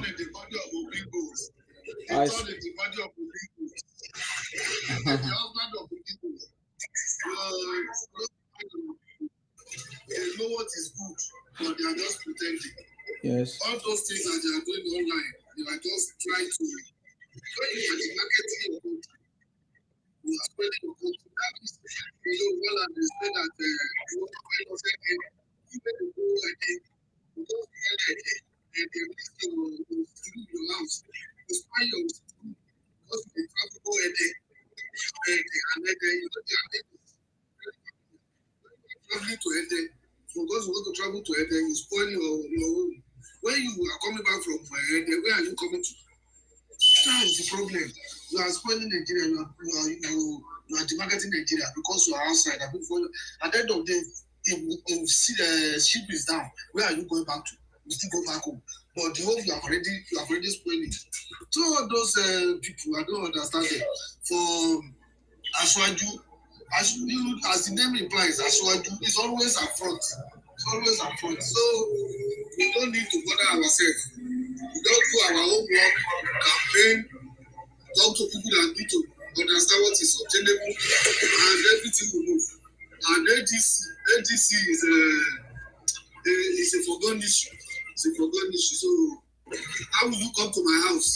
You come to my house, you push me aside, you now put another person ahead of me in my own house. So I will not keep quiet, I'll be looking at you. Things doesn't work like that. Well, carry on, Jari Sima. Continue with your good work. God help you. Thank you. Can I ask something, Sima? Yes. Thank you, sir. I appreciate you. Thank you very much. Can I ask something? Go ahead, Sir Martin. Thank you, Sima. My dear sister, you have heard what all this advice they are giving to you. Find out by yourself. There's many opportunities for our students down there that you should take advantage of. And the president is working seriously for everybody. We will never miss this opportunity in our history. I've never seen this type of man in my history. I've been in Nigeria, not today. I don't take for outside. I don't take. I've never seen this type, man. So there's many privileges outside there. And they came out with different agenda. Nigeria insecurity. The one that became Senate chairman of ABN, or whatever he calls it, that criminal, former Senate president. And when he was there for good 8 years or 16 years, in state it was a burial ground. What's his name? This man from Benue State. Can someone remind me his name? David Mark. He couldn't rescue Benue State when he was there. This criminal wants to rescue Nigeria from insecurity. We saw what happened when he was there. And this one, Aregbe Shola, when he was there, Interior Ministry was in shambles. Today, if you go to the Nigerian embassy to go and get your passport, they will post it to your house within a week. It will be sorted. Interior Ministry will be sorted. Aregbe Shola was just embezzling money. He did absolutely nothing. We saw what this man is doing, the Minister of Interior Ministers. I was impressed when Minister for Israel came to his office. He was showing them those how he connected with all the embassies all over the world. Those video, the setting, all kind of those things. There's serious development in that kind of interior ministry. Nigeria can be very grateful for that ministry today. It has become modernized. In Britain, if you get passport, they can post to your house. Nigeria today, they can post to your house too. Before, you might go and bribe. In fact, they want to sleep with you to get passport before. Those staff in the embassy, they want to sleep with you to get a passport. But today, it will be cleaned up. Tinubu is working. We are not going back. We see projects everywhere. This man is investing in the airport. That airport we had before was made for 60 million people. Today, Nigeria was over 250 million people. We are having brand new Murtala airport that will befit Nigerian capacity. This man is building future projects, future economic plan. We are not going to lose this man. Nothing anybody can do. Obi is not going anywhere. We don't want to go to China China go to China. Nigeria go to... What is that? Are you crazy? What is the meaning of China go to China? What's the economic terms of it? Can someone come and explain to me what's the meaning of China go to China? What does it mean? I don't get it. China go to China. What is that? I said you give the policy, China go to China. But anyway, we have gotten our President Bola Ahmed Tinubu. It touches life everywhere. There are many projects outside there. If you're not in, you are missing out. I'm not a Nigerian, but my hair is because I lock onto this government because I believe so much in it. There are many opportunities for everybody in Nigeria state today to pick, to tap, to furnish their destiny. This man opened door for everybody. Whether you're agriculture, agri, local businesses, and in fact, he has cleaned up the bureau de change. Before he came to power, every street bureau de change. Dollar was changing everybody. They are selling money everywhere. Now today, it's only few people who are doing that business today. You are turning up. Everything is cleaned up. And this criminal, these bandits, this rejected politician, this criminal, this thief, they want to drag her back. We are not going back, and they are saying Tinubu doesn't get there. He's causing problem for them. Now you see, Karma have no mercy. Karma has no mercy. You have afflicted Nigerians far too much. You molested us. You destroyed the system. All you criminals. You didn't achieve anything for Nigeria. I think you said it. No project for good 8 years. Obasanjo. Well done, well done. For good 8 years, nothing, nothing. Now, legacy by the expressway, for good 16 years. See this man, what this man is doing for us. Tinubu, now our papa.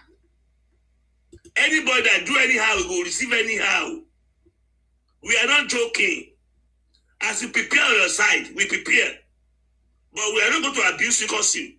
But if you do any yawa, any shishi, we give you woto. We are ready for you. I remember one stupid, my brother. One of my brother, we call Isaac in Fayoshe. He said, protest.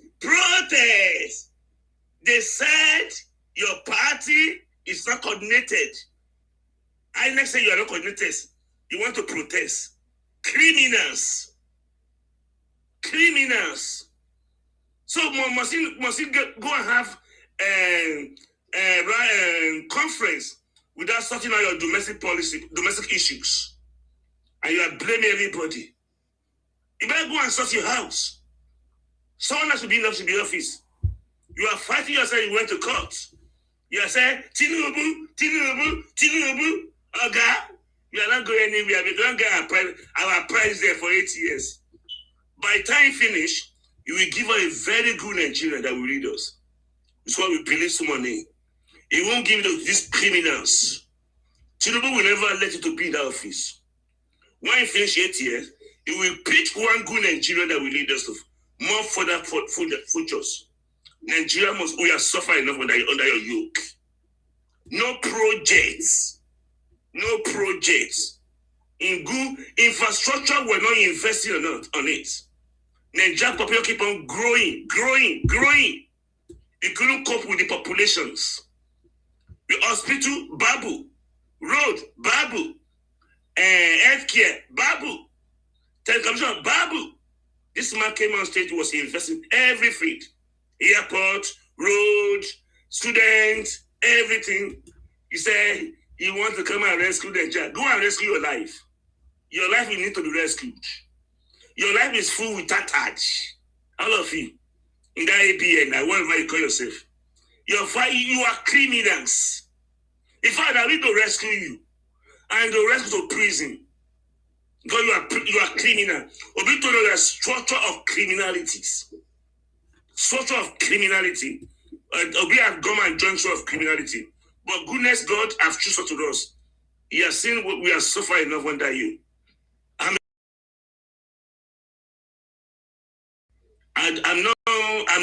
not rich. I'm in Nigeria like everybody. You punish us so much.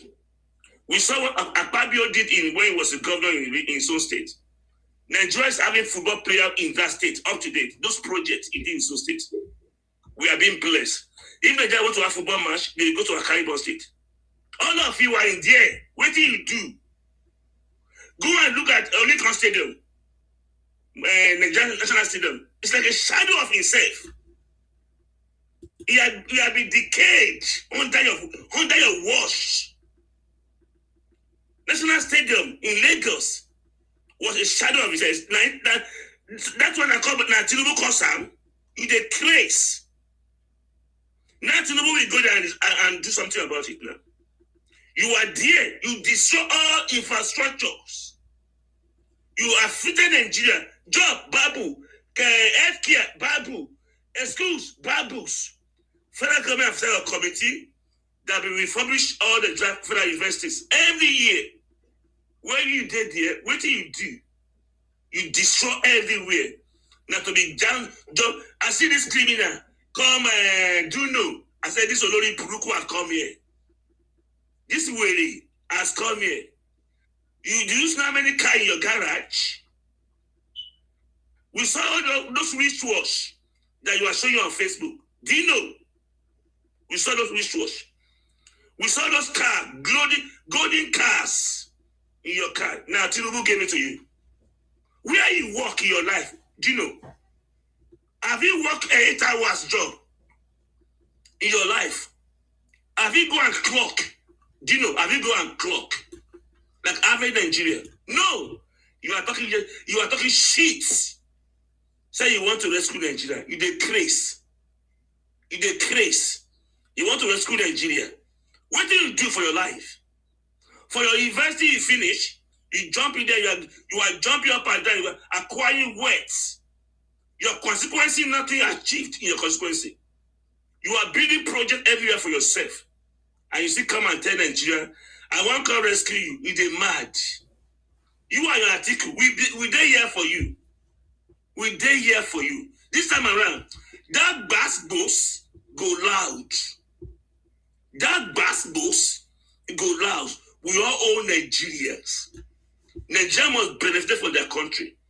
Not all this building hotel, building hospital for yourself, building this one for yourself, building estate for yourself, building property in abroad for yourself. And you are rescuing Nigeria. Where our national infrastructure are dying. All our school will collapse, our hospital collapse, our road collapse, under your watch for good 16 years. And this man came on board. He is trying to rescue every area. This man is doing all things at a time. Because we are behind the time. And you are telling us, Obi is coming for where? Obi coming for where? China goes to China, coming to where? That will not be answer, okay. Now, imagine you want to go be president for Biafra land. Now, Biafra land will be president. Not this Nigeria. Obi will open his mouth and be talking down Nigeria. I've never even seen an article that I don't like. I've never seen demarcating Nigeria. It's only this man. Just because of presidency. So desperate. He be demarcating the business of Nigerians, the economy of Nigerians, economic power of Nigerians. He be badmouth them, demarcating them, bring them down for your own selfish agenda or only be present at the extent of Nigerian people. And Nigeria crazy. Nigeria is poor. Nigeria is this. Nigeria is that. Just to be presidency. So no Nigeria is doing good in Nigeria. Obi have never said anything good about Nigeria. He have never said anything good about good Nigerians. How Nigeria is coming to their country. It will demarket Nigeria just for Obi to be presidency.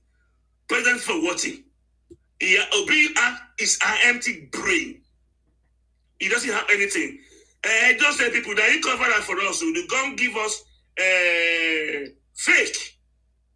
Now those people, they package them, control Obi, top to bottom. Aga, I don't open. Nothing like top to bottom. You don't even get party. We stand gidigba with President Bola Ahmed Tinubu. In Siman, your sleepless night will not go in vain. I salute you, this young man. You are one of the Patoki Nigerians. You are very hard-bred. In spite of intimidation, abuse, threatening, they threat you tired. It's normal, sir. They threaten you, they don't buy you, they go do this one. Come to Nigeria. Isima, saboteur. But you maintain your ground. I salute you. I salute Agbaki, all the warrior. Ikira is one, Madam Ikira is one. I salute you. You are a great woman. You are fighting what you believe in it. You are a conviction. Mommy, Ayo Edobo, I salute you. You are fighting your conviction. Many people should be in the bed now, but we are not on the bed because we have conviction. I've never closed my eyes ever since we started this project. I started, and I'm here till this man finish. We are ready for this battle. Everyone is my witness. Obedient. I don't swear. As repeat, I don't swear with you. We will fight this thing to the finishing line. I don't know President Bola Ahmed Tinubu doesn't know me. I don't know anybody. But I believe in the Nigeria project. I don't want my people to go through pains. I celebrate Edo people, every state that doing development project in their state. I celebrate you. I saw one hotel being built in the Caribbean state. In Gorgeous Hotel, I celebrate that kind of things. Every government go and walk. Go and walk. Go and make your people happy. If you don't do that, we will not rest. But one thing is certain. President Bola Ahmed Tinubu is not going anywhere. This man will deliver what he has for us. We let Kanu Bona. We are let Kanu Bona. We are here. We born Kanu to make sure say we are not going to say we're not going to push propaganda. We're not going to lie to you. We're not going to give you AI. We will give you authentic. We believe in the vision of President Bola Ahmed Tinubu, and we join our hands together. I join my hand with all Nigerian, progressive Nigeria, and we fight this battle. We will never miss this chance. President Bola Ahmed Tinubu, Commander-in-Chief of Army Forces, is here to stay. And you will cry your cry for 8 years. After that 8 years, you will give the best Nigerian President Bola Ahmed Tinubu say, my people, this is the next king. And we follow President Bola Ahmed Tinubu. He will tell us, Nigeria, this is the next king.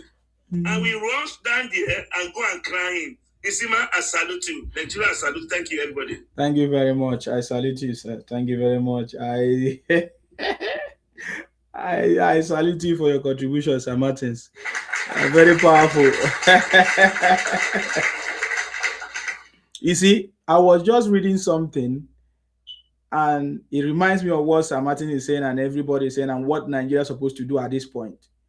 I have said it many times. If I was President Tinubu, I will not go to Jos. I will not go to anywhere that they say they buy anybody, because they are the people buying themselves, and they want to use it now. And they want to use it now against President Tinubu. Now, what did I came across something? I think it happened some few days ago in the White House, U.S. White House. How many of you saw the news from Donald Trump? Do you know what Donald Trump said? Let me read it out for you. Donald Trump said, all of those countries that can't get jet fuel because of the Strait of Hormuz, like the United Kingdom, which refused to get involved in the decapitation of Iran, I have a suggestion for you. Number one, buy from the US. We have plenty. Number two, build up some delayed courage. Go to the Strait and just take it. You will have to start learning how to fight for yourself. The US won't be there to help you anymore. Just like you weren't there for us. Iran has been essentially decimated. The hard part is done. Go get it. Go get it. Go get your own oil, President Donald J. Trump. That is, we need some kind of balls to resolve this issue that has been going on in Nigeria for so many years. Before I was born, I've been hearing about buy in different places. And these people have not solved their problem. How come every time a Southern president comes, they want to use it to fight President Tinubu? They want to use it to fight President Tinubu. They will hire Igbos, they will hire all these miscreants that they know that they are always doing what they know how to do best, propaganda and all kinds of things, to fight a president that they don't like. Now, as I'm talking to you, somebody rightly said in some write-ups. Let me read it out. He said Atiku is against Tinubu. Who is against Tinubu? It's not campaign. He said Atiku is against Tinubu. Kwankwaso is against Tinubu. El-Rufai is against Tinubu. Tambowal is against Tinubu. Devumag is against. Devumag is against Tinubu. Chibuga Amechi is against. Bala Mohammed is against Tinubu. He said, it means that Tinubu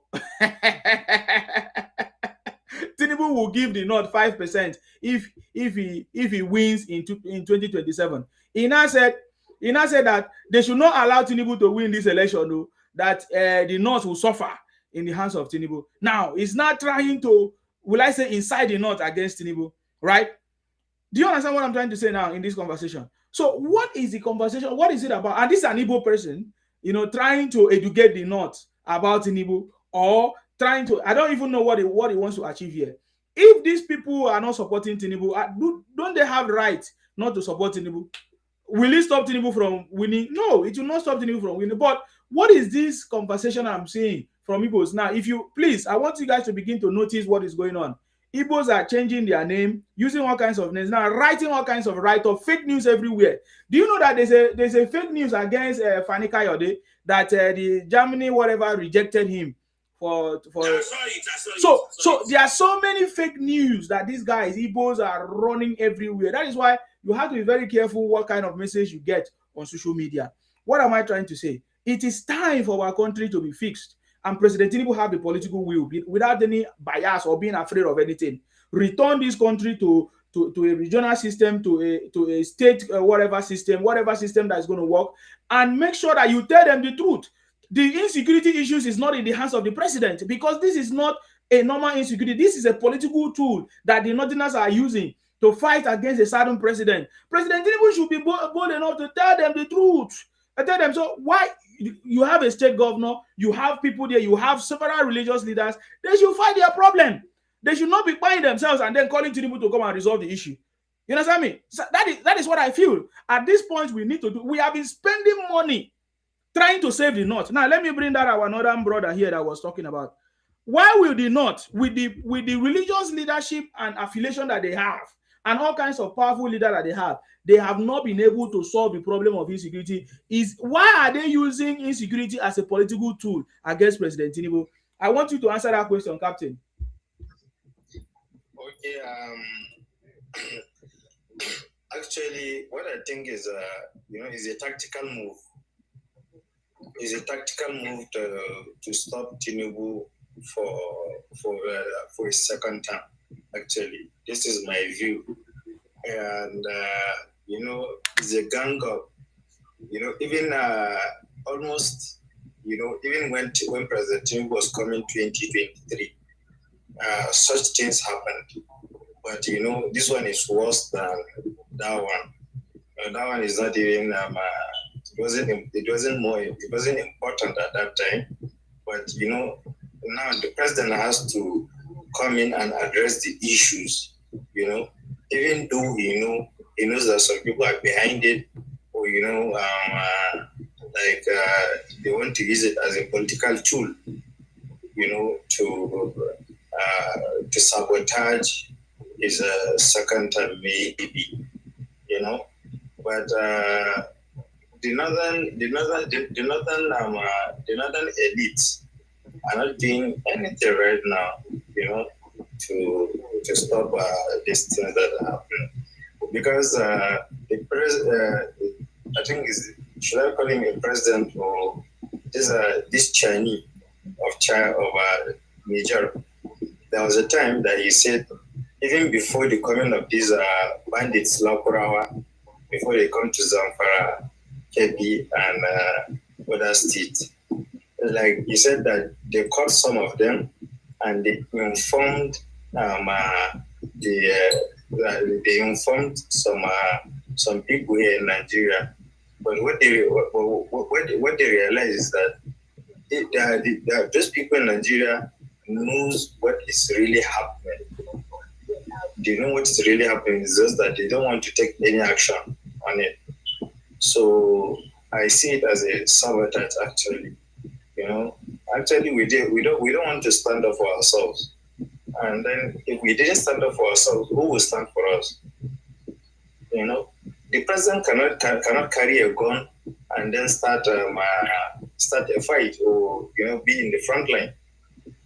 It's never done like that, So he even tried going to Jos to go and sympathize with them. He really tried, and then it's a critical issue.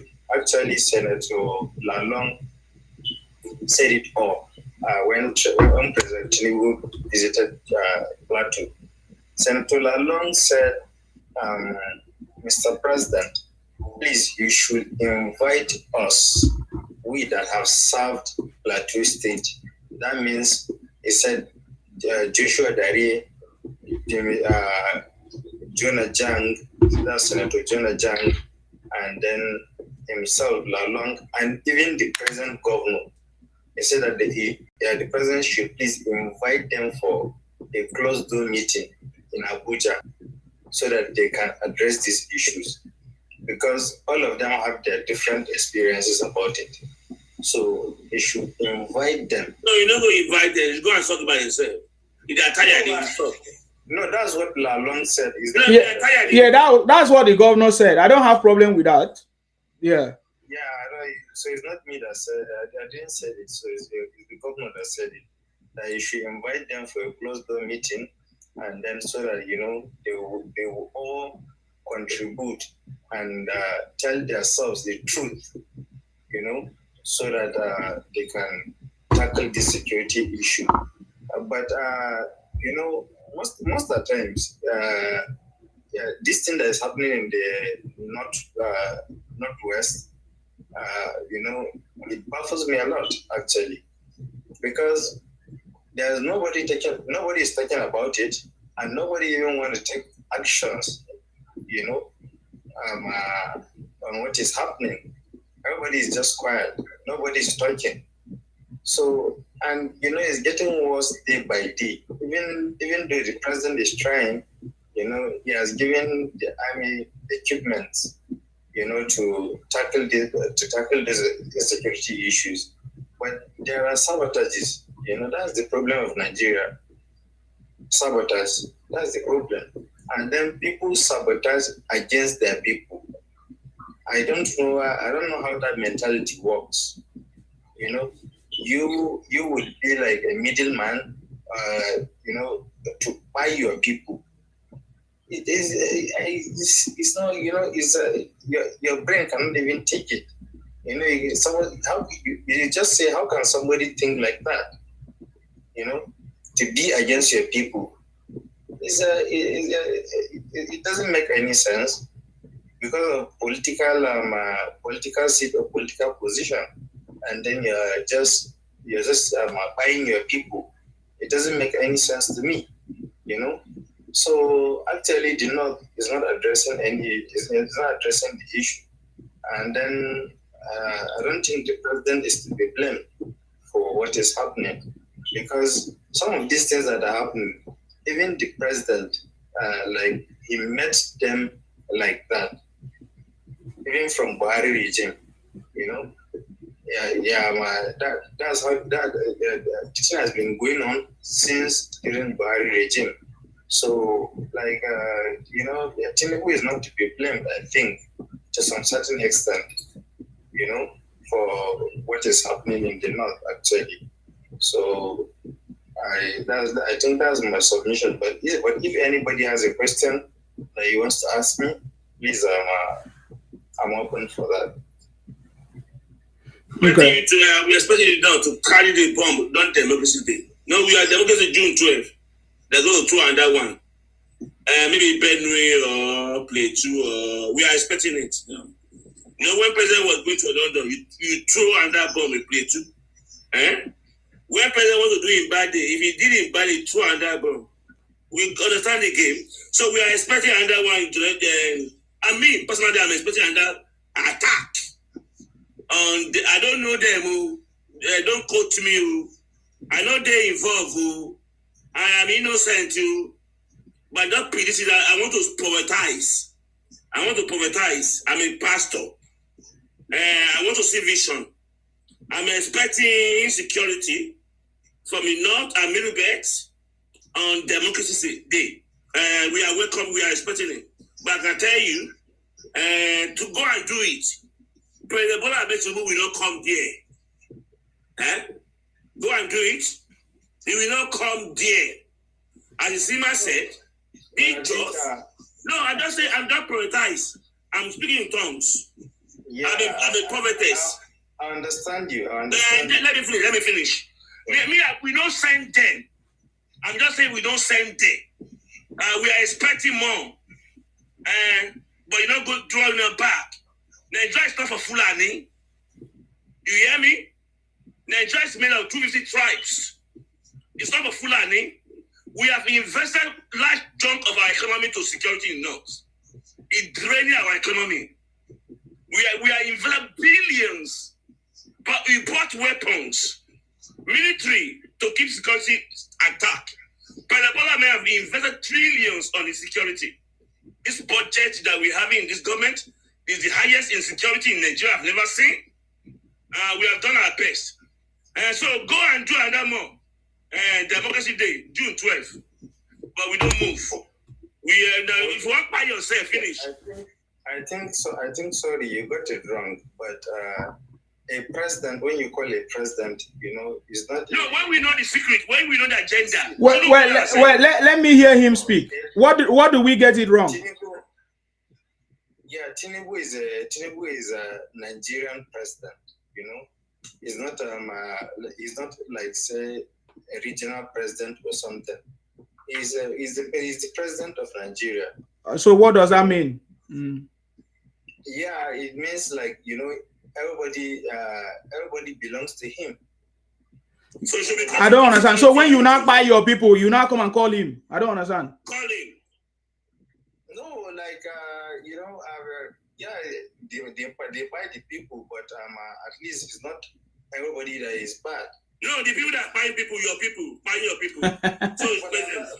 But let's say now, am I part of the? Am I one? Not you. The people, they know themselves. Oga, whether you are not part of the people, you cannot stop us from addressing the issue. That's the point. You know, when I hear some of you say, especially the people from the southeast, you are saying the same thing. We are saying that you guys have been buying yourself for years. Tinubu came and met it. So why now are you putting it on Tinubu that if Tinubu don't resolve your issue, you don't want to vote him or you don't want to support him or whatever?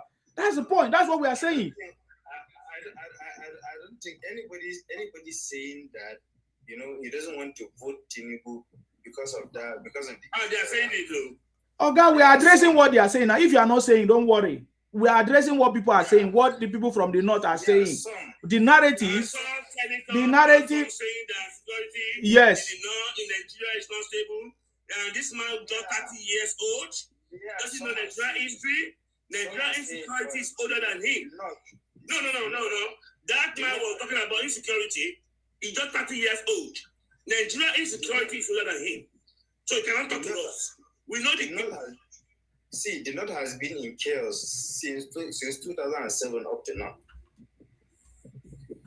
You know, it's not President Tinubu. It's since President Erdogan.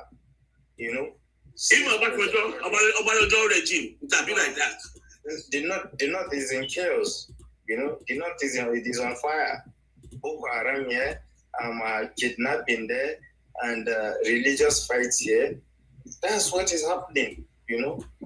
That's what is happening. And you people don't have a plan to stop it. To stop it. Your plans depend on the president of Nigeria to stop it. That's the question. No. Nobody said that. That is what you guys are doing. Do you know how much Nigeria has spent on the north? Do you know how much Nigeria has spent on the north? Wasting money. But no, there is not a waste. It's a waste. We are wasting our resources. No, but even the North are contributing.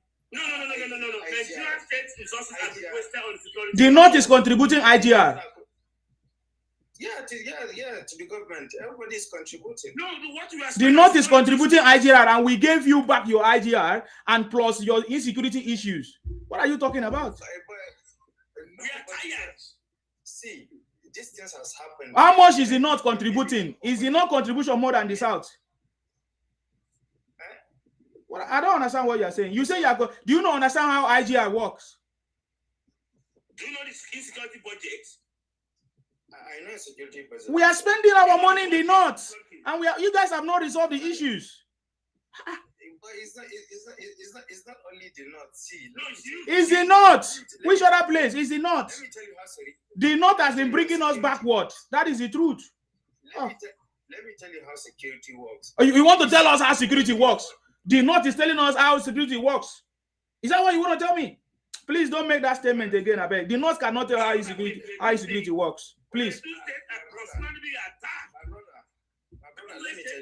What are you telling us? Solve the problem. Don't tell us. Solve the problem. Don't tell us.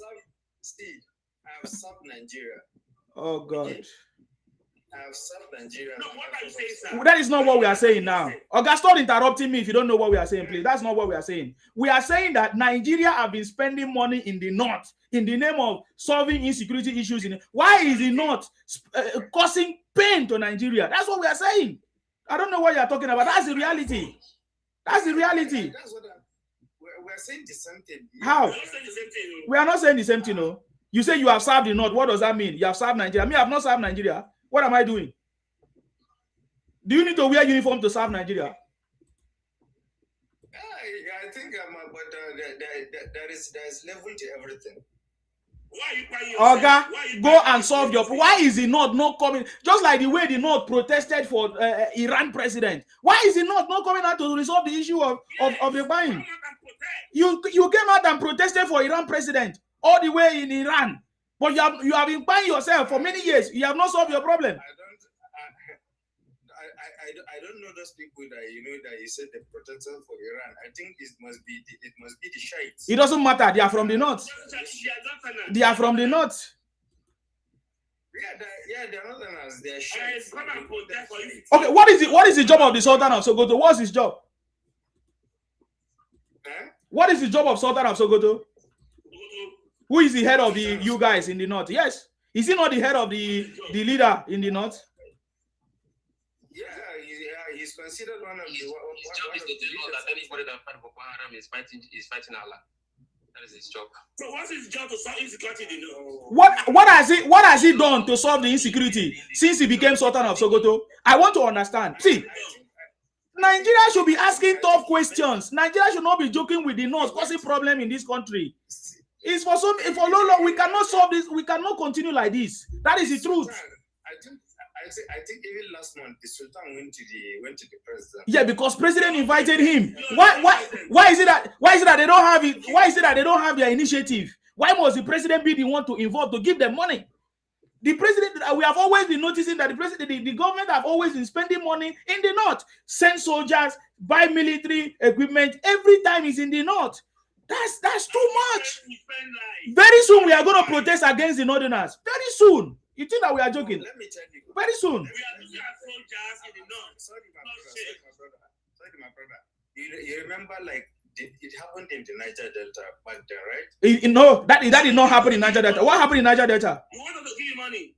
Yeah, like when they are what do you call them? These are vandals. So you want us to give you money? God, that is not what. Okay, is that what you guys are doing? You want to duplicate what happened in Niger Delta in the north? I'm putting it as an example. That is not an example now. That is not an example. What happened in the Niger Delta? Do you know what happened in the Niger Delta? You don't know what happened in the Niger Delta? How can we take the oil, the resources of the Niger Delta, and be feeding the north? And yet the Niger Delta people are not employed. And what did they call it? Oil spillage everywhere. And you expected the north to keep quiet. To be quiet. No, I'm coming. That time was the government not losing money? Oh, God, you are talking which money? The money from the Niger Delta, the oil from the Niger Delta. What are you guys producing to add that you are losing right now as you are killing yourself in the north? I don't understand. If you wait for us to come and give you money, we don't give you chichi. We don't give chichi. Go and food. We are going to against the north. What I'm telling you now, you think that I'm joking? Let me tell you. What are you telling me? Go and check. Go and check. Check what the north are producing more in agriculture. Okay. The north are producing more in agriculture. South produce more money to Nigeria and Southwest. South and Southwest. So see, let us don't deviate too much in the conversation. What I'm telling you, listen to me, my brother. See, listen to me.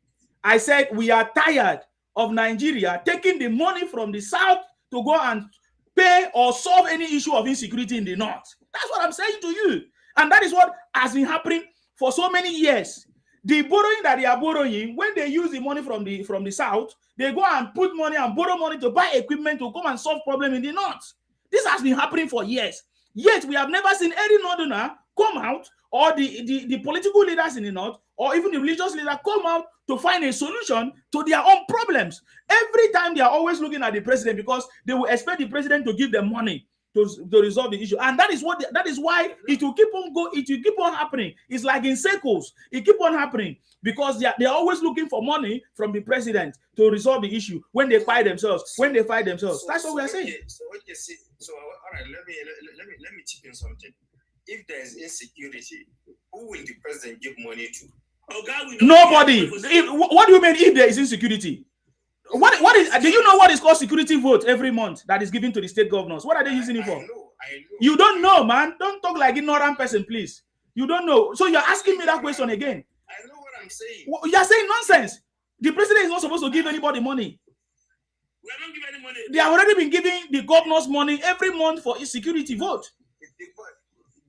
No, forget about that one. Why should I forget about that one? Why should I forget about that one? So the government must stop. The government must stop giving money to the north.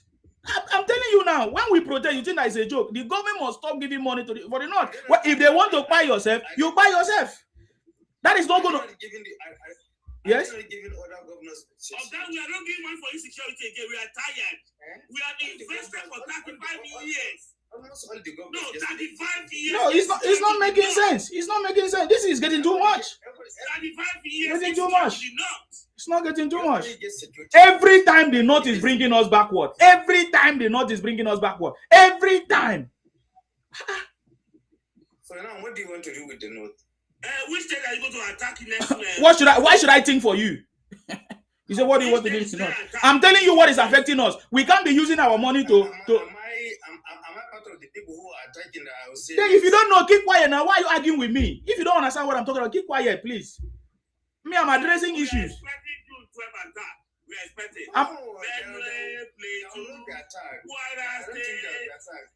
are expecting. Can you imagine on the eve that President Tinubu wants to visit the UK, they bring their insecurity and they bomb the place. They scatter and they now say Tinubu should not travel. Are you guys okay? How can they say that the president should not travel? It's like you are not following. Please, you are taking me. I'm talking. You are asking me again. Are you okay? No. I mean, is somebody okay that he said that the president should not travel? No, we are hearing it. So he did not know, he did not hear about it. He did not see it. But we are hearing it. Did you not see it, or he did not hear about it? I saw it on the media. That's what I'm telling you now. I'm telling you. I saw it. They were blaming Tinubu. If Tinubu did bad day, they will attack again. Criminals. So we can't hear you. We can't hear you, sir, Anthony. We can't hear you. Okay. Sorry. No, not you. Okay, Mr. Anthony. Yeah. Yeah, Captain. You don't, because you are not the one suffering what we are talking about. We are the ones suffering it. You understand me? Every day, when you guys cause your problems there, I don't want to know what is the problem, whether it's religious or whatever issues you guys are having. Whatever solid minerals you guys are fighting. Why will you now use it against President Tinubu and you say you want to collect money from him to solve the problem? Why? I don't understand. Why? Can you hear me? Yes, we can hear you, sir. Go ahead. I'm okay, sir. Thank you. Yeah, thank you very much. I've been listening to your programs. See, Nigerians, I know Nigerians waking up. I know that. If you listen to El-Rufai, one of his interviews on Arise TV, that time before he messed up with his unguided statement, right? He's talking. This is their plan. He said they are going to treat Tinubu as they want to treat Jonathan. This is what they plan. They want to use insecurity to market Tinubu's government, and they don't know who they are playing with. They don't know. So, like what the conversation that having with this guy now. That's what out of what we call it from the north. That's what they believe in creating insecurity so that they get money from government. That is agenda. You know what I'm saying? But I know time is coming up that Nigeria will treat their focus. I'm telling you.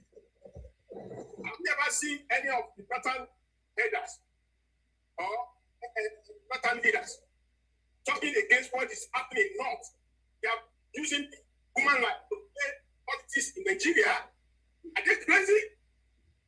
They are using human life to play politics in Nigeria. And they keep their own children all part of the world. All the children that you don't train, you don't give them education, you don't give them anything. You are giving them ammunition to beat each other in the country. Mr. Anthony. Please don't interject him. Let him finish. That is what they have in their mind. Even if you look at that useless booming, he's talking to the federal government that is comparing what is happening with Niger Delta. It's not madness. Niger Delta has given a lot of resources to Nigeria, and they are demanding for their right. That okay, Nigeria is making resources, it's making money from us to take care of other jobs. But you don't take care of us. That's what they're fighting for. And the air pollution, water pollution, cancers. Exactly. That's what they're fighting for. What is Northern are fighting for? What are they fighting for? What is that? They are fighting for Aso Rock. They are crazy.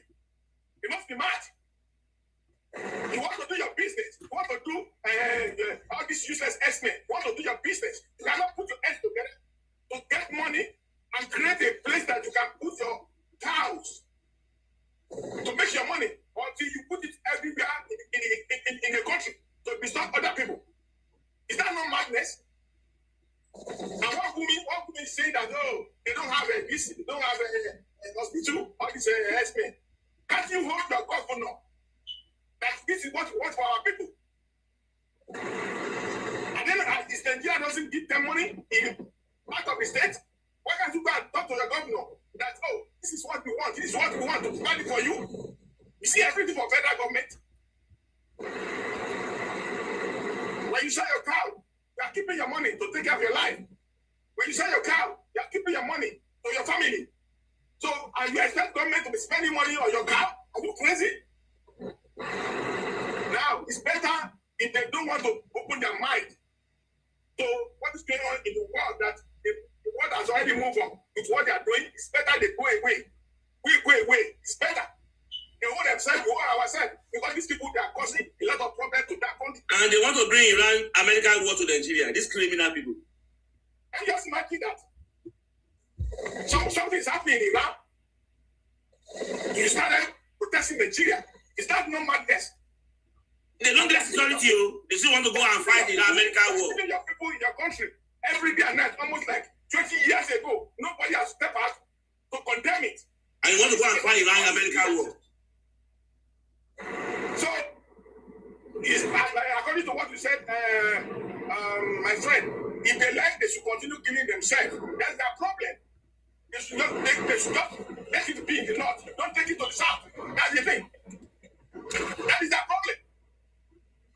All the leaders, they shut up. All the Muslim leaders there, they shut up. They don't protect that. We don't want this. We don't want that. And meanwhile, these people, they know each other. All these useless criminals. They know each other in their community. They're hiding there. We are paying too much attention. That is why they are doing it. The government should stop paying attention to the killing in the north. Exactly. So we should stop talking about it. If they want to finish themselves, they finish themselves. It's not going to stop Tinubu re-election. That must be dismantled. That must be. It's not coming back. It's not coming back again. You can see what is happening in Katsina. When the federal government say, don't negotiate with this criminal. Katsina government go ahead and be negotiating with the criminal. They know themselves. So it's better. If they continue like this, it's better they go on their own. We go on our own. That's the best way. Because like we are not compatible at all. Thank you, Mr. Sima. I'm still listening to you. Okay, thank you very much. Thank you very much. So I think because every government that comes gives so much attention to the north. That is why they are causing this problem. I don't know why our president should be giving more attention to the north than the south.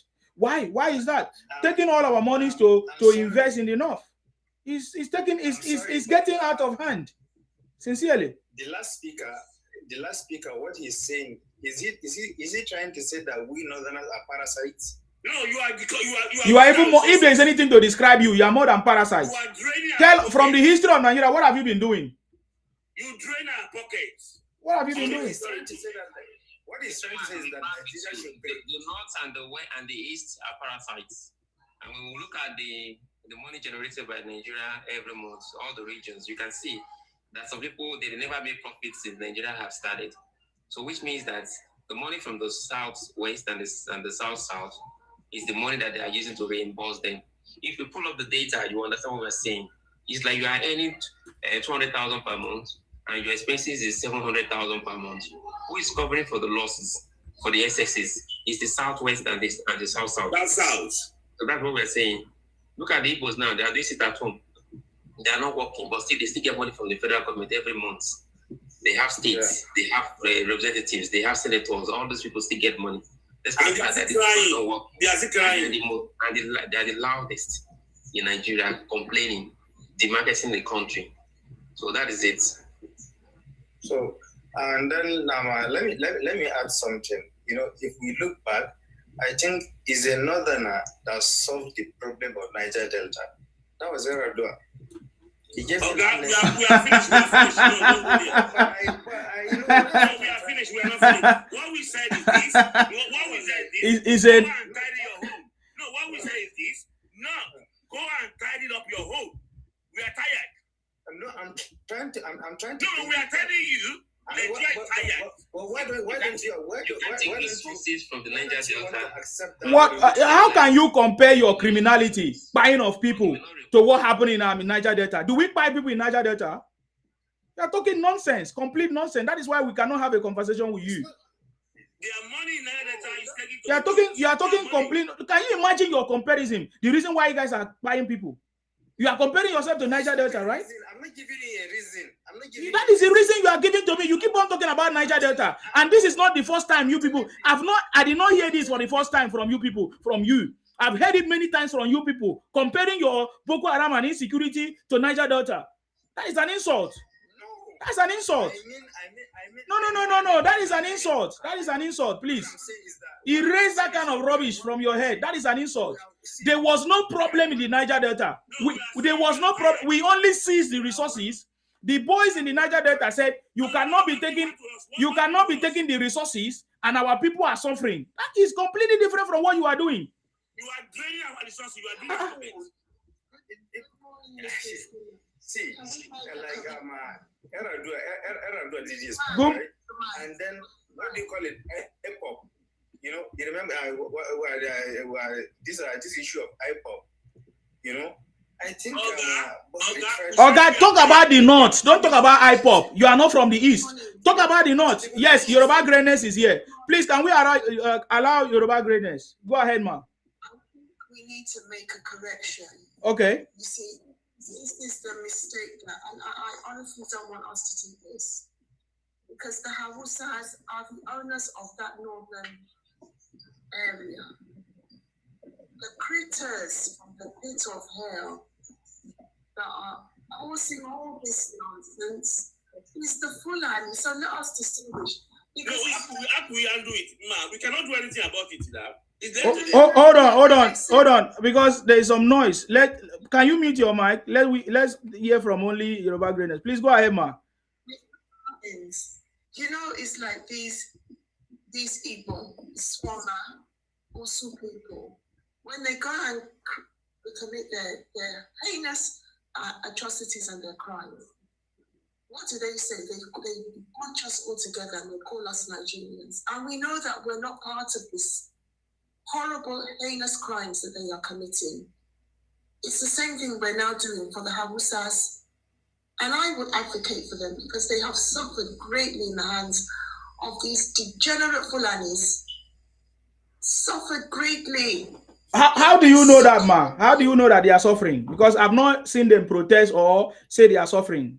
No, because no. If you have been mentally, you've been mentally brainwashed and subjugated, I really feel for them. And now they're speaking out. They're being blamed for things because these degenerate critters from the pit of hell called Fulanis are now bunching them all together. Meanwhile, it is them that they are. Let's call them out, because if we just say the North, that means we're probably even including ethnic groups that are not involved in these things. But you need to pinpoint those that are committing these crimes. And we know that it's the Fulani people, and they're not indigenous to Nigeria. So please let us, this is my opinion. Others may decide to differ from it. But let us call them out, just like these nasty Osu Igbons that are going around committing these heinous atrocities and crimes across the whole of Africa. But yet still they're calling us Nigerians. And they feel that they're very happy about it, because then they're not bastardizing their stinking Biafroid, which they call themselves, when they commit these heinous atrocities and crimes across the whole of Africa and the world. So if we don't like them calling us, bunching us together and calling us names that we are not, let us not do the same thing for the Hausas. There might be a few of them involved. That's because of the brainwashing. Look, these people have suffered greatly. They have used religion over the years to control them. They have got no control of their governance. It is these heinous, degenerate Fulanis that are sitting inside our government, that are representing these Hawusas. So let us call out the Hawusas that they need to wake up and separate themselves. Look, if they can wake up and take full control of their governance, so that where they are represented in the house by these nasty stinkers called Fulanis, this is the way to go. And this is the way to remove them from our governance. Look, House of Reps, who is representing the Fulanis? Who is representing the Hausas? It's these Fulanis. The senatorial nominations. Who is representing these Hausas? It's these stinking Fulanis. And the army, who is in there? It's the Fulani. That's why we're not sorting this problem. So the thing is to remove the power from their hands. And it's the same thing with these also degenerates. Where you see that they are gaining, you weaken them. We know that it is the occupation of our markets, them going into our markets and pushing out our ethnic marketeers by selling their fake products cheaply. That is how they gain control of our markets, because people would always go for cheapest products. But at whose detriment? At ours. So you need to weaken them, those ones, economically, politically, they don't have any relevance. But economically, we are the one feeding them and buying from them. So what do you do now? You don't let them into your homes. You don't rent to them. You don't buy from them. You disable their economic power. Disable it. Do not sell your land. Do not do any business with them. Do not let them into any of your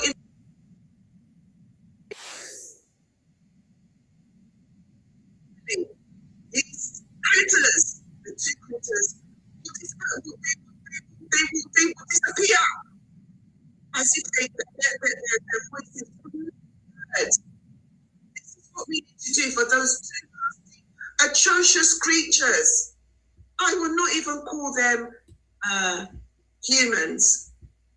And I could use a stronger word. It's just I don't want them to bring down your platform, Mr. Sima. This is what we need to do to these psychopaths, criminal-minded psychopaths that on a normal day should be incarcerated in prison. We are the ones giving them the power. The Fulanis we have empowered them politically. You need to, the Hausas are the ones that need to do that job. Remove them from power. The Usus, make them poor. Don't buy from them. Anything they are selling, do not buy. If they come and say they want to rent a house from you, do not put them in your homes. Shut the door. Do not sell anything to them. Do not buy and do not sell. Look, you do these two things, I'm telling you, all the natives and we will be the better for it. But so long as we continue to empower these people politically and economically, we are at God's doorstep. We successfully silenced these also degenerates politically by not giving them power at the top. But we need to do more, because we are the ones financing their terrorism. Fake drugs, fake drinks, fake baby food, pollution racketing, and kidnapping. I will not be surprised if they're the ones doing this Kwara unaliving, these Osus, because the style of the unaliving is very, very similar to what they do. Where are the bodies? If it's not that they have eaten them, who does that? Is it not these Osus? Look at the style of the unaliving, and you will know where it's coming from. The two of them are at it together. Why is it that when it happens in Kwara, the first people that will announce that unaliving, and correct me if I'm wrong, it's these Osu degenerates, these creatures from the pit of hell, will be the first one to announce it and then start goading the Yorubas into retaliating. If it is not part of their plan, part of the thing to cause total chaos and, if possible, WAR in Nigeria because of this in Biafra. Look at the style and the way in which they're going about it, and also to destabilize Bola Ahmed Tinubu's fantastic governance that he has put that into place. The two of them have the problem. Look at who is opposing the state policing. It is the two of them that are doing it.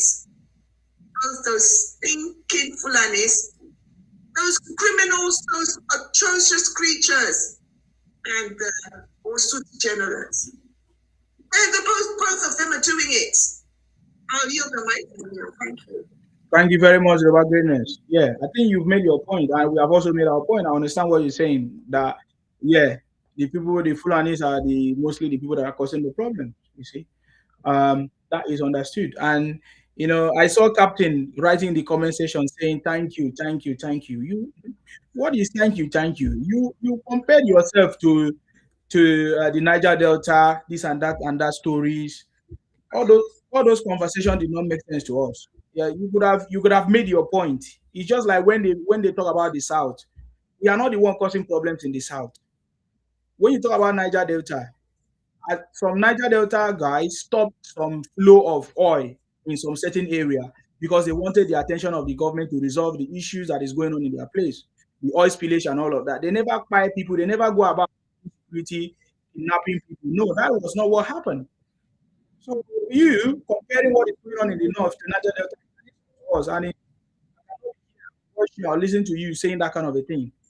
So if you had a better conversation, you could have said maybe you are not the Fulani, or you are not part of the people that are destabilizing the north. But you guys are part of it for the fact that you are keeping quiet, because you know the hideout of these people. The outsiders, everybody in the north is part of this criminality that is going on in the north. You understand me? Because you guys are silent. Silence is the best answer. When I say acceptance, most time you guys meet all these people in your houses, in your villages, you know them by name, and you keep on harboring and appeasing them. For me, you could have get to the point that you see that Nigerians are going to rise up against you, because this thing that has been going on for years, we are not how you guys are using security to fight it. So when Buhari was there, never heard you guys complaining and crying about what is going on. But right now, you guys are trying to use it as a blackmail against the people. And what I'm trying to say to you is that we're not going to allow this to happen. So for me, we're already preparing our mind and we are getting ready, because you guys have never, you people don't understand what is happening in this country. You think that is normal Fulani illiteracy, nonsense things like Erofai or buying people or Atiku, buying people or you know, we are not going to allow that to happen. We are going to call you out by your name. And you can, if you want to buy yourself, there's no problem. We can't stop you from doing whatever you want to your people. You see, but you cannot use it against us. You cannot use it to hold the country ransom for everything. You get the point now. It doesn't matter the story behind it. So we need to make this very, very clear. This is the point I'm making. The president will tell you guys the truth. It's not when you buy your people, you go and collect money from the president. It's never going to work. If something happens in your place, you call the president. No. What is the essence of the security vote that is given to you guys every month?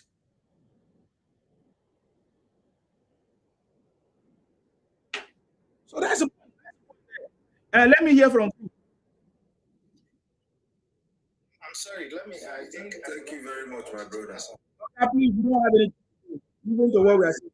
You want to speak now, Captain.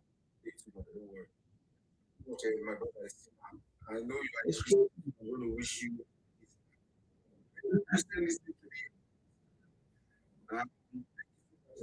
I love the topic.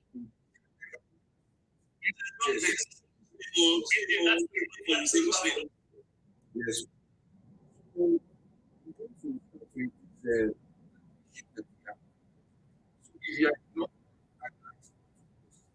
The truth is that if you see any Nigerian now smiling with you, they are pretending.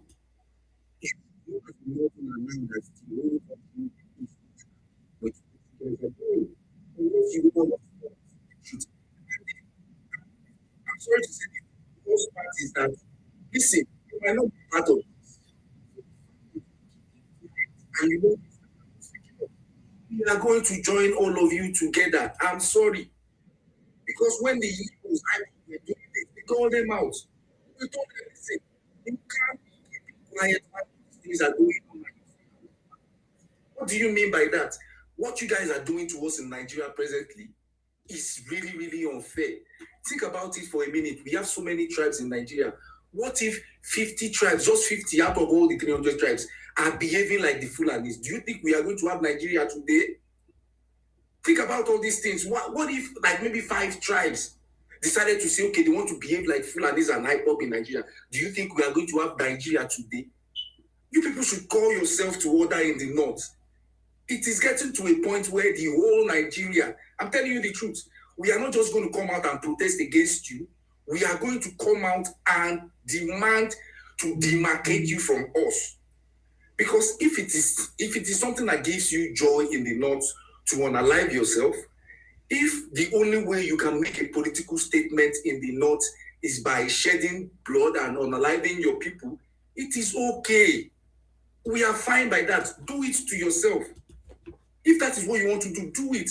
But the president can't be thinking about the whole country, doing everything in his power to develop Nigeria. And what are you guys doing? You are bringing us back. You are bringing us back.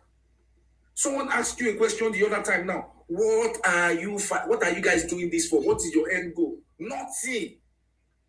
What is the problem? What exactly is the problem? You people just wake up this thing is getting ridiculous, honestly. I mean, is human life now chicken or rats to you people over there? Come on, talk to yourself, man. What is the problem? We had an agreement in 2014. You know about it. Buhari, may he so rest in peace, the former president of Nigeria. He tried to become the president 3 times with the Igbos. He failed until Jagaban had to go and meet him. Even his wife told the story. His wife said it. That Buhari becoming a president is Ashwaju. Ashwaju told him, listen, you will be the president, but make sure you do not betray with the Yorubas. That's all. He did his 8 years complete. Did you see any Yoruba disturb any of you in the north? Did you see any Yoruba come out to speak against him? Now is the Yoruba turn. It is not even a year and a half. The Northerners have already planned a coup to unalive the president.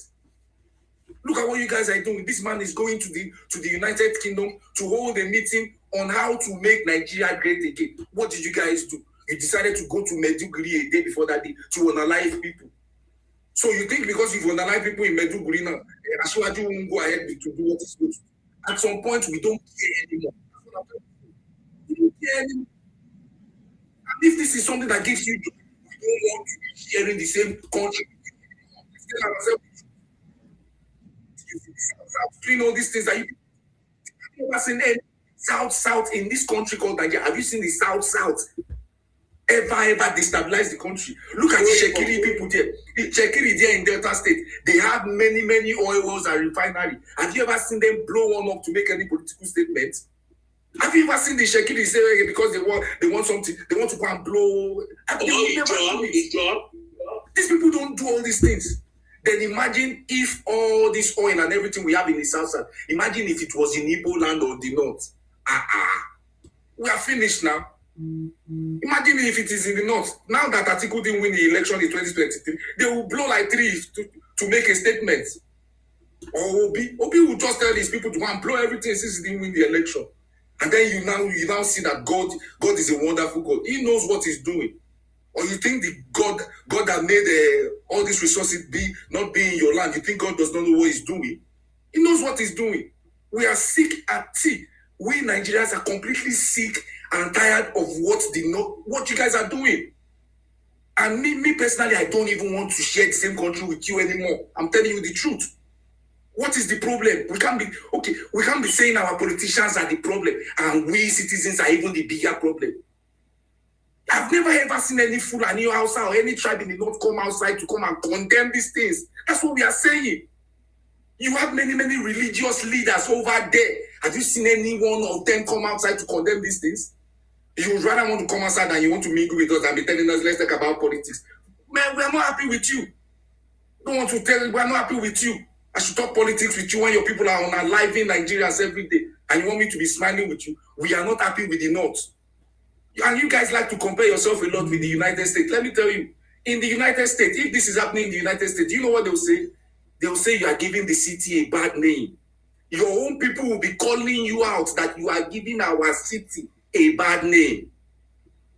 You people are not calling anybody out. You rather want to come here and be discussing with us as if everything is lovey-dovey. Bro, we are not happy with what the Northerners are doing. And if you see any Nigerian laughing with you, the person is only pretending. They're not happy with you. And I'm going to end it with that. Isim, I've told you, if you guys don't stop this thing, we are going to protest. And that's the truth. I went this, this northern whatever there. So, and I believe that a word is enough for the wise. Now, let me talk about the critters from the pit of hell, like my sister Yuba Greatness always called it. Peter Obi decided to tweet. And then Peter Obi decided to pour spit on all our faces. Because I remember this man called Ken Saro-Wiwa. Ken Saro-Wiwa was unalived by Abacha. And this man did not do anything. All he did was to gather 300,000 people to demand for what they actually deserve.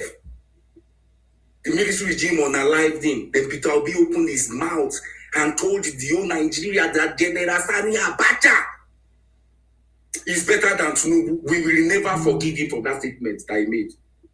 Abiola went, Kudirat, he go. How many? Ruwani went. How many? You see the way you guys are treating Nigerians. We pay attention to all these things and we see it. We see all these things. The Ogoni 9, yes. You see, let me tell you the truth. If only Peter Obi and Atiku is the one contesting for president, I'm going to vote for Atiku. And I will tell you why. Atiku has been contesting to be president of Nigeria since 1993. He has never in his life said anything bad about the Yorubas or any other tribe. He has never. In fact, he even have a Yoruba wife. So for these reasons, I will choose Atiku before Obi. Atiku has never insulted my tribe, even though he has been contesting since. He has never one day said anything bad about other tribes. But Peter Obi, a baby politician that just started politics how many days? Just because you are losing, you want to bring Nigeria down. You want to bring Nigeria. Okay, now look at what is happening. They are blaming Tinubu now for their own misfortune and their failures. People are saying that Ashwaji is trying to make this country a one-party country. A one-party. Is this not a dictatorship? Is this not? You guys are lying. You oppositions are the one making APC one-party system in Nigeria. When you guys started fighting yourself in PDP, was Asiwaju there? Did Asiwaju tell Atiku and all of them to fight in PDP? Or did Asiwaju tell Obi to leave LP? Was he the one that told you guys to fight in LP? Now you fought, you got yourself in ADC, you are still fighting, you guys can work together, and you've decided to come and say you want to blame Asiwaju for your own failures. Can you see the way these people think in Nigeria? How they are all the camping to APC, not this government. Hey. These people, they think say maybe we be stupid people for this Nigeria. Your own misfortune. You are not able to build. You want a ticket as if you are Messiah. You just want them to give you a ticket because you are Peter Obi and you are Igbo. What makes you special? Out of all the 300 and something tribes, what makes you think one tribe is special to the other tribes? Are you okay? Instead of you to tell yourself the truth that, man, what we are doing, we need to sit there. They say, Asiwaju, they're trying to blame Asiwaju. Now, are you people admitting that Asiwaju is now powerful? Is that what you guys are saying? Now Yes. That Asiwaju is powerful? Yes. Because that is exactly what they are saying now. If you can't talk to yourself and sit yourself down, Asiwaju is, you people, even me, I'm going to say that you are the ones making APC a one-party system because you opposition can't seem to find you can't find yourself. And then you want the whole country to turn against the president. How can they turn against him? Niger Delta Development Commission, 3 trillion naira to develop the South. Can any Fulani do it for them? Can Igbo do it for them? Likewise, many things this man is doing. But still, you guys are not happy. You are not happy. They're not wanting bite. The Igbos don't want him there at all.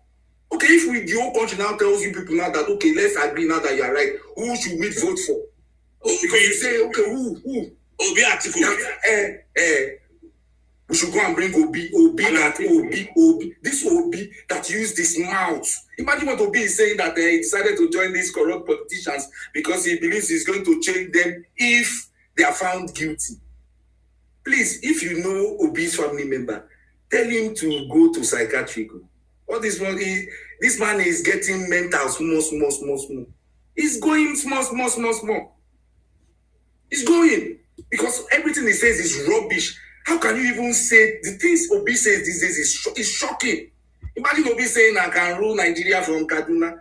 So they will transfer Aso Rock to Kaduna because you want to please your masters. Just because you want to please your masters, you want to deceive them in the north. You have to tell them that Abacha is better.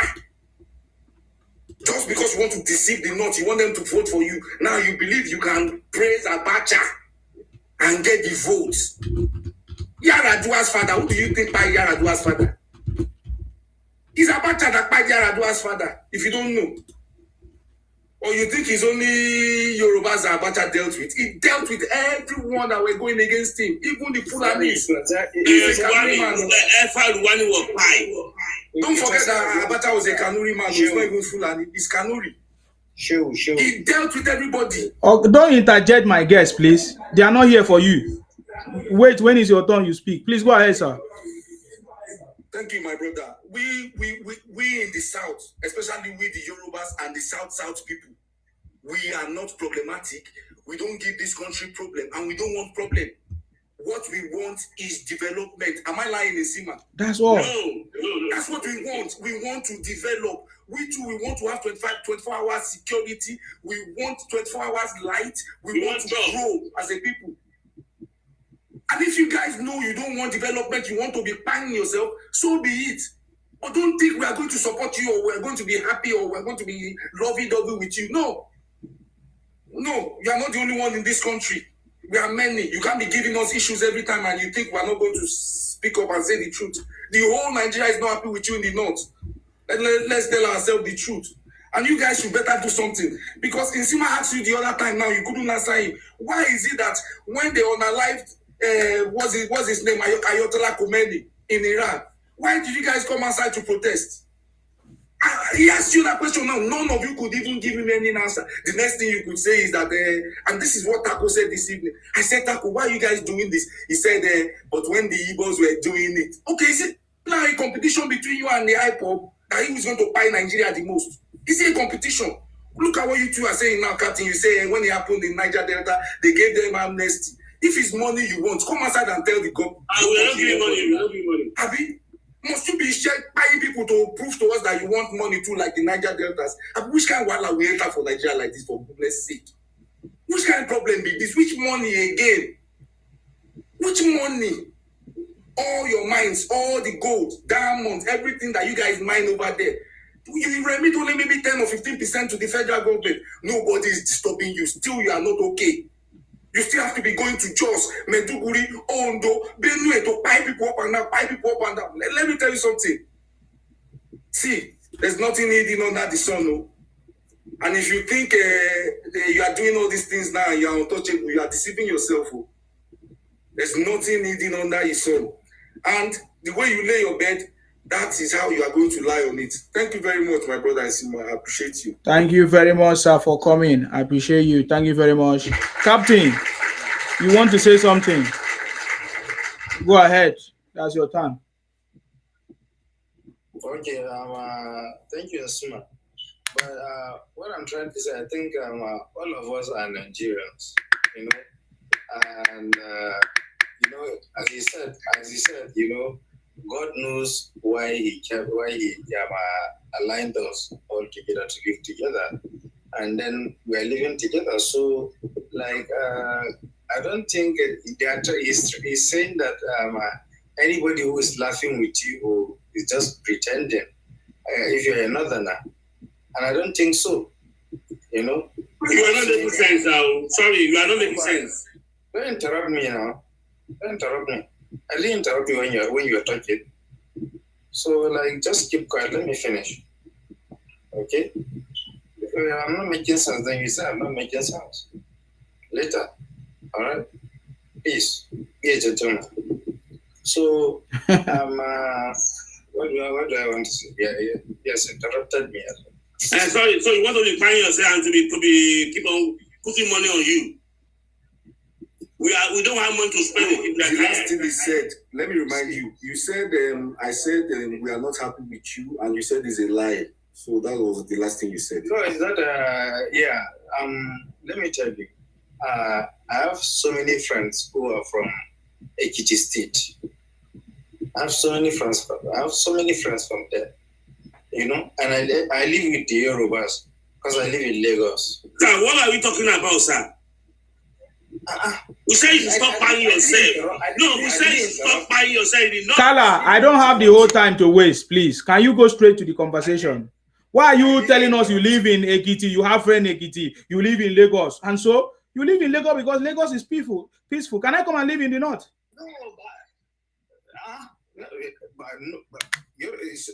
Igbos are living in the north, the Yorubas are living in the north, and they are living peacefully together. You know? But what we are saying that insecurity in the north, we are tired. We cannot handle it any longer. Go and handle it. Go and handle it. Maybe. In other people have to handle their insecurity. I remember a few months ago, Oga, please. Oga, please. No, Oga, please. The Southwest governors came out to be at the blueprint of security in Southwest State. They don't call it out. The president is wait. The president is wait. The Southwest leaders, the governor of Southwest, came out to be a blueprint. The West.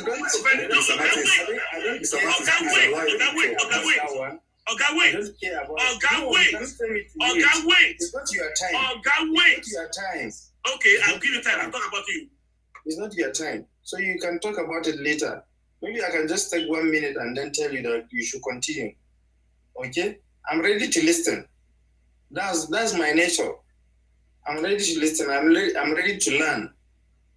You know? That's my nature. So like you know, we are all. I think we are all Nigerians. If you say somebody is tired, the president is not tired.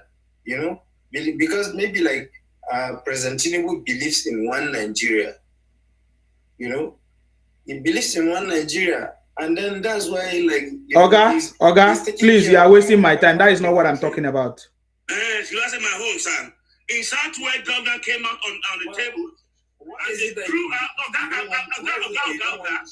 Oga. They came out with blueprint to create security in Southwest. They open sovereign words at times. That everybody should be contributing money to create security. They want to build CCTV. And they want to check. It's not federal government's agenda. It's Southwest leaders doing. What are you doing to create security for the North? My nature. Let me tell you my nature. Okay, what are you doing? Oga, please, if you are wasting our time, please. Black Sage. We cannot be wasting our national resources. Hold on. Black Sage, can you go ahead, please? You are telling us that Tinubu is a love one Nigeria. That's why you continue killing in the north, so that you bring it to Tinubu as one Nigeria. Is that your point? Black Sage, please go ahead. What's your contribution? Oga, you are wasting our time. Please go back to school. Go back to school. I'm not used to arguments. Go back to school. Then get out of here, please. You are taking our conversation backward. Go back to school, please. We'll talk about one Nigeria. I'm talking about what is happening in your place. You are telling us that Nigeria one. Oh God, get out! Get out of my platform, please. Get out. Go back to school. Go back to school. That's why you guys are buying people every day. We talk go this way, you enter backward. Go back to school. You people don't go back to school. That's why you are buying yourself. Go back to school. Go back to school, please. Go back to school. Then you are a big shame. Your profile, you are buying yourself in your place, unaliving yourself. You didn't go to school. You didn't go to school. You didn't go to school. So you are a disgrace. Okay, the school in the north. What was your cutoff point? What was your cutoff point in the north? You people get 100%. You use 100 points to go to school now in the north. No wonder. Look at the product that you guys are producing. Go back to school. That's why you guys are buying yourself in the north. And nobody's solving the problem. You want to say president is one Nigeria to come and give you money. Go back to school. You are part of it. You are part of it. You just show that you are part of it. And you say you go to school. Look at, I have been explaining. I've been explaining. You say you go to Ekiti. You have a friend in Ekiti. I beg, stop wasting my time, please. Get out if you don't know what you go back to school. Go back to school. Go back to school, please. Black Sage. Black Sage. Yeah, I'm here. Please go ahead. What's your contribution? Yeah, I'm here. My contribution concerning insecurity is that, you know, the situation, I feel like the situation in the north is very complicated. And, you know, we need to consider the fact that when Buhari was coming into office under the APC, you know, party, that was like, you know, they brought in people from different African countries under the, you know, Fulani banner. And then they, you know, basically use these people as political tools in order to achieve power. And, you know, sometimes we don't consider these things. And we also don't consider the ruling structure in the north, where you have the Fulani minority that's controlling and, you know, propagandizing through religion the entire population. We don't consider these things. And I feel like the Hausa people are a victim, well, partially a victim of this whole, you know, of their whole like system, you know. And I just feel like we need to consider these things when, you know, talking to people from the north. The people from the north need mostly enlightenment, education, and, you know, understanding how they are being oppressed by a minority. And I think that is what is very necessary. Then, secondly, like, you know, your message on the panel, Obi can never be president. You know, everybody has their everyone has their political view.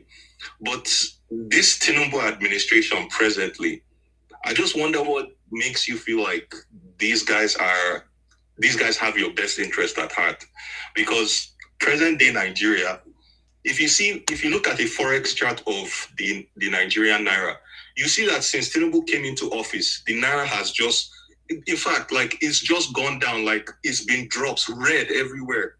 Very long red charts because the Naira has been falling consistently.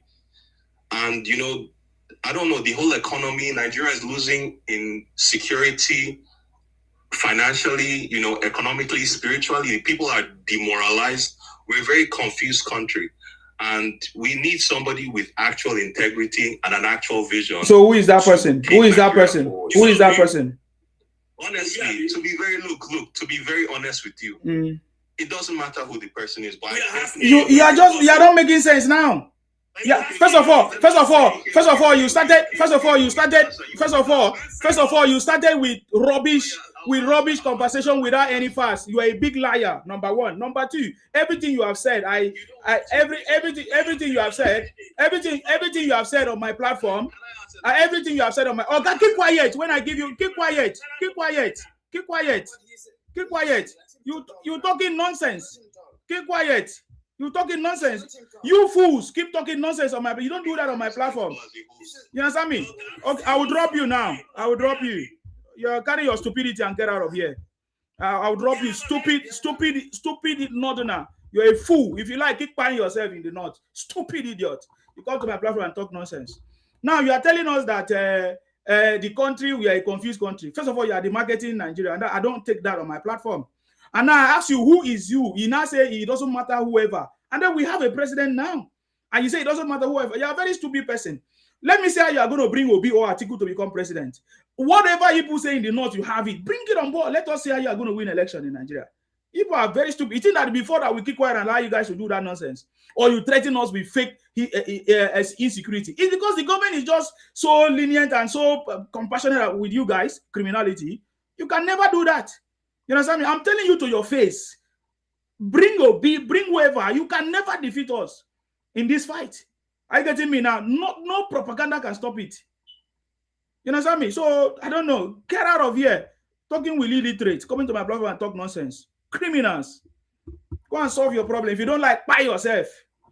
That's you want to bring China, go to China to come and solve it. That's all I can tell you. You want to bring Obi, you want to force Obi on us. Somebody that was part of Abacha loot. Nonsense. You think that we don't know what we are doing. You want to bring Atiku. That one is another failure. We don't do that. Please, let's hear from people that have sense. If you don't have sense, I drop you. Simple. Because I don't know, I don't have to waste time to be arguing with criminals anymore. Yes, go ahead. Good morning. I salute you. Good morning. Yes, go ahead. You see the problem with Nigeria is this, we have problems in 3 areas of Nigeria. We have in the north, middle belt, and the southeast. The southeast, they are the architect of their own misfortune. There is nothing anybody can do. If you're preparing food and someone said he wants to eat from the bin, you cannot stop him.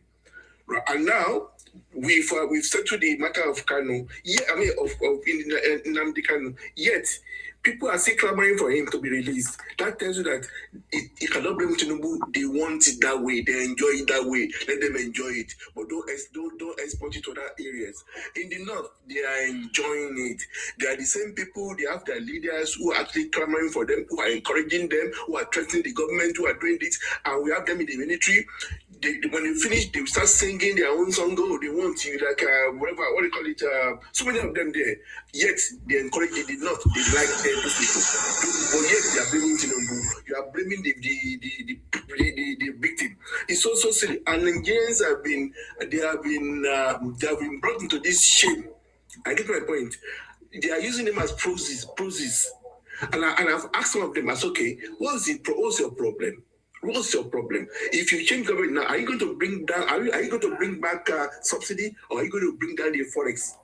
Those are the things that these people don't like, but they are bringing. They are trying to enroll our people into their school of thought. That stupid school of thought, and they don't know they're being used. And this tax reform too, they don't want to pay tax. If you are really doing legitimate business, you won't mind to pay tax, because now the tax bill now, before Itato, when you do business and you encounter losses, right, you still have to pay tax on those losses. But now you don't pay tax on those losses anymore. In fact, the government will even give you more money. I get my point. But people don't like a structured system. They don't like a structured system. It cannot work in the north and in the southeast. Those areas, they don't like structure. They don't want to do anything. And the other side is middle belts. They are using the middle belt because the middle belt are crying and blaming Tinubu instead of blaming the bandits. So they will continue to attack them because they don't know where their savior lies. I get my point. If you keep blaming them, oh look, instead of blaming the person beating you, you're blaming the person who actually there to safeguard you. You're blaming Tinubu all the time. So the terrorists, they like it. Okay, they're not blaming us. They're blaming the government for not doing it. You don't blame the thief. You are blaming the person that is trying to safeguard you, and that's why there's so much something on the government. We have insiders in the military who are basically from the same north, who are infiltrating him, who are encouraging him, who are betting this. They are the ones selling food to the terrorists. They know them. And they will come online, they will say, oh, we know them. Now, Malami is in trouble.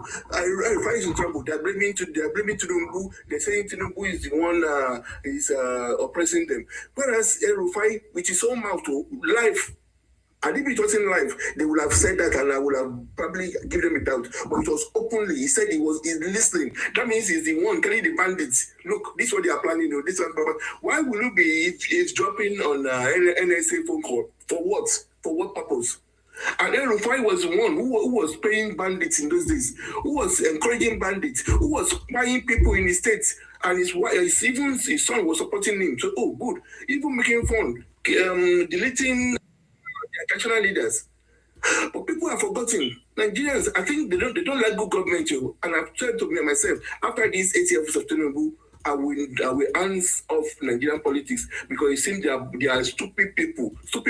And I see people cursing Tinubu's supporters every day online. One little thing that they were encouraging. You see, there are things that the president will not say, like what happened in Plateau. What do you call it? Plateau, when he will not tell you if he led there for security reasons. He will not tell you. I get my point.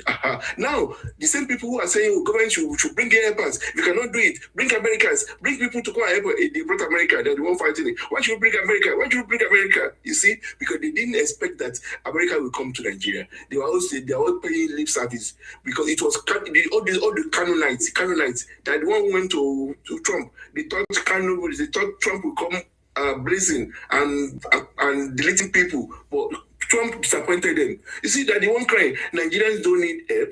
The only problem for us is within ourselves. If we really want banditry to stop or terrorists to stop, we have to stand firm together. In America, you don't see people supporting the terrorists when they bomb America. No, you will never see that. But in Nigeria, because they won't go into fail, because they are being used as proxies. But they don't know they're not smart people too. They want anyhow in Nigeria. Ask them what has happened before. You see, sometimes I blame Tinubu too. Sometimes is a victim of his own success. When you're in the office and they give you a project, they do that project will last 7 years, and because you've done that project before, or you've been thinking about that project for a long time, and suddenly someone brought that problem to you, and you solve it within 2 weeks, they will say it's too easy. They will be asking for more. Nigeria, that they are ungrateful set of people. I see people cursing Tinubu every time. I say, yeah, cursing the people who is trying to help you. Now, Nigeria is now in a good book again. Everybody loves Nigeria, coming to Nigeria, and that they don't like it. They like bad news. And I've asked people, none of them has answered this question. I said, why did you vote for Obi? They said, oh, I didn't vote for him, I'm supporting him. I said, what criteria did you support Obi? And none of them, not a single one. You ask them, maybe tomorrow, you put your something, who supported Obi? Why did you support Obi? Nobody. They will not be bold to tell you. They'll say, well, he's a new person. I said, oh, it's really not a new person. I say, it's a young person. It's really not a new, it's a poor person. We have another people, very young people, smart people, not sure. Why didn't you vote for those people? Why Obi? On what ground did you vote for Obi? Someone who was anti-democracy during Adeko. All those things. We have history behind them, and yet you can see, despite the fact that with hindsight now, people are beginning to listen to Obi's videos. Yet, so everyone sees supporting him. That baffles me a lot. That something is wrong with the Nigerian side because they hate someone. No matter what you do, they will never accept you. The kind of point. So I'm not going to be so emotionally about those people. I think for you to understand them, you must empty your brain first. And I'm sure you have not emptied your brain, so you can never understand them. I get my point. Okay, just keep.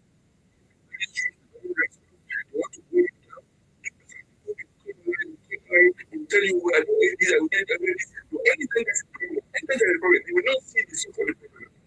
But they are what you call waiting for the downfall of the country, your own country. They don't like Nigerians being respected because some of them are a refugee, some of them are abroad. So they want you to that guy is lying.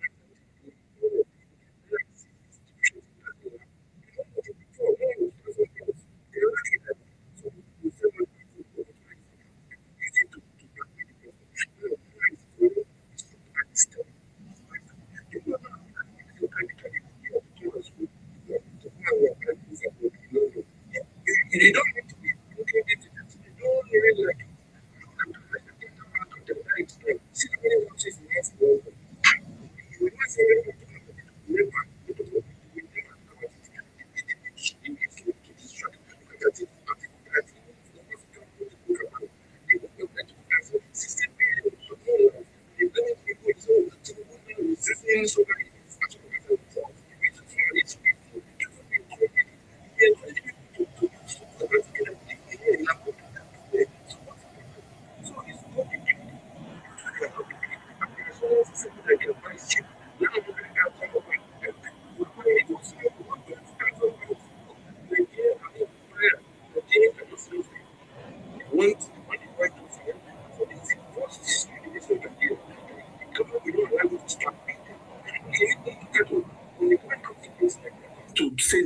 The first 4 years, they were easy to pander to the north, to do all sort of profit. So they did not expect Tinubu to just do it. So the first year, whatever happens, the 4 years, he would have achieved the same. So they want to to these chats when someone bombing in Nigeria, they want to come back. I said, how many times will the president be coming back and forth? And that's what they do. Anytime the government, the president, there's a trouble at home, so he can come, so they can use to. He has people, he's delegated authority to people. We have people, we have military everywhere. Tinubu cannot be everywhere. He cannot do because they which is sadly enough, is sad.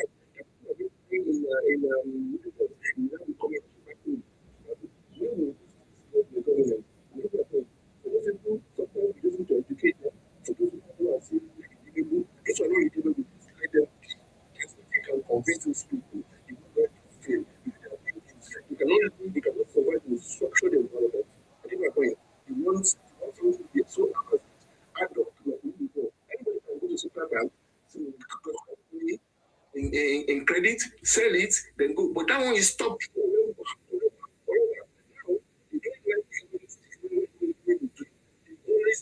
Differently. I think my point. People are planning to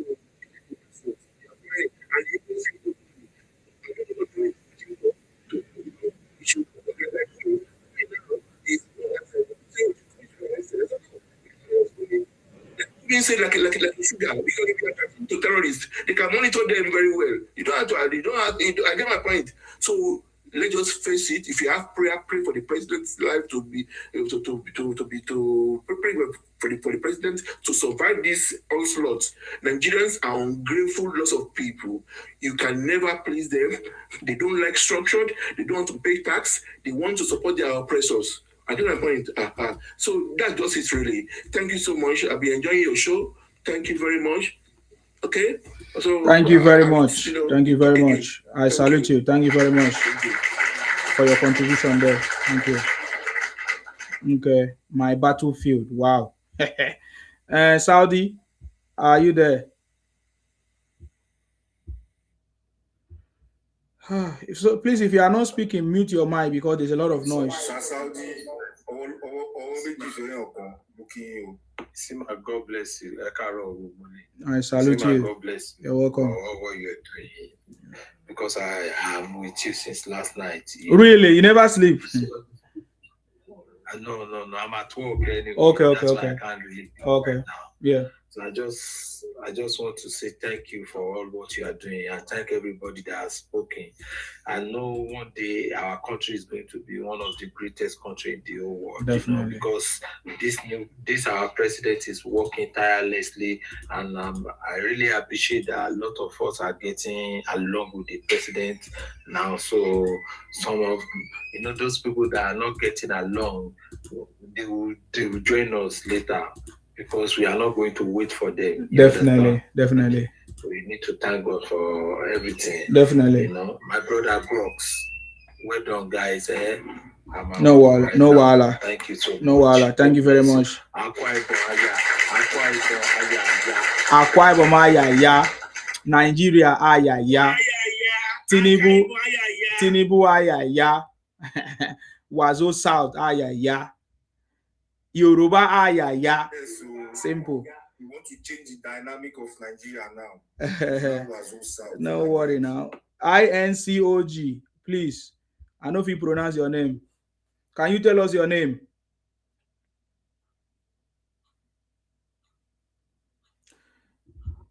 Okay, you are not ready. When you are ready, you send requests and come back. INCOV. Yeah, he's not ready. Don't worry, sir. Hamzak Production, please go ahead.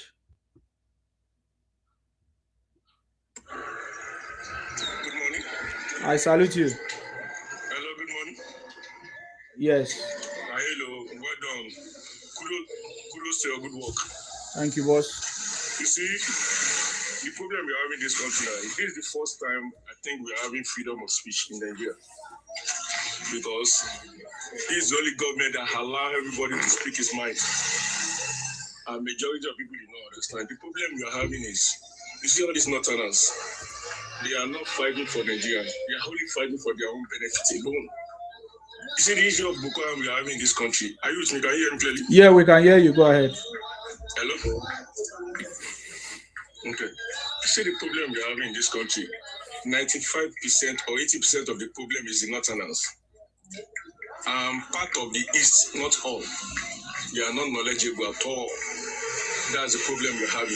You see, all these northerners, they are doing all this terrorist something just to gain their own interest alone. Okay, look what happened during the time of Buhari. When some Boko Haram are arrested, what do? They forgive them, they introduce them into the soldier. Is that a part of insecurity? What are they working for? A terrorist. Hanging them among the soldiers. So that's the problem. That's what majority of the Igbos, not all, they don't really understand. That these northerners are not doing something to benefit us. They are just doing it just to win their own interest alone. Even though Atiku enter, Atiku will still be part of the one giving this Boko Haram money. Let's for insecurity, you'll be giving them money, because they are part of them. You understand? Look at what El-Rufai is doing when they caught him, giving them information. So that's what the Igbo need to think.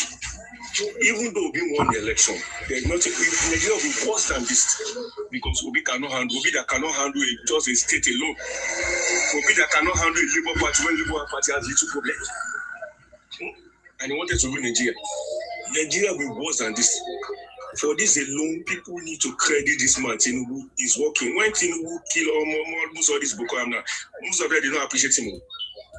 I didn't say anything, no. But when little thing happened, hey, can Tinubu see everything? The terrorists are working to destroy this government. Nigeria, we need to think. This man is working. What else do we want? If you ask anybody now, what's the error of Tinubu? They will say insecurity. What else they get? Insecurity. They have nothing to say insecurity. In terms of food security now, Nigeria is benefiting not because of this war going on this war now. Nigeria is growing a little bit. Our petrol is coming down. It's not because of this war now that make everything go up again. You understand? See, God, I really appreciate your good work. May God continue to bless you. Yeah? I really appreciate you. And I really appreciate the way you shun those useless people who does not have sense. I really appreciate you for that. God bless you. Eh? Thank you very much. Thank you very much. Thank you very much, sir. Thank you very much for coming. I appreciate you. God bless you as well. Thank you very much. There's a lot of noise. Okay, I think it was you. Okay, can we hear from Honey Badger, please? Honey Badger. Good morning, everyone. Yes, you're welcome. Yeah, Honey Badger from Delta State. Okay. Yeah. The last speaker, he said President Tinubu have done well. I've done this, I've done that, I've done this. What has he done that has impacted directly to the ordinary citizens of Nigeria? I think you have Google. Go and check Google. Mr. Martins, please. Why let him speak, please. Not allowed to read it on Google. Okay, you're wasting my time now. If you don't have anything to say, you leave, please. Insecurity is on rampant. No electricity. No system. What is his name? Shut up your mouth while I'm making my statement, okay? Do I insult you? Do I insult you? Do I abuse you? I say because you are talking trash. Can't you mute your mic? Okay, you are the one that is talking trash, please. You are the one that is talking trash. You are the one that is talking trash.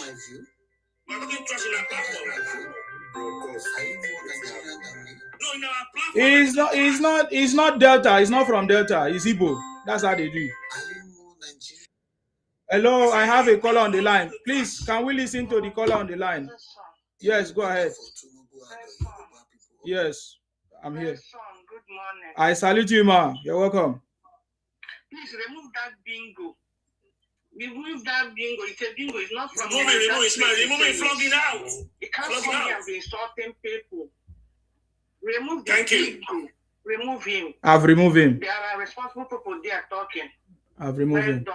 Thank Well you very done, much. Nelson. Thank you very I much. couldn't sleep. I've been listening to you guys. Really? Well done. Thank you very much. Wow. Okay, I've removed the idiot. He came when I wanted to say it, but I didn't. I just walked up. Anybody that come and introduce yourself and say you are from here is a lie, because we don't do that here. So how come you started by telling us you are from Delta? No, you're a criminal. You don't want to say the truth. You are hiding. Everybody come and speak. They didn't say they are from so place. So you started by telling us that you are from. That's how I know you're a lie. That's why I kept quiet, because I knew. Introduction. Yeah, we don't give introduction in conversation. We are you just say your mind, say what is in your heart. And I know the bingos. What is it? They always like to ask question. What has Tinubu done? If you are blind to what he has done, continue to be blind. Okay, that's not our problem. That's your problem. If you don't know what he has done, that is your problem. Okay, that's your problem. So sort it out. Okay, Black Sage, can I hear you now? Okay, if you really want to hear me, please, can you give me just some... When you talk nonsense, we won't keep quiet. When you talk nonsense, we won't keep quiet. We have to. We don't allow people to just. We don't allow people to just run through rubbish here. Every word you say is being scrutinized. Every word you say is being scrutinized.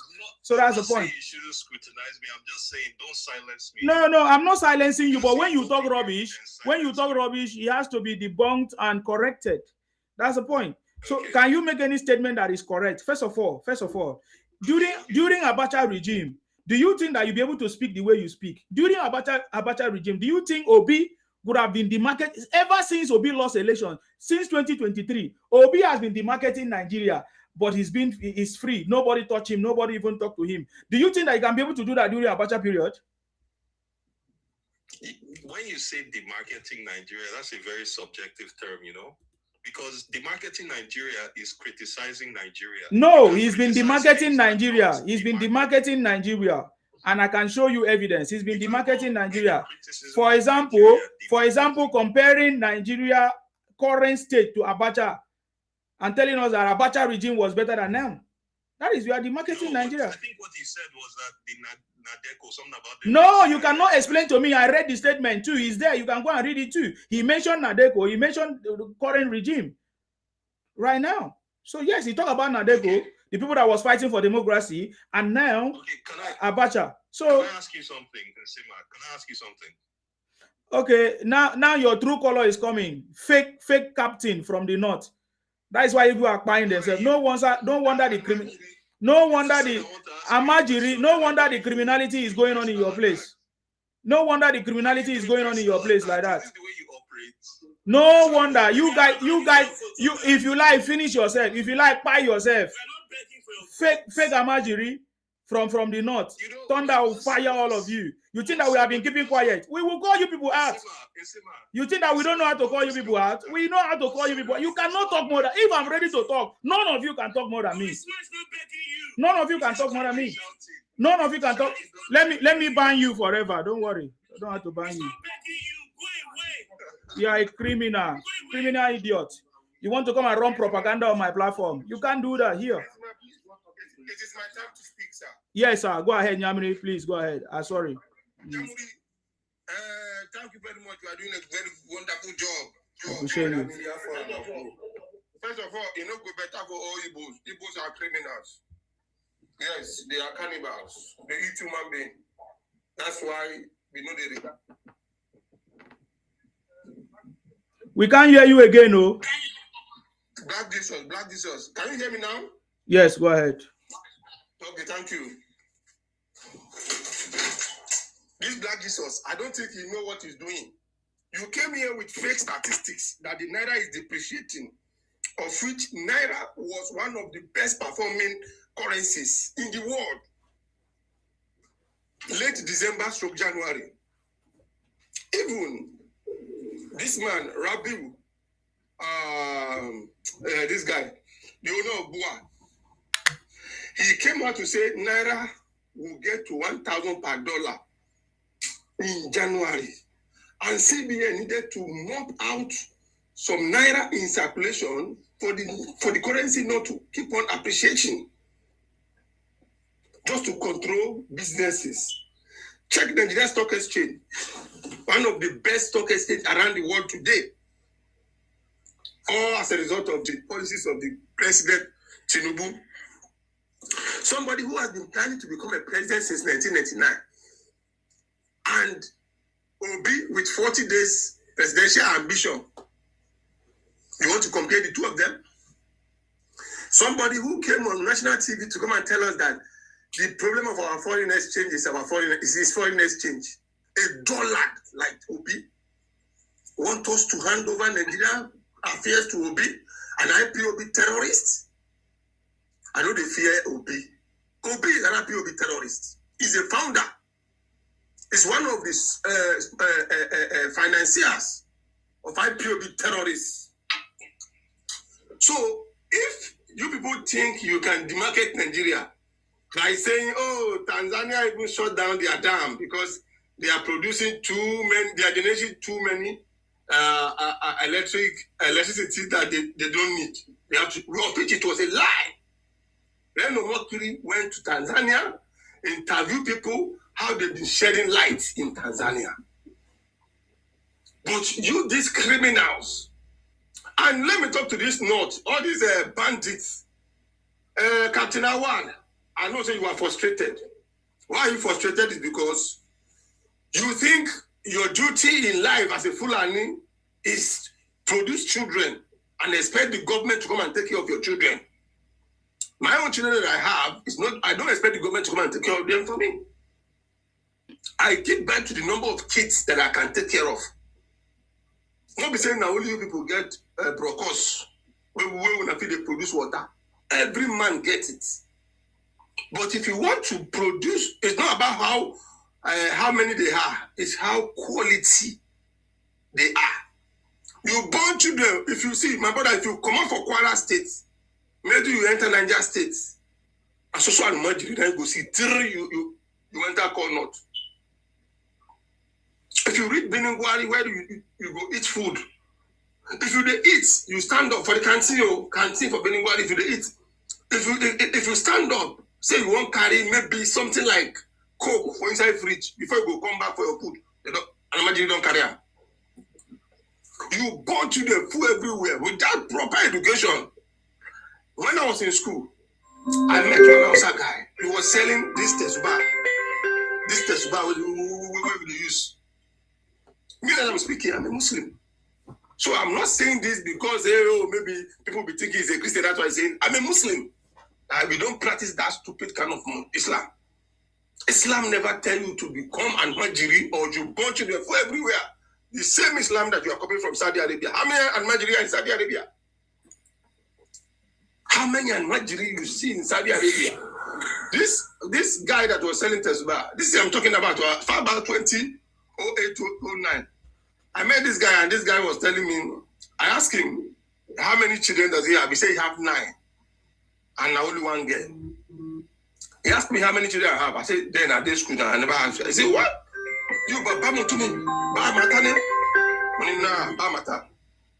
He said, him 9 get 9. Now only the girl input for school. The other one, then they Islamia. Then they Arabic school, they do Al-Majiri. These are the type of people we find ourselves in Nigeria with. He said, him 9 get 9. Now only the girl input for school. The other one, then they... These are the type of people.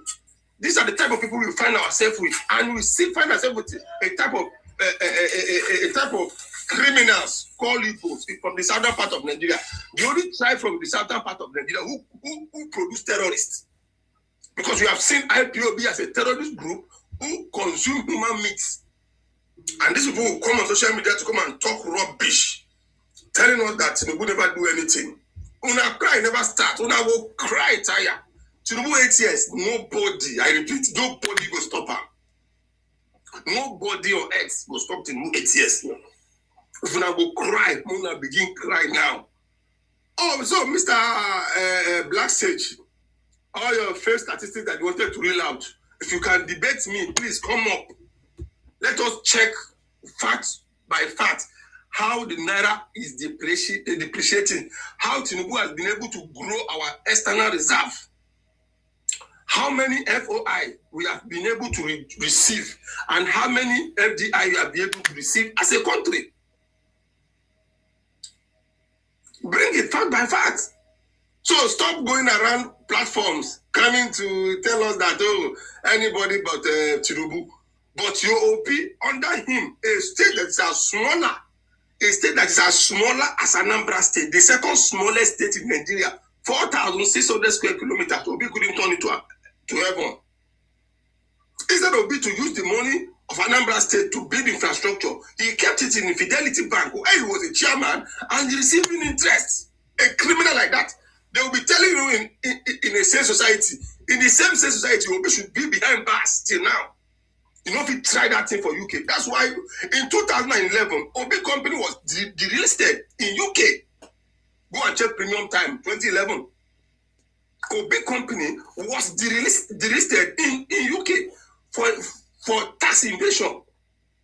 The same Obi that the whole almighty Lagos Calabar Express Road, Obi came out to say it's a waste of public fund. That when he comes to power, he's going to stop it. Now I am asking you, anybody from South here, think about this thing. A bigger elephant project that is coming to a big project that is coming to South. And Igbo man, because that project is not going to Igbo, has Obi come out to come and tell us that Onitsha to Enugu Express Road it's not a good project. Yeah. No, Obi can never say that because it's within his region. But he's telling you that Lagos Calabar is a waste of public fund. He tells you that you as a certain person, Obi do not have anything good for you. Obi was talking about Nadeko. People that fought Abacha to a standstill. And this criminal, this gay, was part of Abacha government. Obi is a gay. I don't know if you hear him. I don't talk him. Anybody recording should record and post it. We know the fear Obi. Obi have no two head in Nigeria. It's hard time we look on our face to face. Nobody is bigger than anybody in Nigeria. We all own this Nigeria. The mind where una say una get, say una go dey profess violence, bro. Una bring her on. Enough is enough. Useless people, una go come on social media threatening everybody. Obedience is an IPOB terrorist political wing. That's why they threaten people going against their candidates. And the worst thing is, go to Anambra Decide 2011 on Twitter, former Twitter, now X. Go on X, type Anambra Decide 2011. Go and see the courses where the course will be. Today, they are packaging fraud. Look at the Igbo man sold ADC. Package ADC as a party and sell it on the shelf, on the shelf like a supermarket product. To a Fulani bought fake products from Igbo man. Now they are in problem. They are blaming the president. The Tinubu bought APC. He formed it. That is what a leader does. Nowhere in the world that the political party is sold on the shelf in the supermarket. Nowhere in the world. Today, they are here coming to cry that, oh, INEC is taking part. INEC is being biased. Go and check what is called status quo antebellum, meaning return to the former status before the war or before the misunderstanding started. Was David Mark the chairman of ADC before the problem started? No. And if this Ralph whoever his name is, that Igbo man that resigned, if he resign, he has to hand over to the deputy chairman, South, where he come from. If one person resigns from the National Working Committee, does it mean that all the members of the National Working Committee has resigned? And these criminals come on social media to come and cry. See, when I cry, me at the cell buckets. You know, say Enugu no get water. Enugu is one of the useless states in Nigeria that cannot get water in their life. That's why they drink water from the gutters, their videos. When I cry finish, when I gather on tears, people from Ebonyi, Abia, Imo, or Arambra, I cry finish, Muna gather that tears, give it to people of Enugu. When they use them drink and use them cook, use them shower. Because Tinubu 8 years, nothing they stop her. I repeat, nothing they stop her. All this never see anything. all this noise on social media. Oh, Hausa man, the North is angry with Tinubu. You know, go check what happened for Kano. When Abba Yusuf was joining APC. Go and check. Check that crowd with the one Kwangwasia show us. 2027, we now go shock. It is not about social media. The real voters are not on social media. If the social media they take decide election, who wins election, Obi could have become our president. Not even Nigerian president alone. Thank you very much, my brother. Thank you very much, Nyamiri, for that contribution. God bless you for that contribution. Okay, I think the next person should be Bat. Good morning, Mr. Asima. I salute you. Good morning to my brother guys here, starting from Mr. Martins, Mr. Grok, Mr. Yamiri, Mr. Ike White, Saudi, Mama Yuba Greatness, Mr. Baptiste. Thank you very much. Oh, even Ike White there yourself. Yeah, thank you very much, sir.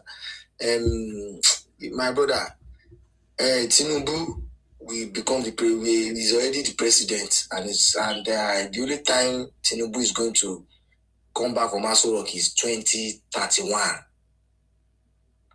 2031. So that is when Tinubu is going to come out from Aso Rock. So anybody that is just coming here to campaign for one Obi or that is saying Obi is wasting his time, the person is wasting his time. And I've said it a long time ago. Tinubu, you people should have known that this Tinubu man is a God sent to us in Nigeria.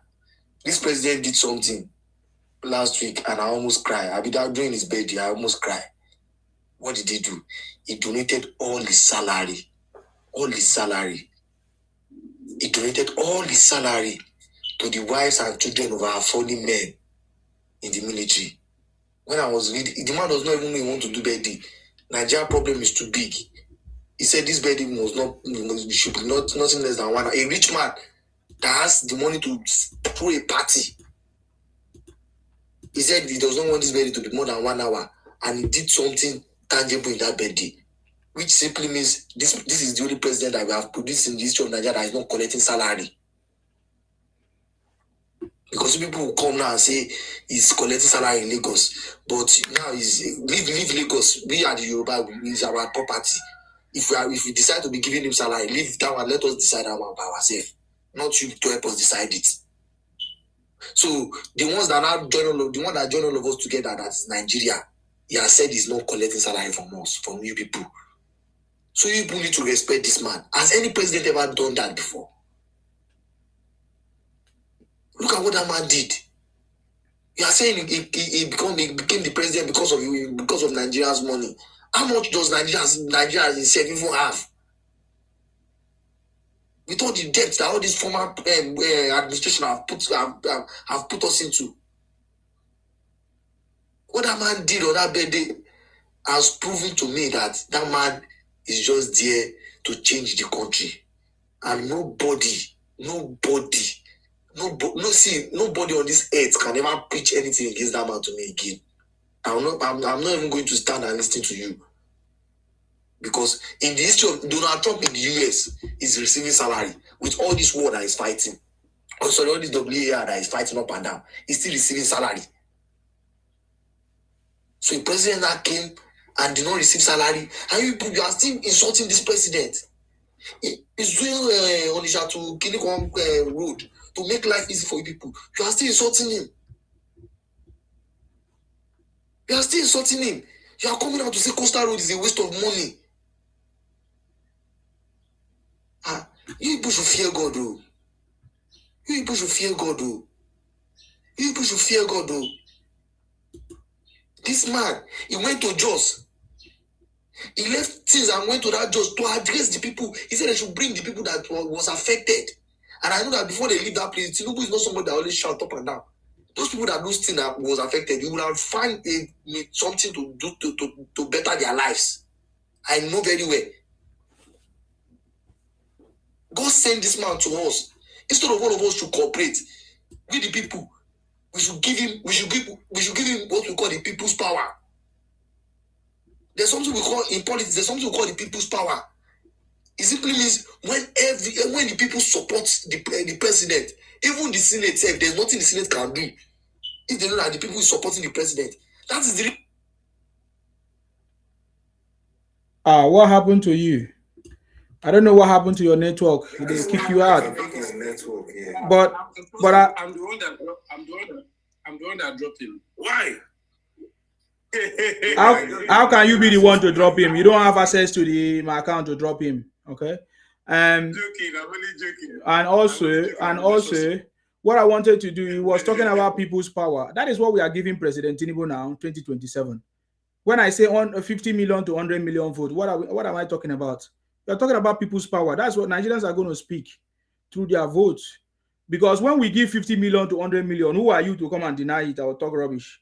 That tells you. Thank you, my brother. Yes. Thank you, my brother. I don't know what happened to the network. That's I'm sorry. See, if we want this country under this president, what I meant to see, if we want London in Nigeria, give the masses. Let us just give that man the people's power. Let us give him. This same Senate, they have said no to state police. They have said no to state police that will tackle insecurity. They have said no to a lot of things that this president is doing that will tackle the problems of this country. So, but if they know that this president has the people's power, the people are support that are behind him, they will not be able to say no to these things. You are going to the to Abuja to protest against electoral bill. Has it reduced insecurity? No. Has it reduced price of food? No. Let us know. Let us as a citizen. Let us know the rights. Don't let us have misplaced priorities. All these protests that Peter Aka, Mama Pia, all those people are doing, it is misplaced priority. People are dying in jobs, but yet you are protesting for electoral bill. Who are you fooling? Definitely, you are working for your candidate. You are not working for the betterment of this country. So I see at this point, if you still think President Bola Ahmed Tinubu is there because of your money, or because of he's a rich man, he's a billionaire in dollars. There's nothing you want in this world that you will not achieve. That's what I want people to know. If you want to see, if you want to drive use the latest private jet in the world, he can afford it and he will buy it. It's not left to you Nigerians, to give the right man the power, the will, open arms to do the job. Just give him. With what people are doing in the southeast, in the south, is it supposed to be? If it's another president, he will just forget people, and he will just do as if he does not know people. If it's someone like I don't want to mention names, he will just neglect people and do as if he does not know you. Donald Trump will abandon them. Yes, Donald Trump. Yes, someone like Trump will abandon them because the places that don't vote for Trump in the United States, he's abandoning them. But yet he gave 50,000 people free jam in that same place that is giving him problem. It's building roads. It's giving their governors more money. And you are still coming here. You are still. Well, me, I don't have anything to say. My own is me. You are good at gathering foolish people. You are good at gathering foolish people. Like your useless father. Like don't worry. He was just want to provoke us. Please, don't worry. Just want to provoke us. Don't worry. They are frustrated. Their savior is in Sokoto prison, life imprisonment. Don't you miss? By 2027, yes. What we need to give this president by 2027 is what we call the people's power. Yes. So that he can do the job. So that we can create fear in that Senate. That if people mess up, we know that you are the problem. It's not the president. We come for you big time, and the governors and the local government chairman. If you mess up, we come for you for you. So that is what we need to give this. If we can give him, look at what the Lagos State people did. They gave him the people's power. Now they are enjoying their thing. Are we the one enjoying it with them? They have island. They have a lot of things that is giving them money. Are we the one enjoying it? Nobody's enjoying it with them. So they have refinery. They have refinery. They have a lot. See, Lagos is enough to become a country on its own. because they did what they gave the man the power that we are do this job. Do it. And now they are enjoying their thing. If they are sharing money in Lagos now, I'm from Ogun State.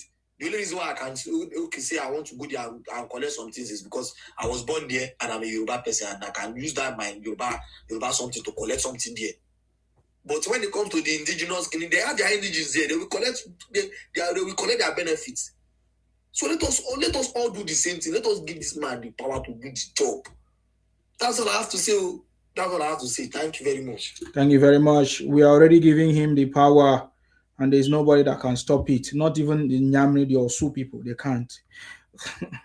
They can't. Okay, thank you very much for that. Please, I'm muting you because your this is making noise when you are not speaking. Akanda, I think it's your turn. Sima, I beg, let me just answer. Let me just say one thing. You know why I come back? Okay. Anytime when this all these senior many people, when they come, when they tell you what you tell me what President Tinubu has done. Just tell them, yes, what I put to be the terrorists in the prison for life imprisonment. You understand? It's not working. You understand? You just tell them that you put terrorists in the prison, life imprisonment. They will not ask that kind of question anymore. That's what I want to tell you because the thing always touch their brain.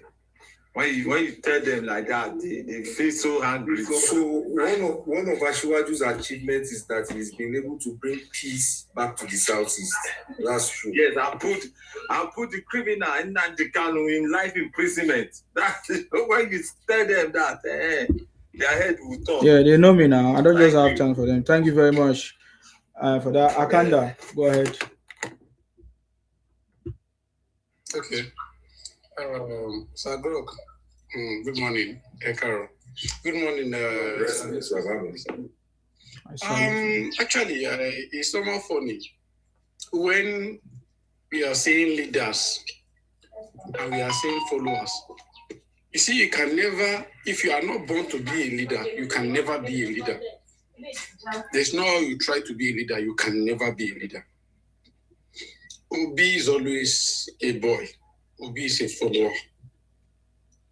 You understand? And he will remain that boy he is. Now, let's look at it in this, my own opinion, my own view. You are a presidential runner in Labour Party. That was last election. You have once stated in Abga. You left there, you went to PDP. You are always running. If, as in a presidential candidate in Labour Party last election, how many year interval between that last election to this coming election? You left the party again. Only for you to go and connive with those people that you have once criticized. That is even a simple lesson for every one of us to know Obi is not even capable of anything. When they ask this Obingo, what do you do when you are a governor in Anambra? He said you will restore what? You will restore normalcy. And what did he call it? What was your achievement? Normalcy in government. Normalcy in government. Yes. He said he changed good behavior in the people of Anambra. So people are of Anambra animal before, so they don't think it. So it was a bit that implanted the good behavior in them. I'm sorry for laughing. Sorry, host. You see, when you see people like that, and they are coming to, you don't understand. This is not even Anambra anymore. This is Nigeria that consists of 500 and something tribes. If you cannot govern ordinary your own people, which is Anambra, politely, under you, doctor went on strike. Whereas you are keeping doctor's money in your own personal account, your own private use. What do you want to talk about? What can reasonable person debate me about to be? Don't let us be. Let's be factual. Don't let us argue. You see, I come to realize something in this country. Sagrok, please debunk me if I'm saying people did not want good governance. They only want their people to be in power. 200%. Because if you can see somebody like Mama P and all those kind of imagine there's this one guy that has been talking about state and capital before. This one idiot. Peter Randy, now homosexual. God bless you. That we used to send token to that time that he was using his voice and he was using it to enlighten. All of a sudden, this guy has been flying jets from Lagos State to Abuja. Who paid for that? You know, these people doesn't want a good governance. They only want their person to be in power so they can what? Embezzle more. And when we come and tell you this is the footprint of President Bola Ahmed Tinubu, we have these miscreants that shout, that cry, they are wailers, they are born to wail. You know, some people are they come to this road to do good things, to achieve, to look at their mistakes, then work on it, then move forward. But some people are born to wail. Now, for instance, now, as a leader, you should be able to crucify even when your own people are doing something wrong. I heard something about Bola Ahmed Tinubu the other time. He said something. He said being a leader doesn't mean you must dominate all the time. Sometimes you allow your followers to decide. That's a good example of a leader. Then we have somebody from Anambra, you understand, that he has never unspoken to his people about the ESN, about the unknown government, but he's very, very quick to point to the north, to point to the southwest. He is a leader that demolish houses in Anambra during his own regime, his own tenure.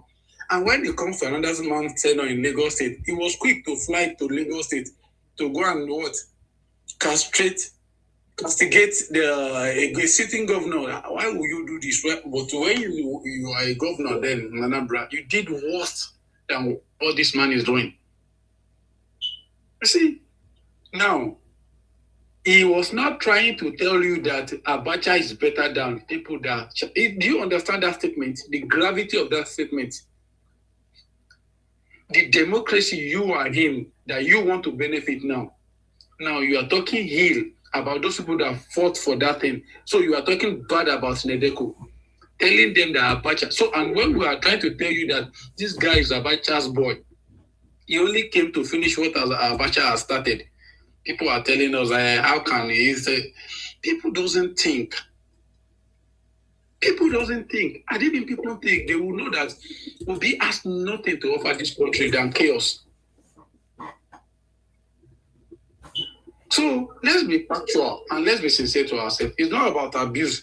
You can never see any obedient come out to challenge you or to tell you, to even lecture you about what Obi has done. Only the thing is that the power, let's give the Igbo the power. Let's give Igbo the power. Which power do you want to give to a daft?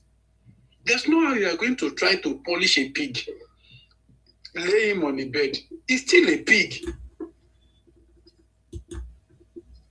So let's be sincere to ourselves. And when Obi, your own Messiah, now left his own party that has been trying to a leader solve problem. Obi cannot solve problem. You are in Labour Party, you left that Labour Party all because of they have internal crisis. Obi can imagine somebody that cannot even solve a political as a party problem. Want to solve Nigeria problem. You just look at that. A Labour Party issue, you cannot solve it, but you want to solve a whole Nigerian problem. Imagine an underdog. Obi is an underdog. My own is I'm sorry, Baba. It's just like a Fulani man coming here now to come and tell us about insecurity or security. God bless you, Baba me. Obi is a boy like Martin Tinubu said. Imagine somebody left Labour Party that you are their presidential forerunner. You cannot solve their internal crisis. But you are the same person that wants to tell us about Nigeria, that want to solve Nigeria. Now, look at the issue coming from the north. You that cannot even solve ESN, what's it called? All this in American boys, you cannot even solve their power. You cannot even talk about it. Talk less of you want to solve it. Now you want to talk about the Mr. Akode, if Tinubu was a Southeast person, you will not hear about ESN again and again. You don't know my Messiah. You don't know my own. You see, we know who we are giving baton to. We are not giving baton. See, the days of when we are falling to idiots and cheap stock. You understand all this beer parlor talk? That was then. We are not falling for them anymore. Come 2027, we voted Tinubu in till 2031. The seat has already been occupied. I'm still saying, and I will continue to say, if Tinubu see one vote during the election, it's my own. If he should see 2, it's me and my wife. And if he should see 10, it's me and my family. So if you want to buy this good work continue. If a whole presidential candidate can tell you that Lagos to Calabar Road is a waste of money, now tell me the vision that one has for this country. Enugu Onitsha is not a wasted money. Yes, now, not even go to Enugu Onitsha, my brother. Let's come to talk about Benue. Benue to Night Mice. Have you been to that road? Benue to Night Mice. Let's talk about that. Benue, from Benue to Enugu, from Benue to Enugu. Somebody should go and look at that road.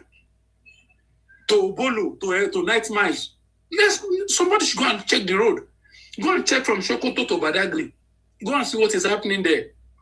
And the presidential candidate come out and tell us, it's a waste of money. Can you see the vision in that kind of person? He's a blind man.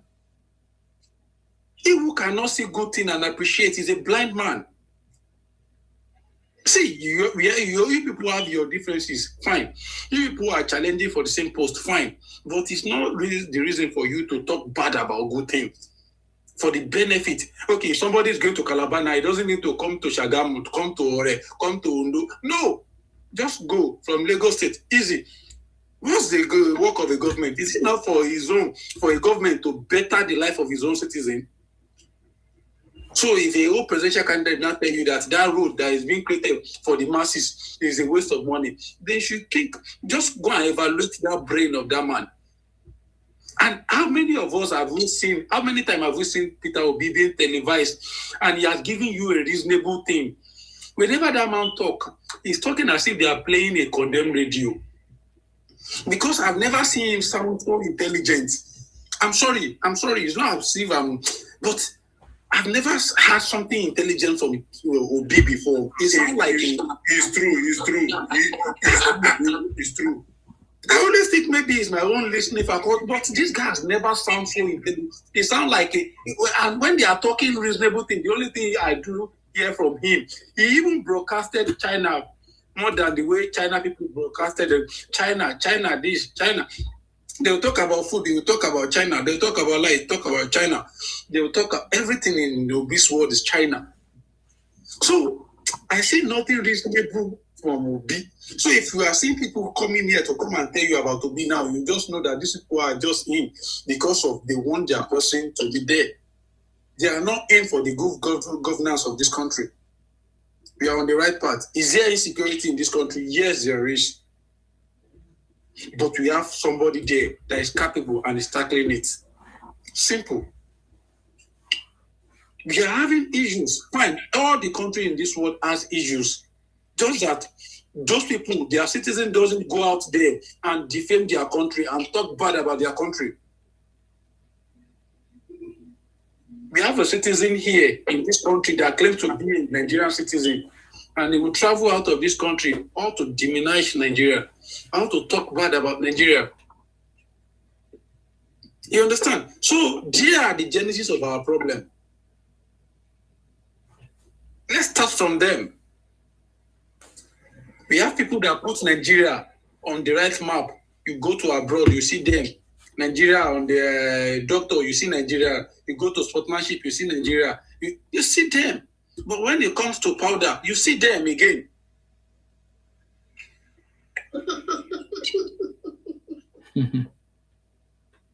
So let's be factual to ourselves and don't let us try to boycott this thing. We have people there that I'm telling you, they are putting Nigeria, in as much as people are trying to claim the Nigerian's name, brand us, make us look who we are, put us back to our speed. We have some people here again that will go to another. Imagine somebody leave Nigeria here, take like 2 foot to Benin, only for him, somebody that is an Okada rider, to go and install himself as a king there. So who are those people destroying the country? And the same kind of people will just come out, they are marginalizing us. They are doing this kind of thing. I imagine somebody that does not even understand the meaning of marginalization. So when they go out, they just talk. Somebody jubilating that a foreign country wants to come and enslave you, and you are jubilating. So let's be sincere to ourselves. Kudos. They are the same people that want Israel to come and kidnap the president. They are the same people that want US to come and look at what US is doing in Iran now. They have started destroying civilian properties. A sensible person will still be supporting US and Israel as of this 2026. See, let's be sincere to ourselves. Host, you are doing a wonderful job. I've been seeing you, and I love the way you have been putting out. God bless you. May you never run dry. May you never lack. It's not easy, but we know out of these sensible little ones we have in this country, we still have people like you. Very sensible.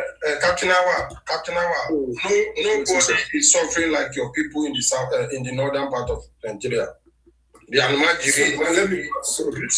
Let me quickly add to no tribe suffering like them. Yeah, Baba, don't worry about those ones, Joe. Let them be crying. So let me quickly add to what my brother just said now.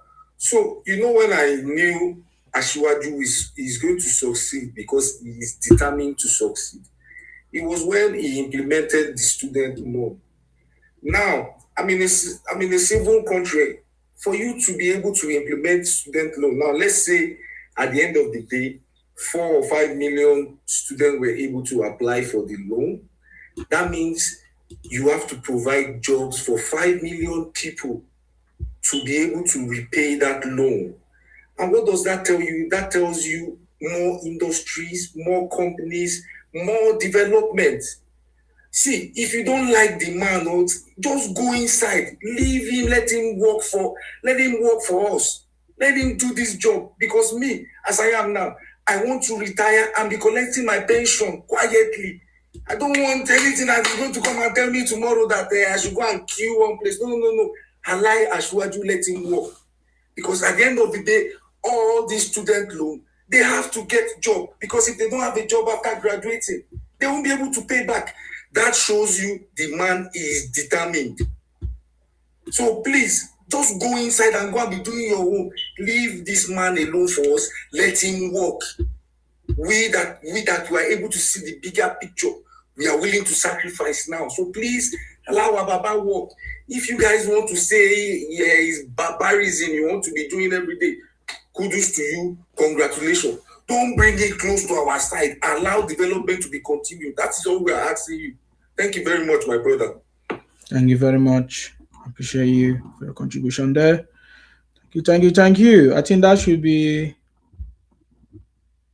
Lanre, right? Go ahead, please. Thank you.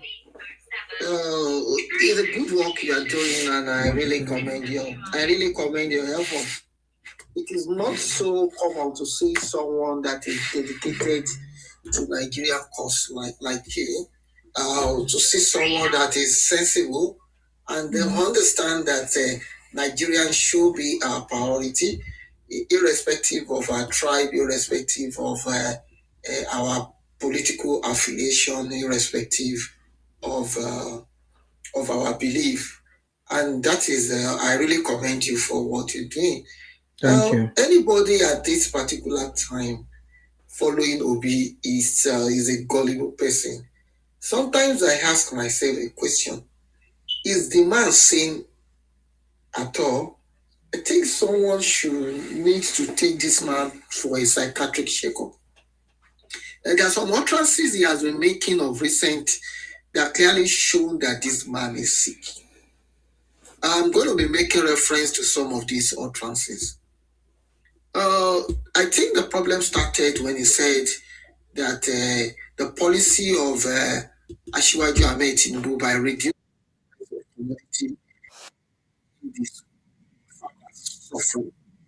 The same man that came out and castigated the president because the price of commodity is increasing, the same man coming out to say reduction in price is affecting the farmer. You ask yourself a question. Is what the person saying at all? Now, he came out yesterday, and he said,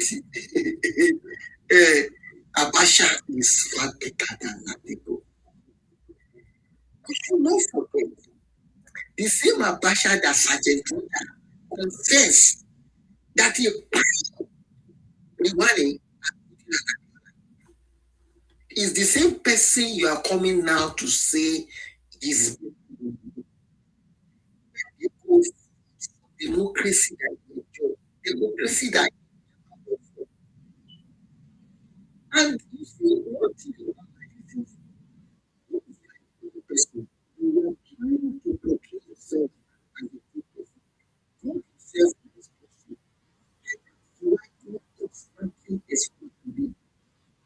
From one party to another, he has been failed. He moved to Abga, he destroyed Abga.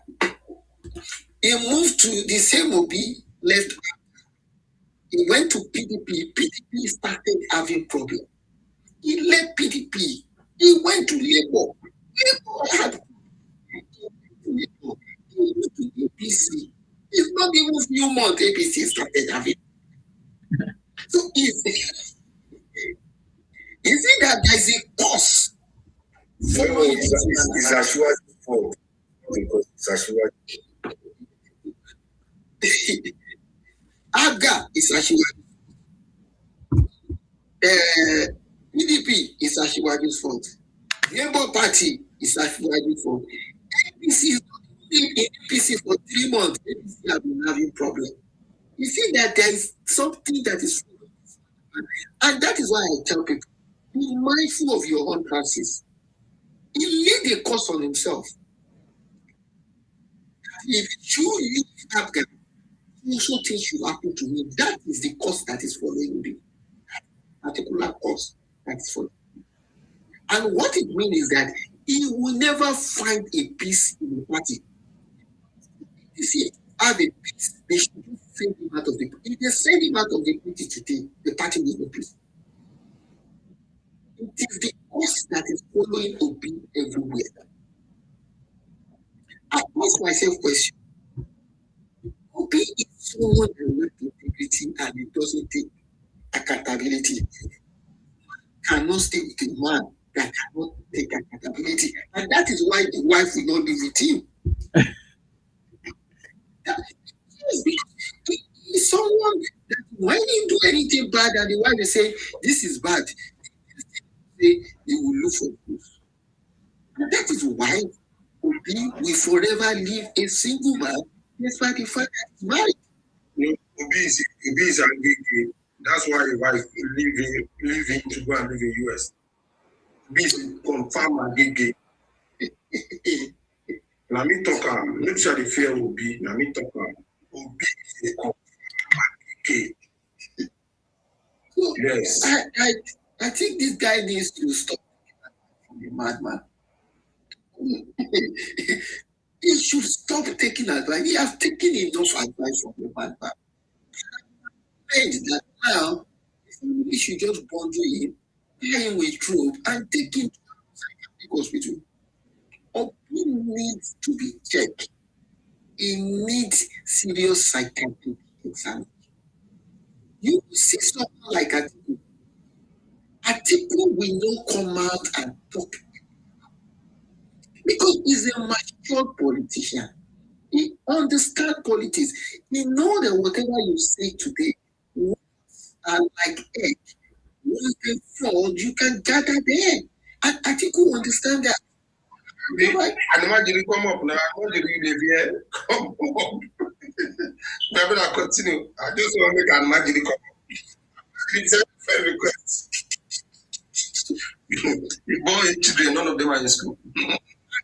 Atiku understand that bit, and that is why you see someone like Atiku, he doesn't come out and make commitments. When it is that to be allowed Randy Peter, Ramapi, all those miscreant to be put, and that is the person that want to be president. Sometimes you see Obi in the gathering, the way Obi will be doing like chicken. That is irate. You ask yourself, is it the see that want to rule Nigeria? I wanna please help me. You see, every fight that describe Obi in 2023 election that Obi is the Nollywood actor that Obi is only good for. Now, for somebody winning Anambra State with a population of let's say 250,000 voters, is not doing better than somebody who got 10% who became second in Kano of over 1.8 voting strength. After everybody attacked him, go and check the Fida prayer of every mother, where Obi was crawling on the floor to go and greet everybody. And I was like, wow. That's shame. You know what? Obi is going to ADC on evangelical. They ask Obi, I'm talking about structure of criminality with this. He said, oh, I only joined them so that I can work with them and change them. Jesus Christ, you have to change to become a pastor. I have some question. I have a question. You say I want to change those criminals in the ADC. Has it changed those RPB criminals in Southeast? Has it changed Yahoo in Southeast to be well behaved? We cannot change anything. No, we are stupid. You think we are stupid? Sorry, sir. This man is so crazy that I want to play with our intelligence. Nigerians, very smart. If you listen out shenanigans, China go to China, Malaysia go to Malaysia, and foreign policy, and this man is mad. And they get to the Netherlands. They haven't handled their fight. They want to go and fight America for Iran. Those are Nigeria. Yeah,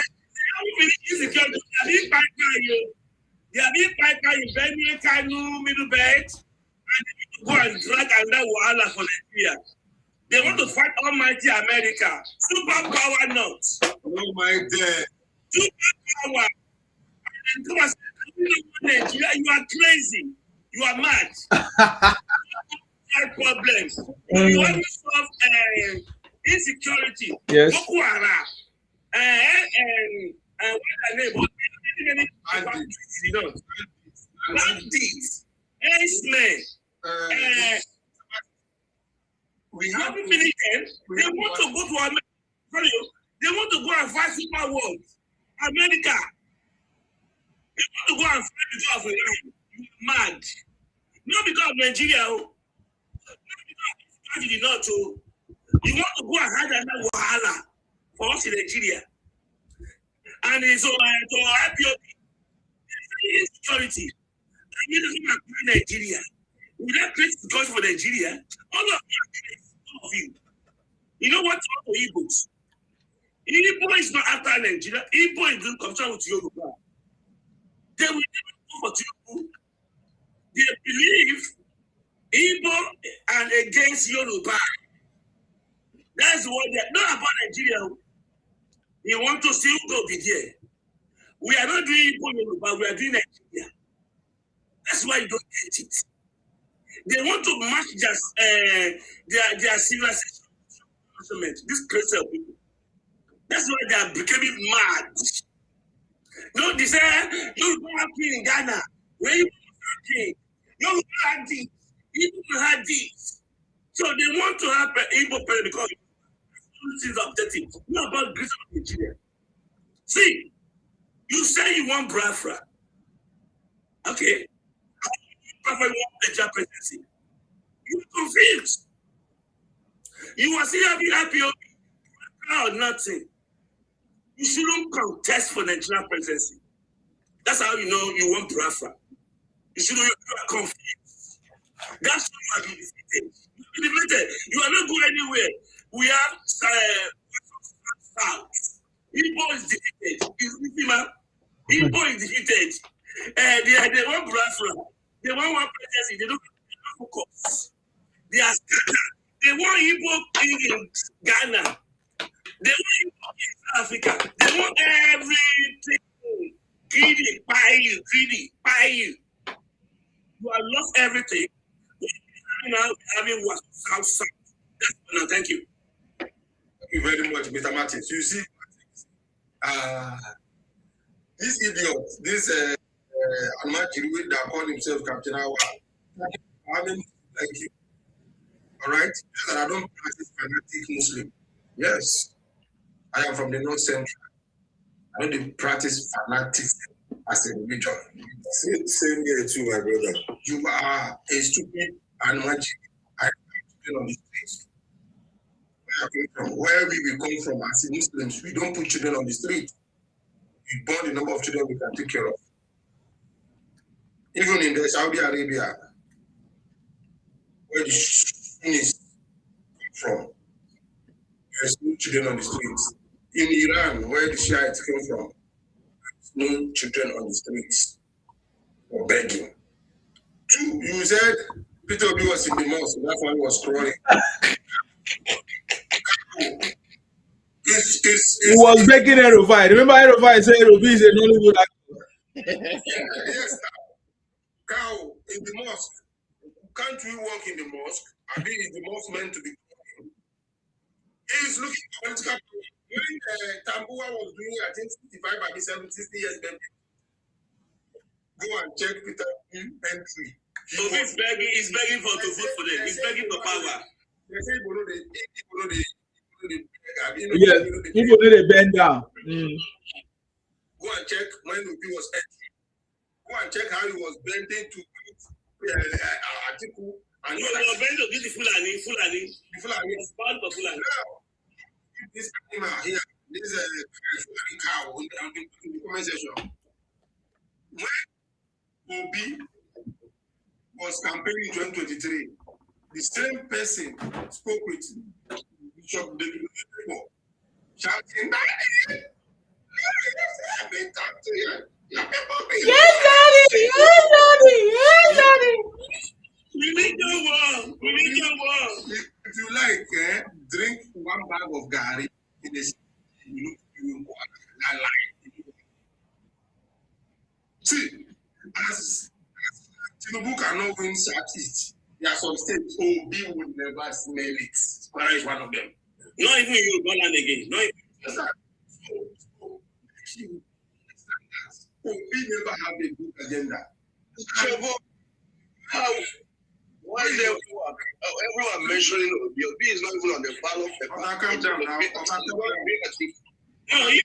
Obi is calm down now, please. You have a way of planning.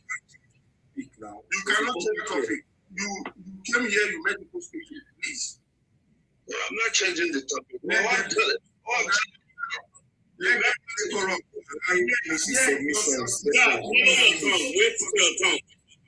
Southeast, there is decorum here. Okay? There is law. Please, let us respect the law. I know where you guys come. There's nothing decorum. Animal kingdom, everybody behave the way they want. So you see, the same way Obi was willing to be begging the same Fulani people that his albino terrorists create you can languishing in Sokoto. Obi is prostrating to beg. you see that these people have nothing to offer, just that they want the IPOB. And that's the last thing that happened. It is a fact. Tinubu will show you people that I'm telling you, this is a master of the game. Take it or leave it. See, Tinubu might not come out and shout.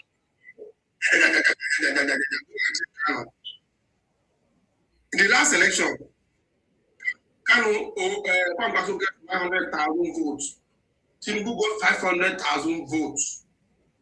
Atiku got, I think, 150,000 votes. Right? Go and check now. How about you? For Kanu. Two.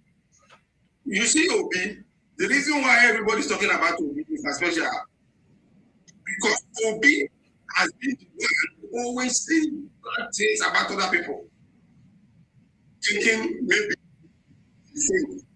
But we also have criminal ways. I said a big company was listed in UK. It was listed over tax in UK. A big company. I challenge any obedience here. All right? Question.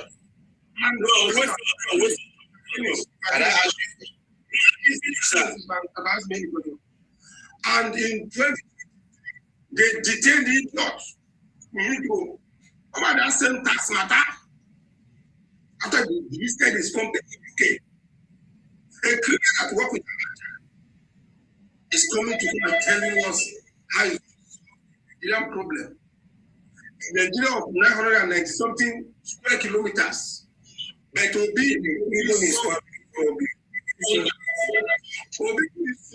his family problem when his son is a confirmed again. His son is a confirmed again. Obi couldn't solve his family. If you want to solve the Nigerian problem, Obi couldn't live with his wife. For 5 years now, man, that Obi is living in the US. Obi is living in Nigeria. Because people don't be working, they don't know. Since the woman discovered she's waiting for the day. Even the Nambikano confirmed it as well. My brother, he's waiting for the day when they will declare will be vice president or president. And that will never happen. Now, you see that again, now it will be the first son of Nigeria. Now I will come Nigeria. Oh, Nigeria is. She can see me now. No, I am the mother. So that means all the conductor in Southeast will be very disciplined. So now, Mr. Martin, you know what it is here? In 2023, this criminal IPOB terrorist were the one attacking people. Now we attack them. And let them to him. We no go do that bullying, no bully people 2023. It no go happen again. Never. For one.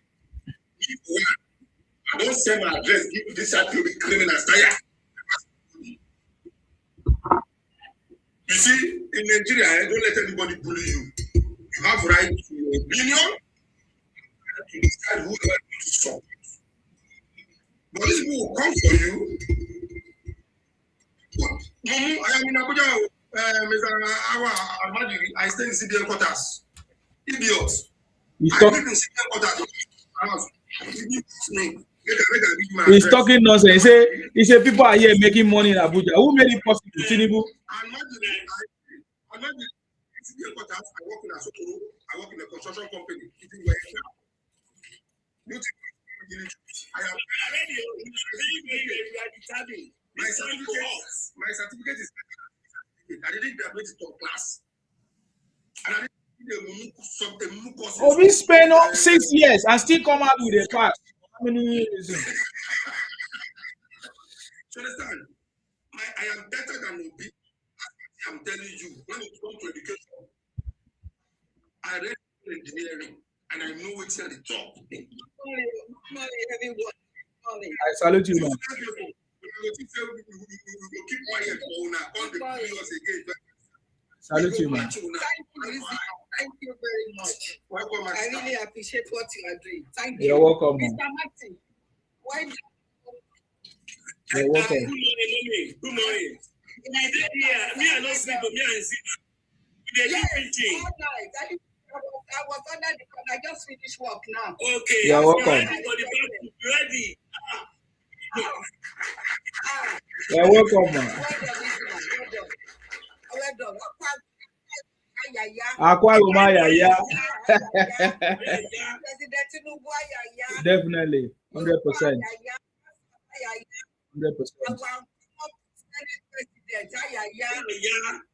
100%. Hey, wicked. Hey, my man. He dey pay them 100%.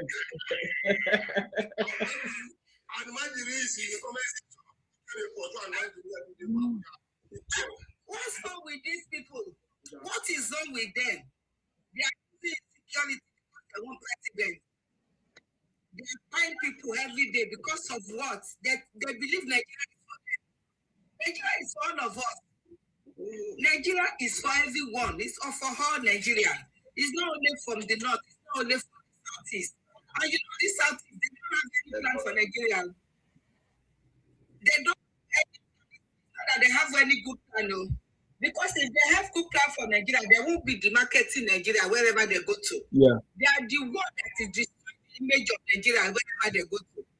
See, they want to rule Nigeria just because of their own agenda, evil agenda. They package lie, package Obi, for the president of Nigeria, so that they can do whatever they want to do. No. It has cast, like Izima used to say. Don't cast. It has become. See, I've exposed them. They have been exposed. See, no. You know, I don't know why they are like that. Instead of them to negotiate power, you negotiate power. You don't use emotion. They have to negotiate power. They have to come so that they will teach them. And you know what is paining them most? Because what they have done to the South, you know, during Jonathan, they hijacked that power from Jonathan. They are the one. They did allow the airport in Port Harcourt. Jonathan did not even do it. He didn't do anything in South. Nothing in Akaibo State. Nothing in Akaibo State. Nothing. They took all the money to their side. That is why they empower themselves. So they believe they are the one. That is why they hate when Buhari got there. They were abusing this Fulani that they used to call during Buhari. I'm so surprised now that they are embracing Fulani Jaja with them. Obi was waiting for Fulani. Obi. And that living in bondage. What is his name again? That Kenneth Okonkwo living in bondage, and he's still living in bondage, oh. He's still living in bondage, oh. Very useless fake lawyer. Anyway, now is the one that even article that he used to abuse that time. Is the one now that is advertising article, taking article around North. Obi is not going to be president candidate. Obi is going to be. He's already know that he's going for VP. No, not even Nigeria. Not even Nigeria. But Nigeria is not going to vote for them because they will take us back to Egypt.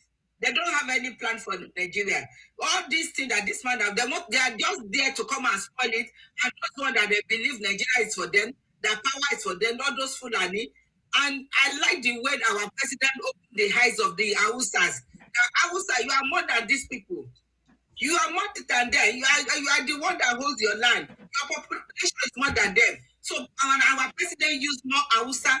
He even used the South. That is why this thing is. Even Middle Belt were in power now.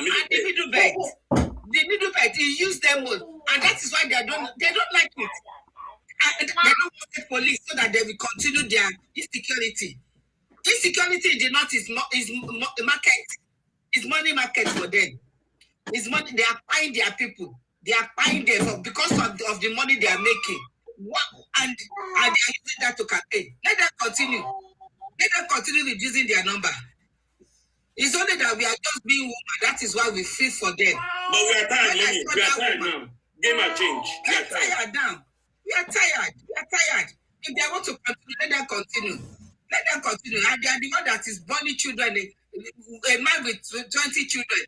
A woman with, but we only, it's only the one that we can take care, that we can send to school, that we have in the south. But then just be burning children.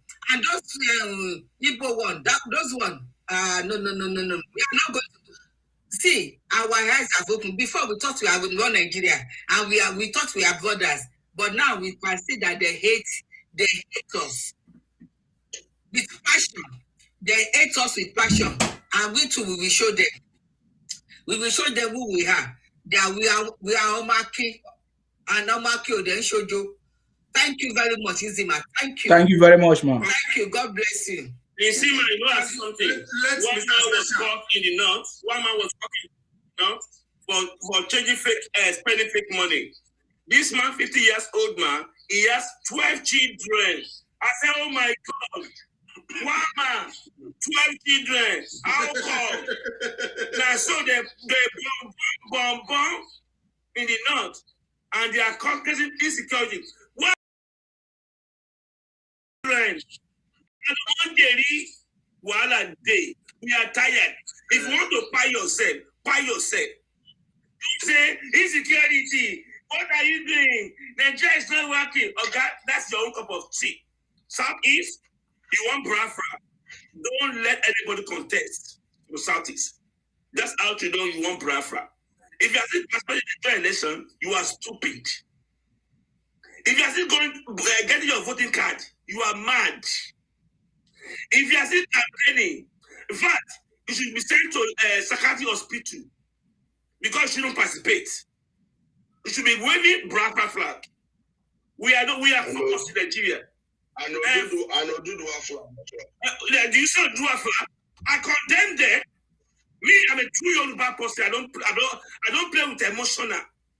When I see them, this one will do a thing. I said, go to the Senate. Go and ask for Ojukwu state. You can't stay by copy on the street. What do you never find people? This man, what do people? No. I'm just telling you that maybe you don't have supporting it. Yeah, it's not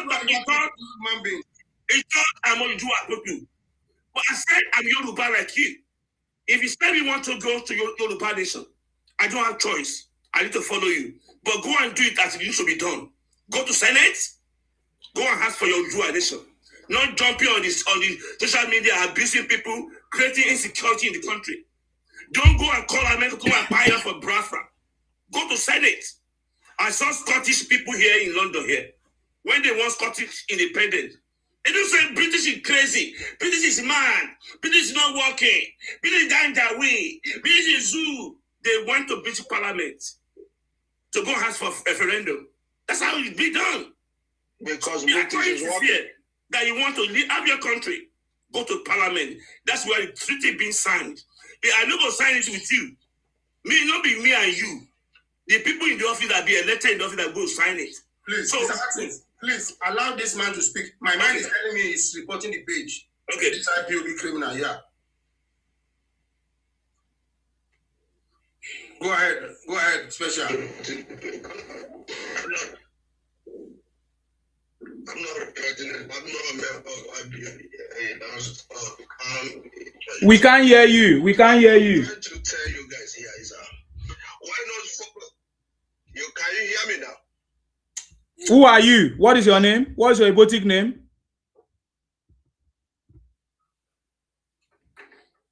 I'm Chima. You are Chima.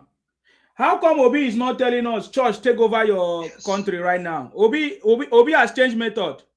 Obi is no longer saying, church, take over your country. Yeah. Obi is not saying, church, take over your country anymore. Eh? Obi is no longer saying it's a structure of criminality. Why? Why is he not saying that? They want to change behavioral changer. Because it's now with the Janjaweed. Obi go hear something. This campaign no go easy for them. Obi is now partnering with Janjaweed to destroy Nigeria. Shame on to all of you. He said he's going to change them if they find them guilty. So if they find someone guilty of a crime, is he not supposed to be in jail? Obi said he's going to change them. Therapist. Same Peter Obi that destroyed the Catholic and the Anglican Church in Anambra 13 years ago. Now he's coming back with his bigotry. What a shame. Let me ask you a question. This is not question and answer. This is not question and answer period. If you don't have any important thing in your head to say, you drop. That's it. That's what I'm saying.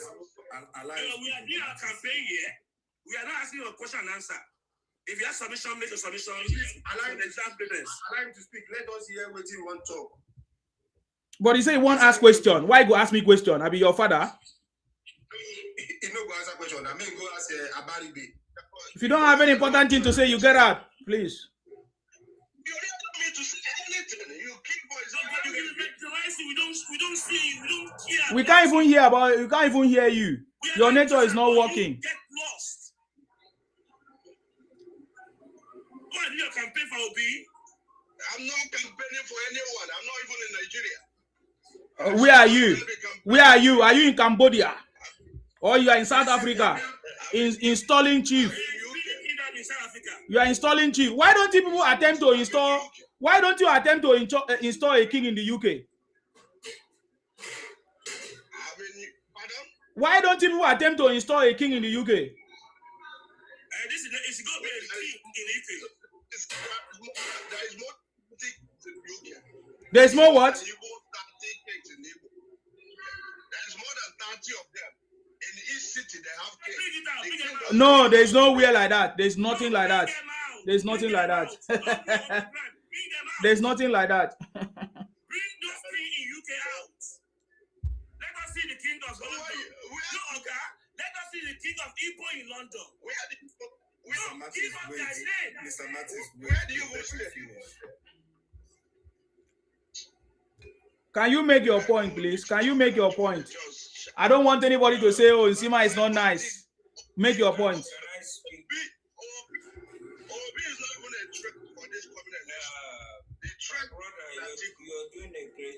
Hold on, sir. Hold on, sir. Somebody is speaking. Yes, go ahead. Obi is not even a threat for this coming election. Who said Obi is a threat? Who said Obi is a threat? Did anybody say Obi is a threat? We are talking about, we are exposing Obi criminality and character, and you are talking about Obi is a threat. Obi cannot even win any election in Anambra State. They say Obi is a threat. Who made Obi a threat? Obi cannot even form a party, cannot even win a primary election in a legal. So Obi is a threat. How is Obi a threat? We are telling you how Obi is a criminal, Agolo fraud. But you should be focusing on the real threat here. It's not your business, guy. No, it's not your business. What is the real threat? Okay, tell us, what is the real threat? The real threat is northern part of Nigeria. They're using insecurity. In collaboration with Igbos now. That's what we are talking about. Were you not listening? In collaboration with Igbos. Did you see any Igbo in there? Yes, now we saw Kenneth Okonkwo. We saw Kenneth Okonkwo travel all the way to Adamawa or where in Abuja. He's got his house in Abuja to go and seek for Igbo presidency. Did you not see Kenneth Okonkwo? And other Igbos. Did you not see them? Oga, go and get out here. You're a criminal. Now come and get that Igbo criminal. You are telling us now he was looking for money. We tackle them about insecurity. We don't play. We are serious. We are told in okay. If you like, by yourself. We are tackle them. We will tackle not. We tackle you, Obi. We tackle both of you. No mercy. We have signed. Oh, hold on, Sir Martins. Mabu, are you done, Ma? I don't think you finished. They wanted you to allow that idiot to speak. He doesn't know what he's saying. Yes. Boogie, are you ready to say something? Okay, let's go to Will. Will, you say you want to say something. Go ahead. What do you want to say? Sir Martin, hold on. Okay, my brother, well done. Look, let me tell you, Obi is not going nowhere. You see, Obi is not even a politician. A politician who cannot even control his first party, jumping from party to party, and the people claim that Obi. Okay, if you want to be a president, look at what is Obi running for Nigeria, is running for Biafra. That's what people should ask. Because the Igbos claim they are Biafras. So Obi should go to Biafra country and contest for presidency. Because if you're going to Ghana to contest for a president where you're not a Ghanaian. So if Obi claim he's in Nigeria, let him go to Biafra. Look at what Igbo did in South Africa. Obi never came out and said, okay, what they did is bad. Look at what they're doing in South South. Obi never came out and said, what they did is bad.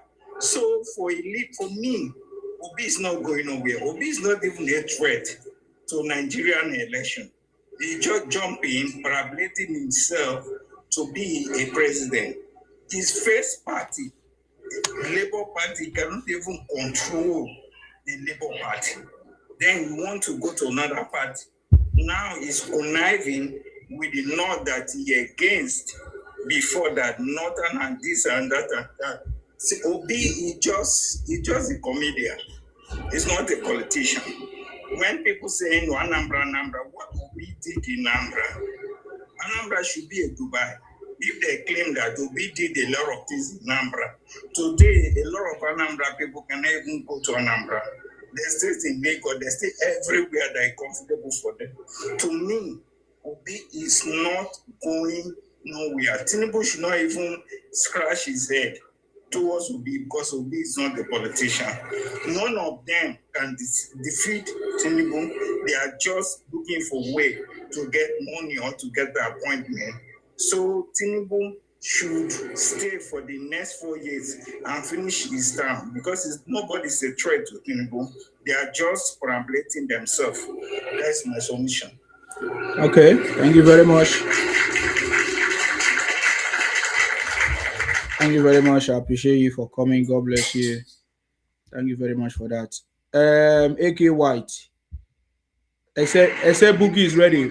AK White, I salute you.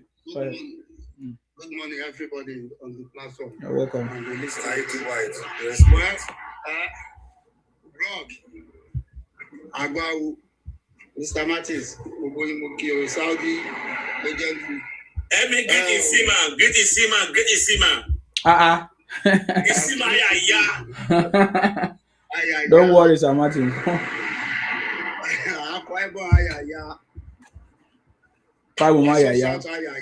Yes, so definitely. So Obi can never be president. Himself, no. The problem is Obi himself knows that he can never be Nigerian president. He has been saying Nigeria will a lot of paper, this and that and this. Obi can never rule Nigeria. No, even I am not seeing Obi as a threat like the last speaker. Even anyone from Southeast, I have never seen them as threats because these people have not for once been part of us. So I am not seeing them as threats. They are just like noise maker. Because all these things they are doing now, they are just doing it in the name of politics. You see, I am very happy listening to you since morning. You see, I keep on saying it since about 3 days ago, that these people were just bringing topic for us to treat by buying themselves. After they buy themselves, the news broadcaster that is the Southeast, the news broadcaster app, they will pick it upon themselves, spreading it all over the places. That is what they were good at, to spread bad news. They never want to hear any good thing about Nigeria, and they will continue to hear bad news within themselves. Then we will be seeing the good things about Nigeria, because this is what they are praying for, and this is what they are praying to be happening to them. Some of them were. Do you want the president to go to the screen? Do you want the president to go and be visiting the victim houses? America is a W, or Israel is a W. Have you ever seen Trump at Iran? Have you ever seen Netanyahu in Iran or Lebanon or Gaza? They are the leaders. They will only send their soldiers to the place. They will only send their soldiers to the place. Or you expect Trump to carry arms by himself. You expect Baba Tinubu to carry arms by himself. Why is he paying them? Yes, we don't pray for anything bad thing to happen. But in the situation whereby we will finally understand that people are deliberately doing this just to liberate the government, just for them to secure power at all costs. So we should allow them to do whatever they want to do. In as much they are not taking it. In as much they are not taking it to service. In as much they are not taking it. The only thing we can sign about it is our own side. They want to bring that because I said it like 2 or 3 months ago that what will still happen will be terrible to the extent that election will be scared to be. They want to do everything now. It's either not that election to vote, but it's either calamity that can make foreign take over Nigeria. That office. Immediately after that next year election, everything will come down. There is nothing for them again. You hijack a party because the chairman of the party is an Igbo person. You pay him, you withdraw for you. What about other escorts in the party? Atiku bought that party from an Igbo person, an existing party. You did not form your own party. Then you are crying out that it is Tinubu that is using INEC to stop you. Is it Tinubu that said the vice chairman of the party should go to court? You don't notice Obi as we call some woman 2 left leg in Yoruba land. Any woman we call 2 left leg, any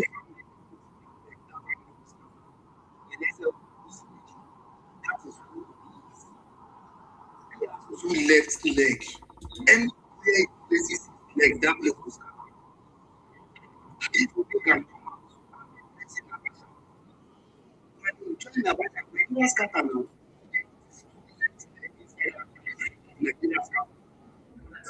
Obi has 2 left leg, and anybody with that kind leg, no place don't you?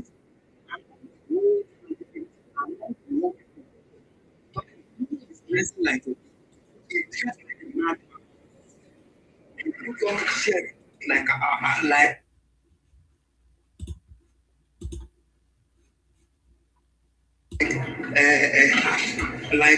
what is this? What are they calling them? A man that he has not been living with his family now for how many years? He doesn't know what the wife is eating, doesn't know what the children are eating, doesn't know anything about the family. Because he has 2 legs, 2 left legs, LSL Sireji. There is nothing good can come out of that man. Anywhere he puts mouth, that place will scatter. That is who he is. And for the northerner, if you like get sense, if you like no get sense, let them continue buying you in the name of politics, in the name of you want power. They used to brag up.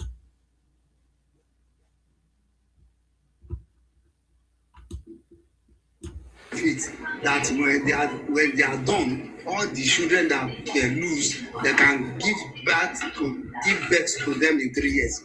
Then like this thing is getting out of hand. It is just that it gives Nigeria bad name. But thank God people are waking up and people are reasoning very well now that these people are deliberately doing it. This is not mistake. They are deliberately doing it. 1, to protect what they are mining in their state. 2, to give the country bad name, and their news broadcaster from Southeast keep on spreading it all over the places. We are here for them. 2027 is just by the corner. Before we close eyes and open it now, we will reach 2027. Then we will see what they can do. We will see what they can do. Let them all the ex-criminal, ex-conflicts that bring themselves together, as they call themselves ADC, hijack the party from the people that owns it. The way they hijack Labour Party. Nowhere they put their leg go straight. See PDP of today. very strong party like that, PDP, just collapse like that in the hands of Atiku and Obi. Going and coming. They don't know where to stay. They are stopping the president. The president is doing fine. Nigeria is progressing. It was condemned to not pass out. What about all the highways?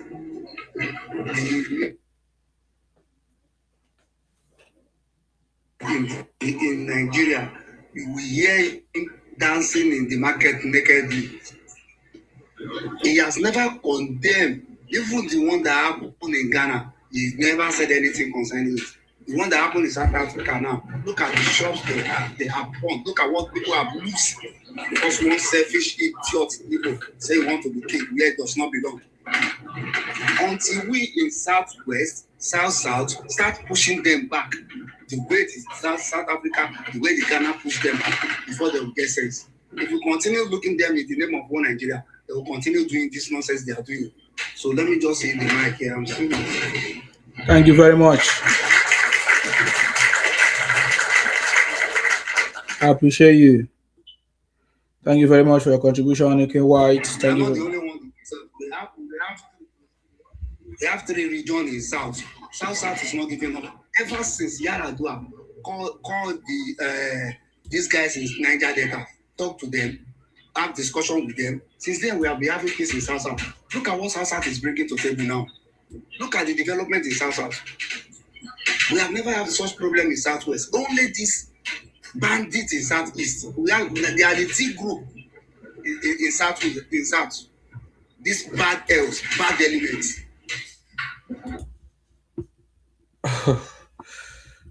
Okay. They come out to complain about things every day.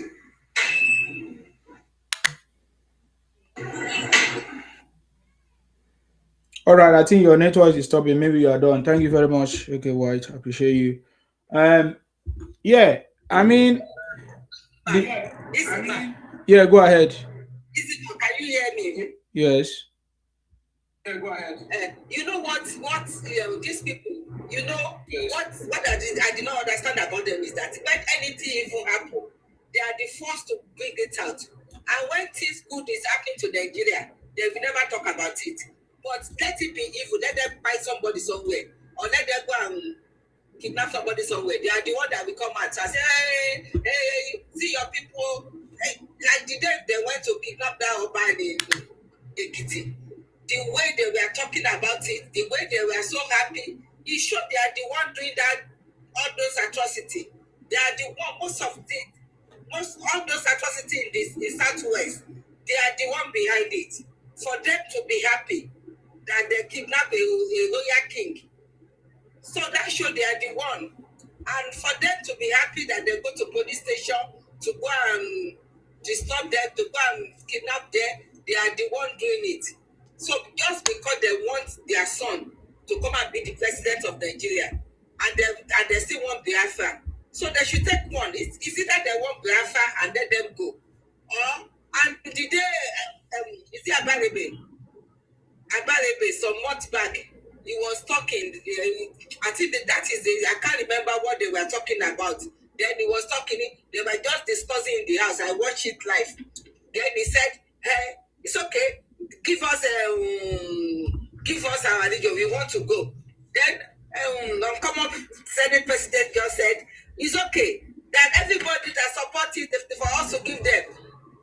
Everybody say, "Yeah." You know that man just keep quiet. They didn't want to go again. Some people will say no. People did not have He withdrew it. He was cowardly withdrawing. He withdrew it. Quickly. I was so happy that day so these people will go finally. But we withdraw it immediately. So that they don't want to go. They are the one benefiting for Nigeria. They are the parasites in Nigeria. They are parasites will just stay on you, stick into your body and be sucking your blood. So they are the parasites. Both them and the Fulani, They are the parasite that we have in Nigeria. The Hausas are good. Hausa, they are very loyal. They are not parasite, but this Fulani and this Igbo Biafra, they are the parasite. That's why they don't want state police, because they know with state police their agenda. We will know it, and they'll be able to catch them. That and the security will stop. So that is why they don't want it. And God has exposed them. Our Baba will go for the second time. The state police has come to state, and it will be state. There will be security in Nigeria, so that we all can come back home. And we see the way our naira, our money, and then, like somebody, I was watching. Somebody came up and he was talking about the foreign exchange, and he was talking about the I forget this thing now, that he put some money, that he bought a chair. He said he bought chair. Is it chairs or something? That it was 600,000 that he put, and by after 6 months it's almost 1 million. And look at the way the value of things is going up in Nigeria. The shares, most of the shares of the company, that got it now. When they start selling the shares now and people invested in it, you can get your money. And if you buy bond, you can get it. So it's even to save money in Nigeria. You know, if you put money in Nigeria, the interest rate of Nigeria is better than abroad. If you put 20,000 here in Europe, and put it on Trade Republic, it's only 2%. 2% you'll be getting every month. Whereas 20,000 euro, if you take it to Nigeria, I think it's about 15%. So Nigeria is better. It's really, really better. So thank you very much. Thank you very much, ma, for coming. God bless you for your contribution. Thank you very much, ma. God bless you for your contribution. Don't worry. We have already defeated them. There's nothing that is stopping it. Nyamri, want to say something? Yeah. Nobody wants to speak because I am from the southeast, where we cannibalize human beings. Very useless people. And no going to get water. They drink water from that water. Useless people, and they will come on social media to come and cry. I know you are doing comment section. Me and you for this Abuja. It will go better for you. First of all, make me and you meet for 9.80 now. Let me say you there, Abuja. You say your parents are in the National Assembly for 20 years. It tells you that your parents are failures. Your parents are failures. They are part of the Nigerian problem. For them to be in National Assembly. Why is your voice low inside? Yeah, better. Well, it was better. Go ahead. Your parents are failure because you said your parents are in National Assembly for the past 20 years. It tells you that yet the reason why they are failure is because yet the North has the highest number of poor people. And over 30 million out of school children are found only in the North. It tells you that your parents are just there doing nothing. They are parasites that are eating their money. That's why a cow like you, a Fulani cow like you from Futajalo,